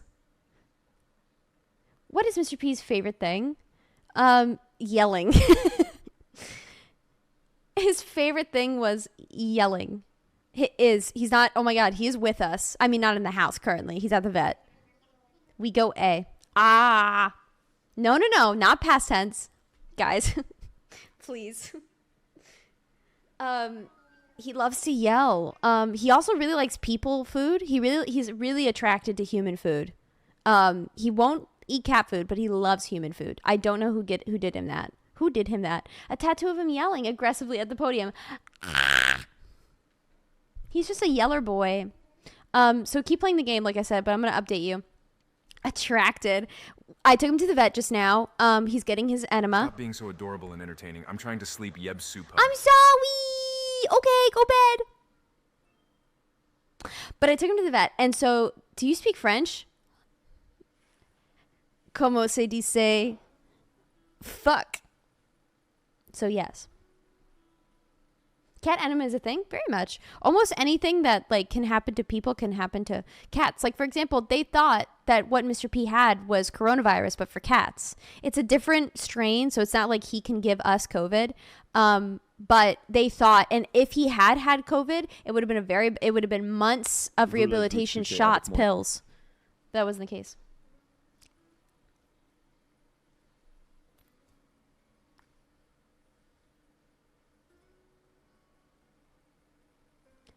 TTS is racist?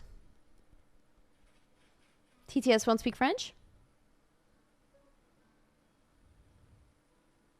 We only need 2 sticks. Okay, chat, get 2 sticks. It said it? Oh my god, it was so quiet. I was just talking?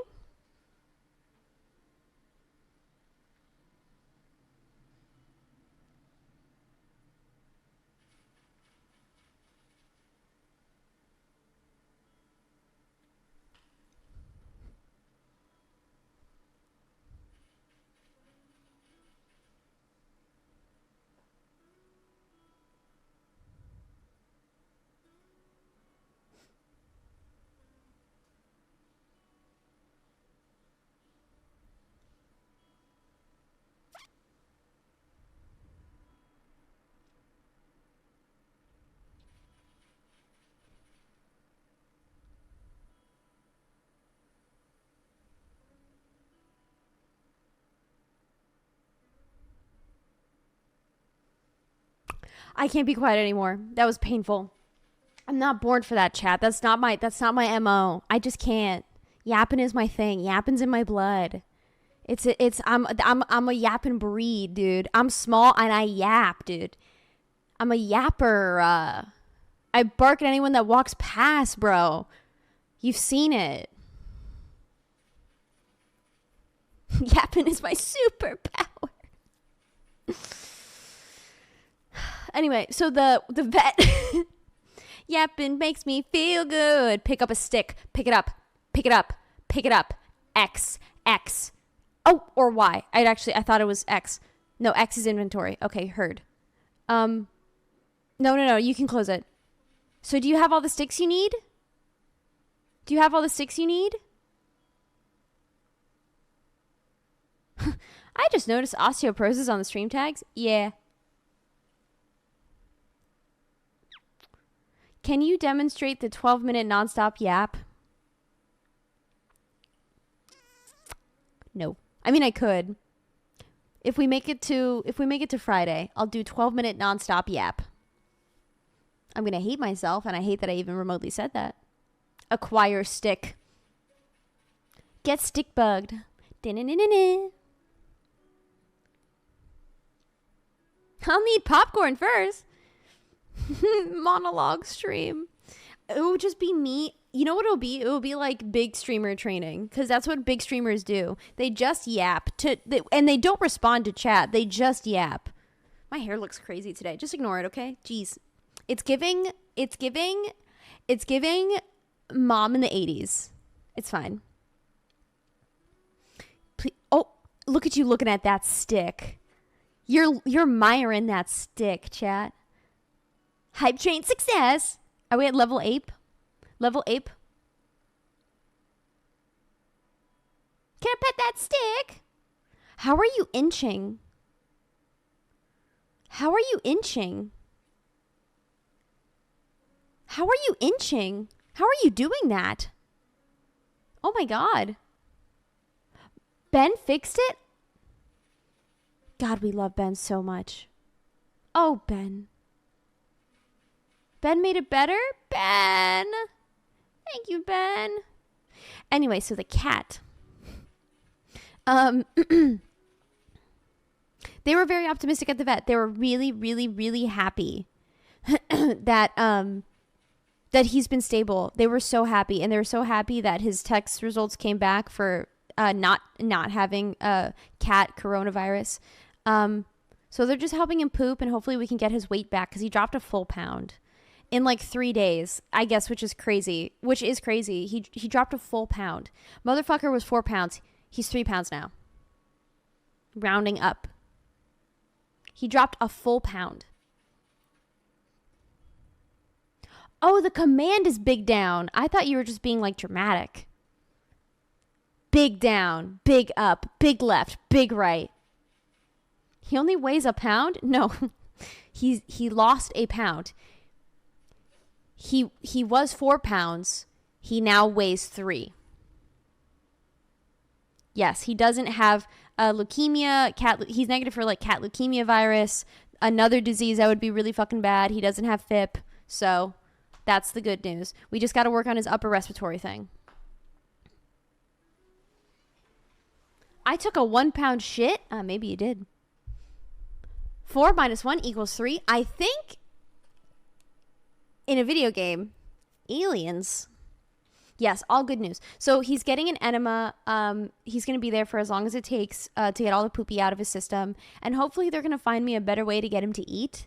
It's one of those finicky things that we can't really control too much, right? So, yes? So that's good news. I hope you have good pet insurance. I've never had pet insurance. I've always paid like out of pocket for all vet visits because most pet insurances are predatory and scams. Most. I haven't done research on it in a long time, but from the research I've done in the past, most pet insurance are scams. Most. I am getting married today, Sarah. I'm getting married today. Do you guys want to know what we're doing on stream today? My feet are asleep. I don't even have human insurance. Oh no.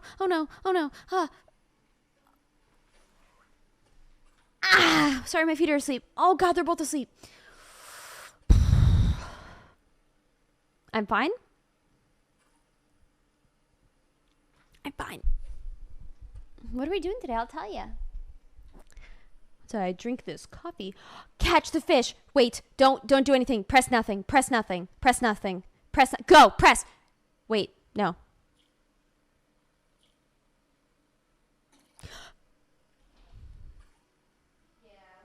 Yeah? In the next to the bed. Okay. Next to the bed, my side. Okay. Sit. Thank you. I helped you. I fucking helped. That was a big fish. Yeah, that can be the case. It was good though too. My cat got sick and helped me cover some of it. It is bad if it's chronic issues, but emergencies, it was decent. You know what? That's fair. And I can look into it again. I'm just hoping for, you know what? You never want emergencies to happen, right? So you're like, I'm just going to avoid that thought. But yeah, so honestly, I'm really grateful for the vet that I've been taking Mr. P to, because they've just been like, they've been so honest and open about like, okay, so this is going to cost a bit. Like, are you okay with this? Can we do this to him? It's going to cost some money. And I'm like, anything to make my little man feel better.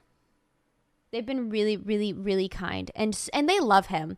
Every time I bring him in, everyone runs out from the back. They go, Mr. President's here? That's so sweet. They love him. I was eavesdropping. You were dropping eaves? I was dropping all the eaves. I have the camera like this so they can see their names on boxes, okay. But we can tilt it. It's no worries. I'm just doing makeup stuff. I don't know if any of them. But chat wants to see you get all made up. Do they? Yeah, right, chat?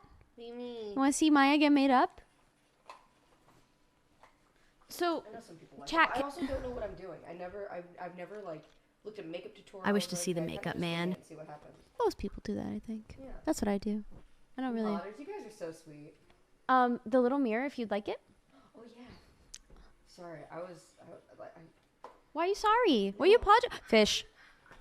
No, I'm the most insecure in the mornings. Chat needs. Oh. Yeah, it's not connected. You have to grab both. It's also a hole at the bottom. Yes, you got it, dude. Man, I have so many tabs open. We can close them. I can't close my tabs. Why not? I can't remember what they are. You could just look at them. Do M's makeup? Why are you shortening her name to M? M's makeup. I love that. Why did you just... You're Y. I'm No, apparently I'm full 3 letters. You get 1. Man. It's kind of fair. Okay. Actually kind of basic. Cast. Chat's like, fish fear me, women something? Women want me, fish fear me. They've so got this. Chat bro. needs that on a hat. Dude, they're gonna fuck this fish You up. are fish Oh my supreme. God, be so careful, Big Chat. cast. Oh my God, how are they gonna do this? They caught a fish before. No, that's why I can't believe. Cause how? Literally how? Women fear me, fish want me. That's actually an awful fucking hat. No! Oh, so close. Here it is. Fuck! Maybe if they put the... That was epic. If they cast again, it will just work, you know? No. The fish will come back. No. Good morning, Stinkies. Good morning to you, too. Good morning. Good afternoon. God. Spamfish, that's such an accurate name in your chat right now. Spamfish? Spamfish. Spamfish. They're trying their hearts out. All right, now I can see Maya's. Hi. Maya's Danny's. You guys got the timer on my face, but that's okay. Maybe if Or we not flip timer. it. Oh no, if we flip it, then chat will be on your face. It's okay. I'm not worried about it. Let any fish who meets my gaze learn the true meaning of fear, for I am the harbinger of death. Wow. There's another song by Canadian Softball. A present in the sky. No, when they don't have I a know when we slingshot. actually get a slingshot, though, chat's gonna be so fucking good at getting that. You think so? For sure. They're gonna go after. You should have seen them work together to get some coins on the ground. No, I'm so proud of them. They were immediately. I was going for watching it. chat when they caught the first fish. I was screaming in the bathroom. Oh, that's so great. There's a Canadian softball song that's called "And Yet I Fish." I kind of want to play it. I fish. You do say that. And yet I fish. And yet I fish. Well, I say it when you're like, there's no point to driving 30 minutes down the street to go get one coffee shan, and then I just pause and I go, and yet I fish. It's so true. It's such a good motto. It is. And yet I fish. I agree with you completely. You stub your toe on your bed, and yet I fish. You keep going. I love that. Oh, what's up? Ribbit? Robert? What is his fucking name? Ribbot? And yet, Twitch fish. Hey guys, there's nothing there, but I admire your moxie. You're so pretty. Thank you. This is my war paint. It's also sometimes That's like some fucking Tumblr shit. I do a little circle here, then I make a little person. Oh my god, that's so fucking cute. You guys like my little person? Look at him. He's so excited. That is adorable. Yeah, he's great. Glass. Bowl. Jake Sully? Paper. What? Nothing. Jake Sully. Oh, someone said Jake Sully. Not someone. Oh. Was it you? No, it wasn't me. What are you saying, someone? What? Oh, it's Booty, of course. It's always Booty. Jake Sully. Jake Sully. I trusted you. It's my favorite quote from Avatar. Guys, there's no fish there. So what's the goal right now? Their goal is fish. I think that's pretty clear. Let any fish who meets my gaze learn the true meaning of fear, for I am the harbinger of death, the bane of creatures subaquatis. My rod is true and unwavering, and as I cast into the aquatic abyss, a man scorned by this uncaring earth finds solace in the sea, my only friend, the worm upon my hook. Worm. Wriggling, writhing, struggling to surmount the mortal pointlessness that permeates this barren world. I am alone, I am empty, and yet I fish. I'm going to the post office. Anyone want anything? Any stamps? Want some government forms? Can I have a bagel? Oh my god, a bagel? They got those at the post office. They mail them. Can you mail me a bagel? Dude. People would. You know, I talk big talk. I'm like, yeah, we're going to make breakfast. We're going to cook breakfast every morning, whatever. I don't want to move this fucking shit. I don't want to move this shit to the kitchen to fucking cook. I'm going to be honest with you. I don't even want to do the wedding stuff that we have planned today because this is amazing. I agree. Look at this. But we do have to get me married. No, I'm so excited, actually, unironically. Because chat seems really excited about that. It's going to be so... It's going to be awful. I'm going to feel ways about this probably for the rest of my life. Oh my god, really? Yeah. Well, yeah, because interacting with people Yeah. is scary. Right. Comfy stream? Honestly, when we're done trying to auction me off, pawn me off to strangers, it's going to be a comfy day. Yeah. That's the honeymoon portion. Yeah, that's true. Here, I'll actually pull up the little schedule. I'll pull up our little uptime goals. Yeah, feel. sorry, chat. Foul me am the harbinger of death. I am the harbinger of death. My So wood we're is in the true 12-hour and unwavering as me stage. I cast know into the technically we're at aquatic hour abyss. A 21, but man that's scowned by this that's what we're uncalling doing oath today. finds Is solace the in IRL deceit. wedding and the honeymoon. My ennui friend, de whelm upon my hook. Wiggling, writhing, struggling to surmount the Mauta point westness that Pew meets this bar. Oh, I need to get ordained. Yeah, I've been meaning to tell you that. Fuck. Okay. We'll do that together, chat. Has there been no game audio this whole fucking time? No. Chat, has there been game audio for you? No audio? It's been super quiet. No shot. Why are you here? They like us. Wow, that's Yay. crazy. This game has sounds? Look, I can cover up the scarring that you gave me yesterday. I have to cover up my bruises. You're so beautiful. Thank you. We here because we much cash fish. I love how invested you guys are. Anyway, so once we're done with going outside and speaking to strangers and see if any of them will marry me, we're going to come back here and have a comfy stream. So if you're looking for a comfy, cozy time, we got you. Yep. 100%. 100%. All right, you can go back to fishing now.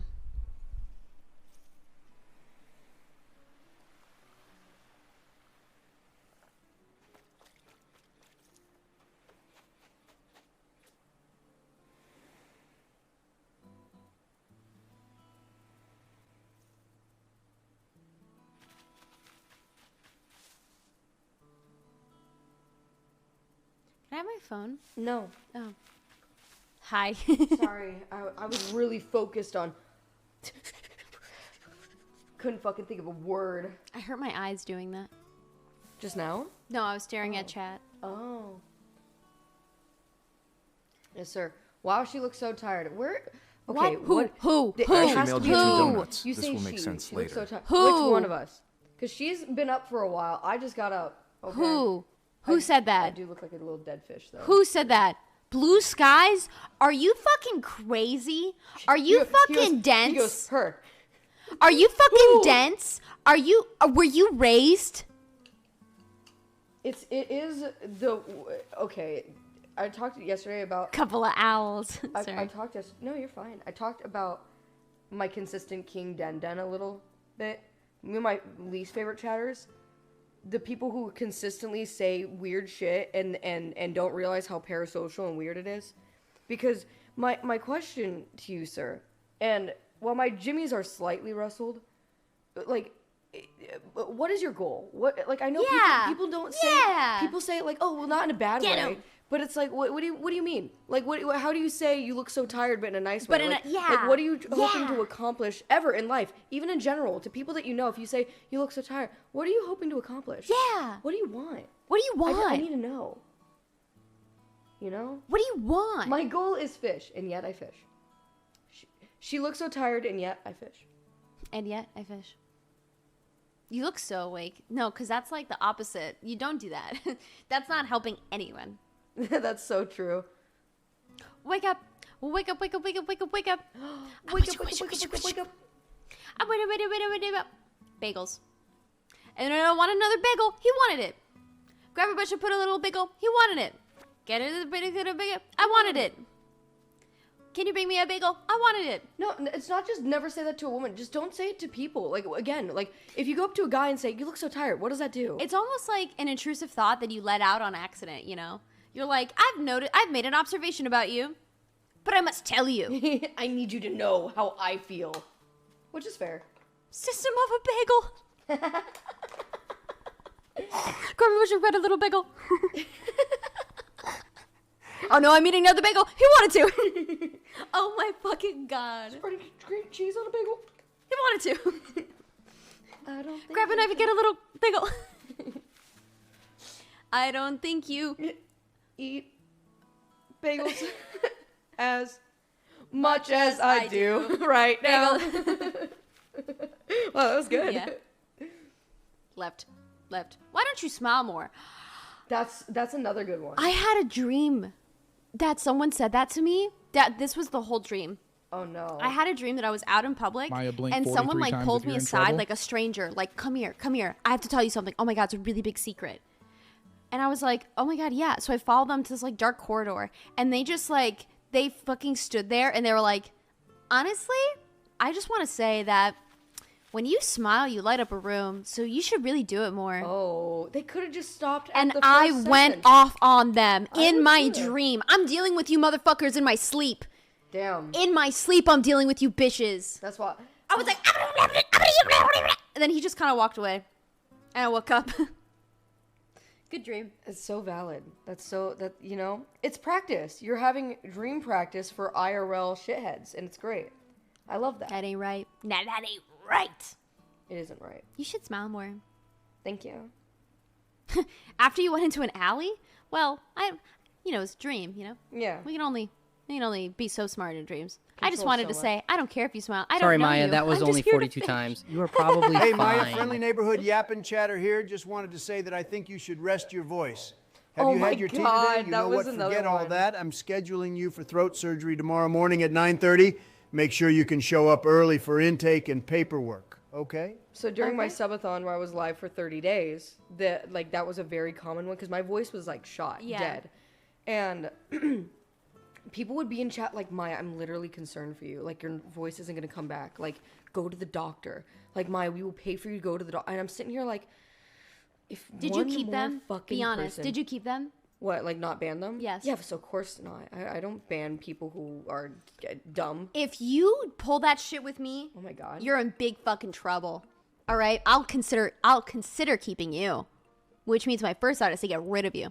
We did start banning people who would say you look so tired. Oh.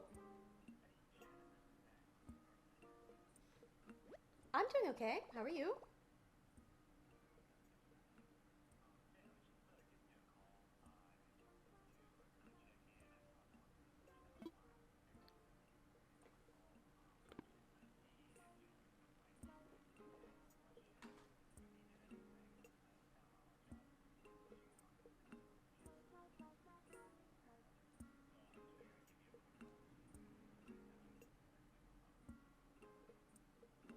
I'm sorry.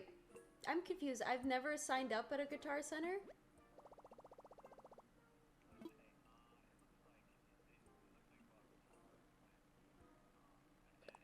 Oh.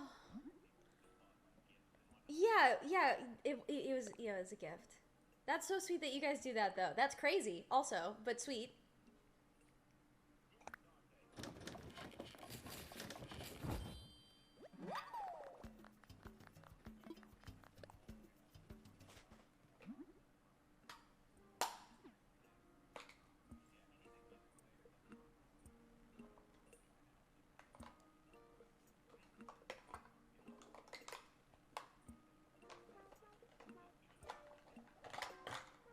Yeah, thank you though, I appreciate it. You as well. That was cute. What I was gonna happened? say, where's the camera? But it's right there. What the fuck was that? I have no idea. When I tell you I answered the phone and the sweetest man goes, "Hi, this is Zach We're from calling Guitar to Center. Just contact wanted you to make about sure your that you're guitar's you don't extended need anything warranty." else, that you're doing okay. You know, my job is to check in on musicians and see how they're doing." That's very sweet, I guess. Seems a little shady. I said, and you heard me, "I'm sorry, I don't think I've ever signed up at a Guitar Center." And I'm so glad I fought the urge to say, "Is this a prank?" Dude. Because he was so nice. It was a gift though for someone that bought you something? No, I bought a guitar. I bought a guitar last year on Christmas. Oh. And I don't remember getting it from Guitar Center, but I guess I did. Wow. But that was last year Christmas. Why are they going down the Rolodex of people who bought a fucking guitar so and funny. calling them? I don't know. What the fuck was that? Maybe- Was that a prank? Maybe it was a promotional thing for like something that they're doing. Did I get pranked? I don't think you got pranked. That is insane. How many people do you have on the payroll that you're like, listen, you have nothing to do today? I need you to go down the online order list and just fucking call people. That's such a good point. What the fuck? Just everyone who's ever bought something in our store. He said, in the beginning of the call, he said, I know someone hasn't reached out to you in a while, haha. In my mind, I was thinking of the one time in high school I took ukulele classes. Oh. And I was like, is this from a year long ago? Why the fuck are you calling? Classes? No, it was like a music store. I was in high school. Oh, I see. They've been trying to reach you about your guitar's extended warranty. So when are you dropping your next album? And you curved that shit so hard. That I fucking can't. Yeah, that's really funny. That's Shiny Nipples. Thanks for subbing to Maya for 3 months. Yep's mug has nice teats. That is a choice to make as a resub message. I'll tell you what. Oh my god, I just remembered that there's coffee. Do I need to Checking reheat it in? up or anything? No, it's definitely still very hot. Okay. Then I'm gonna go and grab that real quick. Bowed down? What are you doing? What are you spelling? What are you spelling? What are you doing? B-O? I'm so glad I fought the urge to be spicy to that man. You were so nice that when you got off the phone, I was confused because you immediately were like, what the fuck was that? I'm like, but it seemed like It was a such nice an out-of-pocket call, but he That's was so fair. nice. But because he was so nice and talked so much, I felt like it was a prank. Yeah, that's completely fair.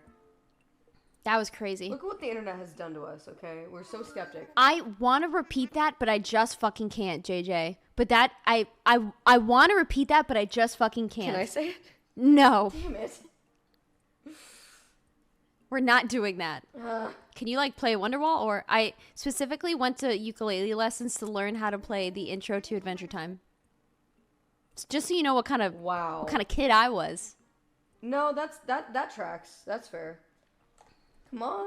Can I say it? No. Friends, very special ends. Jake the dog is in the If Jesus rose from the dead tomorrow, You're doing it what wrong on restaurant purpose? are you Adventure taking him to, and what are I you don't know going the to entire order thing. for him? Cooler than Wonderwall. You watching Fiona and Cake? I absolutely will when it comes out. Really? I think it's already out. I haven't seen Sweet Jesus. I haven't seen anything about it. You want to know something funny? I'll tell you. Okay. You didn't say yes, but that's too No, bad. I was going to. So one of the Brain main fog. things that the vet said yeah. was the cause that they know that it's not FIP in Mr. Good. President. Oh, good. This was yesterday. Never mind. But they did reconfirm today that it's not FIP. Whoa, that's even better. I agree. So one of the big things they said they were like, yeah, the main factor that you can tell it's FIP is an increase in globulose in the blood. And in my head, I was like, I need to remember this word in case I need to repeat it.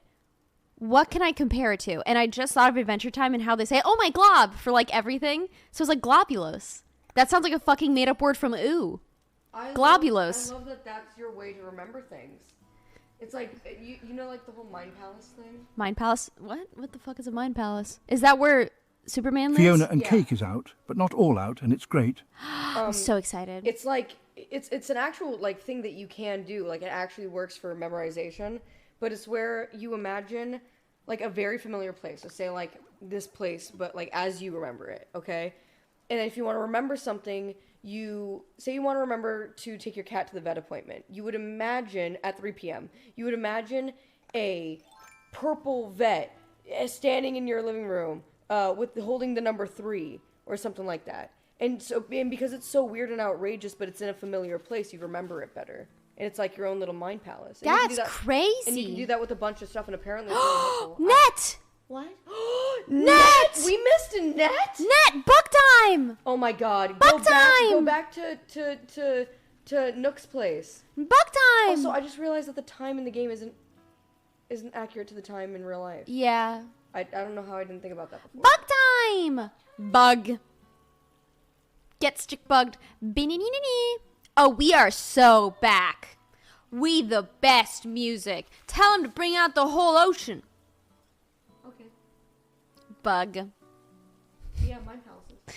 Mind Palace does not work for people with aphantasia. Yeah. Have you ever played rugby? That's where you can't like see things. Oh, I don't know if you know that. You might already know that. The apple bullshit? Yeah. It's where you can't imagine that. Like, you can't see it. I can see it now in my mind's eye. A 3D, hyper-realistic red delicious, spinning, rotating, going apeshit. That's how I know that I definitely have dyslexia. Oh. Not the apple. No. If the apple starts spelling, I you're woke up with a fucked. popsicle stick in my mouth. Someone told me to smile. I fired. I didn't miss. And I missed. Oh, I didn't miss. Oh, and I did miss. Kaylin in our Discord wants to know if we can do a Dubathon bingo card thing. You don't even need to ask, baby. You just go right fucking ahead. Yes, Wait, absolutely. Can you share it with my Discord too? Share Whoever with said Maya's that? Discord as well, please. Thank If you guys you. make a Dubathon, a bingo sheet, please. Abso-fucking-lutely. 3D hyper-realistic monkey in a hot dog costume. That's a little asking. That's asking a little. That's asking. What? So breakfast. Are you good? Let me see if I can find bagels. Einstein Bros. should Hunter still be and open. gathering. What? Hunt and gathering. That's what I'm doing. Uber. Look at that dog. Can I pet that dog? Guys, Maya and I were howling watching clips from stream yesterday. Dude, when we were laying in bed and we were just like howling. You know, rounding up the day, very sleepy. We were dying, dude. God, what a good first day. What a good day. Bagel. Gary Bush put a little bagel. Put it in the fridge with a bagel. Why'd you give me another bagel? Why did they put another bagel? He wanted to. Grab a bunch and put a little bagel. He wanted to. I don't think you do. So what's the goal right now? Is to catch bug? The goal right now is to catch bug? How did you do it? You wanted to. The goal is to catch bug, right, chat? I'm not high. Catch bug. Okay. So what's the holdup? Yeah, like what's going on exactly? There was a moth flying around Nook's place the entire game. Is it still there? Is it gone? What happened? All right. Do you want to get bagels? Do you want to get bagels? I would love bagels. Okay, I really, really do. I don't care about the cost either because I Oh. haven't had a bagel sandwich in so long. Okay. Oh, baby, give me that fucking shit. Hell yeah, give me that fucking bagel. Huh? You're charging me extra for eggs? That's evil. What, are you gonna charge me for meat? Good thing I don't eat that shit. You're charging me for cheese? Oh! What if I wanted to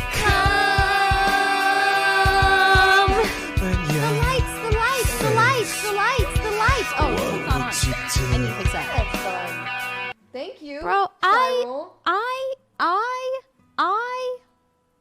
I like it here. I think Me I'll too. stay for the next 27 hours. Thank you, Sai. Thank you for the loach. Loach. Loach. It's a great stream so far. Can we go a little longer? Great, A little longer. A little long. 5 more minutes. Yeah. Okay. Wake me up. Wake me up inside. I can't wake up. Wake me up inside. Save me. One brain cell completely. Oh! If we give Nook more bug and fish, he will give us recipes for more tools. Sea bug. I am so thoroughly impressed. I cannot believe you go easy clap. Yeah. Dude. How did you do that? I looked God. away for a second. I'm so invested in chat plays Animal Crossing. Can you beat the game, chat? Do you think in 5 days you could beat the game? If they beat the game, no, there's no shot. If they beat the game, I mean, have no problem. technically I was you like, can, I'm but I'm unlocking the sub with. I'm gonna keep it going, easy peasy. I mean, think about it. Oh. Don't pat my back if you're not ready for the consequences. Oh my god, you're like a baby. Honestly, we could just fucking leave this shit on for 5 days. It would be hard to use the computer. I'll tell you what. Okay, I'll bring my computer. Okay, that way we have computer that they play Animal Crossing on, and computer that we use for not Animal Crossing.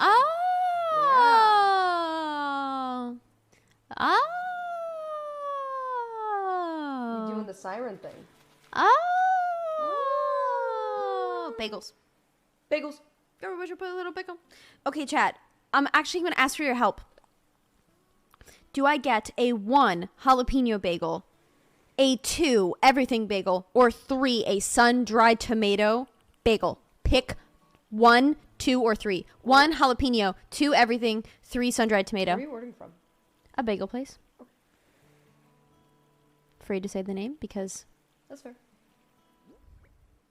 Okay. What if they geolocate you? Yeah, what if they geolocation me? Your What if they DoorDash? echolocation my ass? I really should have put up a poll. Huh. That's completely fair. You did ask a lot of options. I'm sorry. You threw out a lot of options. Okay. Why not all 3? Damn. That's a lot of calories, I tell you what. I'll fucking do it. Oh my god. You're so brave and bold and beautiful. I think chat won with jalapeno, so I'm gonna go with jalapeno. I saw a lot of 1s. Or maybe there was a lot of 3s? Yeah, that was poorly thought out on my part. I don't want to let anyone down. You know what? I definitely counted way more 1s. I believe that. Ooh.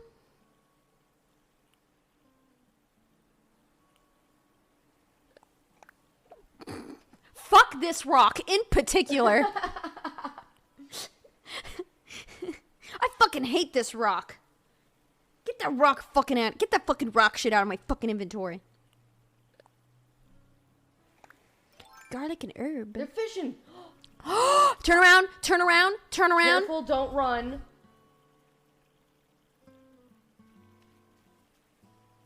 Okay, this is good. Just let it sit. Okay, but no. Okay, everyone be normal. It's because we called attention to it. If we don't call attention to it, they will do it. Up. No! I'm actually changing my mind. I'm getting an everything bagel. Everything bagels are bussin'. Yeah, they are. Yeah, I know. Oh, okay. Do you want something? Yeah, do you ever blink sometimes, then when you blink, your vision gets all blurry, and then you feel like you might die? No, I'm hydrated.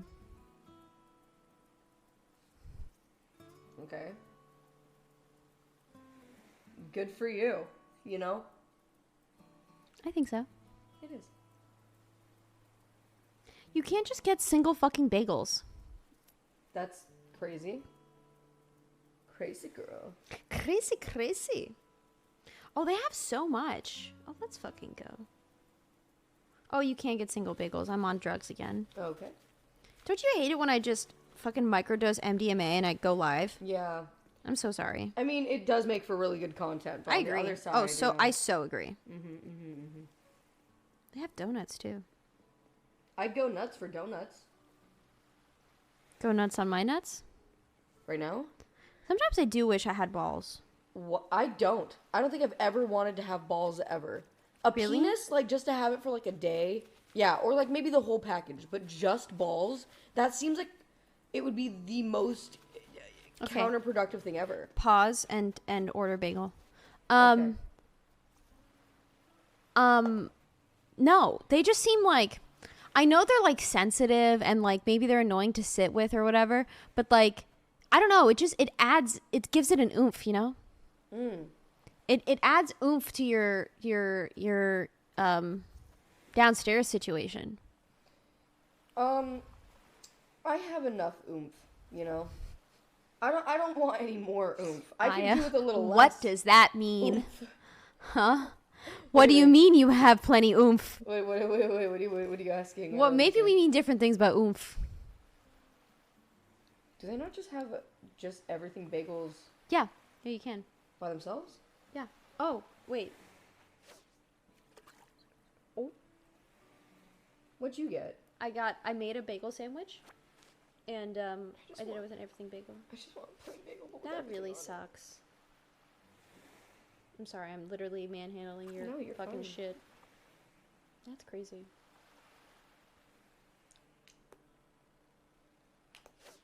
That's a hard chomp. Cream cheese on bagel. Is that spelled right? And then you can choose the bagel from here. Yes. Okay, perfect. Thank you. So glad I manhandled you. I love it when you do that. Oh. If I had balls, then you could manhandle those as well. Okay. I just noticed Isaac Twinkletoes, thank you for the 11 months. Wow. Does anyone want to tell me, does anyone else want to like admit that they want to sub before the world ends? Does anyone want to admit that they want to sub before the world ends? No? All right. Did you see that tiny fucking fish? Oh, thank you. Yep.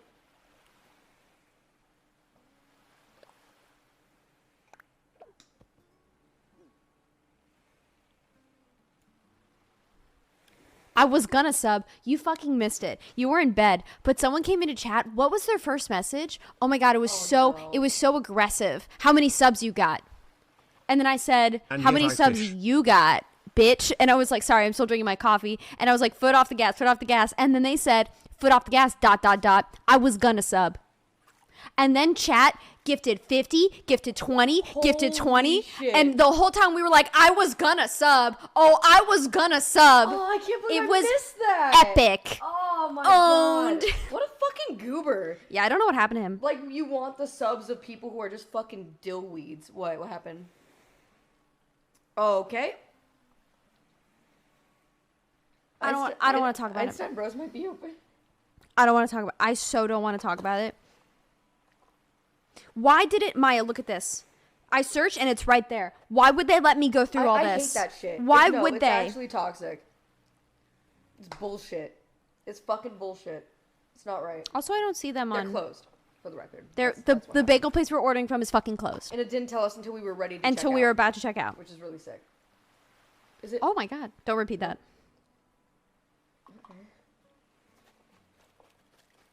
Oh shit. Okay. Oh. Oh. Let's check it out. Good for you. Maybe they have. Dude, they have.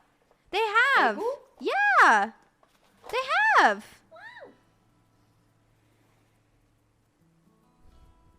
Got him. Thanks, 3 calories. At least you believe in me.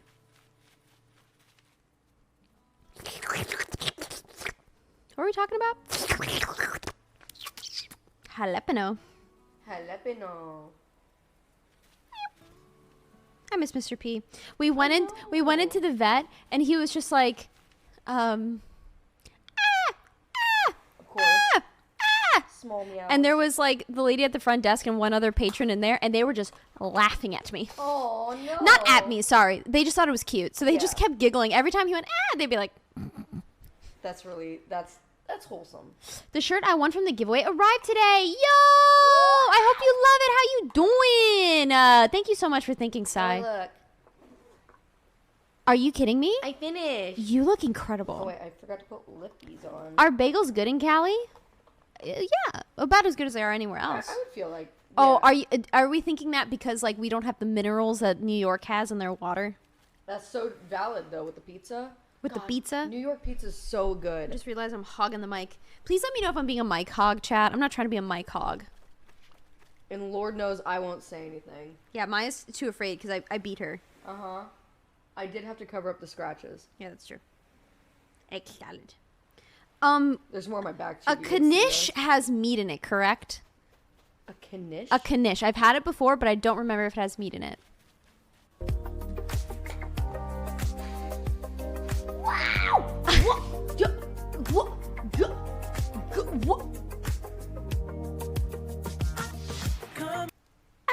Come.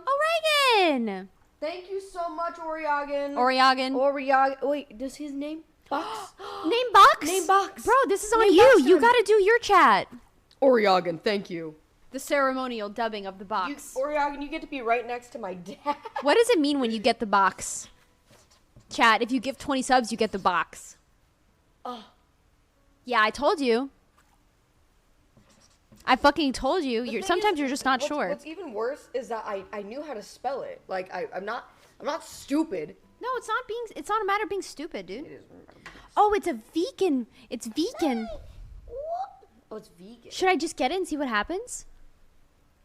Thank you very much for the 20 gifted subs, my friend. Thank you. Seriously, that was really, really kind of you. I have feelings about it. I really do. The whole thing vegan? Is the whole thing vegan? I mean, I think so. That would be insane. That would be insanity. That would be crazy. Is the whole thing vegan? That would be no, there's no way. There's no fucking way. Ain't no. 3 calories. Thank you so much for the 3 months. And Sai, thank you for being on World Saved. And Stone Cold bottom, and yet I fished for the 8 months. What if I wanted to I think the bagels are covered, boy. Sorry, I hated myself. What would you do? Don't let yourself give in to the weakness, okay? You got this. You got this. You're so good. Look at you. Look at you. Look at that face. That's the face of a warrior, of a champion. Double loach? Loach! What's my multiplier at? Where's my multiplier? Okay, I know. It's at 10. Let's do some math. Yeah, it should be at least 14. Minimum. Oh, let me grab What my if we, coffee now. I'm going to write like the exact amount. Hold on, I got this. Oh yeah, go get your coffee. It's probably so cold. If it's too cold for you, I'll drink it and you can just make yourself more. Let me see. Where's my Markiplier at?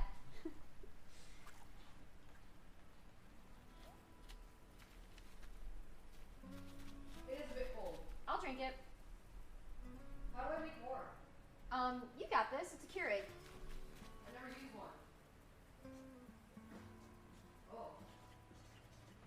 300, baby. Let's fucking go. Woo! One more fish. I'm gonna stand. Standing feel good. Give me that coffee, B word.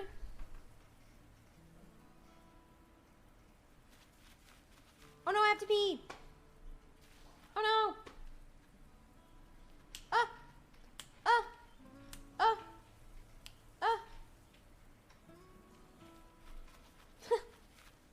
Oh. Sigh. Thank you for the 5. 400 even. All right, let me fix it. Times 300 or plus 100. Oh no, I'm doing math. Equals 400. Fucking crazy, dude. The movers are gonna be like, what is this? What are these runes? What are these runes? What are these fucking runes? Guys, you got this. You don't have to mess this up. You can do this correctly. You don't have to mess this up. You got this. I'm gonna piss my pants. I'm gonna take a shit.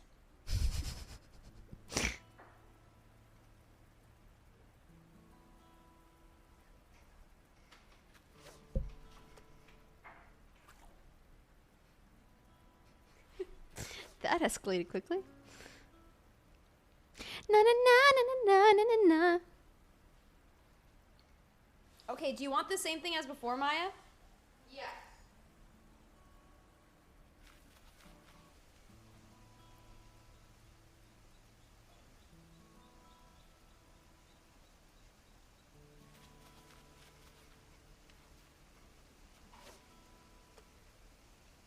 Plain cream cheese? Yep. That's so weird. What? They make you like, there's like a base cost and then that's just fucking weird, but okay. Day olds. Let's get some day olds. Na na na na na na na na. Cream cheeps? Okay, I've never used one of these before, but I think I figured it out. Nice, dude. I should have been watching you on the kitchen cam. It's okay. Ah. How much cream or sugar do you like in your coffee? I kind of just eyeball it. Okay. Are you doing it for me? I was gonna. You're so fucking cute. No, you are. Where's your sugar? Um, do you not take sugar? The sugar is next to the coffee machine. It's a sugar-free syrup. Okay. Okay.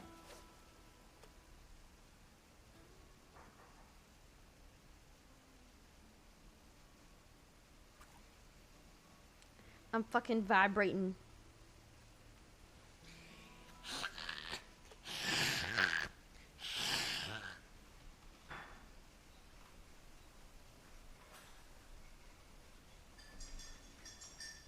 Okay, literally no promises that this would be good at all because I don't know. No, I'm not picky at all. Okay, but it's also gonna be like cold-ish. That's fine.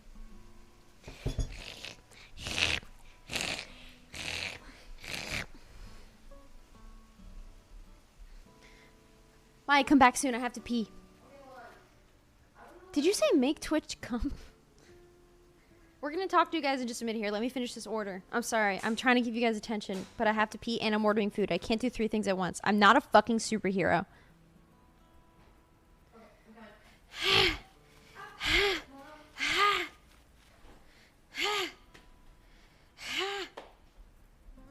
a car here. What? Why? It's FedEx. Oh. I scared you. Okay. Okay. Okay, bye. Bye. Bye. Love you. All right. Hi. Pee your pants Hi, right everybody. now. Hello. Man, I'm up here now. Oh, the camera. Oh my god, are you guys okay? You're so tilted. Oh my god, chat. Chat, are you gonna be alright? Oh my god. Me when I play League of Legends. Hold on. Let me fix you. Let me fix you. Hold on. Shit. It is shit, Austin. There we go. Okay, hold on.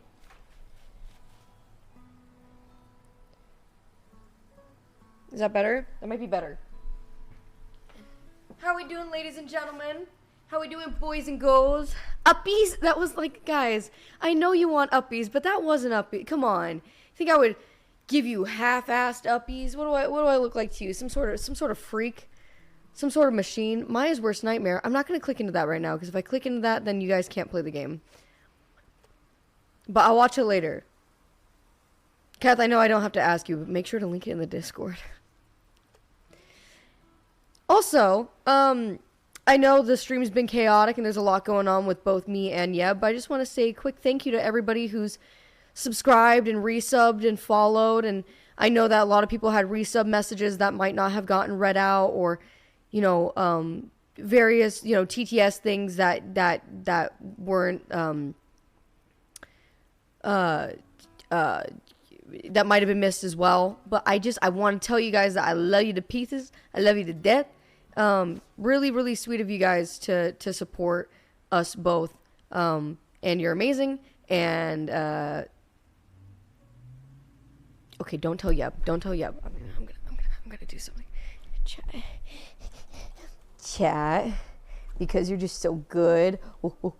Okay, this is as up as we can go. This is your uppies. Yay! Look at you. Thank you. Thank you for all the... Oh. POV, you meet me at a club. We're both slightly tipsy, and we're hot to try. And we go into the bathroom. Okay, I'm sorry. It's not DGen hours. I don't know why I'm like this. Uppies, yay! Uppies, yay. All right. All right. We're what? Help! I'm so sorry. We're trying to fish, girl. I'm so sorry. I apologize. POV, I meet you at the club and I brought my Switch. That is funny. That is quite humorous. We like that. That's good. No one tell Yep. Do not tell her. She will be very cross with me. And we don't like that. Wee! I'm so proud of you guys. When I was gone and I was away from the screen, did you guys happen to catch any other fishies? I know it's hard. Oh my god, get your net out. Oh no. It's already too late. Don't even try. It's already too late. It's gone. No.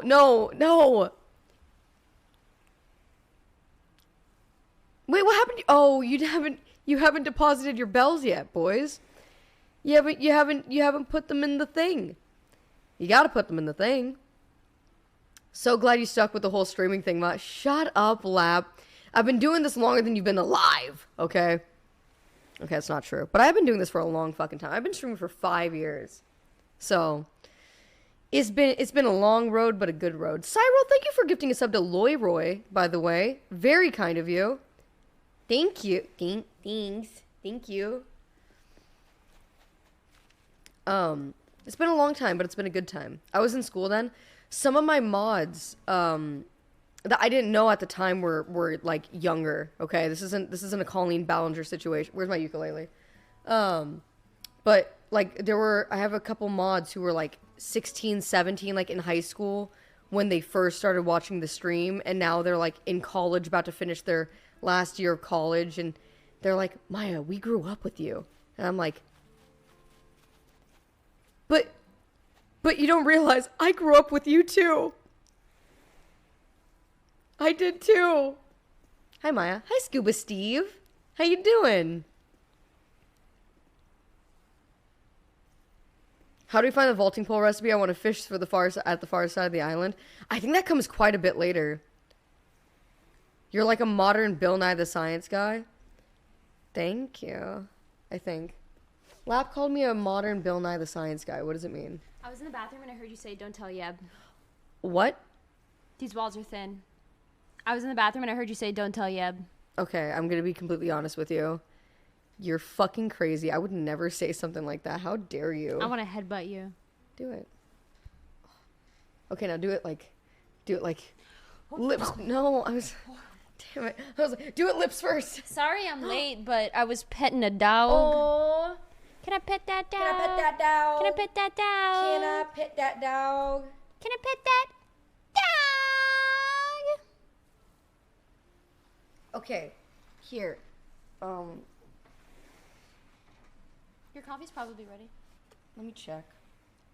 Are you okay? They They can't even see what you're doing right Good. now. They can't even fucking see. They won't even know how attractive it is. So true.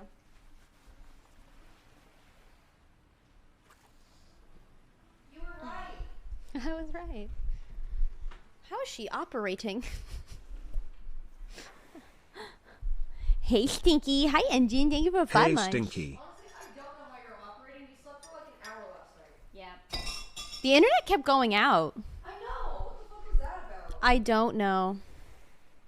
I don't know. I don't know. And then he ran into my knife. He ran into my knife 10 times. If we could see, you'd be so banned. Get that tiny little fucking fish. Get that tiny little motherfucker. He's probably a mackerel. I bet you money that fish is a mackerel. I bet you $20, chat. I bet you all the bagels I just ordered that it's a fucking mackerel. I can see you in the kitchen. It's so funny. Can you? On the little other cam, yeah. Wow. Oh, no. All right, you didn't get it. That's okay. It happens. You didn't get it? Nope, they fucked it. That's okay. Oh, I got you just as you were leaving. That's really good, actually. Wow. Can I ask you something? It's all cream or no coffee, but what's up? Come sit. Okay. Chris Hansen, take a seat right here. Okay. Let me move this over here. Also, feel free to move the camera so it can get you more in frame as well. Let me see what I can do. So I noticed that you grabbed 2 spoons Yes. for us to stir our coffee. Sure. Which I think is normal and what any normal sane human would do. Right. But let me ask you something. Mm-hmm. When I stir my coffee, you want to know how I do it? Yes. So what I do is I just swirl it with my hand in the mug, or I'll grab like a something that's already drying, like on the drying rack. So I pick it up and I swirl it, and then I wash it off and I put it back in the drying rack. So I can't help but notice that you've grabbed 2 spoons. Yeah. And now they're both used. Yeah. So, I know it's Rebuttal? So there's this crazy concept of when you use a dish and then you're done using it, you can actually reuse that dish if you just give it a quick rinse, maybe some soap. It's called washing dishes. Right, but now there's 2 of those that we have to do that with. Right, they're spoons. I have limited spoons, Maya. I don't have the spoons. Maya, I don't have the spoons. It takes approximately 5 seconds to clean a spoon. 5 seconds. I don't have. Oh, game broke. 5 seconds to move a spoon.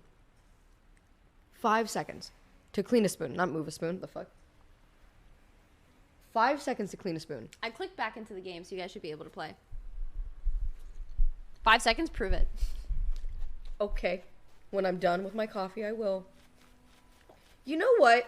You like to judge everything I do. You do. I'm just learning a lot about you. That's actually kind of lovely.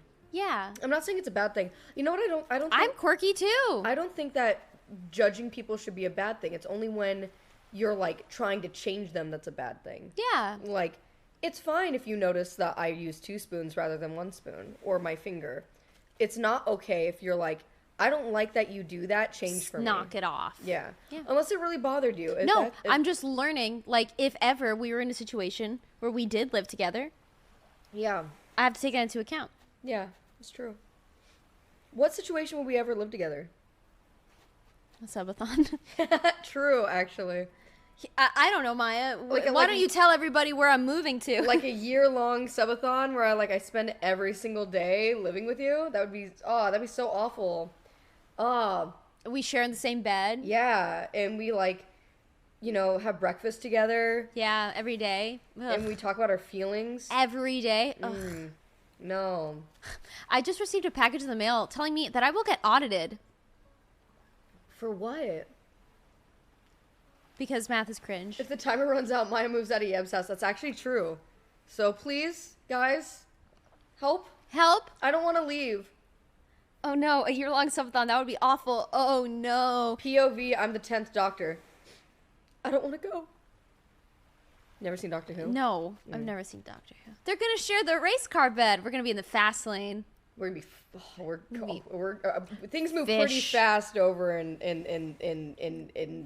Fish. I really wanted to start shaking, but I was worried that the hot coffee would get everywhere.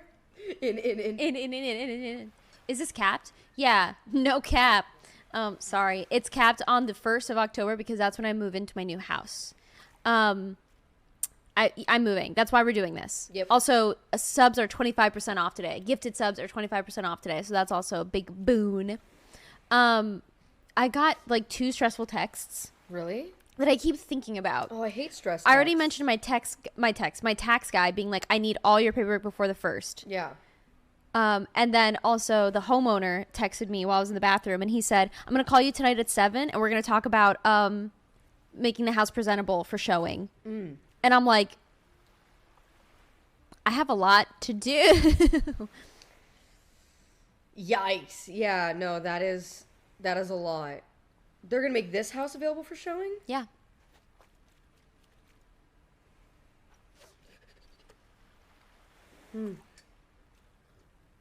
I have questions, but I have to wait until I can ask them off stream. I can mute. Oh, no, it's not a big deal. Whisper. It's fine. No, seriously. Oh. I want to answer. I forgot. You're going to forget. You just forgot. Hold on, no. It's gonna, hold on, wait.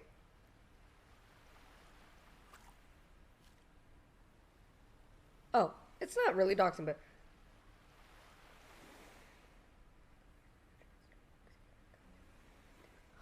Why didn't you say that out What if I wanted to Why? Is that not doxing? Okay. Why would that be doxing? in your face? What would you do? Why? I don't know. I mean, that's considerate. Better safe than sorry. You're being considerate. Cyril, speaking of considerate people. Loach! Look, a distraction. Look, a distraction! Thank you, Cyril, for the 10 Sign! gifties. Give it 10 sign! Sweetheart. Yeah. Fucking generous New guy, home this guy. punk. Yeah. Swear to God. Yeah. And Go Sabres, thank you for the 5 months. That's fucking gore. The Forever Stream. That's what they were calling my subathon. The Forever Stream. Because it was fucking 30 days and there was no end in sight for a long time. Mm-hmm. And the only reason we ended it is because at the 30-day mark, we added a way for people to take time away. Mm-hmm. And so people removed time. They were like, this poor fucking girl. I loved it. It was oh, God. Why do you think I was so excited when you were like, so I'm thinking about doing a subathon? And I was like, oh, I'm in there. And you know what? I told my chat, too. Oh, I don't think I talked about this yet, but I lied to my chat. Because I knew that you might have been doing something like this. And I felt bad because I was like, well... I don't want to do one if you're doing one because I don't want to compete. I don't want to take away from anything that you might be able to earn because you're moving and that's a whole thing. So I was like, I'm not going to do a subathon or anything. And so people in my chat were asking me, they were like, so are you thinking about doing a subathon anytime soon? And I was like, no, I don't think so. They're like, really? Not even with the discount at the end of the month? And I was like, no, I just can't see myself doing something like that. That's I just you I didn't don't have know. to lay it on so Dude, thick. I really did. I was like, I can't see myself doing something like that. You didn't have to do that. But that was before you had asked me. I just because I didn't want to say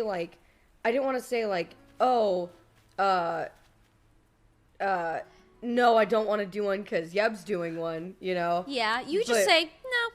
Yeah, I know, but like I feel I just couldn't imagine, not in my wildest dreams. I just wanted to like have a conversation, you know. But so yeah, I was like, I just can't see myself doing something like that. And then you brought up the subathon, and I was like, oh, that's such a good idea. Like, and then you were like, yeah, it'd be great if like someone did it with me. And I was like, and I think I even said, I was like, oh no, I know you're doing one. I don't want to do one at the same time as you, so that you can. And you were like, no. I'm asking like if you'd want to do it with me. That's how this came up too. I don't even know. Like I don't know what was the thought that birthed this. Genuinely, I don't. But I think it was when we were both talking about it. I was like, yeah, I'm gonna do it to like help with the move. And you're like, I wanted to do one too. And I was like, no, because I was not planning on doing one at all. And I wasn't. I would never. If you were like, yeah, I'm planning on doing a subathon. No. I know you weren't gonna do it, but you were like, I thought about it. Oh yeah, I think I said like, oh, I thought about it, but then I, didn't want to do one at the same time as you. I think it was something along those lines. And I said, well, hold on. Wait a second. What if we did one in the same fucking room? We have a baby. We could have. We did have a baby. Yeah.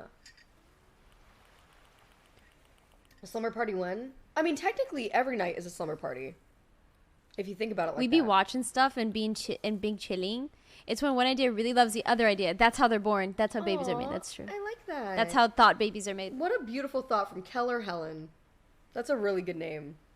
Hey, Siri. Oh! I'm sorry. I've never heard her just go. She's like, what? Spit it out. What do you want? Dude, when we were doing the paranormal detour and we were both just like speechless of what to say to D-Tune when he was doing his Estes. Yeah, he's just like, come on, say something. Well, go on. So fucking creepy. Do you think DJ noticed the mugs we're using? Oh my god, I hope so. That's from the first Dubathon. Oh. When Soup was just a baby. I think I took that picture. Yeah, you did. Yeah, because you were like, why'd you take a picture of me sleeping? Yeah. And I was like, look at Soup. Who was it you? Someone was, it was Shane. Shane was streaming. Hey Siri, fart for me. Oh, you said Siri fart for me, but I just heard fart for me and I was like, I guess so. Like 100 bits is 100 bits. Shane was streaming and she just kept going, hey Siri, what is a poop fart? No. And Here's an answer from encyclopedia.com. Farts are actually gas bubbles produced in the colon by the action of bacteria on food. Wow. Whoa. Wait, so if there was no bacteria on food, we wouldn't fart? Hey Siri. If there were no bacteria on food, would we fart?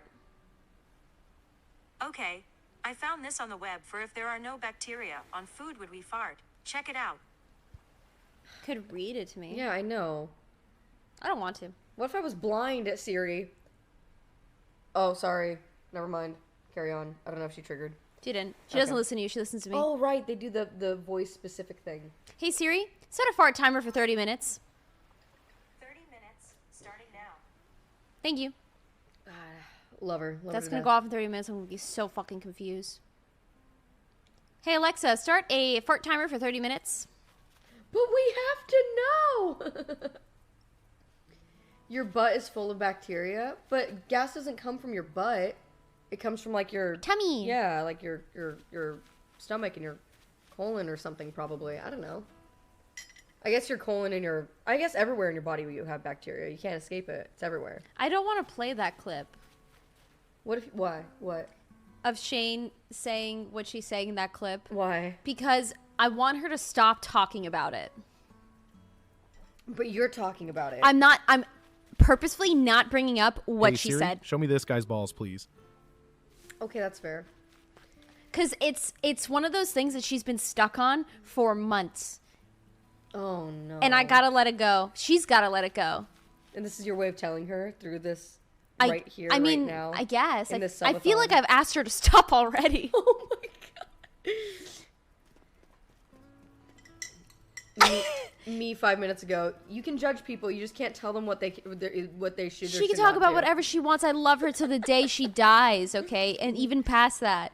But personally, the mental image, I'm over it. So... That's completely fair. Siri, if I'm deaf and can't smell, how can I tell if I farted? How can I tell if someone else farted? Are there... She couldn't answer that I one. guess there's levels of smelling, like more strong smellers, less strong smellers, but like I never thought about that before. If you're this deaf... is why I think that you see things in different colors than other people. Me specifically? No. Well, everyone. Bug, chat, take out your fucking net. What are you doing? Cat. Oh my god, this is like watching a sports ball game. Take out your fucking net. No, what are you doing? Don't go in the tent. Don't go in the tent. God fucking damn it. God fucking damn it. Bug. That's really funny. I can't believe you've done this. I can't believe you've done this. You ever play the Fable games? Yeah. I love those games. But I played the Fable games, but I got stun locked on that part of the game where you're in a village and you pick a wife and have a child with her. You got stun locked as in you loved it, or you what do you mean? I loved it, and I loved it so much that I just kept doing it. You were a serial cheater in Fable? That's fucked up. I loved it. That's fucked up. I loved romancing NPCs and making them have my babies and just watching the babies grow up. Aw, that is kind of sweet. And then I realized I could just play The Sims. That's so valid. I love the story building in Fable, and I love the characters, and I love, like, every sim you meet is Flooby Sharb, Schneepo, Walladoo, Sul, you know? What does that mean? Well, Sul means... No. Not direct translation. What are you saying with that statement? Oh, they're just the same. They're all the same. Okay. Whereas in Fable, you run across... Well, I mean, this is so specific, but, like, in a lot of other games, the thing about, like, simulation is that you can't really give all of your characters that you create, like, they're these big, strong personalities where you can in other games. And that's probably the biggest thing that I think The Sims falls short on. But I love The Sims. I fuck with The Sims. Same. I made a horse the other day. Fable, perfect matching tattoo idea. I thought about getting a Fable tattoo for a long time, but I was like, what Fable, like, what would you get? Like, the insignia? The cursed markings when he does too much magic. Oh my god, and it's like lightning across all over your face fucking shit. face and shit. I love that, but no. Like, it's like a whole sleeve concept. It is. Oh my god, what does your tattoo mean? I did too much magic. That actually, I've been thinking about getting a hand tattoo that like starts from somewhere on my wrist and goes down my hand and like to my finger. That'd actually not be a horrible idea. The issue with it is that it would just be like lightning. It would be like black lightning, and I feel like that's cool, but it is kind of like so vague that I don't think people would get it. Like, you would have to make it like a bright blue tattoo, which might be sick. What? I think that 1 hour of sleep is hitting me. Oh. Because you're saying things and I'm like, is she speaking in English? I don't know what the fuck she's saying. Awesome. I was just saying that, like, if you just get, like, black lightning on your arm, that's cool. Yeah. But it is hard to be like, oh, is that lightning on your arm? It's like, not really. It's from Fable, and you wouldn't get it. You know, you'd have to be there. I'm getting a spam call. Should I answer? No. You keep getting them because you answer. Yeah, I know, but... like, oh, I thought you answered. No. I saw you swipe up, and I was like, oh my fucking god. No. We're good. My dad texted me. Hold on. Oh my god. Also, I was so mean to your dad yesterday. My dad is so funny. Look at this text exchange. Oh. It's the same picture he sent me. Yeah, why did he send it twice? I don't know. My dad texted me. I was sleeping. This was at 10:30. He goes, "Your stream is off," and then a picture of himself, and then just says "lost connection." And then he sent me pictures of a coatimundi that they found in their backyard. That looks like a fucking marmoset. What the fuck is that? It's really cute. What the fuck? They live in the middle of buttfuck nowhere, Arizona. But that looks like a thing you'd find in Africa. I know. Please show chat. I don't know how well you can see. Let me get closer. No. My foot's asleep. Let me do it. Let me do it. You need to do it, yeah. It's a coatimundi. Chat. This does not look like it lives in Arizona. This looks like it lives in Africa. What the fuck? Also, his tail looks like it's infinite, which is hilarious. It is. Okay. The infinite tail. Can I show the text conversation? Yeah. Your stream is off. Yes. Your stream is off. Says lost connection. And then a picture that he sent her yesterday. He's so wholesome. I love my papa. Can I pet that? Ugh. Pet that dog. What's up? My foot's asleep. Oh, I hate that. So we have to get you ordained. Oh my god, my foot is so asleep. Do you know that 1% of all jaguars live in Arizona where my parents live? I didn't. Is Arizona like little Africa? Do you think that jaguars are in Africa? Where are jaguars? South America. Oh, that makes sense. Mm-hmm. Am I late to the party? No. My foot is so fucking asleep right now.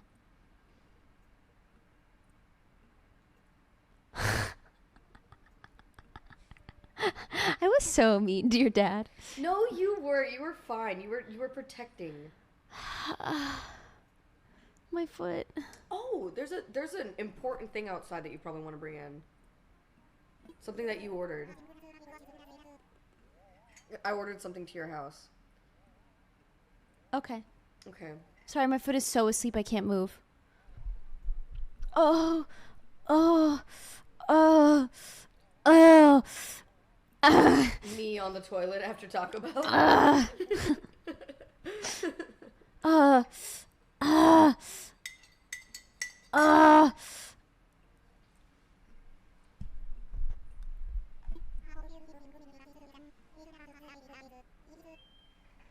Okay. There she goes. There she goes. There she goes. There she goes. Wake up, grab a foot, and put a little makeup. R2-D2 screaming.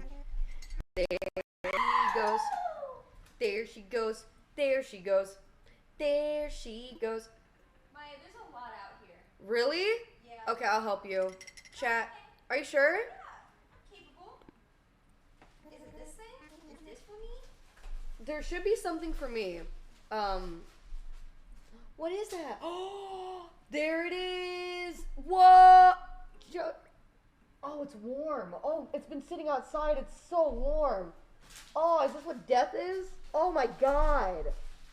Oh, it's warm. It smells like vinegar and it's horrible. Ah. Actually, it's not too bad, but it is very warm. Look at that. Hold on. The boys. Look at this. Look at this. Look at this shirt. Wow! Math is cringe. Get audited. Fuck yeah. Fuck yeah.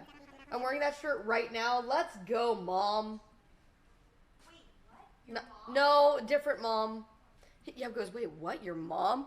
Yeah, she was one of the giveaway winners. Crazy. That's really cool. I'm gonna put this right here.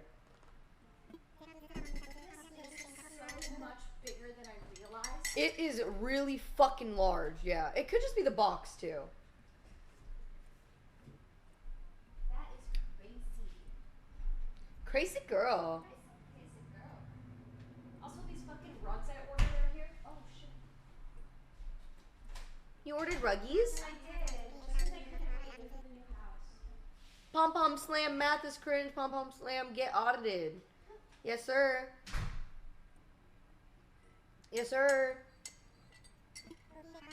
You guys are actually playing the game? Like, you're talking about the points and stuff? That scared me. Oh. Bagels? Bagels. Fuck yes, dude. Our bagels are here.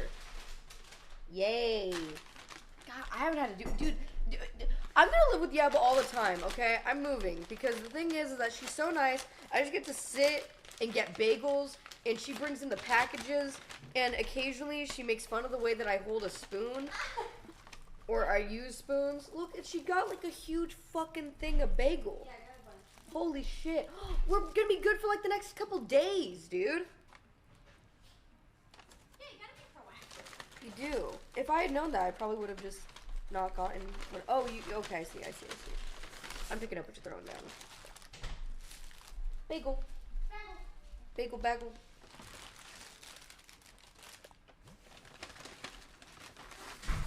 Bagel. Sandwich. Oh my god, that's right. Bagel, pumpernickel. Nice, dude. Bagel. Wait, what are they doing right now? What What's Chad up to? They're depositing their bells. They're really good. So responsible. That's what I was saying. I was like, you guys are actually playing the game right now. That's so great. Guys, you have savings. Do you know how nuts that is? You have savings. You have more savings in the game than I do in real life. I'm so proud of them. I am too. I put your stuff right down. Thank you. Of course. Wow, I can't believe we're eating. Yay! Yay. And then once we're done eating, we can actually do stuff. do stuff, yeah. Do something then. Do something then. I would love one. Thank you. I should be okay. But thank you. Everything bagel. Everything's coming up bagel.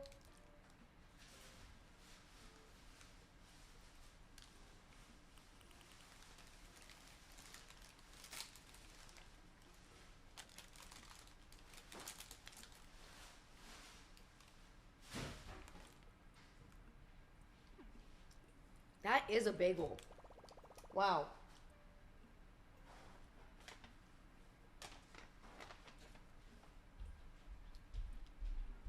Do you like poppy seed muffins? Yeah. I love poppy seed muffins, and every time I get poppy seed on a bagel, it reminds me of just how much I love poppy seed muffins.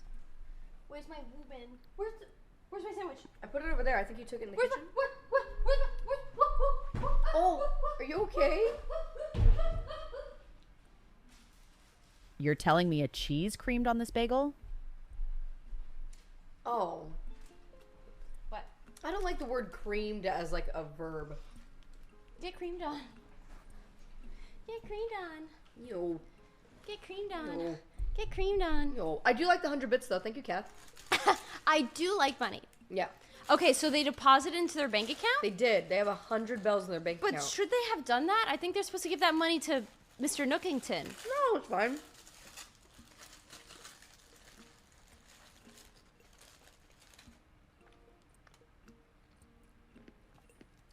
Wow, you got a whole ass sandwich. I'm so proud of you. You good? I was choked. Okay. I'm no longer proud. It's fine.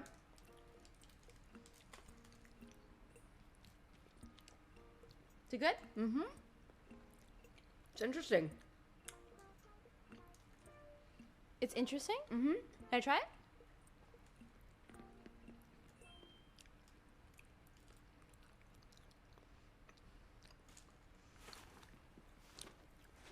But not bad. Bagel. Bug. Bug chat. Net. Bug. Other way.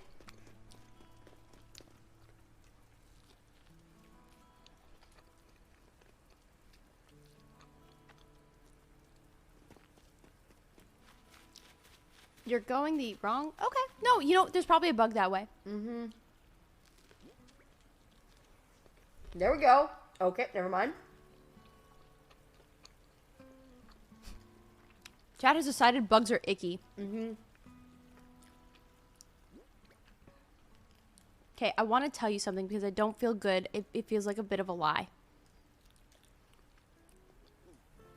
Go ahead.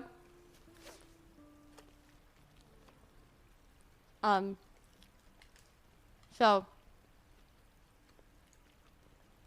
I got from this place.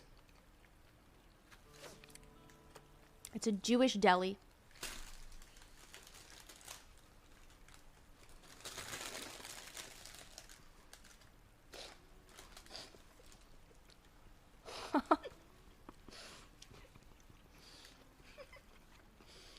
Sorry.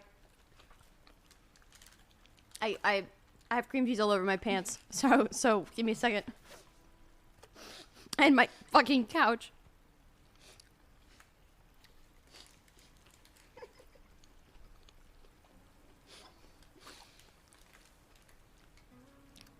As you were saying. I don't feel so bad for this bamboozle now. Okay, so how did you bamboozle me? It's not really a bamboozle. It just was like the cheapest delivery option, and it sounded the most interesting. Okay. But this is a Jewish deli. It is fully vegan. Oh. That makes sense, because the cream cheese doesn't really taste like cream cheese. Yeah. That's why I was like, oh, it's interesting. Can I try? Get creamed on. You know what? I'm so sorry. No, I was gonna say you've done this to me several times, but you've always been very honest about it afterwards. I don't. And I really do appreciate that. Because I want you to give it a chance before you say no. And that's manipulative, and I'm sorry. You know, I acknowledge that. I acknowledge that that's slightly manipulative. Slightly. A little. Listen, you have good intentions, and that's all that counts. That's all that matters to me. This is a Reuben. Technically. A Reuben. I wish I never fucking told you. Cream cheese. Are you gonna say a bagel from here on out? Kind of.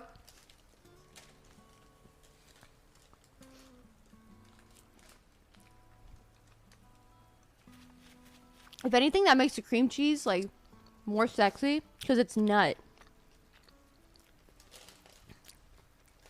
Nut just isn't as good as dairy, though. You know? And I don't disagree with you. Mm-hmm. It's not bad. And I'm eating it. Right? But there is a difference. Don't, not yet, not yet. Okay, cast again. One more time. Cast again. I'll tell you when. I'll tell you when the fish sees you. And then you press A. But the delay. I know. When the fish sees them. Not yet. That's a little too close. Yeah, I think you might need to pull it. Yeah, pull it back.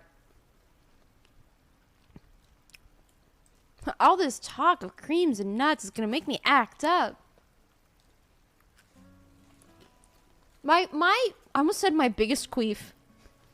My biggest qualm was vegan food. I've got 10 subs on chat catching a fish.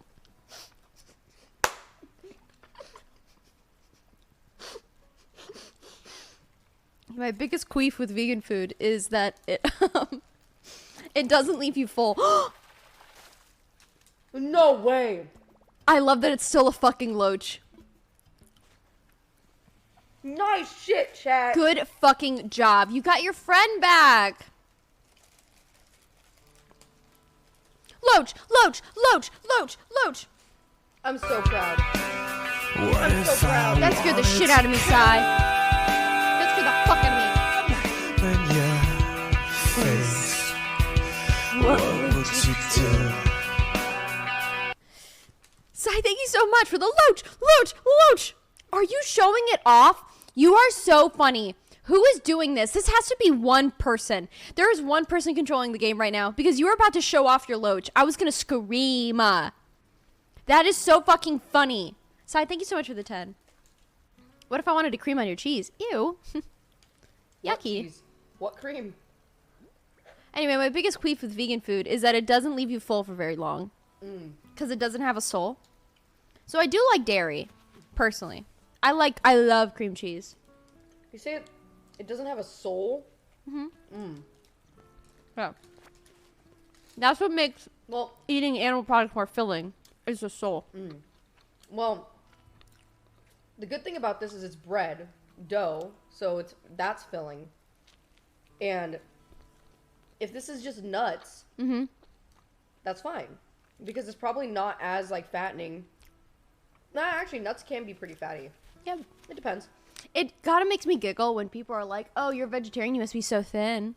Happy 420, ye be. Cheers, crazy cheer. Oh my god, you did it again. Absolute mad lad. You have done it again. 420. Is it too early to blaze it? 11. 911. 911, what's your emergency? Your dad's back. My papa? Dad's back. Dad, why are you immediately coming here with a donate? You're so funny.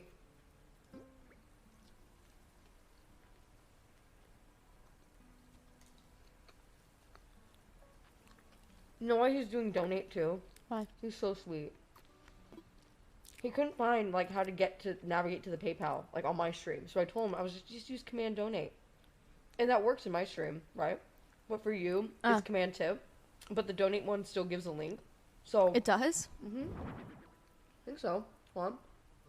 Yeah. Chat just made a friend. What if I wanted to come in your face? Loach. Nice. Okay. I was wrong. Loach. I did yesterday. Loach. Hot dog water. Beep, beep, beep, beep. Hey, Spaz, thank you very much. Oh, can I say that? Spaz, thank you very much. Thank you for changing the title on my stream. That's his name. I know, but like people get upsetty. It's a thing. I don't know. All right, by show of hands, who doesn't like Spaz's name? I don't think it's on him. Show of hands.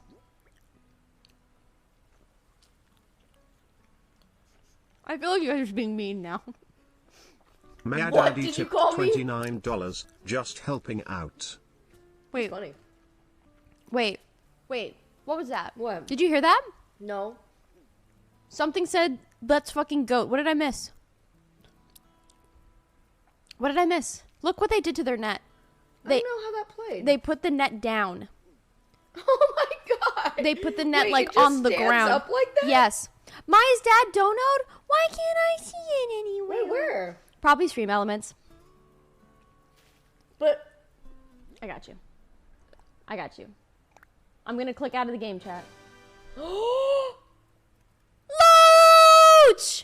You Loach! I thought they caught another one. They were showing it off. You guys are so No, cute. yeah, they showed it off. They're so cute. Loach! Hold on, pause the game. What if you got your net back?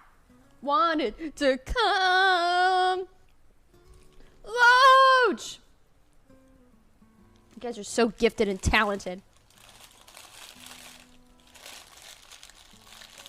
Aww, that's so cute. Maya's dad, thank you so much for just Get helping out. Thank you for the absolutely $29. How come that didn't pop up here? It did. We just didn't get to see it. And this is Streamlabs. Get absolutely loached on. Okay, that makes sense.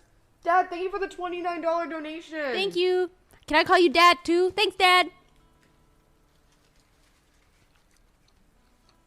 He is all of our dads now.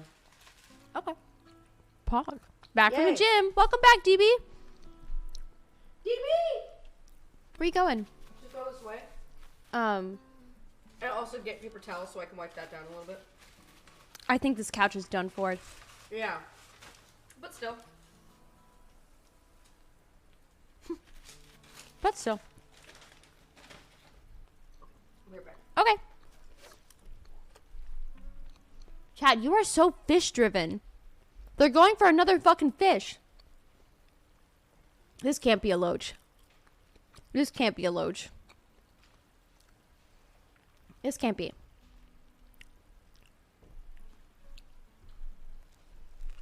I'm gonna make your pants wet. No! If your dad were here, I'd make a comment about that, but I'm not. I don't see a donut. It's in my Stream Elements, Ben. I just saw it. Sure, we need a little more estrogen in the family. Did it add time to the Your timer? dad is so funny. What'd he say? We need a little more estrogen in the family. Aw. You have I fish, and all yet I sisters. fish. You have all sisters. Are you kidding me? You said yeah, and I was like, I got them confused and I thought estrogen was testosterone for a second. Wait, what? I just get them confused sometimes. Oh, okay. But that's true. My dad's the only, well, I would say the only guy, but now we have my nephew, little Gio. Aw. Yeah, but he's only one. So, I don't know if his body even produces testosterone at his age. I am so full. But in like an hour, you might not be. True. Mm-hmm.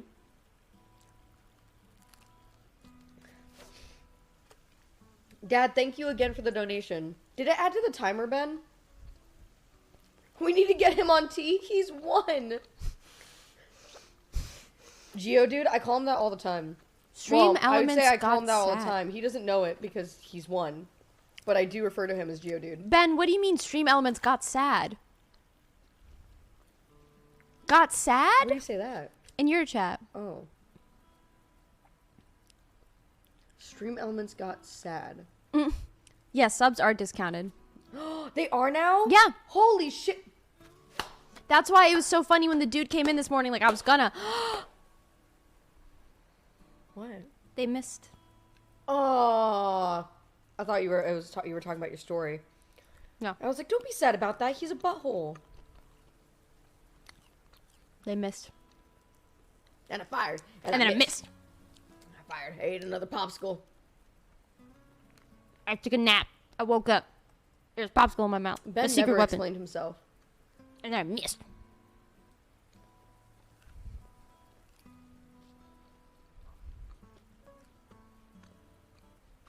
Oh my god, hold on. Okay. Aw. DJ got a haircut, so he sent me a selfie. Aw.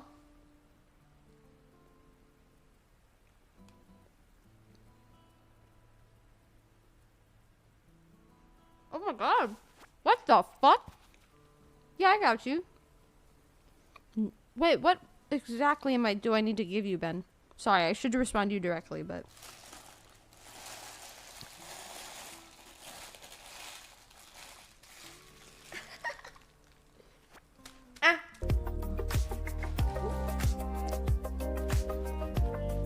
She has no idea. She has no idea. What don't I know? Whoa! DB! Taking advantage of the 25% off subs right now and gifting 10 subs. Dude, thank you. There we go. Let's go, DB. I'm pausing your game, chat. Oh. Right. Oh my god. Oh my god. What? Get loached on. No.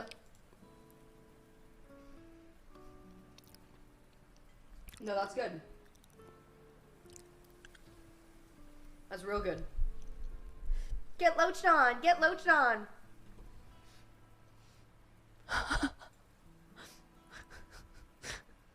Don't piss me off, fish. I'll take a swing at you. I'll miss, though, I guarantee ya. And I'll take another swing, and I'll miss. And then I'll have myself a popsicle. Would you care for a popsicle? Just don't bring it into the sauna. I reached into the fridge for another popsicle. I missed. And then I missed. I got the cabbage. I put it back, but I missed. I missed. I dropped it on the floor. Long story short.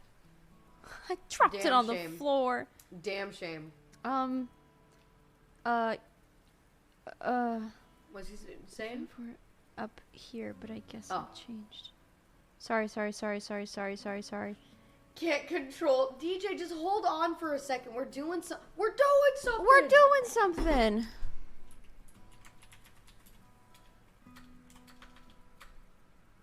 Oh. Chat, please stop. Chat. Please stop, chat. Chat, literally, please stop.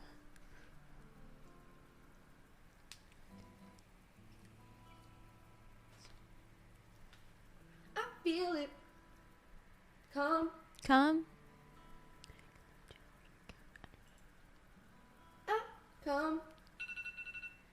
That's the fart timer. All right, Maya. Let her rip. My mom emailed me? What? Mm-hmm. Okay, I got you, Ben. I'm sending it. Thank you for your patience. Thank you for your patronage. Okay. Done and done. Sent. Right, chat. I'm giving you your game back. Here you go, little wild little monkeys. We missed a present? I'm sorry. You don't even have a slingshot, though. My leg is wet. I feel it come. Dry. It's just some water. Maybe I a little feel bit it of come. Nut. Excuse me. Cream. Dude, I can't believe Mr. P is still getting an enema.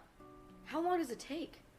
So I asked them that, and they said it depends on the cat. Because if they keep shitting, then they have no choice but to continue to do the enema. That sucks. Why? Just because little guy. Can you imagine shitting all day? He's good with butt stuff. Wow, me and him have so much in common. I need to call my mom real fast. Okay. Unrelated, I need to call my mom real Call rescue emergency? Call rescue service? fast. All right. Go call your mother. Yeah, I'm going to go call my mommy. My madre. All right. And when I say he's good with butt stuff, I mean that. He gets his temperature taken like no problem. Like every time the vet goes to take his temperature, which is through the butt with animals, you usually put it in, the cat will go or something. But you know what he does? The fucking vet puts it in his butt and he goes like this. Like you called the emergency. You called.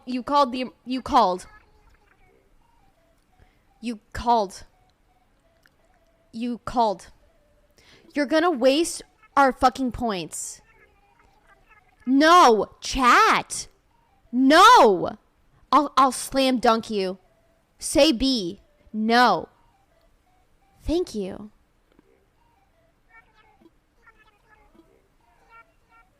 Oh my fucking god. We were so close to losing our hard-earned cash. Unbelievable. What's up? So my dad's saying that he donated $29 so that the dono would go up to an even 600. Ben's on it. That's the whole thing with Ben. Our one of our mods is working on it right now. Yeah, that's what Ben was DMing me about. Don't worry about it. Thank you, Yab. Do I look funny? Yeah, don't worry. Do I look sideways? I feel like I look sideways. Helicopter uppies! Do I look sideways? Do I look like one side of my face is going like this?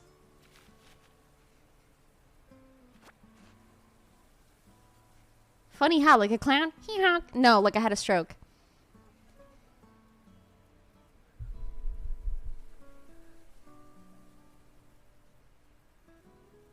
I'm angular. Still not authenticating. I think Stream Elements broke it.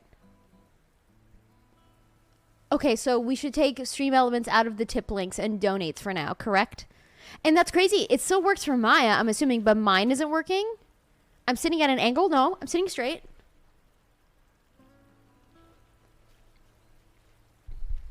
Are you not sideways? No. Wait, is the camera not flipped?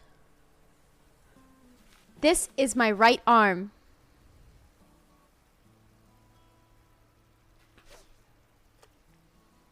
Do you want me to switch to Streamlabs? I guess so. I guess so. I guess so. If Stream Elements is broken. This is my right arm. This is my right arm. I'm so glad Side dreamed that up. What a dreamer. What a dreamer. What a schemer. What a memer. I'm a joker. I'm a toker. I'm a midnight poker. I'm really not trying to hurt no one. I'm a schemer. I'm a memer.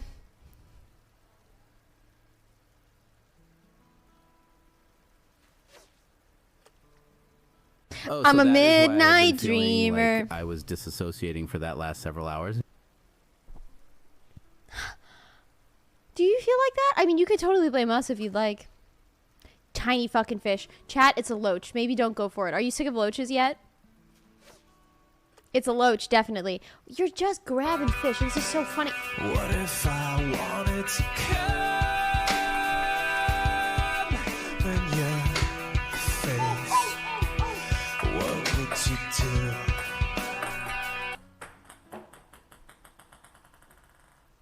Mr. President, get down!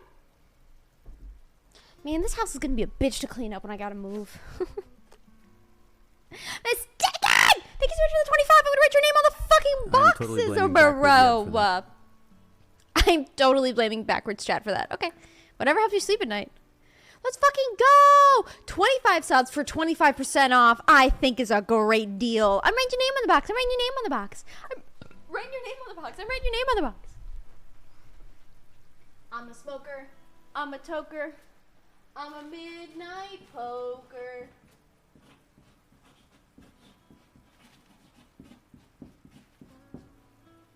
Get boxed on. Get boxed on. Get boxed on. What if you could control streamers like you control this stream? What if you controlled streamers like you're controlling this Animal Crossing character?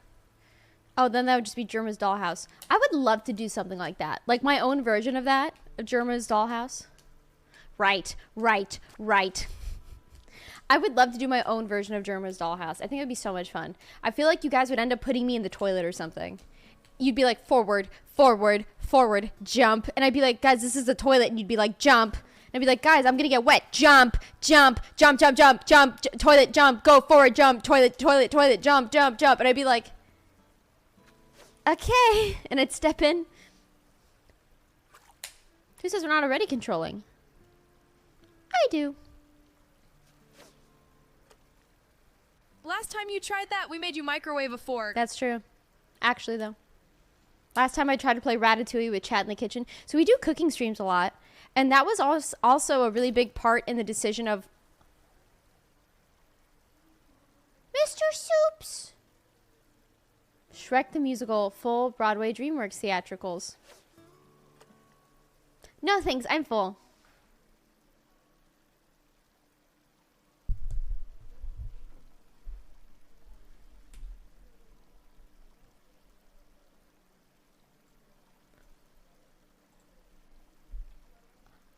Thank you, Blue Rose. What is wrong with both of you saying F? What is wrong with the both of you? I need you to look inward. I need you to look inward. I need you to get on your knees and pray to the Lord Almighty. How do you think it would make a streamer feel if you came into their chat and just said F?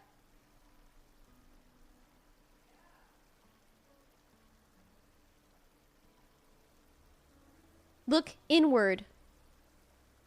F to the fish.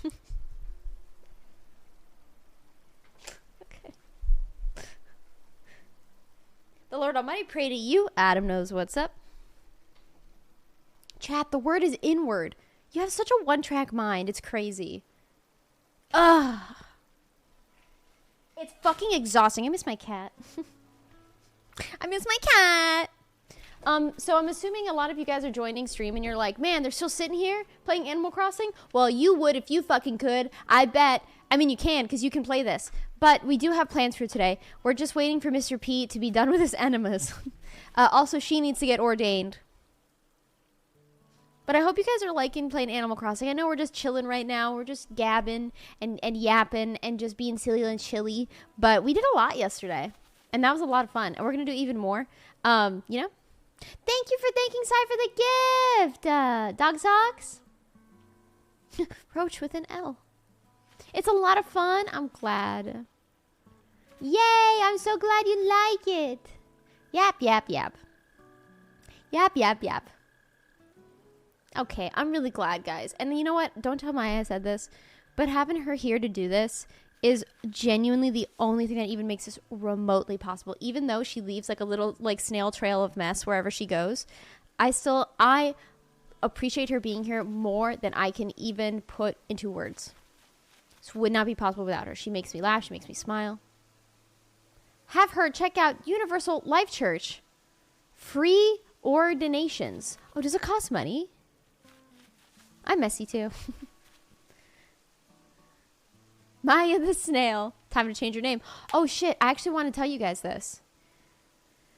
So if we make it to Friday, chat, I'm gonna tell you one thing that we can definitely fucking do, and it's gonna scare the shit out of Maya. She's already said that it scares the shit out of her. If we make it till Friday, we're gonna have an experience IRL.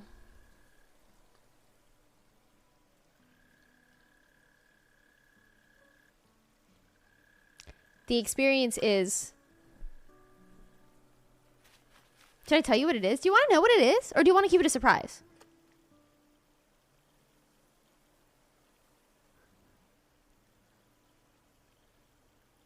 A zombie?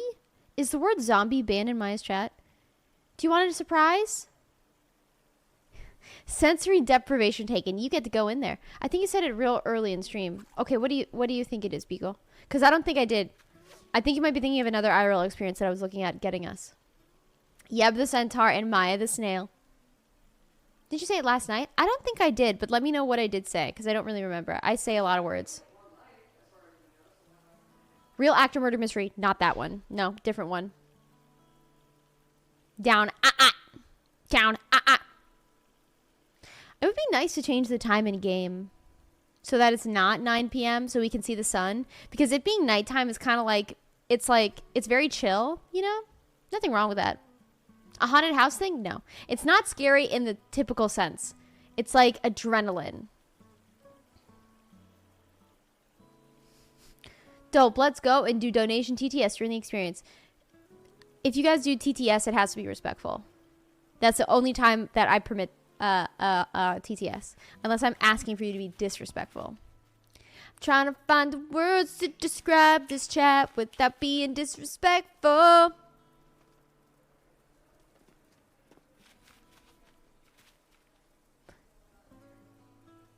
I know we already kind of have this. What is it? Loached? Sorry, chat. I exit out of your game. Oh my fucking god. This is even better. Loached. That's even better. That's even fucking better. Boo. Respectfully. Boo. Is this one mine? Oh no, I don't know which one's mine anymore. This one is mine? Which one's mine? Mine was drinking out of this one. Why do I have a spoon in mine? Oh, God.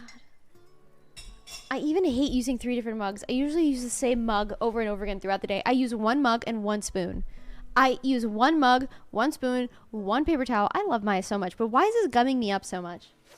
I think I lived alone for too long. I think I've definitely lived alone for too long. Matt is cringe. Get audited. Matt is cringe. Get audited. I got this a big size on purpose so that I can like wear it like oversized. Tee-hee. Lost me was the last one? Wait, what did I do? My wings? Oh, I thought you were saying my wig. I was like, thanks. You're wearing yours right now? No shot. I'm gonna be honest, I thought you had that. I genuinely thought you had that. That sucks. That was so close. Use 1 paper towel for the whole day. No, not for the whole day. Just for like, if I'm cooking something, I have typically 1 paper towel. Depends how messy it is, what I'm doing. Maya's mug was you eeping. No, Maya's mug was us hugging. I remember. For reasons. Thank you for trying, though. Thanks. Thanks. That little loach gave us the slip. That's a slippery little loach. Man, I really want to change the time for you, chat. Wahoo, I'm sorry. Thank you so much for the 8 months. Hello? Yes. Mm-hmm. Okay. 4 minutes.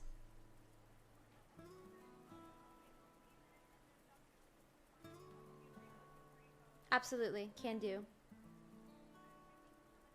Thank you. We'll see you soon. Guess who's ready to come back without poop in his tummy? Get the motorcade ready, chat. Mr. President is coming home. Mr. President's back. Mr. President's back. Mr. President's back. I hope he's okay. He really is good with butt stuff, but like, I can't imagine shitting your brains out for the past hour and how that must feel. Wait, past hour? 2 hours. How long have we been sat here?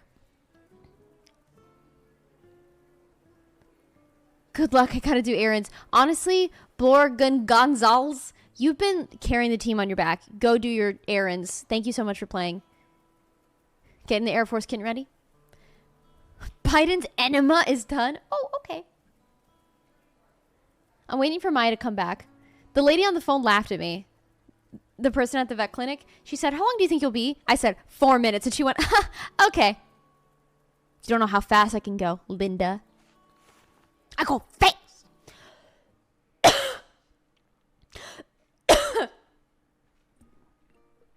What are we doing here? Maya!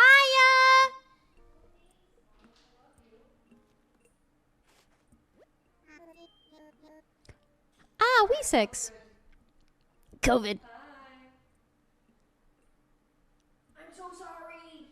I'm so sorry. I have to go get Mr. President now. Oh shit, okay. I will stay with chat. Mm-hmm. Alright, I'll let you out first. Thanks. Be back, chat. He got his enema. He got his enema. Clean bowels. Clean bowels. That's what Daddy likes. What's going on? What have I missed? I'm sorry. I had to call my mom because she finally got her birthday presents. Her birthday was yesterday, but Amazon, they tried to deliver. It didn't work, so they had to wait for the next day. It was stupid. It was so stupid. But it was great. And she said she liked everything. And then she was talking to me about, just mom things, You know how it goes. You know how it is. So yeah, it is nice. I gotta talk to my mom for a little bit. My mama, my parents. Oh God, did she say be bad? No, she said don't be bad. I'm gonna be bad though. I'm gonna be bad as fuck. I'm gonna sit up here, but I'm gonna angle this up. Hold on. I don't want to be so low. I feel so. When I sit on the couch, I'm low. Emotionally, physically, personally, probably. What the fuck is this mic arm? I don't understand it. God. There, boys. Hi. What did I miss? So you guys, did you catch any more loaches? Any more loachies? Back from class, how's stream been? Stream's been amazing. You guys have gone above and beyond what I could ever expect. Wait, Mr. Soup, you donated $3 for Shrek the Musical full Broadway DreamWorks theatrical. Shit! My media share, unfortunately, isn't a part of this right now. But I do really appreciate the $3 donation. I'm so sorry that it didn't play. If it did play and I'm making an ass of myself, then I'm sorry about that. Yep. Don't tell Maya Yeb said this. No. Hold on. I'm not going to watch the clip because I'm going to keep letting you guys play, but I'm going to watch the clip on my phone. That way I still get to know what's going on. And you guys just saw it anyway. You guys are good. What is this? What is this? Yeb said nice things about you? No, she didn't. She would never. She wouldn't do that. Don't tell Yeb we showed it. I would never tell Yeb. I would never. What am I, a fucking narc? You think I'm gonna tell Mom? Absolutely not. Okay, don't tell Maya Yeb said this. Let me see. But having her here to do this is genuinely the only thing that even makes this remotely possible. Even though she leaves like a little snail trail of mess wherever she goes. I appreciate her being here more than I can even put into words. This would not be possible without her. She makes me laugh. She makes me smile. Have her check out Universal Life Church.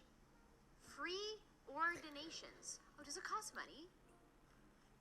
I'm messy too. Oh, we're talking about getting ordained. That's right. We'll have to do that as soon as she gets back with Mr. P.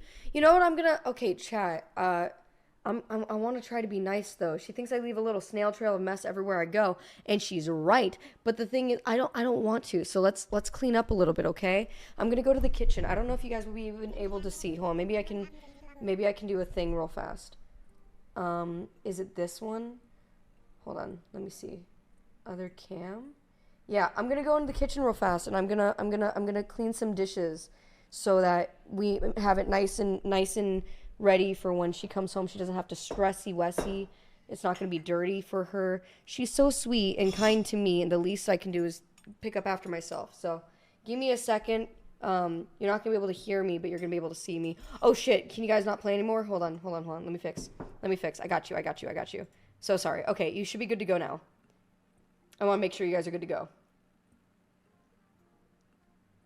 Get fucked, she's in chat. Oh, stop. God, you're driving or whatever. God. All right, perfect. You guys are good to go. I will be right back. Hold on.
okay.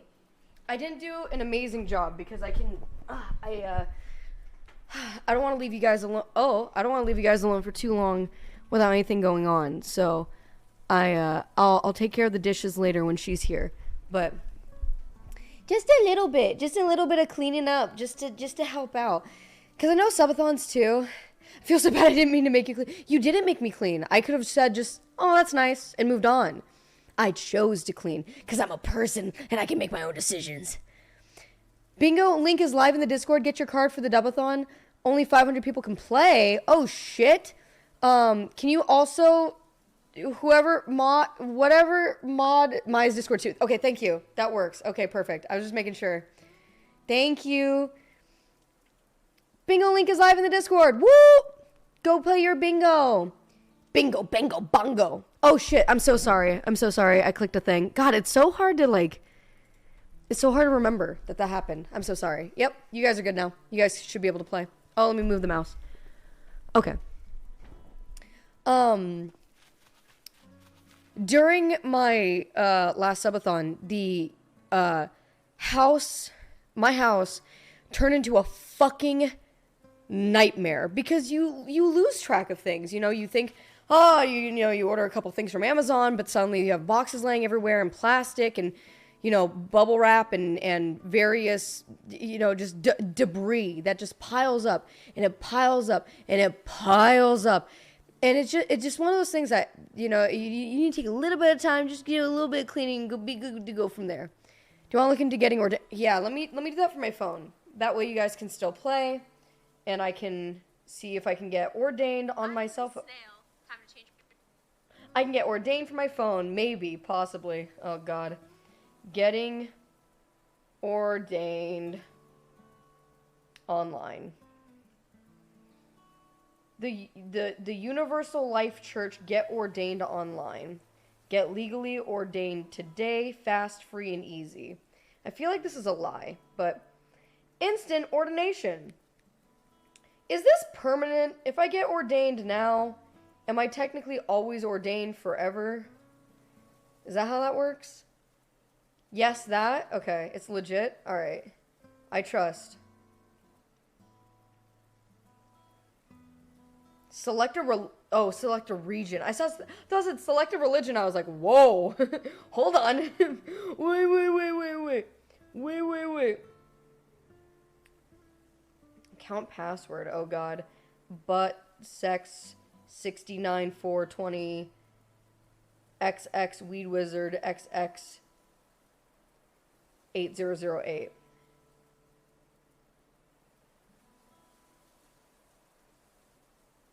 It's pretty good.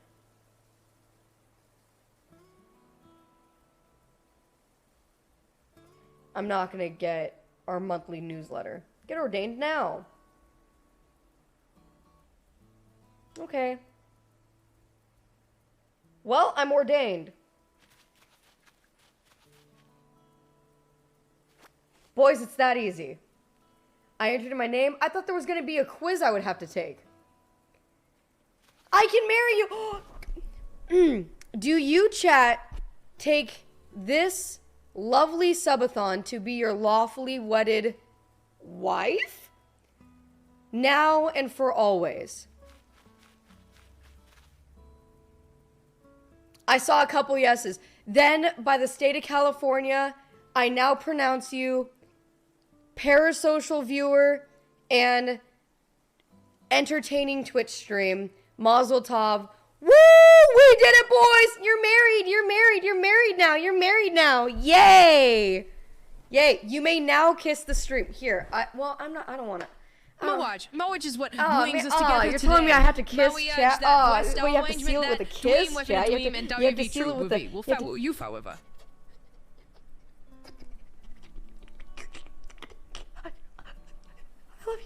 I love you. Thank you. We did it. Nice job. How do I get my certificate? Order your official documents.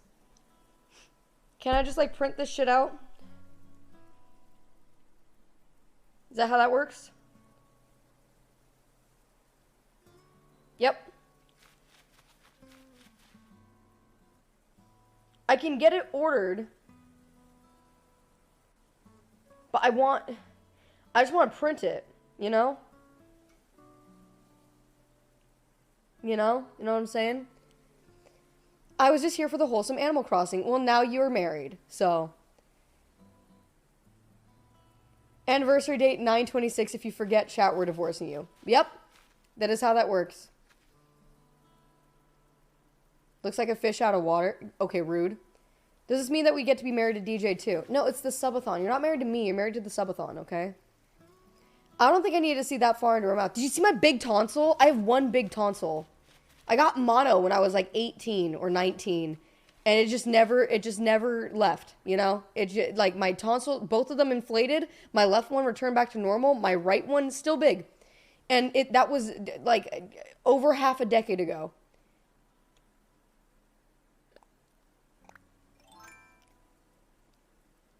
Chat, that means when the subathon dies, we get alimony. No. We get alimony. We get alimony. Should you get it removed? I asked a doctor, because I don't like it.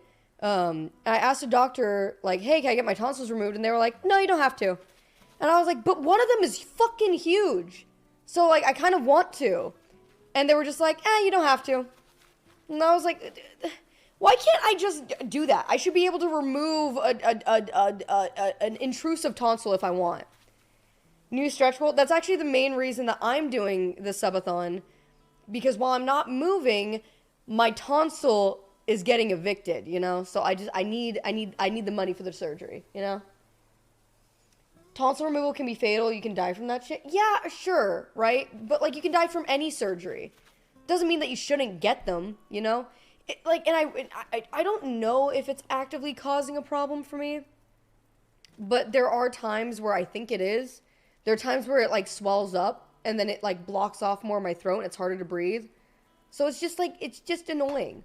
Tonsil removal is extremely hard recovery. I had brain surgery, guys. I had literal brain surgery. You think I'm scared of some fucking tonsils, dude? I think I'll be okay. Could be tonsillitis. It's not. It's just a side effect from, doesn't matter. Oh my god, doesn't matter. Oh my god, shut up. Tonsils, brain surgery, ew, disgusting. Bug! Bug! Good fucking shit, gentlemen. Good shit. Nice job, everybody. I'm so proud of you guys. I'm so proud. Is this your first bug? You guys caught a moth. Did they remove the crayon from your brain like in The Simpsons? I've never seen The Simpsons.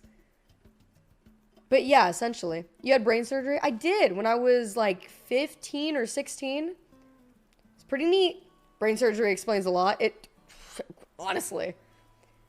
You guys, dude, I swear to God, I live a different... my life was so different before I started streaming. I was selling insurance. I was like a super overachiever. You would have no idea. Like, I was such like a prim and proper, didn't curse. Like, I was so... My life was different. So no, me being a degenerate has nothing to do with brain surgery and has everything to do with as soon as I realized that I didn't have to be this like perfect like human assembly line worker person. I was like, I'm just gonna do whatever I want. It's crazy. You were a square? I was a square. That guy robbed. Thank you so much. I appreciate the tier 1 sub. Thank you. It's everything with the brain surgery. Relax. Relax. A little bit with the brain surgery. Used to work at a factory. No, but it just like part of like the assembly line, meaning that like I would say climbing like the corporate ladder or whatever. Like I wanted to stay in insurance and then, you know, climb the ladder and that and become a supervisor. And then from there, you know, who knows? And it's just a bunch of beans, dude.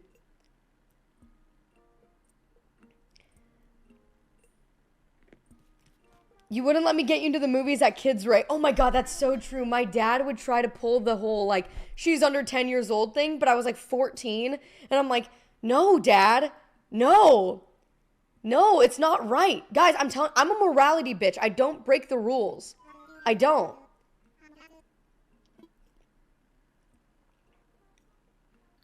Did they remove a bunch of beans from your brain? Essentially, if by a bunch of beans you mean part of my skull, then yes.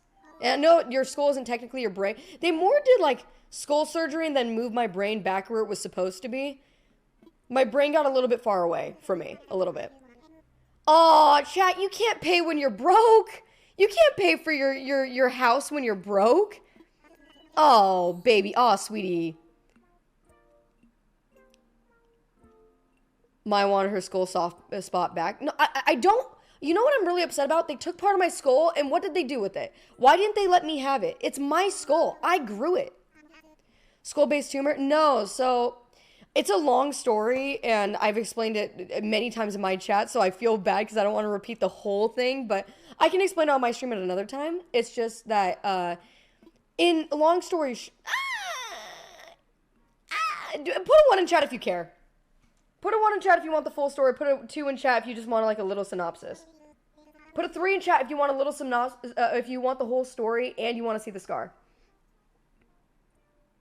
Oh my god, you guys actually care? Yeah, but your people are so kind. That's a lot of 3s. I should have started off with the 3s. I really should have started off with the 3s.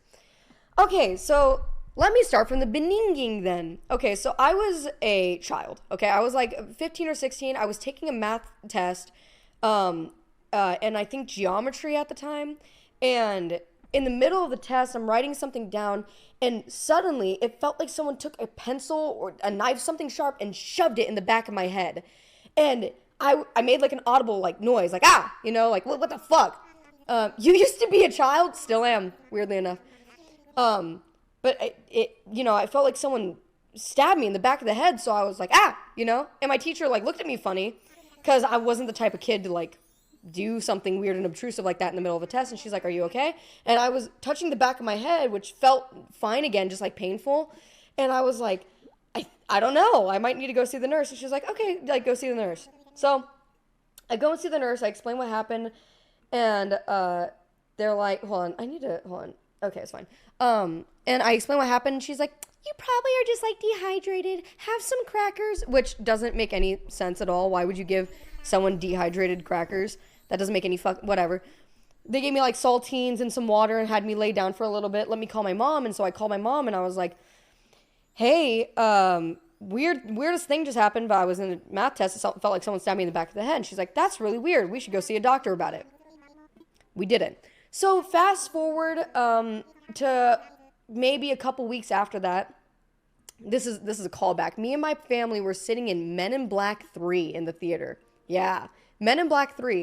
And at like the very end of the movie, it happened again. I felt this sharp pain to the back of my head, like someone stabbed me.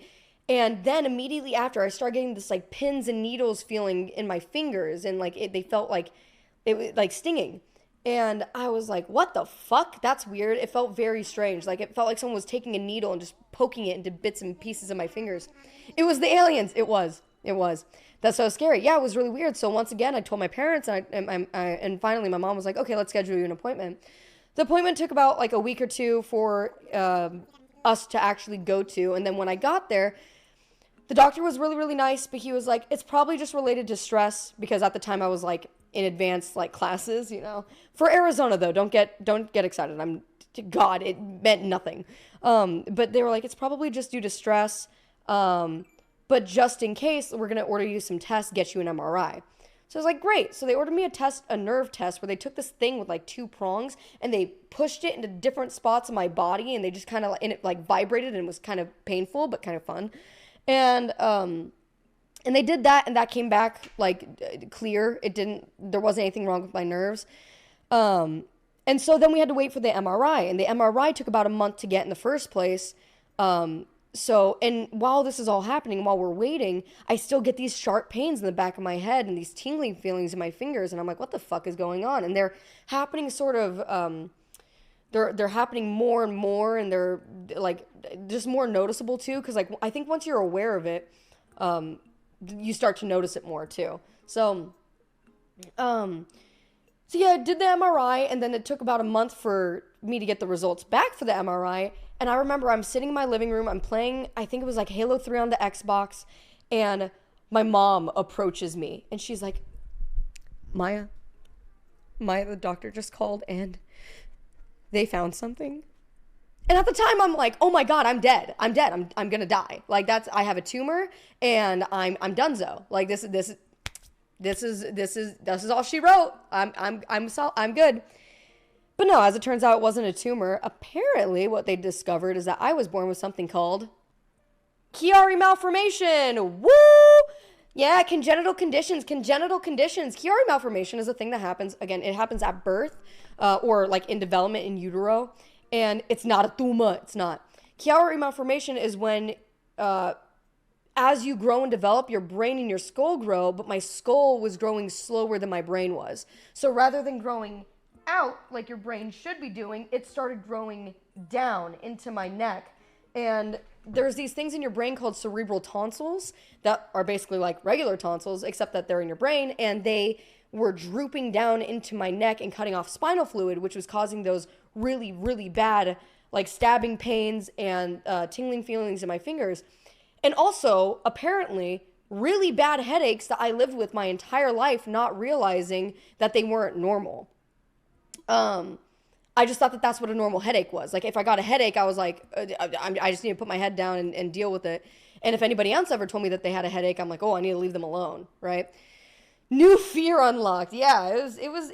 I mean, I was 15 years old, so it was kind of crazy. So then I was essentially told that I could. There's I have options. So one of the options is that you can live with Chiari malformation technically forever, but it can get worse, and in cases it can get debilitating to the point where you can have seizures, or it'll just shut you down, or the headaches will get worse and worse as they had, or you can have surgery, and that could potentially fix the problem. And because the headaches were getting so frequent at that point, I was like, give me the surgery. I don't like it. I have this too. Most of my family on my dad's side does. It's really interesting because they didn't actually start diagnosing this too often until like the mid 2005, 2010, and now a lot of people are getting diagnosed with it, because before it was a lot harder to diagnose, I guess. But that's really interesting. I've run into a couple other people who have had it, and it's just like, you understand. You get me. Did you die? I did. I did not survive. It sucks. So the surgery, there were two different ways to do the surgery, and I was told that the first option is where they'd shave my entire head. They'd make an incision from like the middle of your neck essentially to the top of your head. And then they would also take a huge chunk out of your thigh, and they would use whatever chunk piece that is to create this membrane that they replace that part of your skull with. And I was like, at the time I was in high school, so I didn't want my head to be shaved. And I was like, do I have any other options? And they said, yes.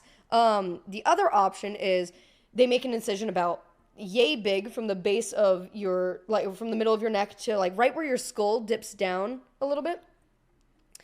And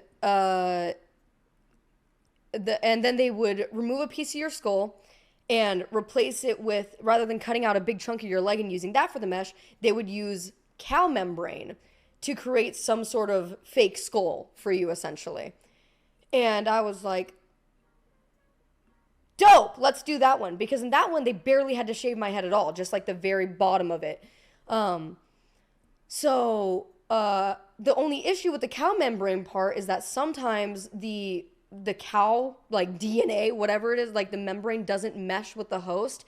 And in those cases, you have to immediately get it corrected and get the other surgery anyway. So, but I was like, fuck it. Let's do cow brain. Okay. And that's exactly what we did. So like a month later, we had so this happened over the course of like 4 months or so, and finally went through the surgery. Got the cow membrane mesh put in my head, and thankfully the cow didn't reject me. I didn't reject the cow. Me and the cow have become one, and now I have mad cow disease. That is true. But yeah, that's kind of how that happened. They removed a piece of my skull, put my brain back where it was supposed to be, and then they put that cow membrane mesh where it was. So it did leave me with a scar, which I can show you guys. I don't know how well you're going to be able to see it. I'll try to get close, but I don't know, like, because I'll be turned around. I don't know what all you'll be able to see. It might be a very faint line, too, just because it's been, like, 10 years since this happened. But I'll try to show you guys. So give me just a second. And my hair might be in the way a little bit, but I'll try to give you guys, like, a good angle. Hold on. Okay, so it starts from, like, where my finger is, and then it goes up into my hairline. You probably won't be able to see the top of it, but you might. Oh, shit, hold on, I fucked up my hair. So, I don't know how well you're going to be able to see. And if you're not, just let me know in chat, and I can try to get a better angle. But yeah, it starts, like, right here, and it goes up to about, like, right here in my head, if that makes any sense. A little. Right there, kinda. Right? Can't see? Or you can see? It's visible? Cool. Yeah. So, that was my surgery. Thankfully, I probably should get another MRI because I'm supposed to every once in a while, and I haven't since I had the surgery. But, yeah, it was overall a really, really good experience. I had one of the best neurosurgeons in the country who did the surgery in the first place, so I was in good hands. My recovery process was very quick. It did leave me with a couple of side effects, where I have, like, really bad light sensitivity, especially when I'm outside. So whenever I'm outside, I'm always wearing sunglasses, just in case. And sometimes that doesn't help. Sometimes it does, but it's fine. It also gave me a little bit of a stutter. I don't talk about that one too often because it's hard to know when I'm stuttering just because I'm me or when it's happening because of the brain surgery. But sometimes I'll get stun locked and I'll just stop talking and I'll just... because it just, like, it can't get out. And it also... I have short-term memory loss, but that one's really hard to tell when it happens because you don't remember when it happens. There's only been 1 or 2 times where we've been able to pinpoint that there was actually some sort of, like, short-term memory loss, like, incident. But I don't think that happens very often. This explains the hay stream yesterday so much. I really love hay now. It's true. Next time they give you a cow skull, ask if you can keep the horns. No, I wanted to keep my skull. I wanted to keep it. They didn't let me have it. Like, what the fuck are they going to do with it? Who diagnosed it? A neurologist? No. I want to see... Oh, another moth? Chat. Forget brain surgery. This is more important. You didn't mention the extra udders that grew after that. Yeah, you had that removed. Thanks, Mom. No, that was my own mom saying you didn't mention the extra udders that grew after you had them removed. Awesome. No, that's good. No, I mean the horns on your head. That's fair, Spaz. Okay. Fair enough.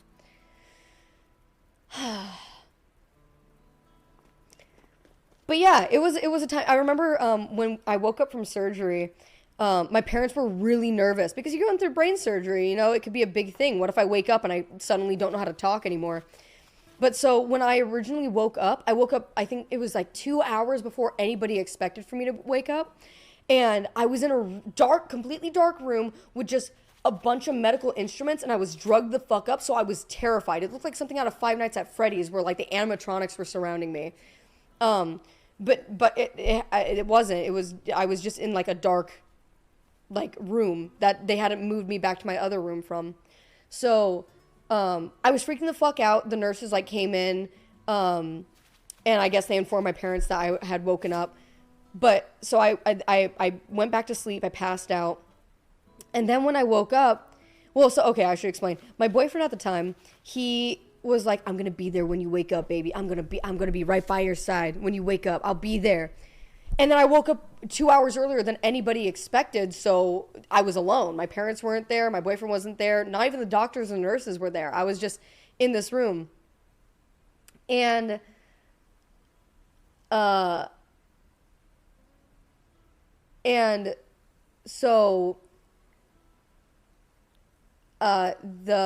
so when I came, like, to again, I was in like my hospital room. It was nicely lit. My parents were there. My boyfriend at the time was there. And he was holding this little stuffed dog. So he approaches me with the dog. And my parents were really worried because this is the first time they'd seen their daughter after brain surgery. And I look at my boyfriend. I look at the dog. I take the dog and I go, "You asshole. You asshole. You were supposed to be here when I woke up." And my parents knew at that moment. They were like, "Oh, she's fine. Okay, she's good. No, that's fine. That's cool. She's the same. She's the same." So that was overall glad that I did it. It sucks whenever there are like moments of the side effects that happen and everything, but for the most part, I don't have to deal with those debilitating painful headaches or tingly fingers or weird sensations like that. I still do get really bad migraines because it's a part of the healing process, I guess, and you never really stop healing from the surgery. It takes years upon years upon years, and even 10 years later, more than 10 years later, I'm not like fully healed yet, because that's like your brain and your skull are always like doing fucky shit.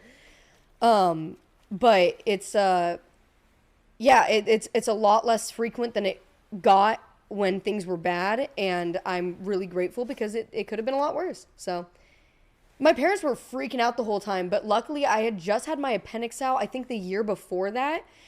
And I was really freaked out for that surgery. That surgery was fucking wild because I woke up sorry, I know now I'm just yapping, dude. I know this a lot what streaming is, but like I'm just yapping. Like the year before that, I woke up one day and I was in a lot of pain, and being a girl or whatever, you're kind of used to it. Like it happens, and sometimes you just have to deal with it. But I was in so much pain. I was not having a good time. And it got to the point where I was getting ready for school and I could not walk anymore. I was leaned up against I was like propped up on like part of our couch, and I was just holding my side, and I was like, I don't even know what to do right now. I'm in so much fucking pain. I don't remember what side it was actually, but either way, I was like, I don't know what to do. So my sister comes out and she's like, "Are you okay?" And I was like, "Can you get mom? Because I can't fucking walk right now." And so my mom comes out, and I think at first she was like a little suspicious that I was just trying to get out of school or something. Like it was a meme, it was a joke. But it was not. So she was immediately like, "Okay, if it's that bad, like I'll take you to the doctor." And I'm like, "Okay, yes, please take me to the doctor." We go to the doctor, and the doctor does some like stuff to me, like kind of like pressing down on my stomach and like my body, and I'm just like, "Ow, ooh, ee, ow, ooh." I think at one point in time he hit the bottom of my foot to see how it would impact the rest of my body. Like he like smacked it, and it fucking hurt. I felt like I was gonna throw up. And they were like, "Okay, you're probably just constipated, so we're gonna make you shit, and then you're gonna be free to go." And I was like, "Oh, awesome. Let's. Or no. Sorry. I'm lying to you. I'm straight lying. Sorry." So he was like, "Oh, that pain's not good. You need to go to the hospital." And we were like, "Okay." So we go to the hospital, and at the hospital they do that. They like do a couple tests or whatever, and then they say, "You're probably just constipated. Like we're gonna make you shit, and then you're good to go." And I was like, "Awesome, really cool. Let's get this shit out of me. We're gonna leave." But I didn't think I was, because I wasn't having any issues with that, right? But that's what they said. So they did all that fun stuff. Your girl shitted. And then when I went back to the waiting room, I felt so much better. I was like ready to go. I was like ready to go home or ready to go back to school. Like I was like totally fine. And then a nurse comes into the room. I think because I did a CAT scan or an x-ray or something during these tests. A nurse comes into the room and she's like, "Okay, so we're going to go ahead and get you prepped for surgery." Huh? I was ready to go home. I was like, "Surgery? What the fuck are you talking about, surgery?" She's like, "Oh, you haven't talked to the doctor yet?" Miranda, no, I have not. What? What in the fuck? No. So she's like, "Okay, let me get the doctor for you." So the doctor comes in, he's like, "Hey, sorry about that. Your appendix is about this close to bursting." Like, if you had come in tomorrow instead, your appendix probably would have exploded. And we're like, huh? He's like, yeah, well, like, we think it was actually, like, partially constipation, but also partially, like, we think that inflamed your appendix. And so, had you not needed the shits, then your appendix probably would have exploded. And so I'm so thankful for poop, you know, in general. Like, God bless. But so, what was I saying? Fuck. So yeah, but I was freaking the fuck out because I'd never had surgery before. Rage poop, yes sir. Claps in chat for poop. By God.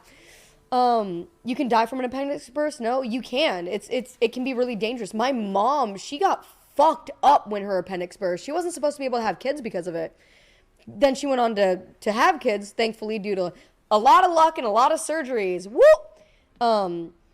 But yeah, you can die. You can have a lot of side effects, really bad side effects.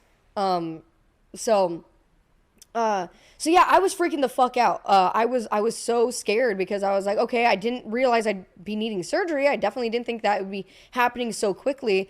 And so I was crying. I was panicking. My parents were trying to calm me down. And then they came into the room and they gave me this, I don't know what the fuck it was, but it was amazing. They gave me something that calmed me down right away. And I was just floating. I was like, surgery? Okay, whatever, like whatever you want. Yeah, absolutely. It was excellent. And then I had the surgery and it was easy enough. They did, I don't know if it's laparoscopic. I don't know if that's the right word, but they made 3 incisions, one like right here, one in my belly button, and then one, I think I still have the scar somewhere. Hold on. I can't see it anymore, but there's like some spot right here. They made like a diagonal, like 3 different incisions diagonally, and they went in there and they pulled what the fuck did they do with my appendix? They pulled out my appendix, and at the same time, they also found out that I had an ovarian cyst that was about yay big. It was fucking huge. It was like a golf ball. That they weren't even expecting to find. They didn't even know that. They were just in my shit and then they saw it, I guess. I don't know how that works, but yeah. They stole your appendix? Yes. So that sucked. They sucked it out through a tube. Oh, my appendix. My falling apart. I know, dude. I'm broken. What can I say? So they removed the ovarian cyst. They removed my appendix. They sewed me up. And then the recovery was fucking wild because so after you have a surgery where like it can impact like how you move and stuff. First of all, they make you bloated as fuck. They like blow up your stomach with, I don't know if it's air or something else, but they blow up your stomach. So you look like pregnant essentially. And so afterwards that goes down, but they have you walk around just to make sure like everything's going okay.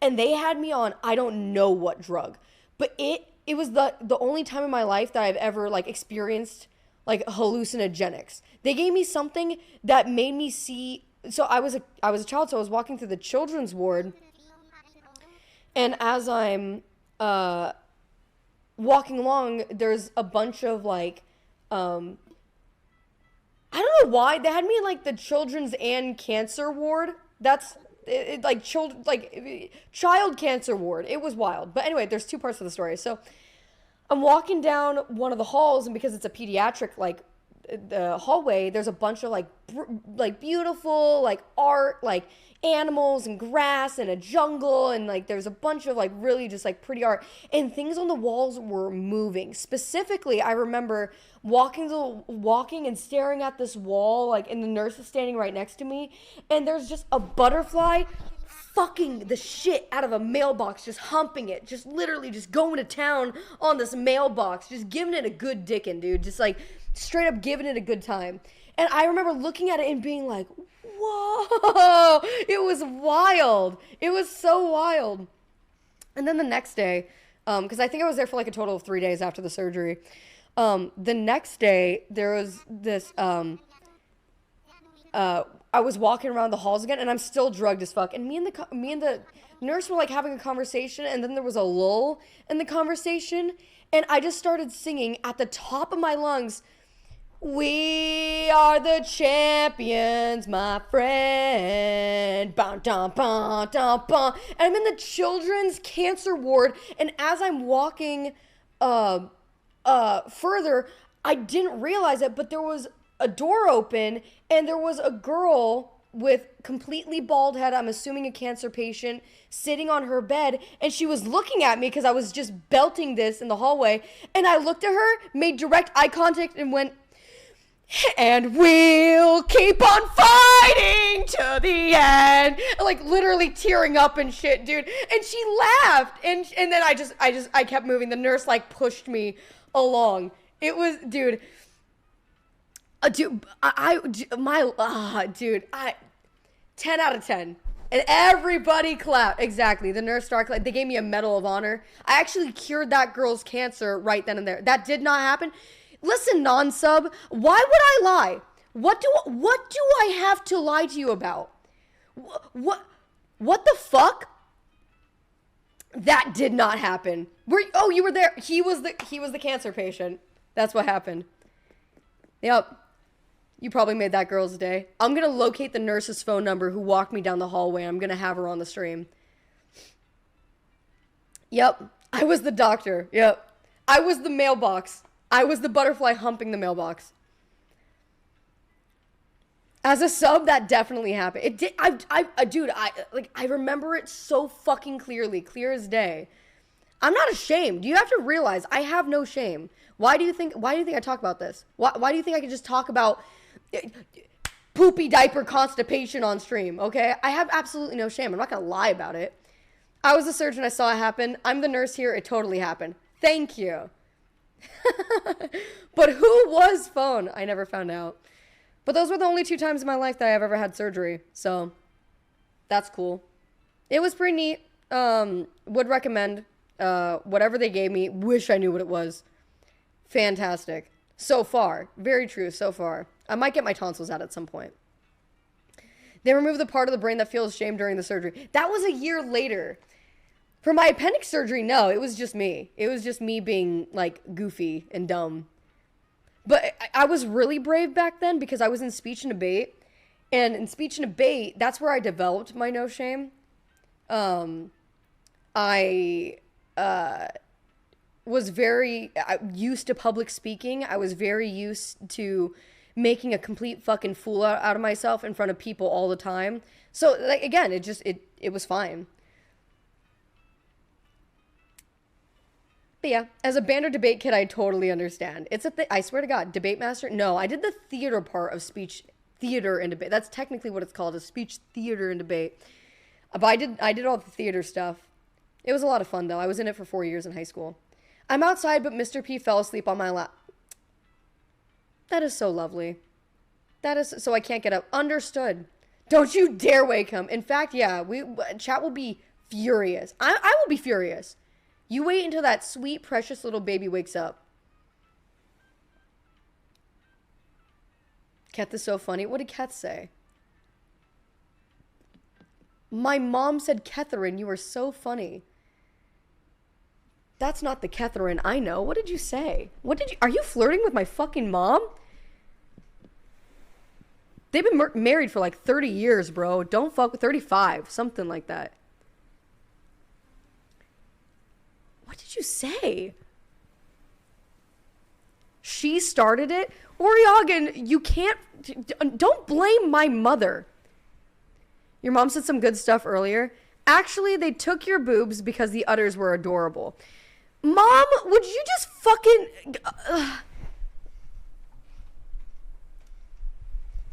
Just let me breathe, dude. What the hell?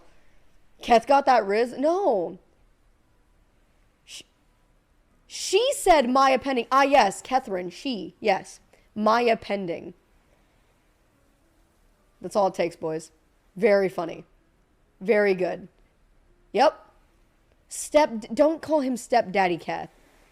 Oh, you said my appendix. You are so funny right now. You're so funny. God, what's it like being... I make Maya puns all the time. I know you do. Brit balls! my friend. Bum, dum, bum, dum, bum. POV, you have cancer. And we'll keep on fighting till the end. Ba, ba, da, ba, da. We are the champions. Britballs is in chat. I love Britballs. I know. We are the Champions. Gone is the loser, 'cause we are the champion of the world. Of the whoop. Of the week. How'd he do? Oh no, what happened? So for those of you who are keeping up with the Mr. P news, Mr. P has been sick for the past 3 or 4 days. We're going to the vet a ton because it was getting really bad. Just a little quick update, pup date. But to emphasize how annoyed I am, I should say that when I spoke to this vet like 2-3 hours ago, he said, "Congratulations, it's not FIP." Stop. He said, "Oh, actually, he is positive for the feline coronavirus." No. Oh, baby. But he said he's taking it really well. So if that means anything, he just needs a lot of medicine now. So fuck. That's what we're doing. This is our life now. He'll be okay, Chad. He's a strong boy. He got an enema. He pooped real hard. He's just like me, for real. He's got a laxative. He's got an appetite stimulant. He said we're basically just maintaining his body and keeping him full and healthy so that his immune system can fight it off naturally. Okay. So that's what we're doing right now. I believe in our president. I believe in our president, I too. believe in Mr. P. So, yeah, there is a kitty COVID. It's not like human COVID. It's a little different. And it's really bad. It can be. And then really I said to him, I was bad. like, oh, I'm so sorry. No, you're fine. I was like, but hasn't there been strides made in like the medical marvels of taking care of cats with COVID? Because it's been years. And I read a ton online that like, yeah, there's treatments for it now. It's not as fatal as it once was. And then he was just like, yeah, there's medicine for it. I'm like, so can he have it? And he's like, well, we don't know for certain. I'm like, it hasn't been like FDA or whatever it is like approved. It's not like, there's been strides in it, but because none of it is like gone through the system or whatever, it makes it so much harder to get, and like you have to be involved in like programs. That's what he or said. whatever. He said we can custom order it for you, but it's going to be really expensive. And I said, I don't care. Yeah, what the fuck? I don't care. I want him to be better. It's not ivermectin. Funny. That is really funny. It's not horse tranquilizer. Just inject bleach, like drink bleach, and like I think he'll be fine. That's how I drink bleach? No, him. No, me. No wonder why your teeth are so white. It's all the bleach and coffee I drink. What do they want you to do? There's not a lot that you can do. I mean, keep giving him his medic. So what I read online was like the prognosis is generally always fatal, which is horrible. But there have been strides in it, and there are medicines and stuff that you can have him like, again, like expensive, but like custom ordered for, and stuff. But it can be really, really fucking bad, and their job once they are confirmed to have it is just to make the cat's life as comfortable as possible, which is so fucked up because there's medicine that can help. Why would they not immediately say yes? Because it's really fucking expensive. But that's not that like. I'm sorry that there's like more important things is the thing. It's like, yeah, it's expensive, but we'd rather just like, make his life comfortable. Most people won't drop like $1,000 on their cat. Most people won't do that. I guess so, but I don't know. Were they like nice when they said that? Because, Absolutely. Okay, because like the way that it sounded was that he was like, yeah, we're gonna give you some stuff, but you know this medicine is really expensive. He's Take optimistic Mr. P that to a what we're shaman doing to will have him help. blessed. Take Mr. P to a shaman. Thank you so much for the 12-month spicy cake. He was optimistic about Mr. P's recovery. So even though he's saying it's a tough diagnosis, he was optimistic that so long as we're taking good care of him, that his immune system can kick back in and take care of it. Hopefully. What about Soup? Is there any sort of... So Soup and him will just have to not share litter boxes because the way that it's transmitted is through poop. So Mr. P is going to have to use a different litter box for now and just hope that that's enough. Or obviously keep an eye on her. And I was gonna take her to the vet anyway after. Just to check out. Yeah, just to make sure that she's okay. Poor little guy. God. Do they know when he caught this? Like, is there any way to tell? Because I doubt he got it after you got him. You've had him for such a short amount of time. What if I wanted to come in your face? What would you do?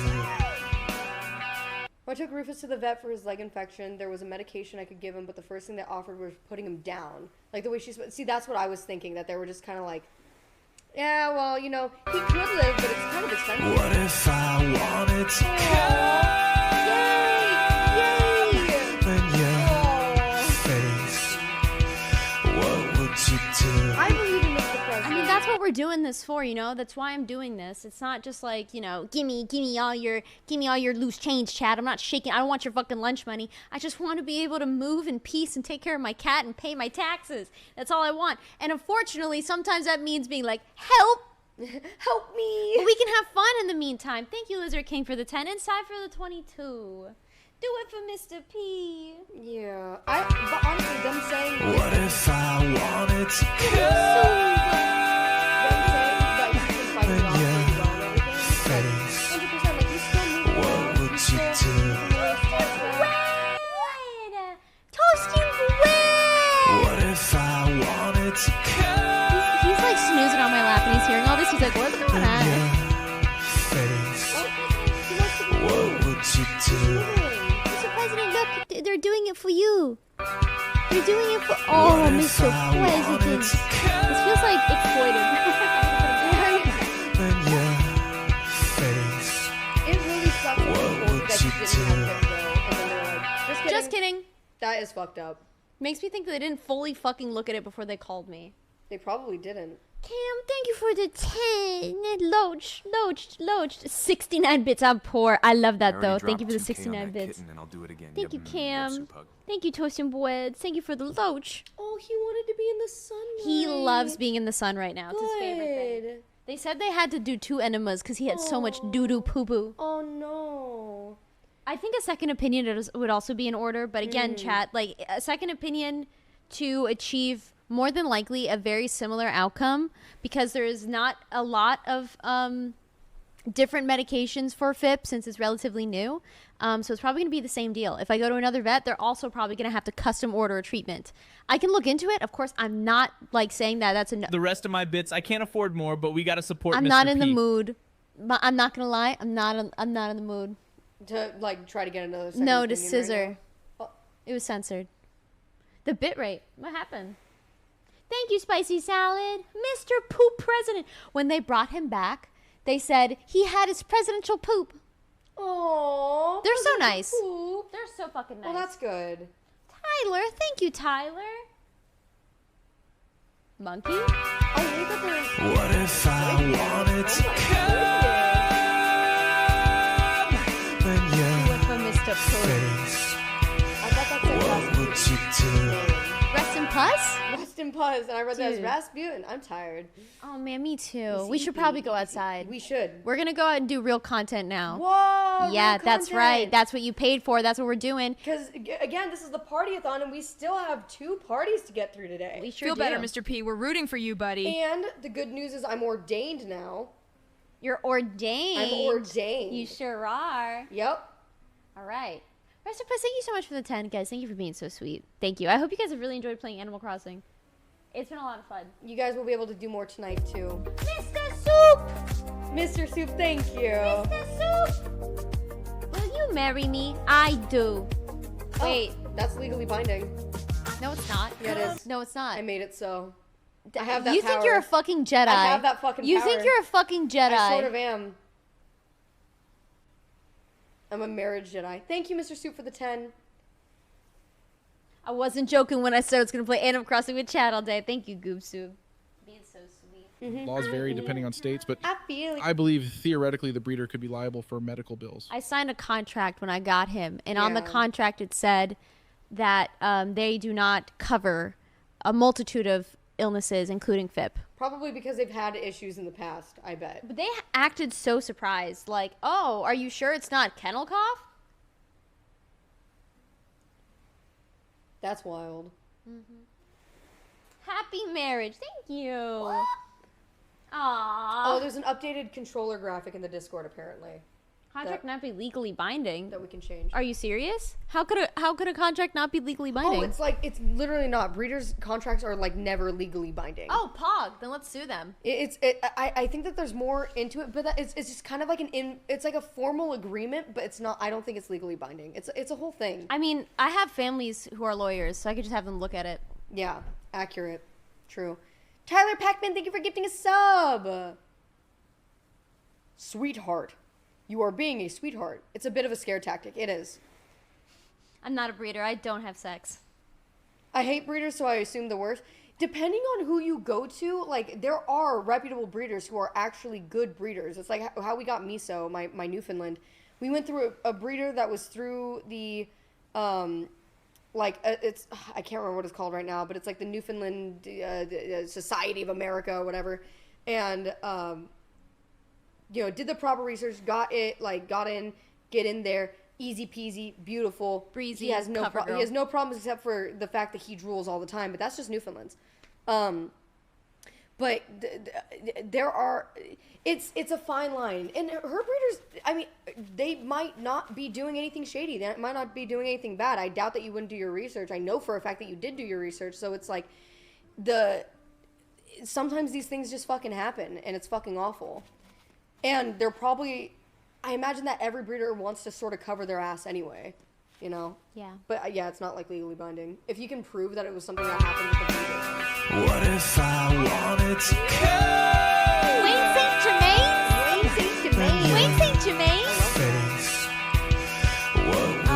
He comes from New Jersey. New Jersey. Oh, damn. Oh, never mind. Those breeders don't know what the fuck. What are we breeding? You and me, baby. Get in here. Hi, Shane. Wayne St. Germain, thank you for the 10. Each other. That's on you then. Because they're from New Jersey? Listen, I'm from Florida. Realize real. Realize real. It's a gabagool cat. That's so true.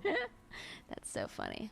All right, so this is my plan for the rest of the day. You ready to hear it? Yep. All right.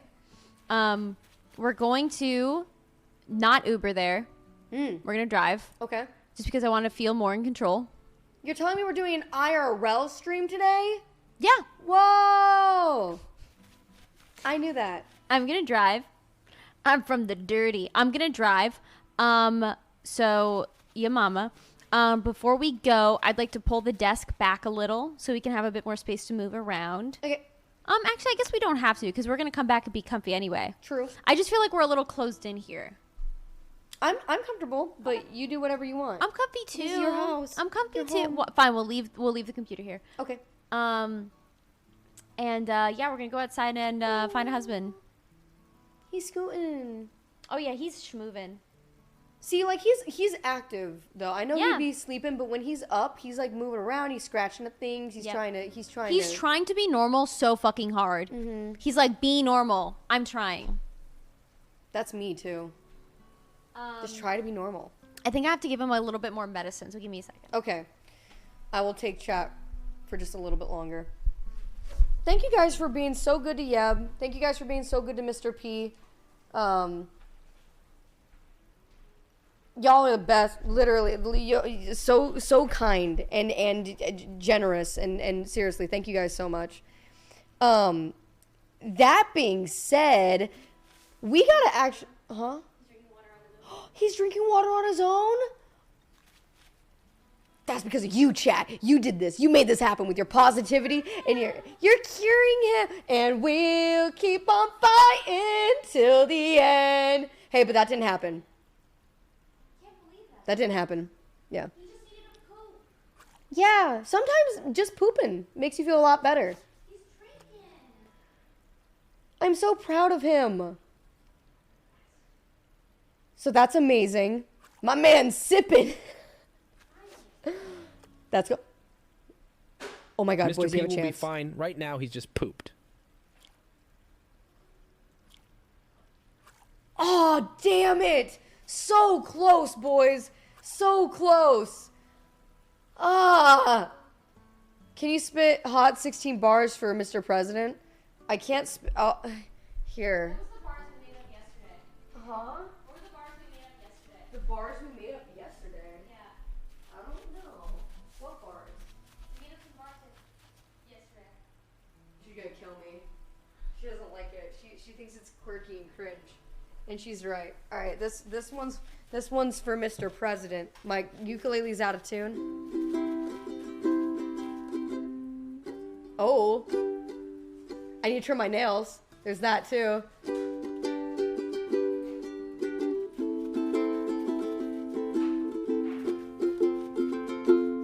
Well, you done me and you bet I felt it. I try to be chill, but you're so hot that I melted. I felt. Okay, it's not for Mr. P. This one's for Mr. P. Alright, I don't know how to do.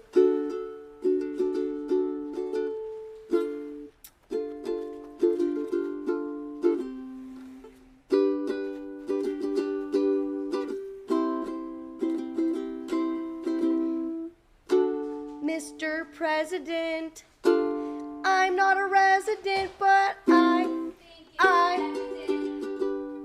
think it's evident. Evident that you are prevalent. That's a slant rhyme, but it's close. Mr. P. You much to me. Would you let me do it?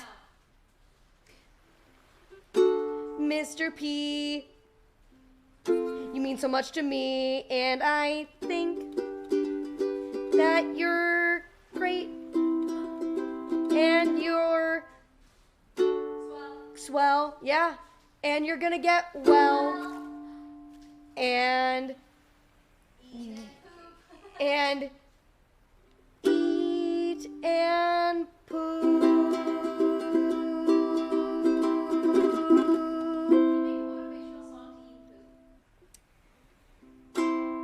Okay, weirdly enough, my dad has one. I don't remember it. Fuck. Is my dad in chat? Maya Daddy, are you here? I'm gonna get him to record it and send it over. It's a whole thing. But I can try to do my own. Hold on.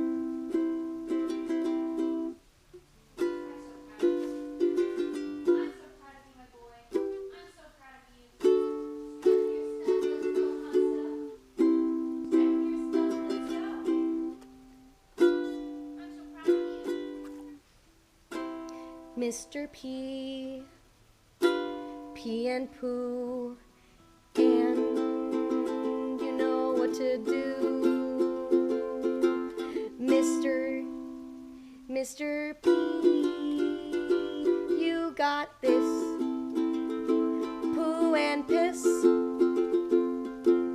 Mr. President, you are so great. Hope Mr. P feels better very soon. Give him cuddles for me. So, Mr. P, live up to your name. It will be great, Mr. P. Woo! He's gonna be just fine. He's got this. Woo! Oh, chat's so fucking close. How good would that have been? They were so. Mr. President, I think you're swell. I really hope that you can get well. And when you do, I'll be right here for you, making sure that you know that I'm your dad. What if I wanted to They like this. It's a tip for the artist. I hear you bought a guitar about a year ago. Just want to make sure my musicians are doing good. A DM about New Jersey law. Oh my god. Oh my god. Mr. President, I think you're so, I want to make. Well, I really hope that you can get well. I'm sure there'll be a clip of it somewhere. I love it so much. They'll have Animal Crossing noises in the background. Loach, Vandy, thank you so much for the fucking 20. Jesus Christ. I'm your dad.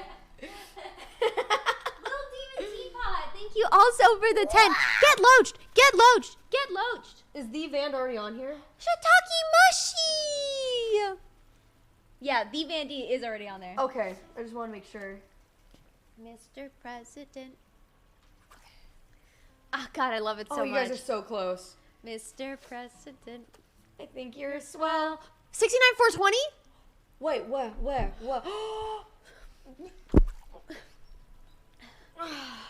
Oh. Can we dab into a high five? Yeah. Fuck. So close. Your arm, your elbow. One more time. Fuck. Okay, we need to count down, okay? 3, 2, 1. Shit. We tried. Hey, edit that in the post. It'll be fine. In the post. Yeah, in the post. Thank you, Shiitake Mushi. Gosh darn it. Gosh darn tootin'. I know this is a really hot take. You might not agree with this. You have a really supportive community who loves and cares about you. Where's the proof? It's actually. We say what? No! Oh God, so close. So close. God, it hurts my soul. No! The legendary Dab 5. I thought it was Forgiven. Forgiven? Forgotten? I had like 2 hours of sleep. Do you want to do stuff? No, we're doing it. Yeah. Come hell or high water. Right now. So I have this so that it's like a drive mount so people can just see us in the car while we drive. Mm-hmm. That's what we're doing. We're driving. Okay. I'm driving. You're leaving. But if you wanted to like pick up anything on the way, let me know. But chat, we're about to be going mobile here. So get in your last couple of clicks of Animal Crossing. I'm going to dot the T's, cross the I's. And we're gonna get out of here. We're gonna go do some IRL content. Do you need my help or am I staying with chat? You stay with chat. Okay. What did I miss today? Honestly, we've been playing Animal Crossing. All simping aside, part of why you attract so many people here is because you are beautiful in your mind, body, and soul. I'm sure that no one can argue that we could look This at is your copy pretty little pasta, it's a face all meme. day. And your quirky facial expressions just make it so She's much so nice, 'cause better. she's like, you are "Aw." unbelievable gorgeous. I've never seen anyone as pretty as you. Your pretty face is a face that no one... No, don't start doing it in the blue chat. What are you doing? What are you doing? Fishing? God damn. Yeah, they're fishing. Honestly, if they all spam that, one person can probably fish. That's true. So focus on the copy pasta. And yet I fish. And yet? Yet I fish. I love that. Yeah, right? I really do. When the chips are down, and yet I fish. Do you know they caught moths and shit? Yeah. They're so impressive. I know. God, I can't stop. Mr. President, I think you're swell. I really hope that you can get well. Don't you know? I'm your dad. That's the whole song. That's it. Chad, finish the rest of the refrain. Mr. President, I think you're swell. You walking around, Mr. Man? He's just doing laps. Yeah. He's got his presidential duties. He loves the song. Oh, simping aside, part of why he'll attract so many people he wish because, beautiful in your mind, body, and soul. I'm sure that no one can argue that we could look at you Hey, you got it, buddy. face all day, and your quaky face expressions just make it so much better. Yeah, unbelievably gorgeous. Me've never seen anyone as pretty as you. Your pretty face is a face that no one could ever... Nice. Nice. Why he bites so fast? Don't trust these fish. They only want one thing. Those fish only want one thing. That's bait. Mr. President, I hope. Dude, thank you so much. My name her wasn't world. already on a box. See, that's why I didn't think it was. What? The band. Huh? The band, his name. I don't think it's on a box. Huh? He gifted 20 sub. The Van? Yeah. Oh, The Van D. Oh, Yeah. did I not write their name? Oh my I don't god, think I'm so. so sorry. I thought I did. It's okay. I'll put it. I'm so sorry. I will write this wrong. My bad, Vandy. Thank you so much. We'll write this wrong. I'll write this but wrong. won't write his name wrong. I might. Oh.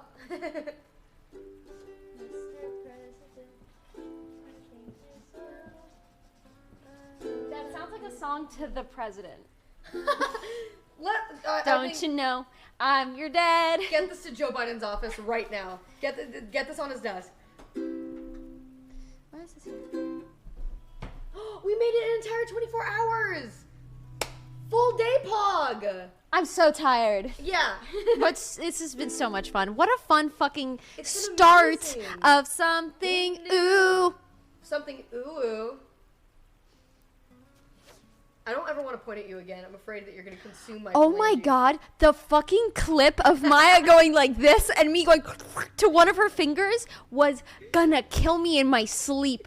Because, not because of the clip itself, but the caption of the clip is a fucking with a keyboard emojis. I don't know what you call that. But it's just it's like a little guy and he's going